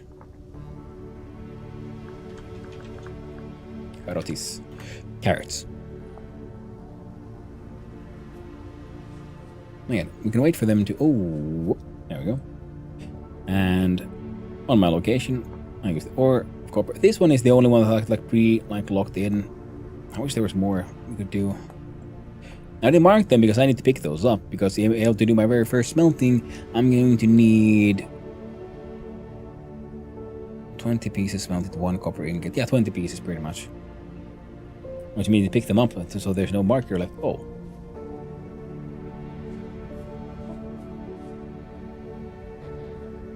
There's something here that's been hunting these chickens.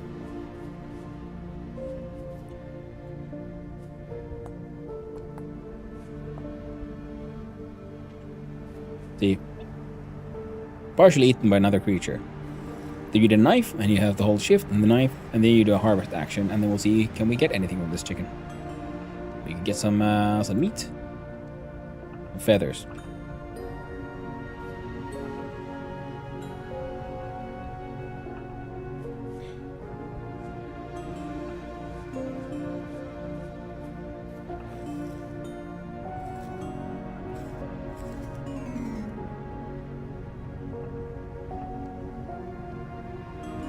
I can't remember how feathers have too many uses. So we cut those down into... Oh. You become just... Okay.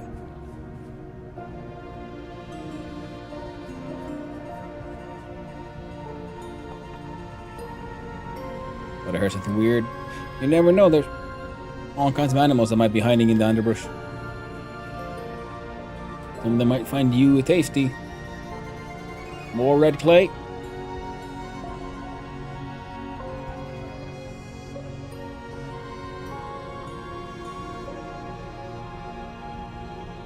You want this? Looks probably closer.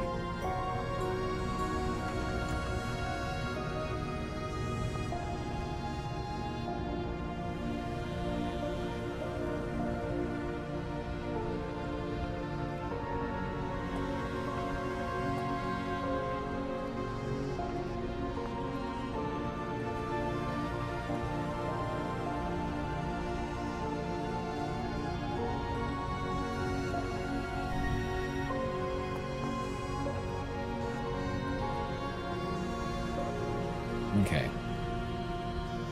Yeah, sometimes picking things up is a little tricky if you have a tool in your hand, because your sort of default and right click is using the tool or whatever the item is. So that's why I opened up a slot by making sure I had put these things instead of having a slot there in my offhand.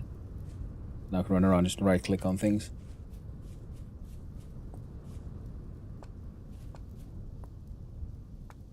Because I already have stacks of them, so they're being added to the existing stacks.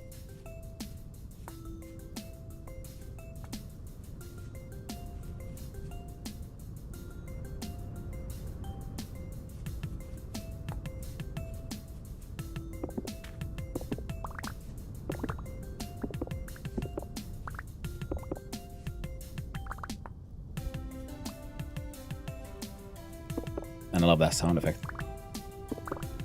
Well.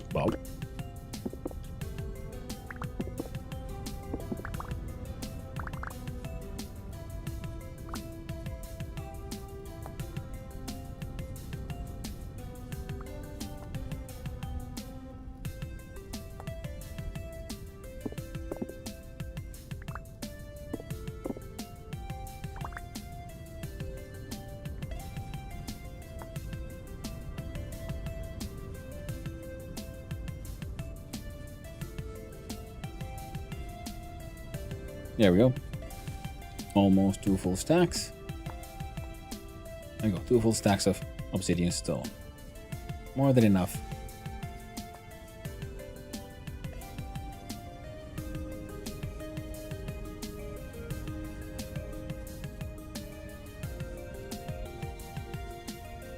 For everything I'm doing.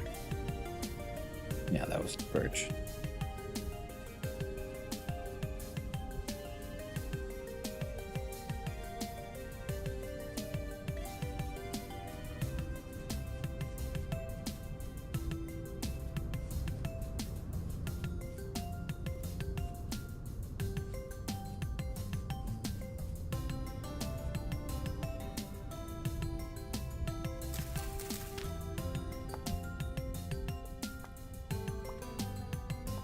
Make a stack of those rocks, so I can then do this.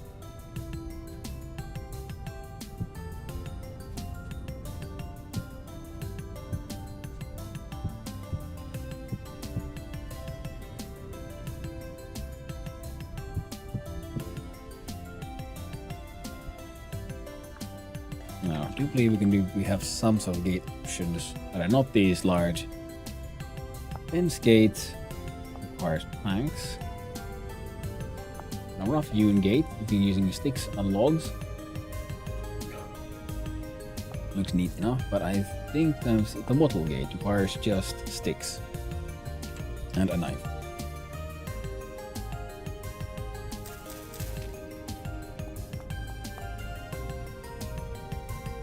And 1 stack of the stones makes 1 pile of 64. Now, okay, requires more sticks. Yeah, these are still burning.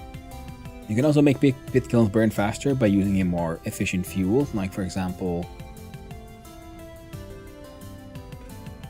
if you burn them using, say, charcoal, which you can make it then in your charcoal pit. Charcoal burns hotter, so it sort of gets the job done faster and burns faster. And then you can use peat, which is sort of in between, which will then also get the job done faster. And you don't cut the trees down, block by block. You keep on chopping at it until its health cuts out. If I stop halfway, then only part of the tree will be cut down.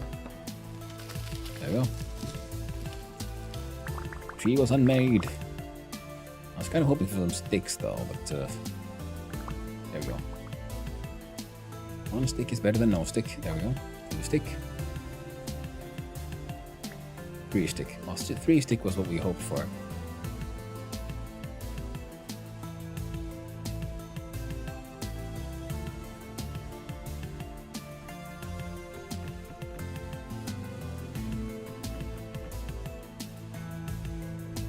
Now that isn't normally doable. You can't just put these entire logs, which are about as big as a block, into a neat little pile where they become smaller like that. That is one of the mods we have on the server, which adds extra piles such as those, and you can probably do the same with like dirt.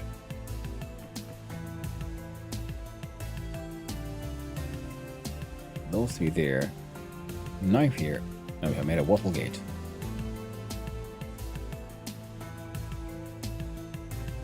There. Now we have a gate.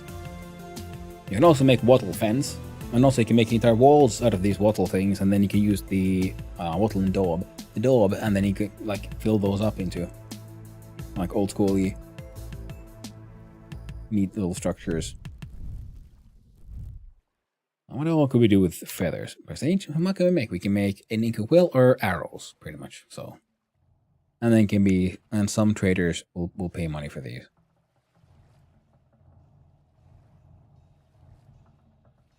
We have firewood. We have other things. But now we have the chicken meat. We can't really eat it raw. So, I need a piece of grass. So I can... I'll just do it here. No.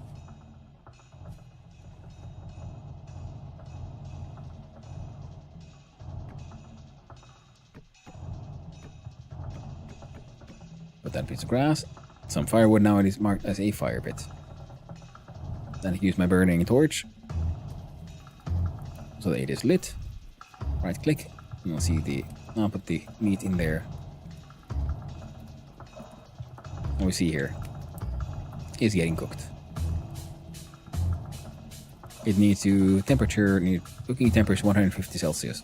So once that is reached, then the cooking progress starts moving. So we're gonna get some chicken meat. Our first protein since we arrived in this land. Yeah, other than mushrooms, I guess.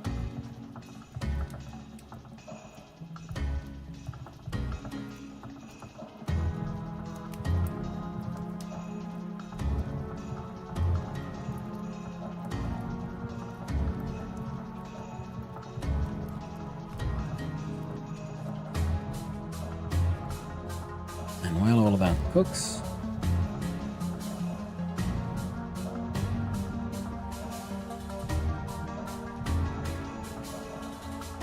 with cattails, I make another one of those reed chests, just so we'll have something to help me freaking organize this mess. So we use these. That one is enough. We need 2 in. Oh, 3 in all. Yeah.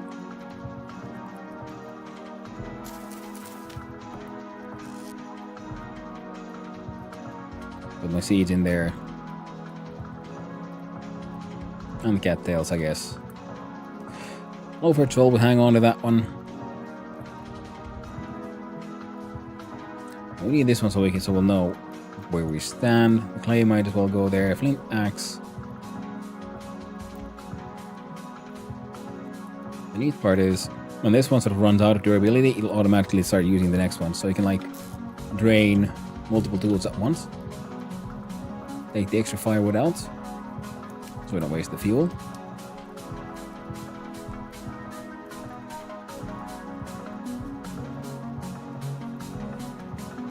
Got an animal on the way, so you don't have to worry about that. Oh, sweet, twitching. That will make life easier.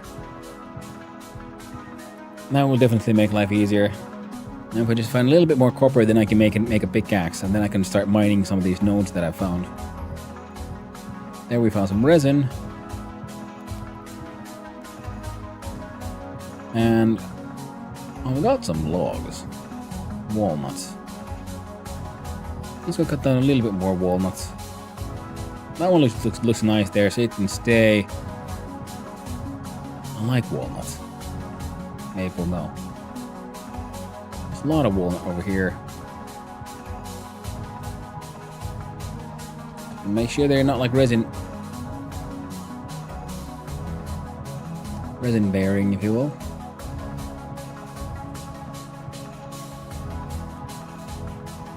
Might as well pick up some more obsidian and salt.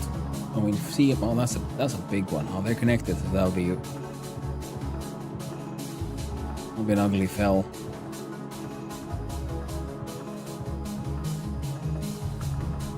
Hey.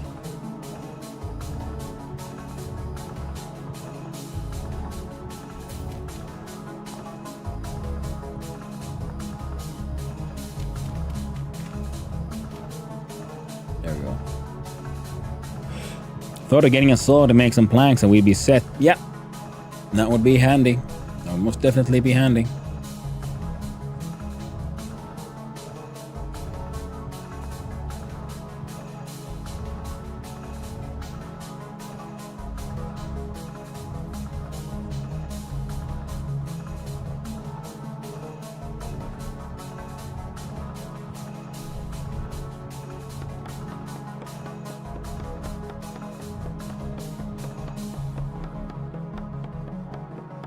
I'll be on for a little while longer.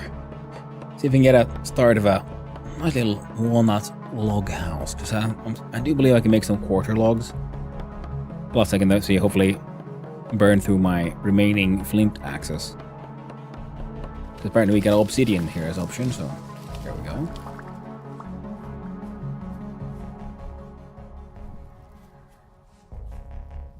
I heard you. Freaking monster things.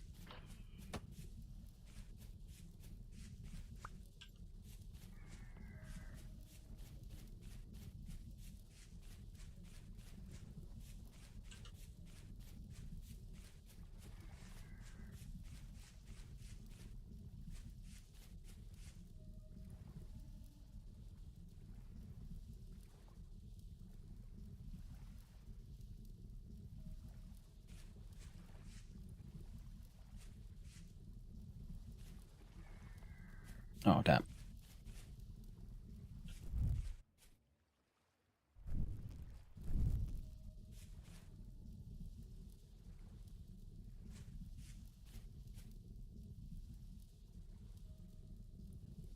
Oh, I don't even have any food on me. Jesus Christ.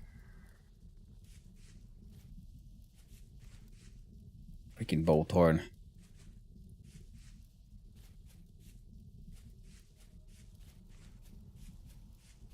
Twisted piece of nonsense. Wait. We got bees!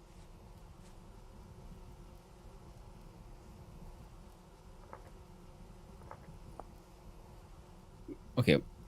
God damn it, work. What a spot. We got bees right here. We got bees, we got resin.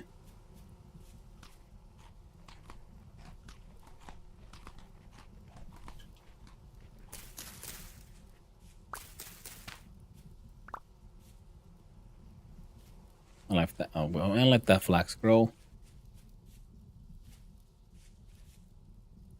The mighty oak. Ready to get felled.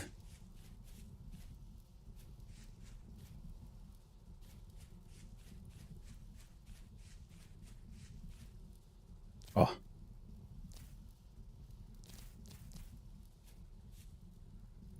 I'm gonna just munch on these freaking grains. Eat them raw.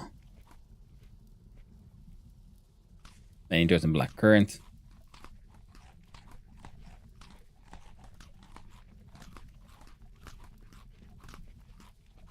Okay. We do good? Yeah.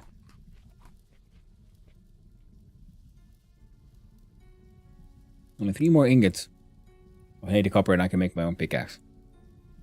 And that's where we're in business. What was I looking at? Oh, right, these. Oh, look at the walnut log. What can we make? What I'm hoping to do is these walnut quarter logs. So 6 of them and an axe make 6 of these quarter logs.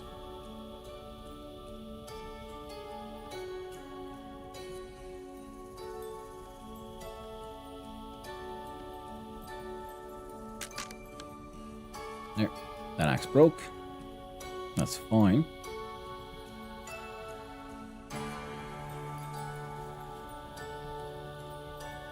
Put the next flint axe here. I do have a spear. Flint spear. I should make some obsidian spears, I guess. It'd do a little bit more damage, methinks.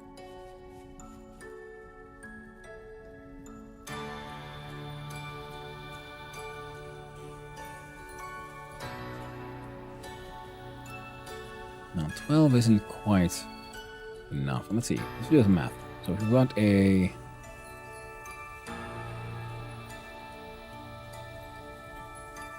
How big do I want that the very first hut to be? We want it to be 1, 2, 3, 4. Say 5 by 7 on the inside.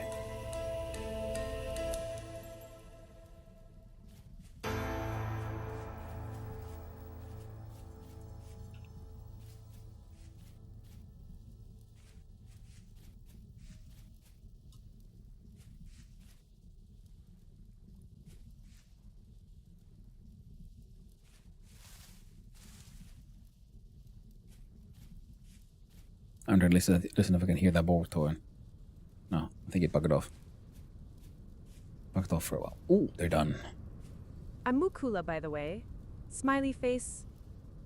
I'm Mukula, by the way. Hey, how you doing, Mirkoli? Nice to see you. So you have Mukula here. You've joined on the casual servant, casual story. Got Waka Wookie over there. We got Neon and having adventures over there. Dwark is getting ready. So his adventures. Mechanate, King DDD, Romanti, Saru. Milo, Kitter, Mimsamubu, Zalion, Bishmoda. Ice King of Space. And probably Discount Engineer. Nice. Very nice.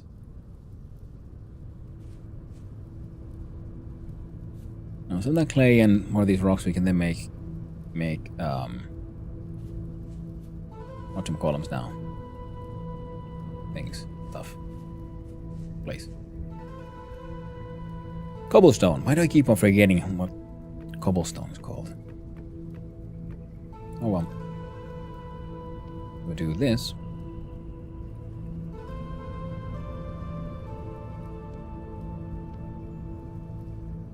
And that.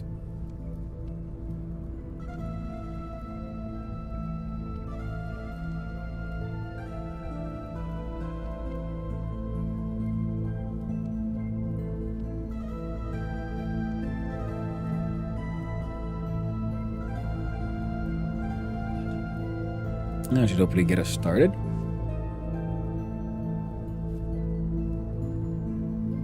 Now I'm feeling it.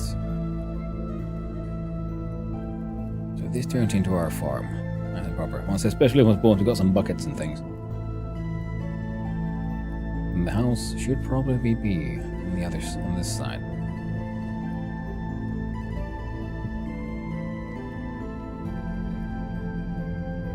Yeah, I don't have enough space for all of that. Say okay.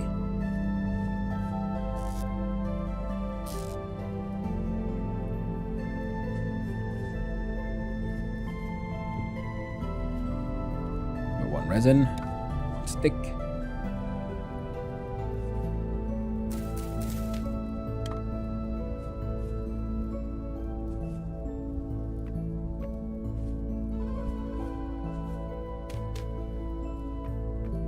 There we go. I think I want this the house on that side.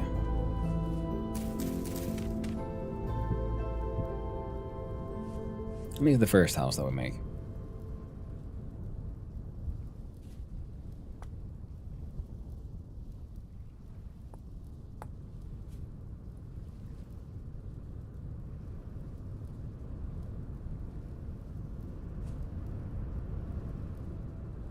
Yeah. Means shoveling time.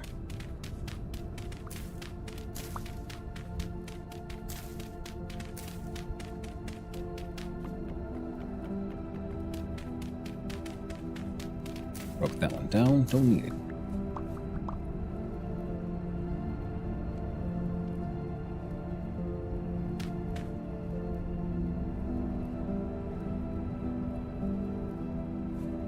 Okay, now let's imagine the building.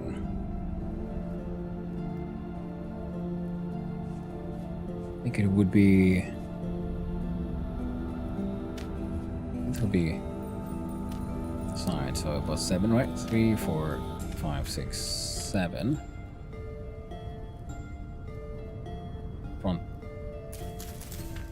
Front wall, back wall. 2, 3.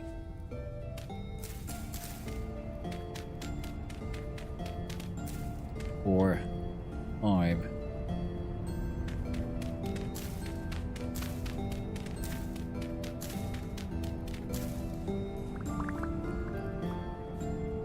2, 3, 4, 5.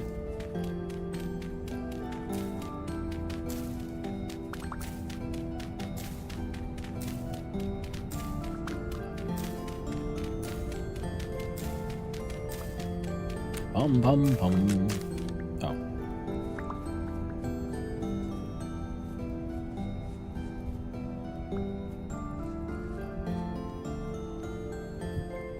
we shall then make an obsidian shovel.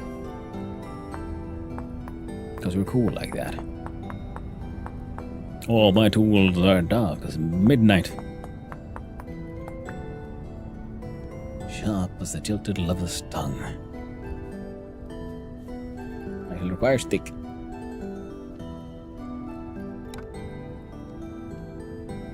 Soon I must go out and find more stick. 1, 2, 3, 4, 5.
There we go.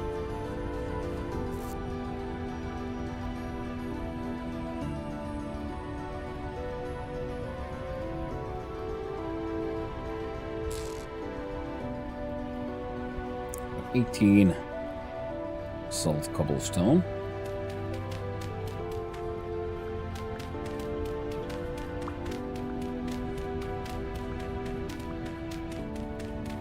Now, I like building my own little silly logic in that it makes sense for me, because what I'm about to do will be building an entire layer of difficulty out of relatively limited resources that most likely will never be seen by anyone.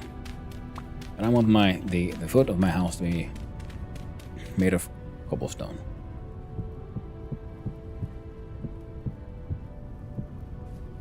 Yes, we could be using, say, rammed earth.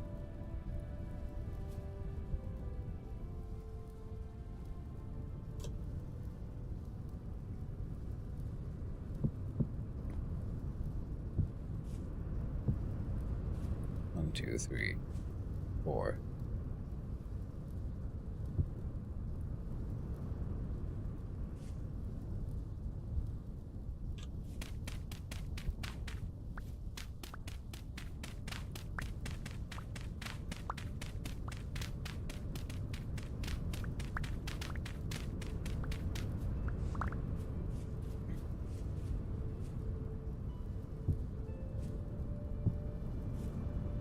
There we go. Now we need more basalt. Now these were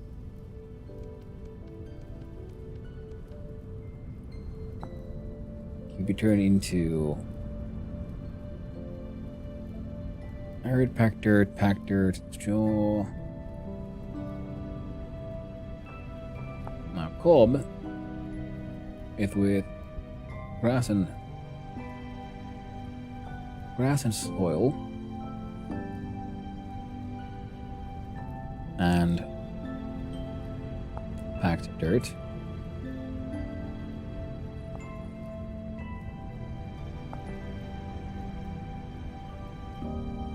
Add sand over for an arid version.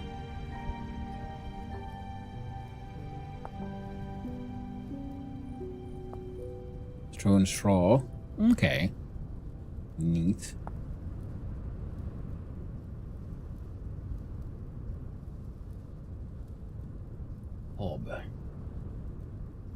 I don't know about to make some cob just to see what that looks like.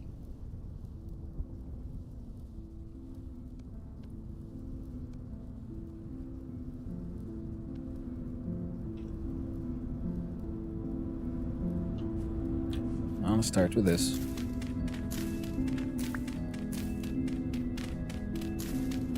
The loopings will have to go somewhere.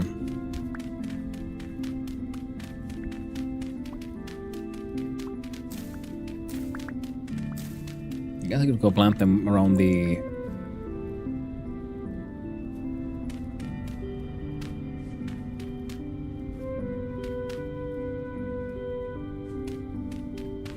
bees we found.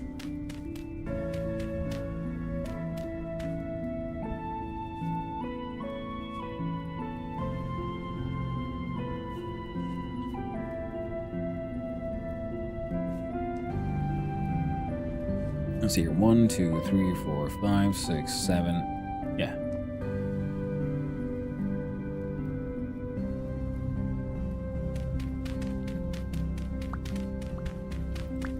I realized another thing I could do here is try to get rid of some of these logs we got.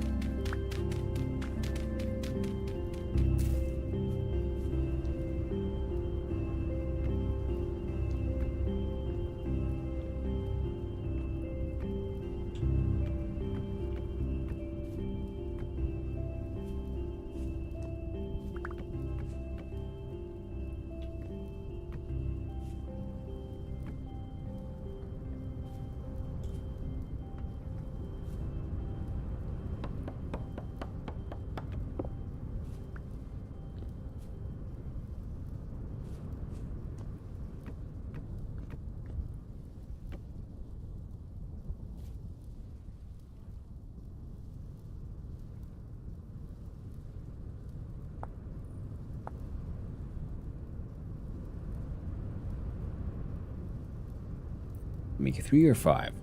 How are we doing?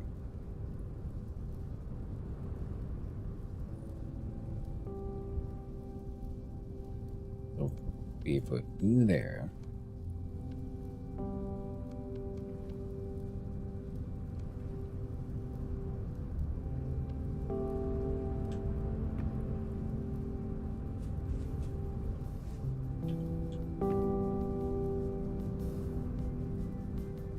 Shit.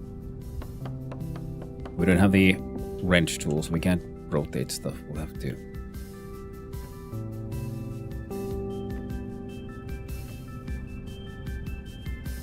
Perfect.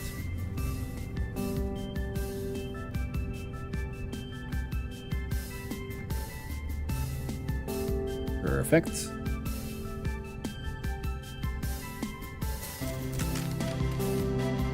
No, lost another shovel.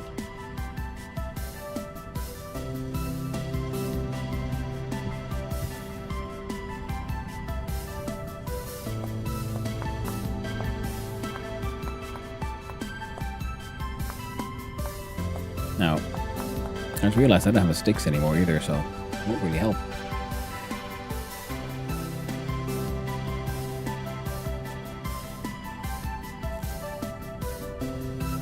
That puts the flint away. Well, there's daytime. Oh, so at least I can do this though.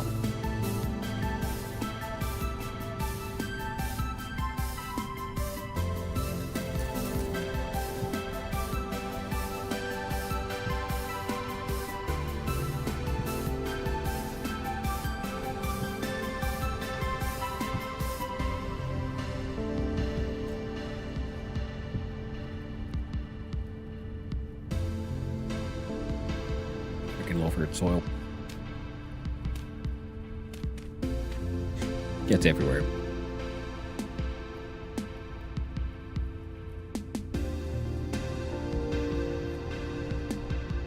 I'm gonna go plant the flowers around the bees.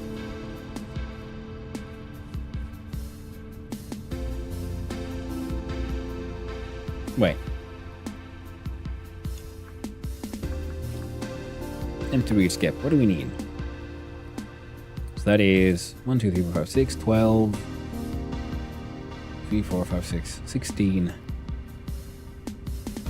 16 cattails.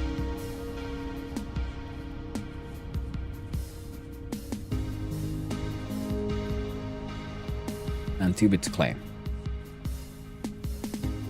I'll quickly grab 2 bits of clay, easy enough.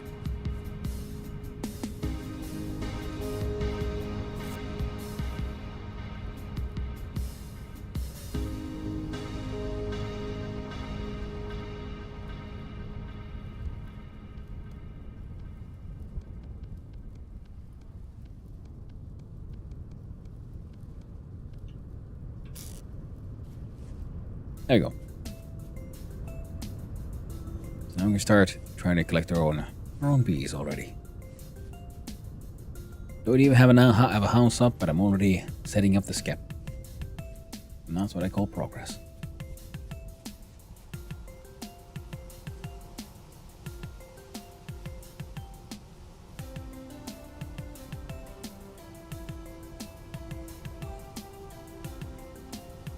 Oh, can't see the bees.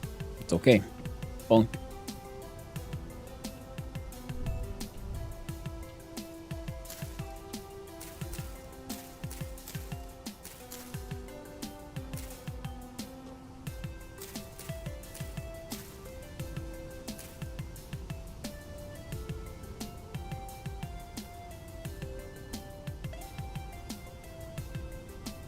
Ah, there it is.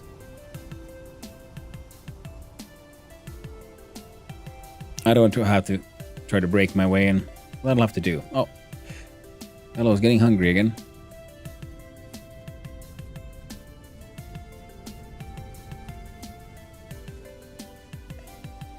So time to find ourselves some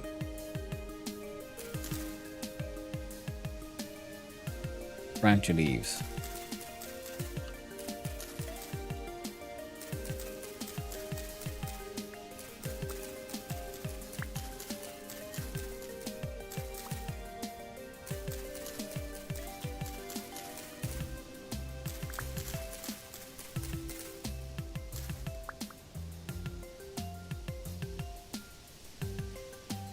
Yeah, should be all of it.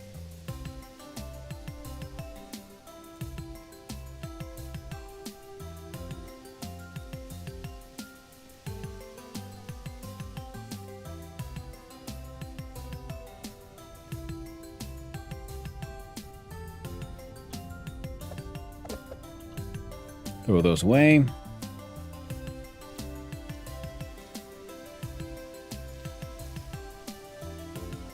Grab some blueberries. Enjoy blueberries. There we go. Now we're not starving.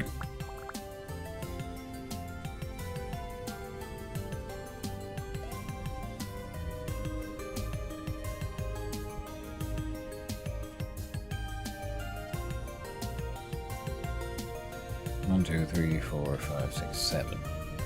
2, 3, 4, 5. Excellent. Yeah. And there we go.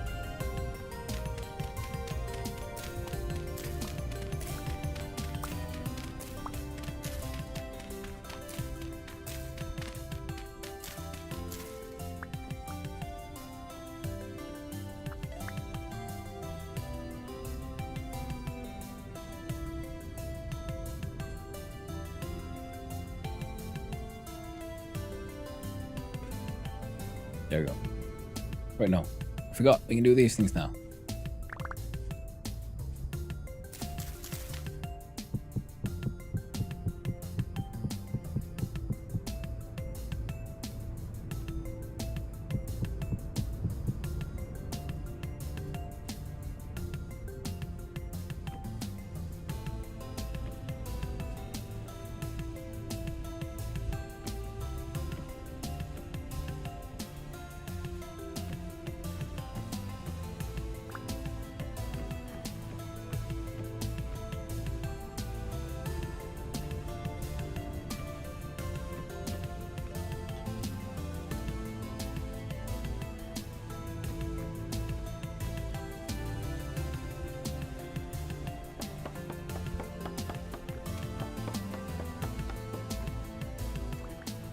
And then I'm going to be unimaginative and boring and have the entrance in the middle. There we go. Walnuts log house. Coming together slowly but surely. The woad will be an excellent source of blue dye for when I eventually need it, being a tailor and all. And with the more flax, I can then make nice the tailor specific super Cambizan armor.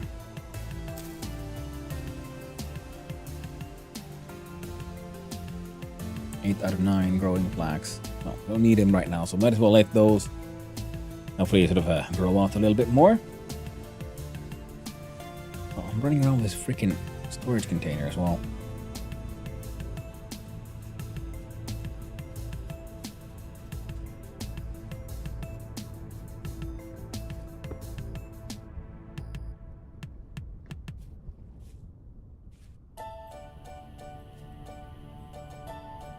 For 18 days, weather permitting. Yeah, we'll deal with all that eventually.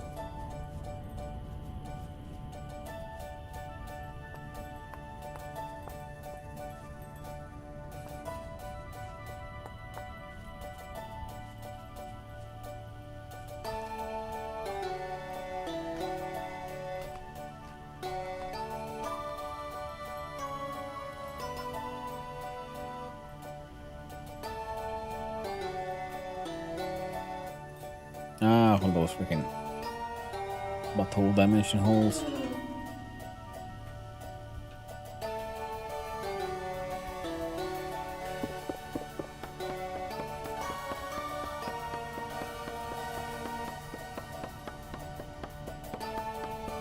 There we go. Hoping for the best.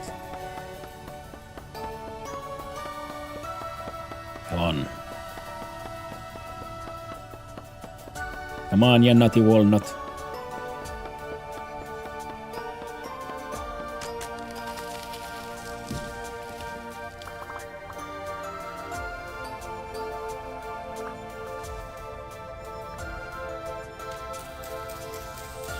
Making puffballs. I'm gonna connect these and put them in the storage container, and then I'm gonna have to bury the storage container underground pretty much. Going to head to bed. Good night. Well, thank you for hanging out on Shug. I appreciate it. Lovely as always, and I'll be back here doing the same thing tomorrow. Yeah, tomorrow will be some more casual story, and then the day after we'll be returning to Open Sewer.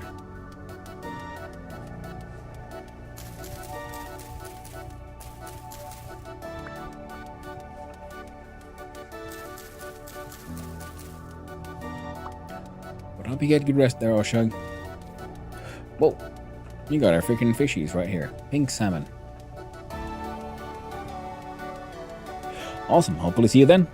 Nice. More of this tomorrow.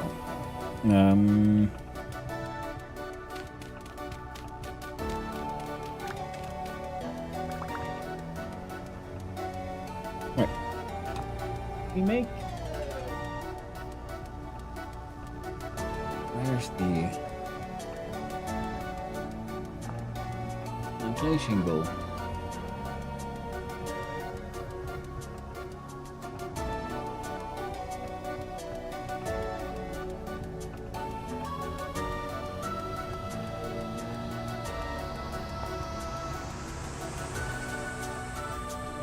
Where's the dark brown?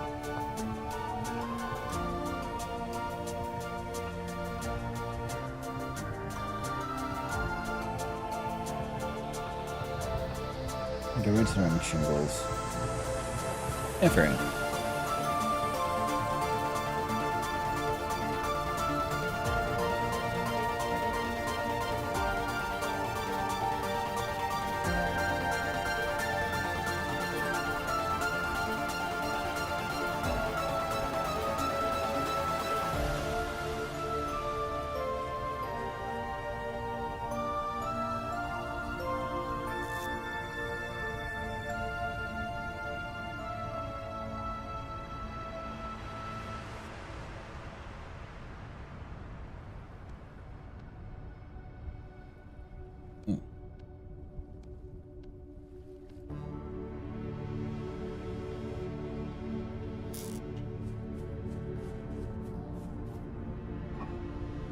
Inside you, we'll put the berries and the puffballs. Slightly better storage. Not exactly good, but, you know, as I said, slightly better.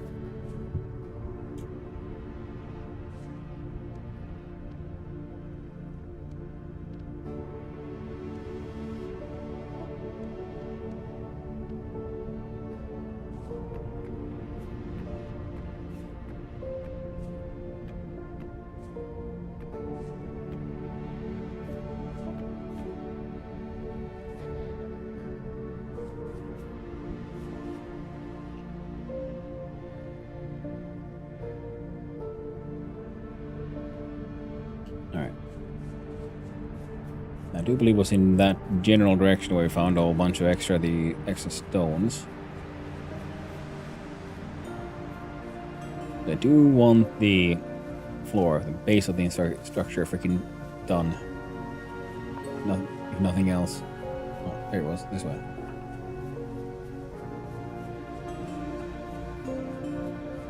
Very first walnut log house.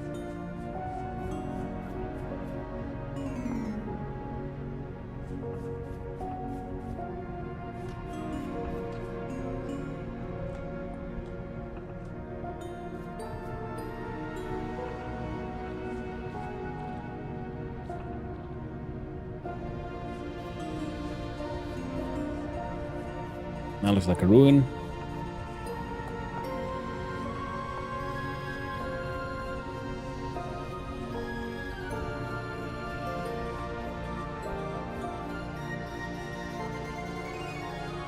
Ooh, that would be correct. We will go ahead and bony soil. Such bones.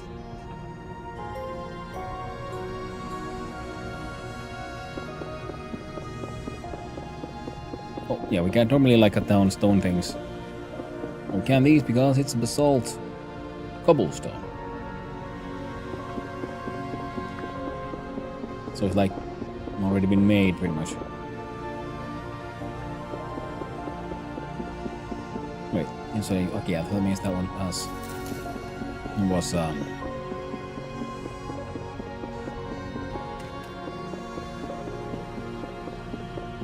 was chiseled. Yeah, but this will actually save me some time. I can use these. We got a pickaxe, we can get this done even faster. Well, sadly, we don't.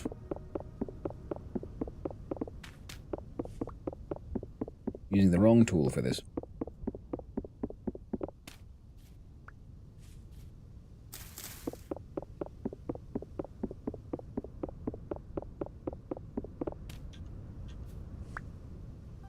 Now this entire thing seems...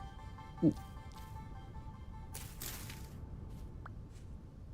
a little large. So there is a chance there would be a cellar structure underneath here.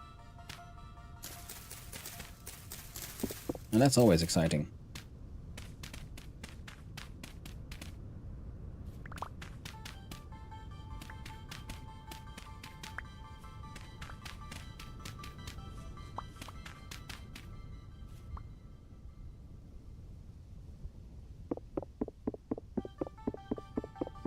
Won't be here.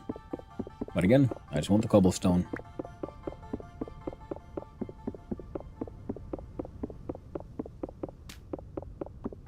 If you find a dry stone block, that is usually a pretty strong indicator that there's in fact a subterranean structure there. That'd be nice because I mean, if we're lucky, we could find a whatchamacallem now, torch holder.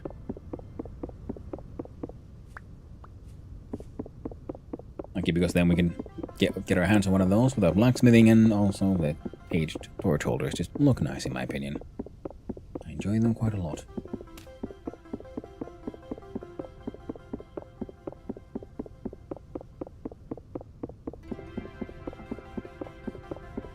And I'm saying having a pickaxe because, you know, just dismantling even this shit is just taking forever. Woof. Alright, so I haven't actually dug around this thing at all yet.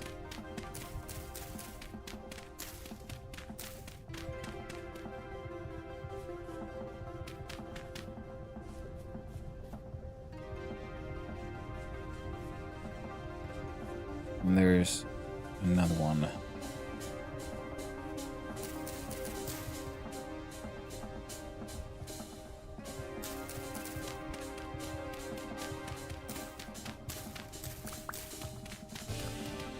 No, these. Yeah, doesn't go deeper. Not, you never know. That's why you don't want to dig up the earth around it, because there might be something here that isn't immediately obvious.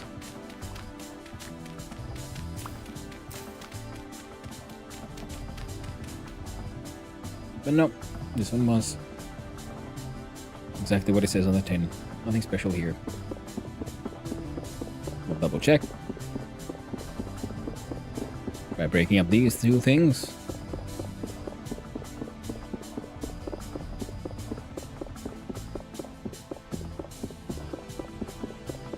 You always kind of want to know if because there might be something hidden beneath the old floor here.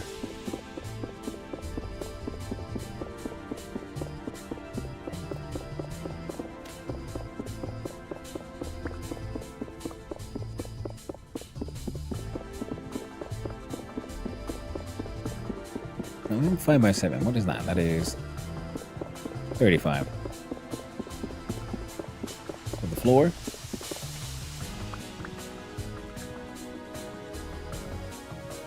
Plus, I don't know, similar amount, I guess. Plus, let's say here, 6 by 6, 12, 24.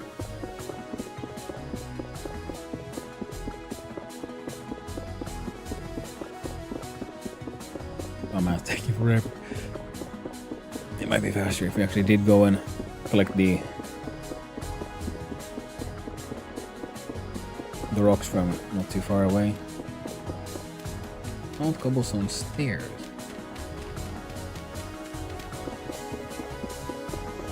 Yeah, this one is chiseled. Oh, I see behind through here. I missed something. There's a vessel there behind. I see it.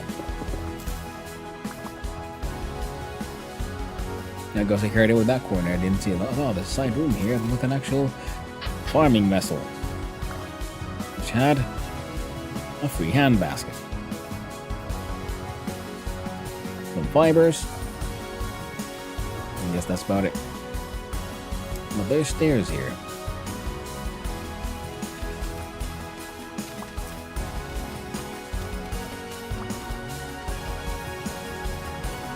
No, just rock. Okay. Dry stone.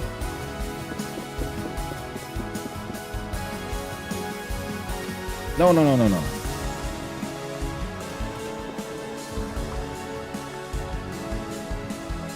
we'll eat the berries.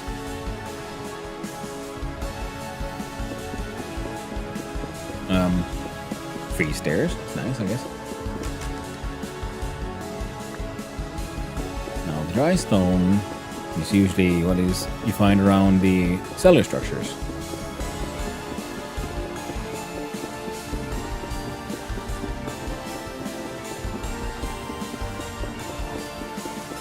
Requires a copper tool to break. Nice. I didn't even realize that one.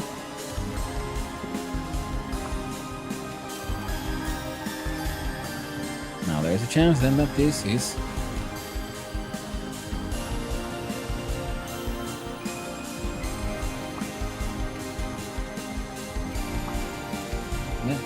caved in cellar here. Large crate. Both empty.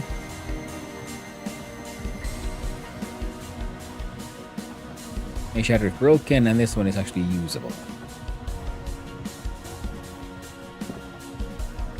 Don't mind if I do. A shatter is broken. Don't care about the ruined shelf. Gladly break it with my little obsidian axe. Screw that spider web. One's a forge. Yeah, tiny.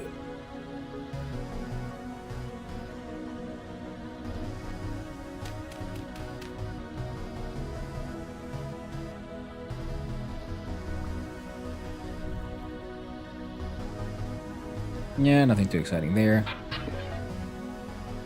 Ooh, cattails. And andesite stone. Well, andesite sure shit we don't need. Let's see here.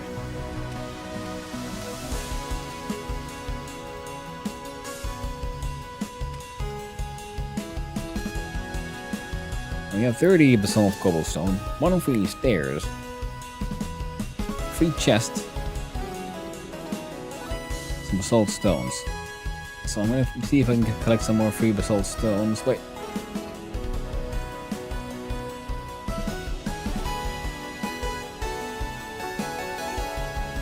I'm hearing all these freaky animal noises.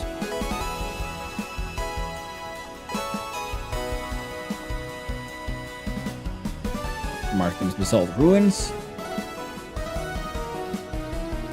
And then we make our way. Actually, was it a desert or something this way? Yes. More stones. Finally make enough frickin' cobblestone. Get the floor done.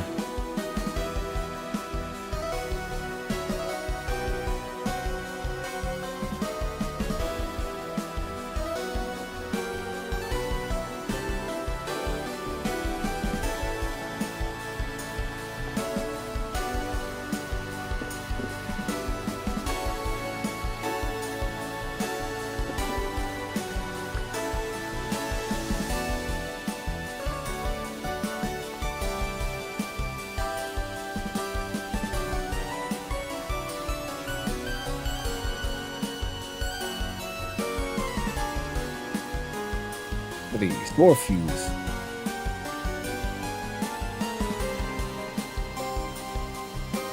Yeah, okay, this is where I marked the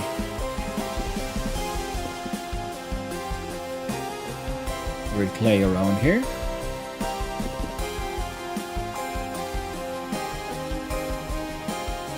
That's really odd, a little weird. What is this? Clay stone.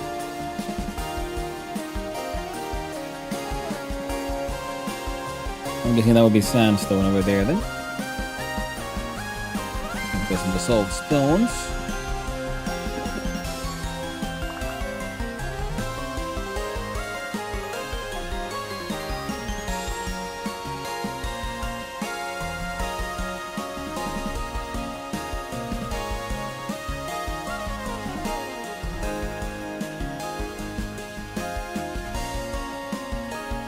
This can get very dramatic.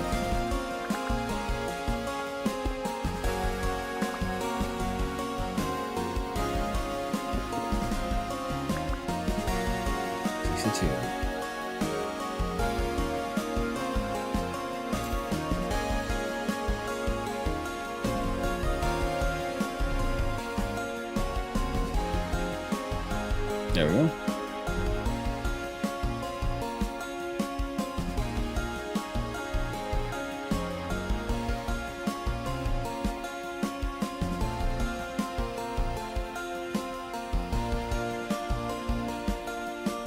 Oh no, the hunger grows.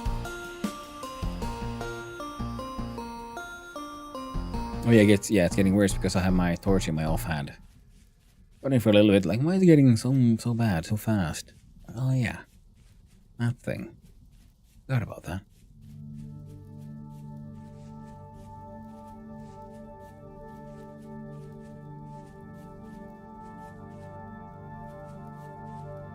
Oh yeah.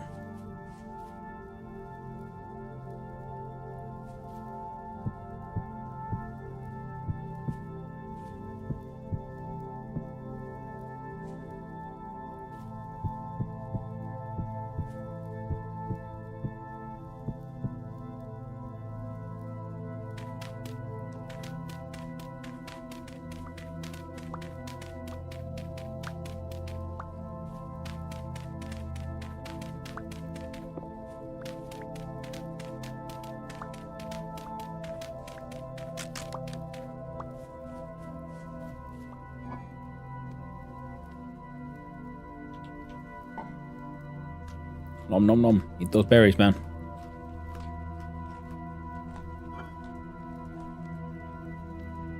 And I guess we time for munch on these puffballs as well. Gotta go hard. Gotta go fast.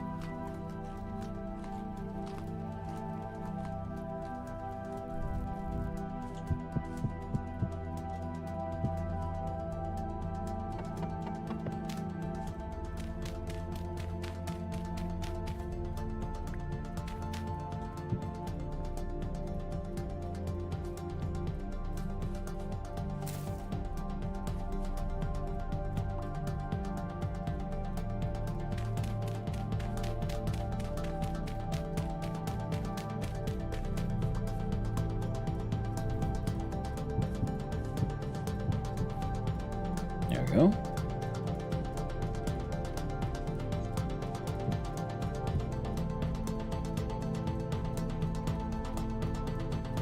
There we go. The shovel.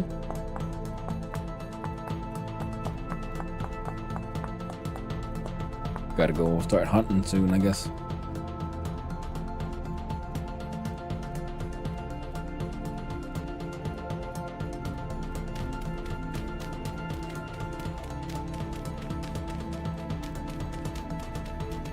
We do need more food options.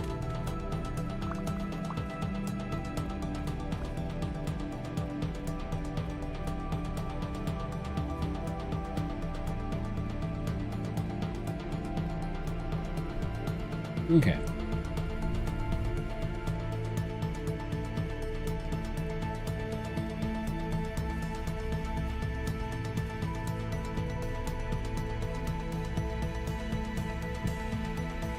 Put that one away like that. Then I can look in here.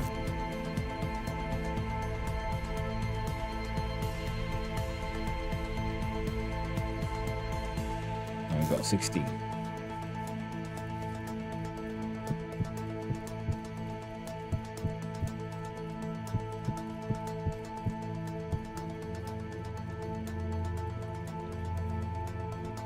Excellent. Hey, Walls, how you doing? I'm at it again, it is true. Had to join in on the casual story.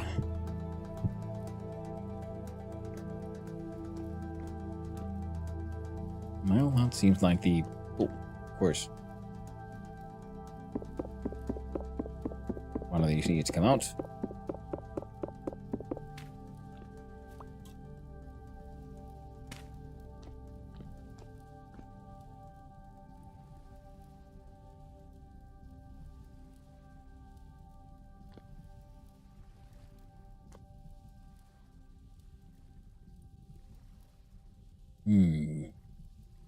He's doing the thing. He is doing things. It is true. It is true, Wolf. I cannot deny it. Things are being done. But how about you, my friend? How are you doing? Are you doing things? Are things being done to you?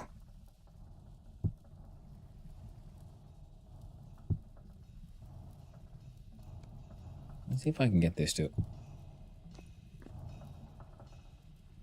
Far from perfect. Got it dumb in a way. That should work.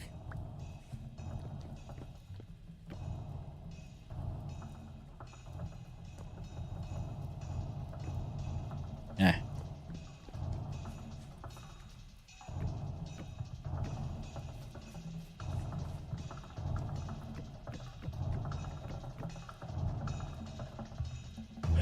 All right, so far. Glad to hear it, my friend. Glad to hear that indeed.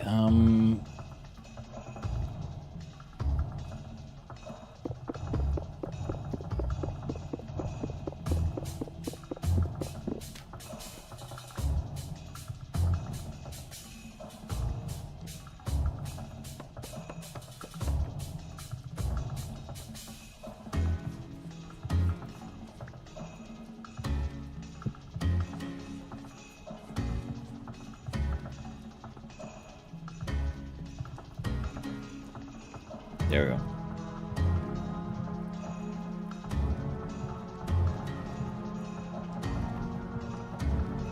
Okay, at least one dude is looking to buy those. Oh, we got some medium for soil as well. Nice. Not just this low for nonsense.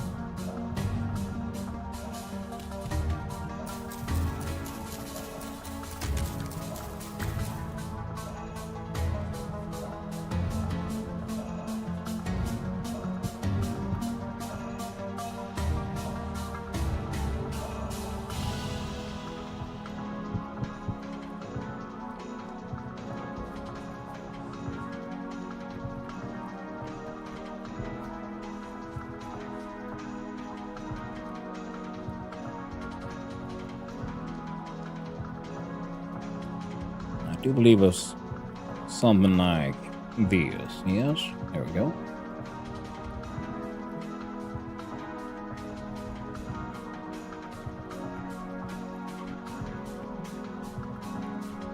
I'm here just trying to build a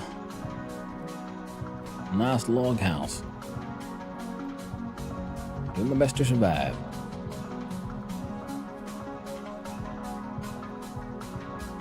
I might not be thriving, but I'm surviving. Nice. Fair. But are you already thriving as well? If only we could find a few more copper bits. But it is not to be. What is here? That's a maple log. There's some walnuts.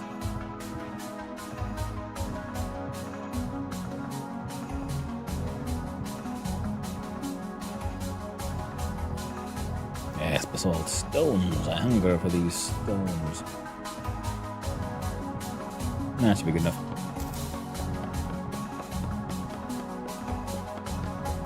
At least get our walls up today. Oh shit. It's pretty goddamn late. Hey, Mukula's also left.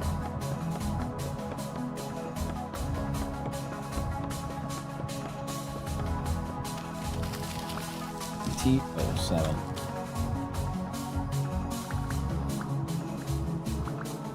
Gotta say hi. Growing flax.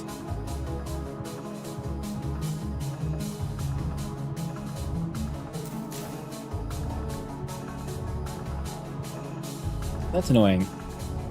If you got them from the first the bottom and then up, then you get multiples, but if you got from the top, it like deletes the entire thing. Which is annoying because I like those things because they're a good source of rope.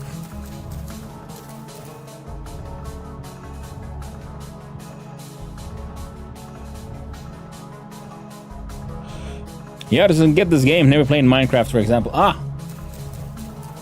Yeah, well, I played a little bit of Minecraft when I was a kid. It's fun enough.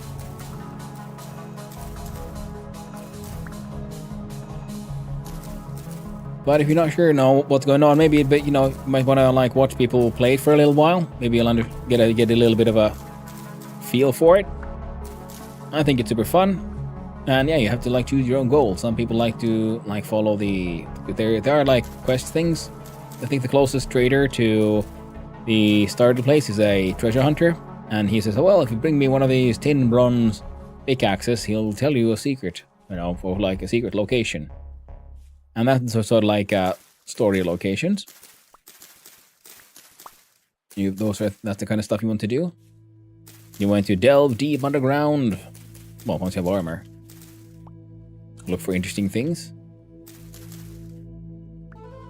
I'm mostly just doing this to collect things and build interesting things, because I like that kind of shit. Yeah, I need to watch some tutorials. Yeah. And if you have any questions, feel free to ask. I will gladly gladly answer to the best of my abilities. And if you want like proper long-term mega expert advice, then ask Percuss. He's been playing this game for a lot more than I have. Now I should have a few walnutty nut logs that I can apply an axe to.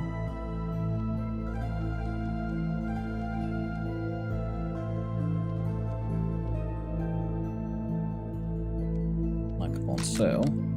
That other axe broke. Should be okay. Oh, a maple seed. Making maples. Yep. Making lags. No, don't put that there. But also, like I've said, if there's anything in the game has very good like documentation. The handbook is super handy, and if you're gonna start, you're not sure what's going on, what you gotta do, check the handbook. It really has the like beginner's guide in there, and that's how I started. Barely survived, died a bunch, and then I started figuring it out. Sure, and one question: how the fuck this game works? Well, depends on what are you trying to achieve now, isn't it? Oh, heck yeah, wooden ladders.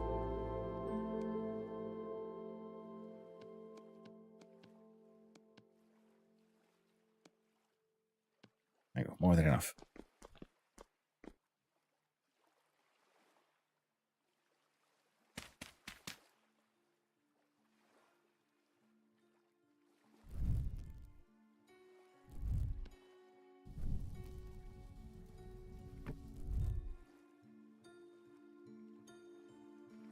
I don't happen to have any. No. Oh well.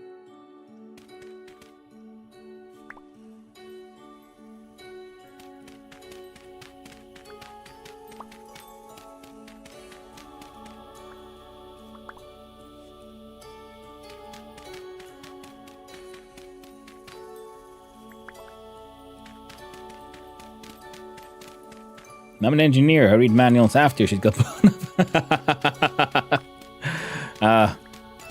Yeah. I mean, that's the thing, because, you know, you find something, you hold down shift, you press H, and you get that blocks of information.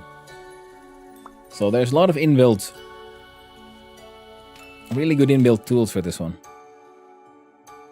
As long as you have the patience to, you know, ask the question. Of what the hell's going on? What am I doing? Who is this? Why is this? When is this? And is this actually to begin with?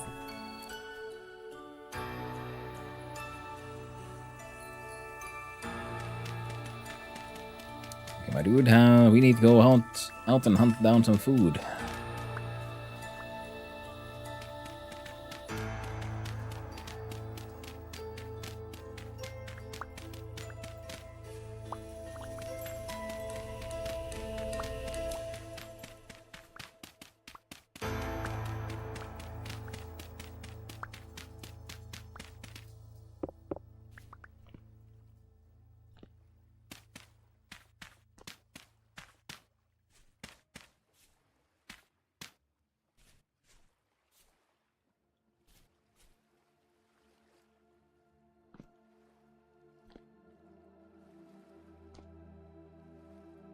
Yeah.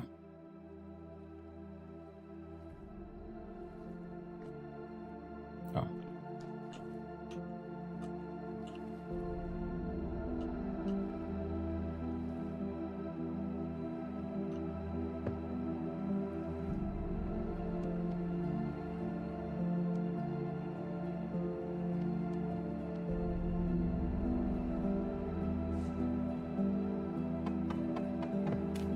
Have you played 10 hours straight or just VS, or did you switch after coding thing? I switched after the coding thingy.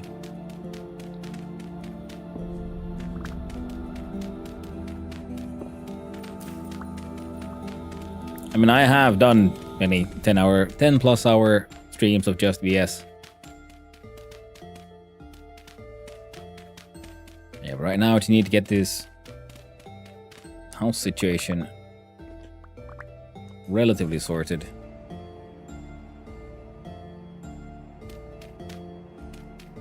I'll be happy.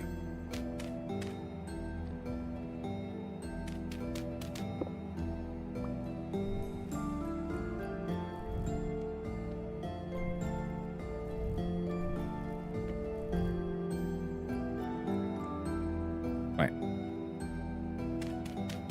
Soon the honky tonk of hunger will begin. Very soon, not now. There we go. Another tool broke. Perfect.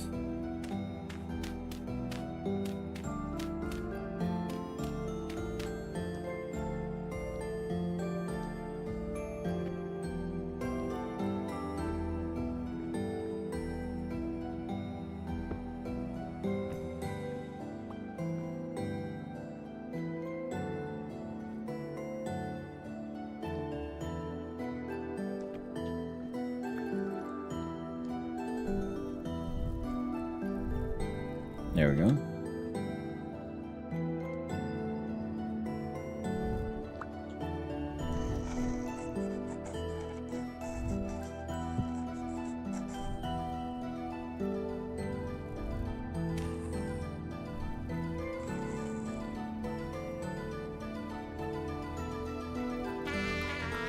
Oh, shit. No, no, no. No, you don't. Oh, now we're dying of hunger. Ah. Well, it was a good run. While it lasted.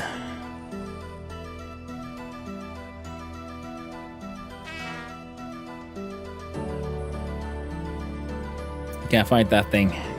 No way, no how. Not with what I got. Well, no, currently.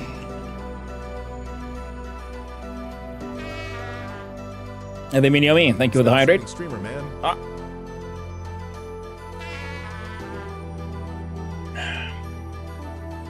Thank you, Minyomi.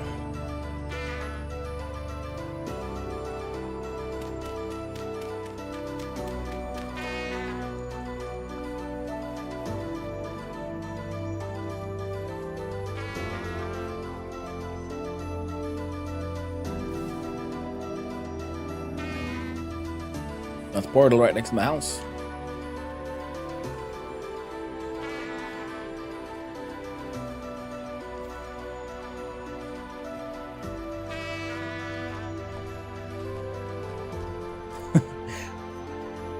Yes, medium. Skull.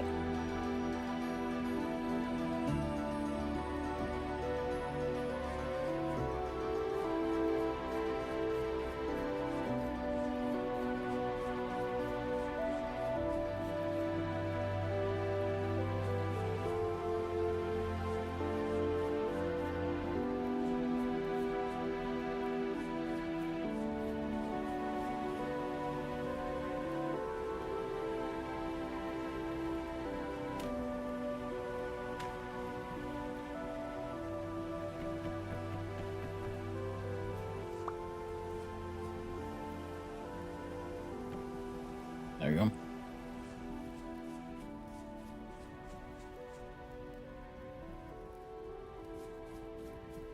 Empty black currant bushes. Growing carrots.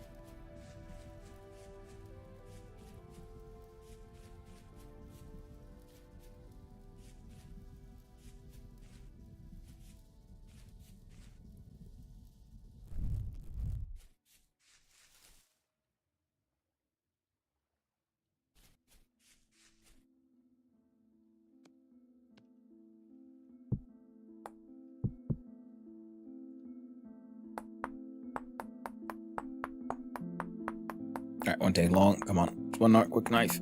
Quick knife.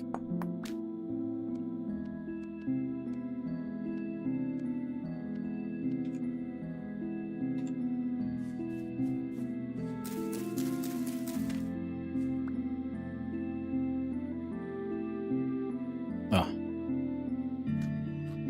There you go. Eat the bugger raw.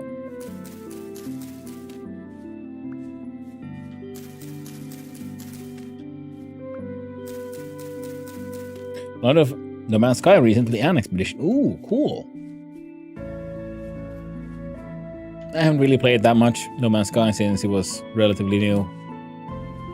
I remember having fun with it.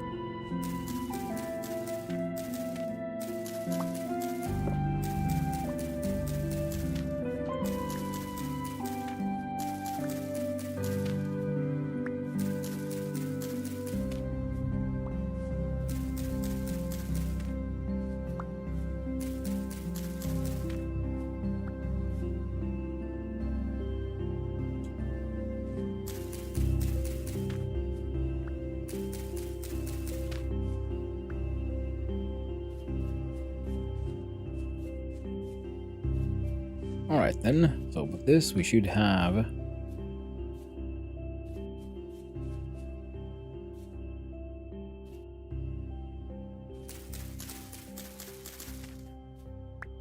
no stick.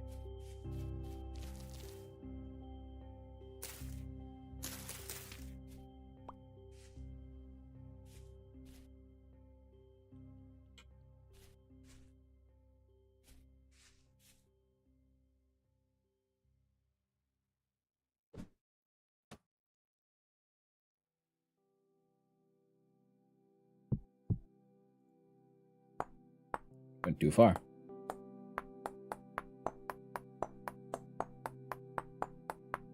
One freighter and one frigate to explore places.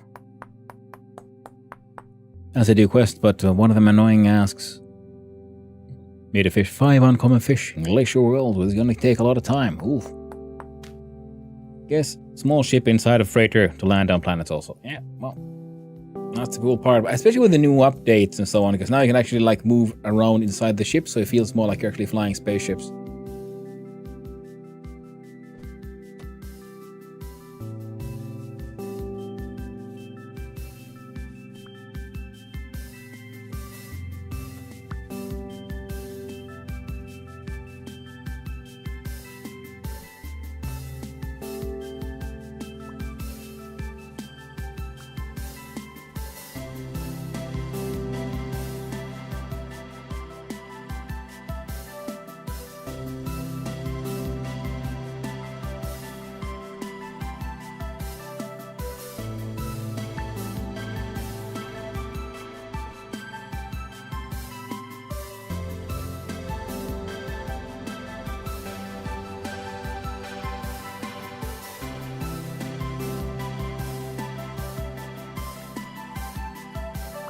Fucking bunny.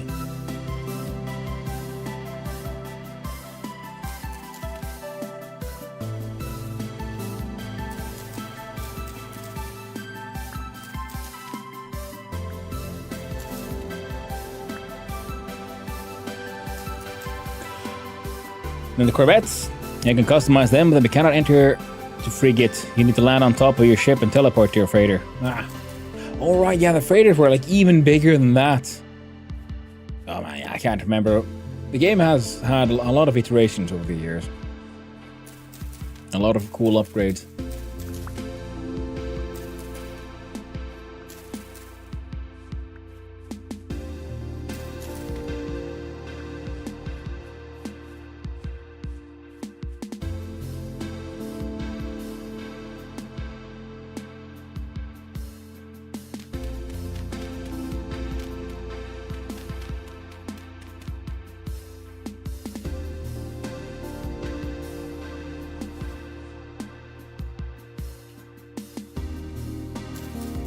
Ooh, oyster mushrooms.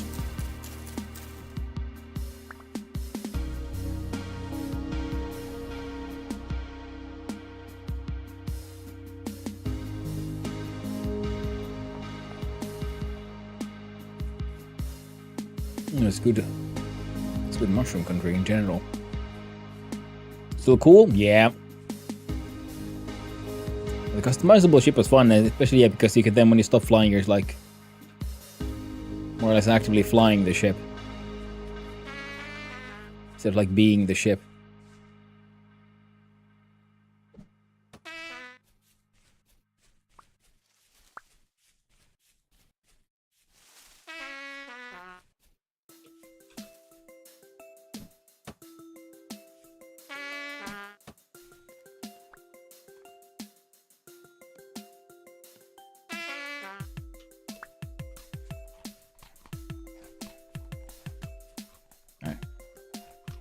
Eat our blueberries.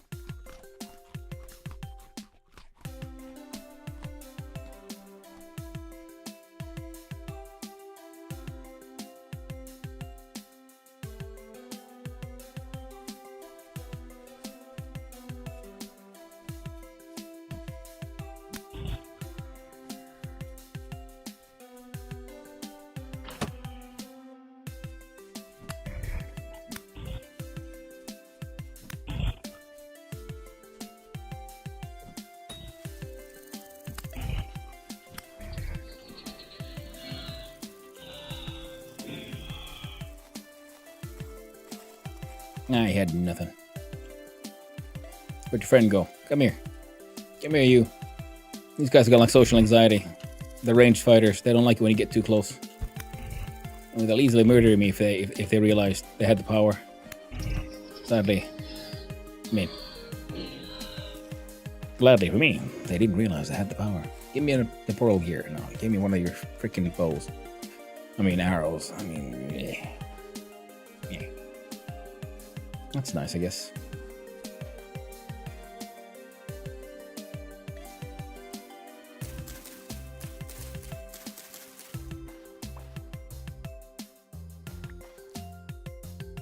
And the knaps are. How's it going? It's going all right, actually. It's all coming together, slowly but surely. I'm going to run back to the place, plant down some bushes, and then it'll be ready for next time. We joined in on Casual Elephant multiplayer server, the Casual Story, or Vintage Elephant, depending on how fancy you want to be. And then I traveled instantly 18,000 blocks to the south, because why not? I built the beginnings of a nice little walnut log house. And yeah, it's getting there, slowly but surely, but it is getting there, somewhere. And I'm gonna do what Casual did, like 2 of these. Because that was clever.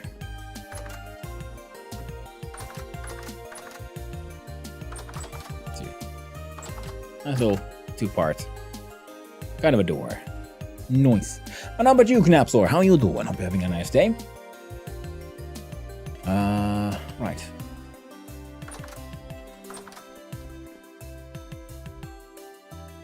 Now we...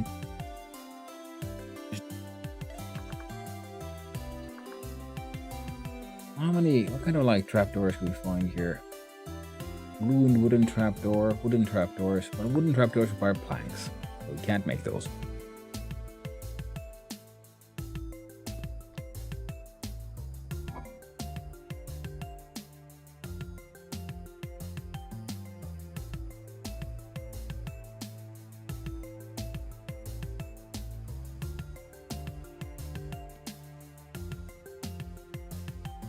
Now there's just food in here. Fresh for 39 days. It'll be even fresher for even longer once we just get ourselves a sensible way of blocking that thing. And the easiest way would be, well, good old hay bale.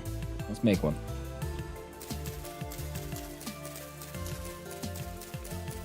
Well, a non-breaking crude door. In fact, yes. Minecraft also in the old days. I watched a movie, full-length one. Wow, times. Nice. I hope the movie was good, my friend. Not a sad one. Or a bad one. Some sad ones are good. But the bad ones are always bad. It is known. And this pile goes there. To be dealt with in due time. There you go.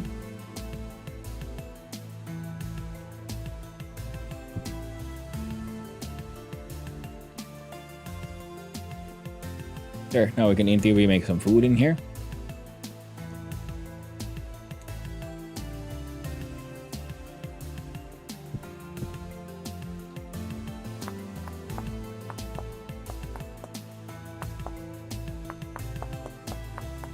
I remember that bug though. Doors was opening halfway because they're considered 2 different entities. Yeah. Oh, yeah, I remember reading about that. I don't remember that being I don't think I experienced it myself, but I remember, but I have heard of it. Yeah, I mean, this one is no. Instead, I'm just doing it with 2 gates. So I built 2 of these and put them on top of each other, kind of like a ghetto door that way.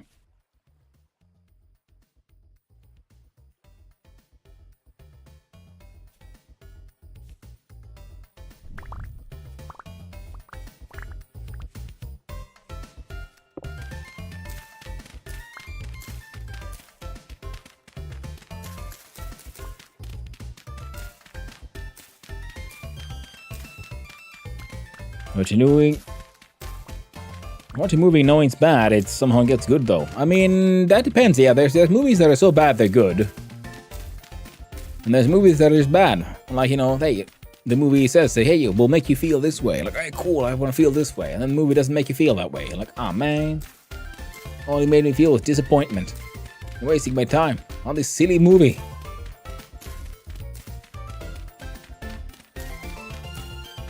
But then again, so bad it's good is an art form in itself, to be fair.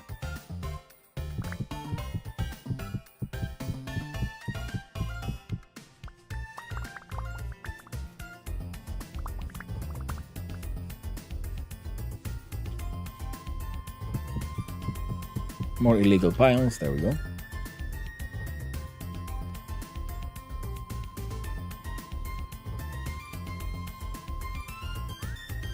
Might as well go there.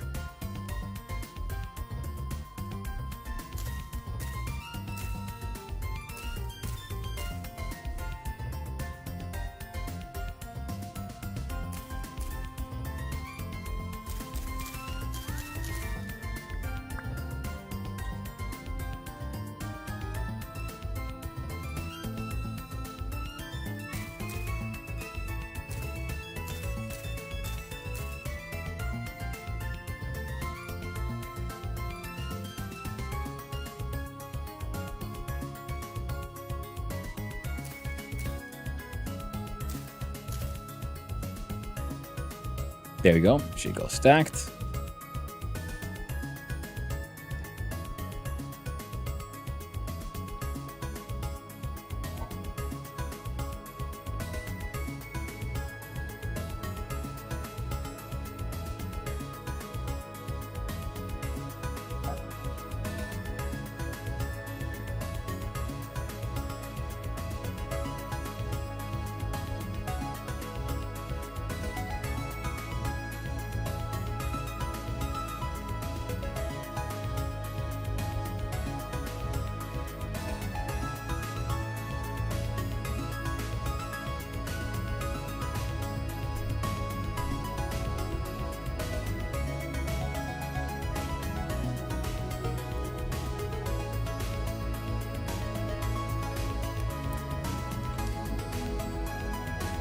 There we go. Cooking the food. New Fantastic Four, and rating such a movie is not straightforward, unfortunately. I'd say it was good. Well, I mean, I'd say the most important rating is, did you have fun? Did you enjoy it? If you did, that's good. Doesn't matter what other people think, as if if you're having fun.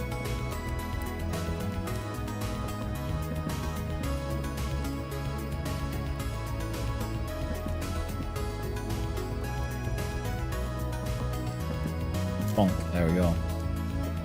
Now that one's plugged up.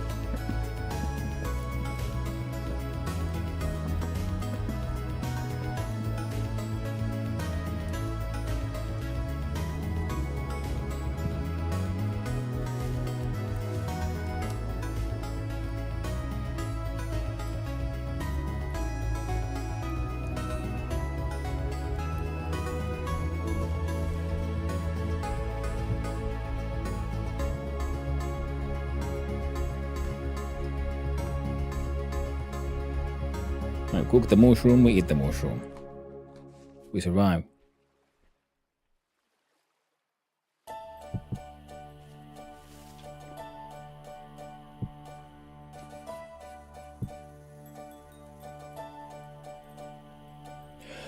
The saying has a complicated past. Well, that is very true. Fantastic Four has its, hits and its misses. Some people don't like the older one, with when Captain America was the Human Torch. I remember just enjoying it. I remember having fun. Just, silly, good old fun. Not everything has to try to be a goddamn Oscar winner. Sometimes movies can be just goofy, good fun times.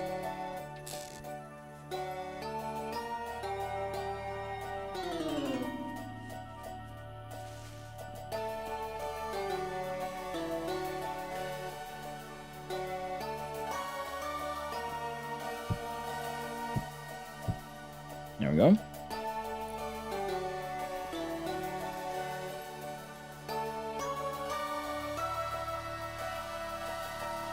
Sometimes having fun is allowing yourself to appreciate what is. Absolutely. Ratings honestly just commercial. All that matters is what you feel about. Absolutely. Yeah. Couldn't agree more. Leave the ore in there. So ready for the next grand adventure. But I think that's about all I can get done today. Because I guess tomorrow's plan will be then figuring out more what to do with the old farming. I guess I could just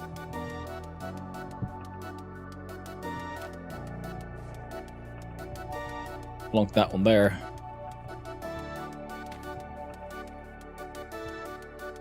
Yeah, because I'm gonna need.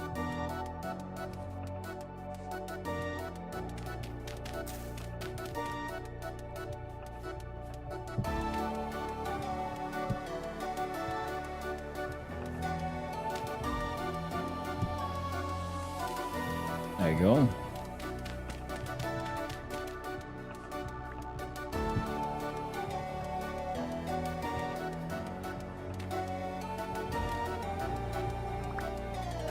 I didn't watch many movies. I thought watching a movie is with friends, which I barely had friends, but that's not true. You can clearly watch a movie alone without feeling awkward at all. All it takes perspective. It's what is normal or not inside your head. Absolutely. I mean, I remember when I was a kid, I went when was a cool movie in the movie theaters. I went and watched it alone. Then I remember people asking, "Oh, so who'd you go with?" I'm like, "What? I went to watch the movie." "Oh, you went alone?" I'm like, "Yeah, why wouldn't I?" I'm like, "Well, I went to watch the movie." You know, I didn't go there for the other people. I went to watch the movie. Why would I care about other people?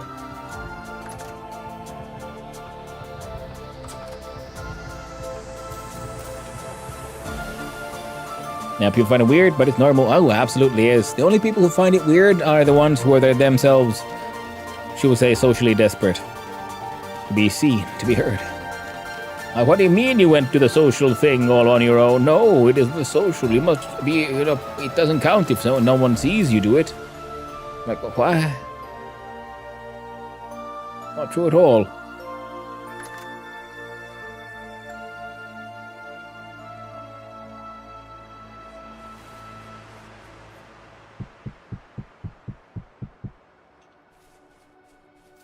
Well, I watched the movie at home in the sofa alone.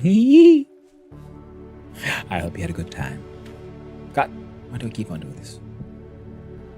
Because I'm a fool.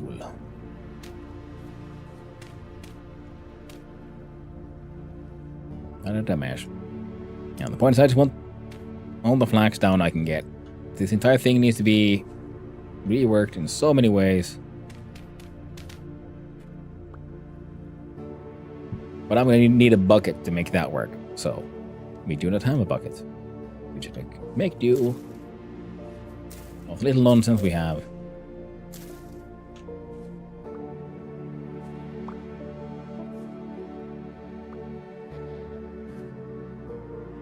Rye. Oh, it's too hot for rye. Flax doesn't matter. It's fine. Sunflowers. Flax. And nippies don't like it either. Well, too bad for you, Nipmaster. This is where you live now. And yeah, we'll figure out a roof next time. Still go alone in movies. Best ever. Yeah. Movie is not social. It is very private, chill moment. Yeah. I mean, I can absolutely get behind that statement as well. I like going with friends, but I also like going alone.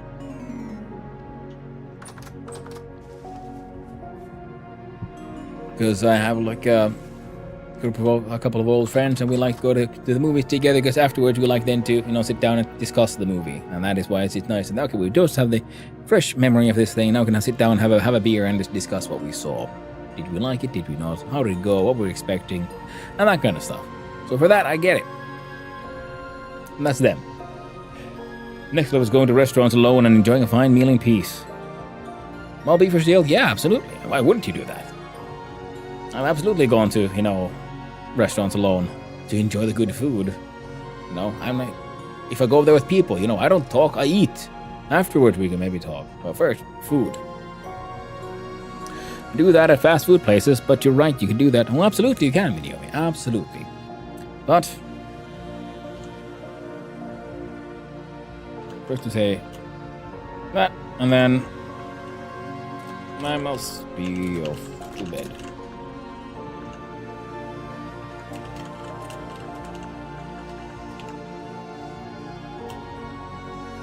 I'd say we've achieved many a good thing today, so it's time for me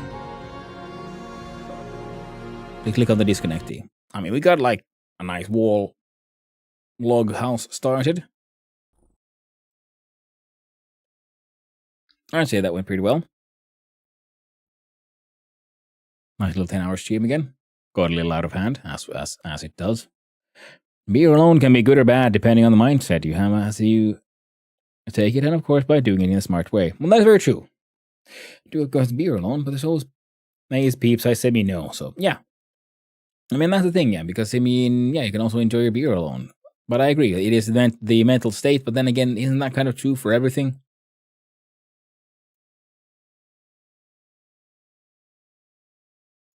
There we go.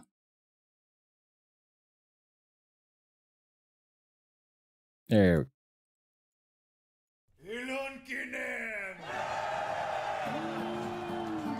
Let's do that one and we'll see who is out and who is about. Where do we raid? Is anyone currently vintaging?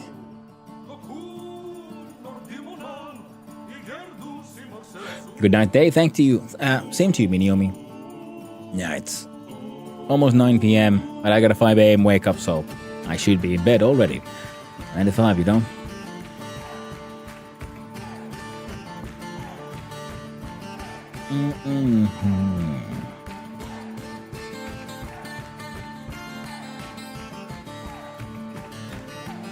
Okay, see you here. Thank you for introducing me to this game. Hey, thank you for hanging out, Beaver Steel. I really do appreciate it. And I'm glad you got interested in the game.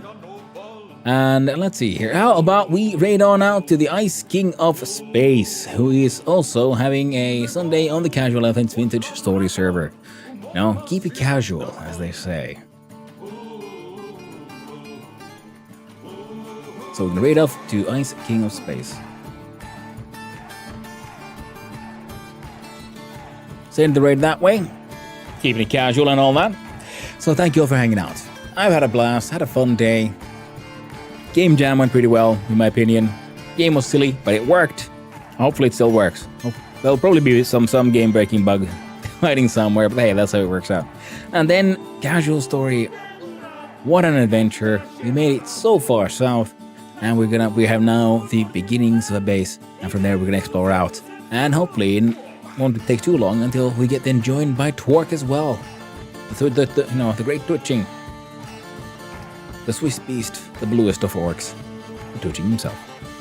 But today, thank you, King DDD. Later to you as well. So, we'll now be raiding off to Ice King of Space, a fellow casual story enjoyer apparently, and hopefully we'll all have a good time over there as well. So thank you for hanging out. Thank you to all the chatters, all the lurkers, and also all of you who just wandered on in. I hope you had a good time. I had a wonderful time with all of you, and I hope all of you have a most wonderful day. So I'll be seeing you around, hopefully.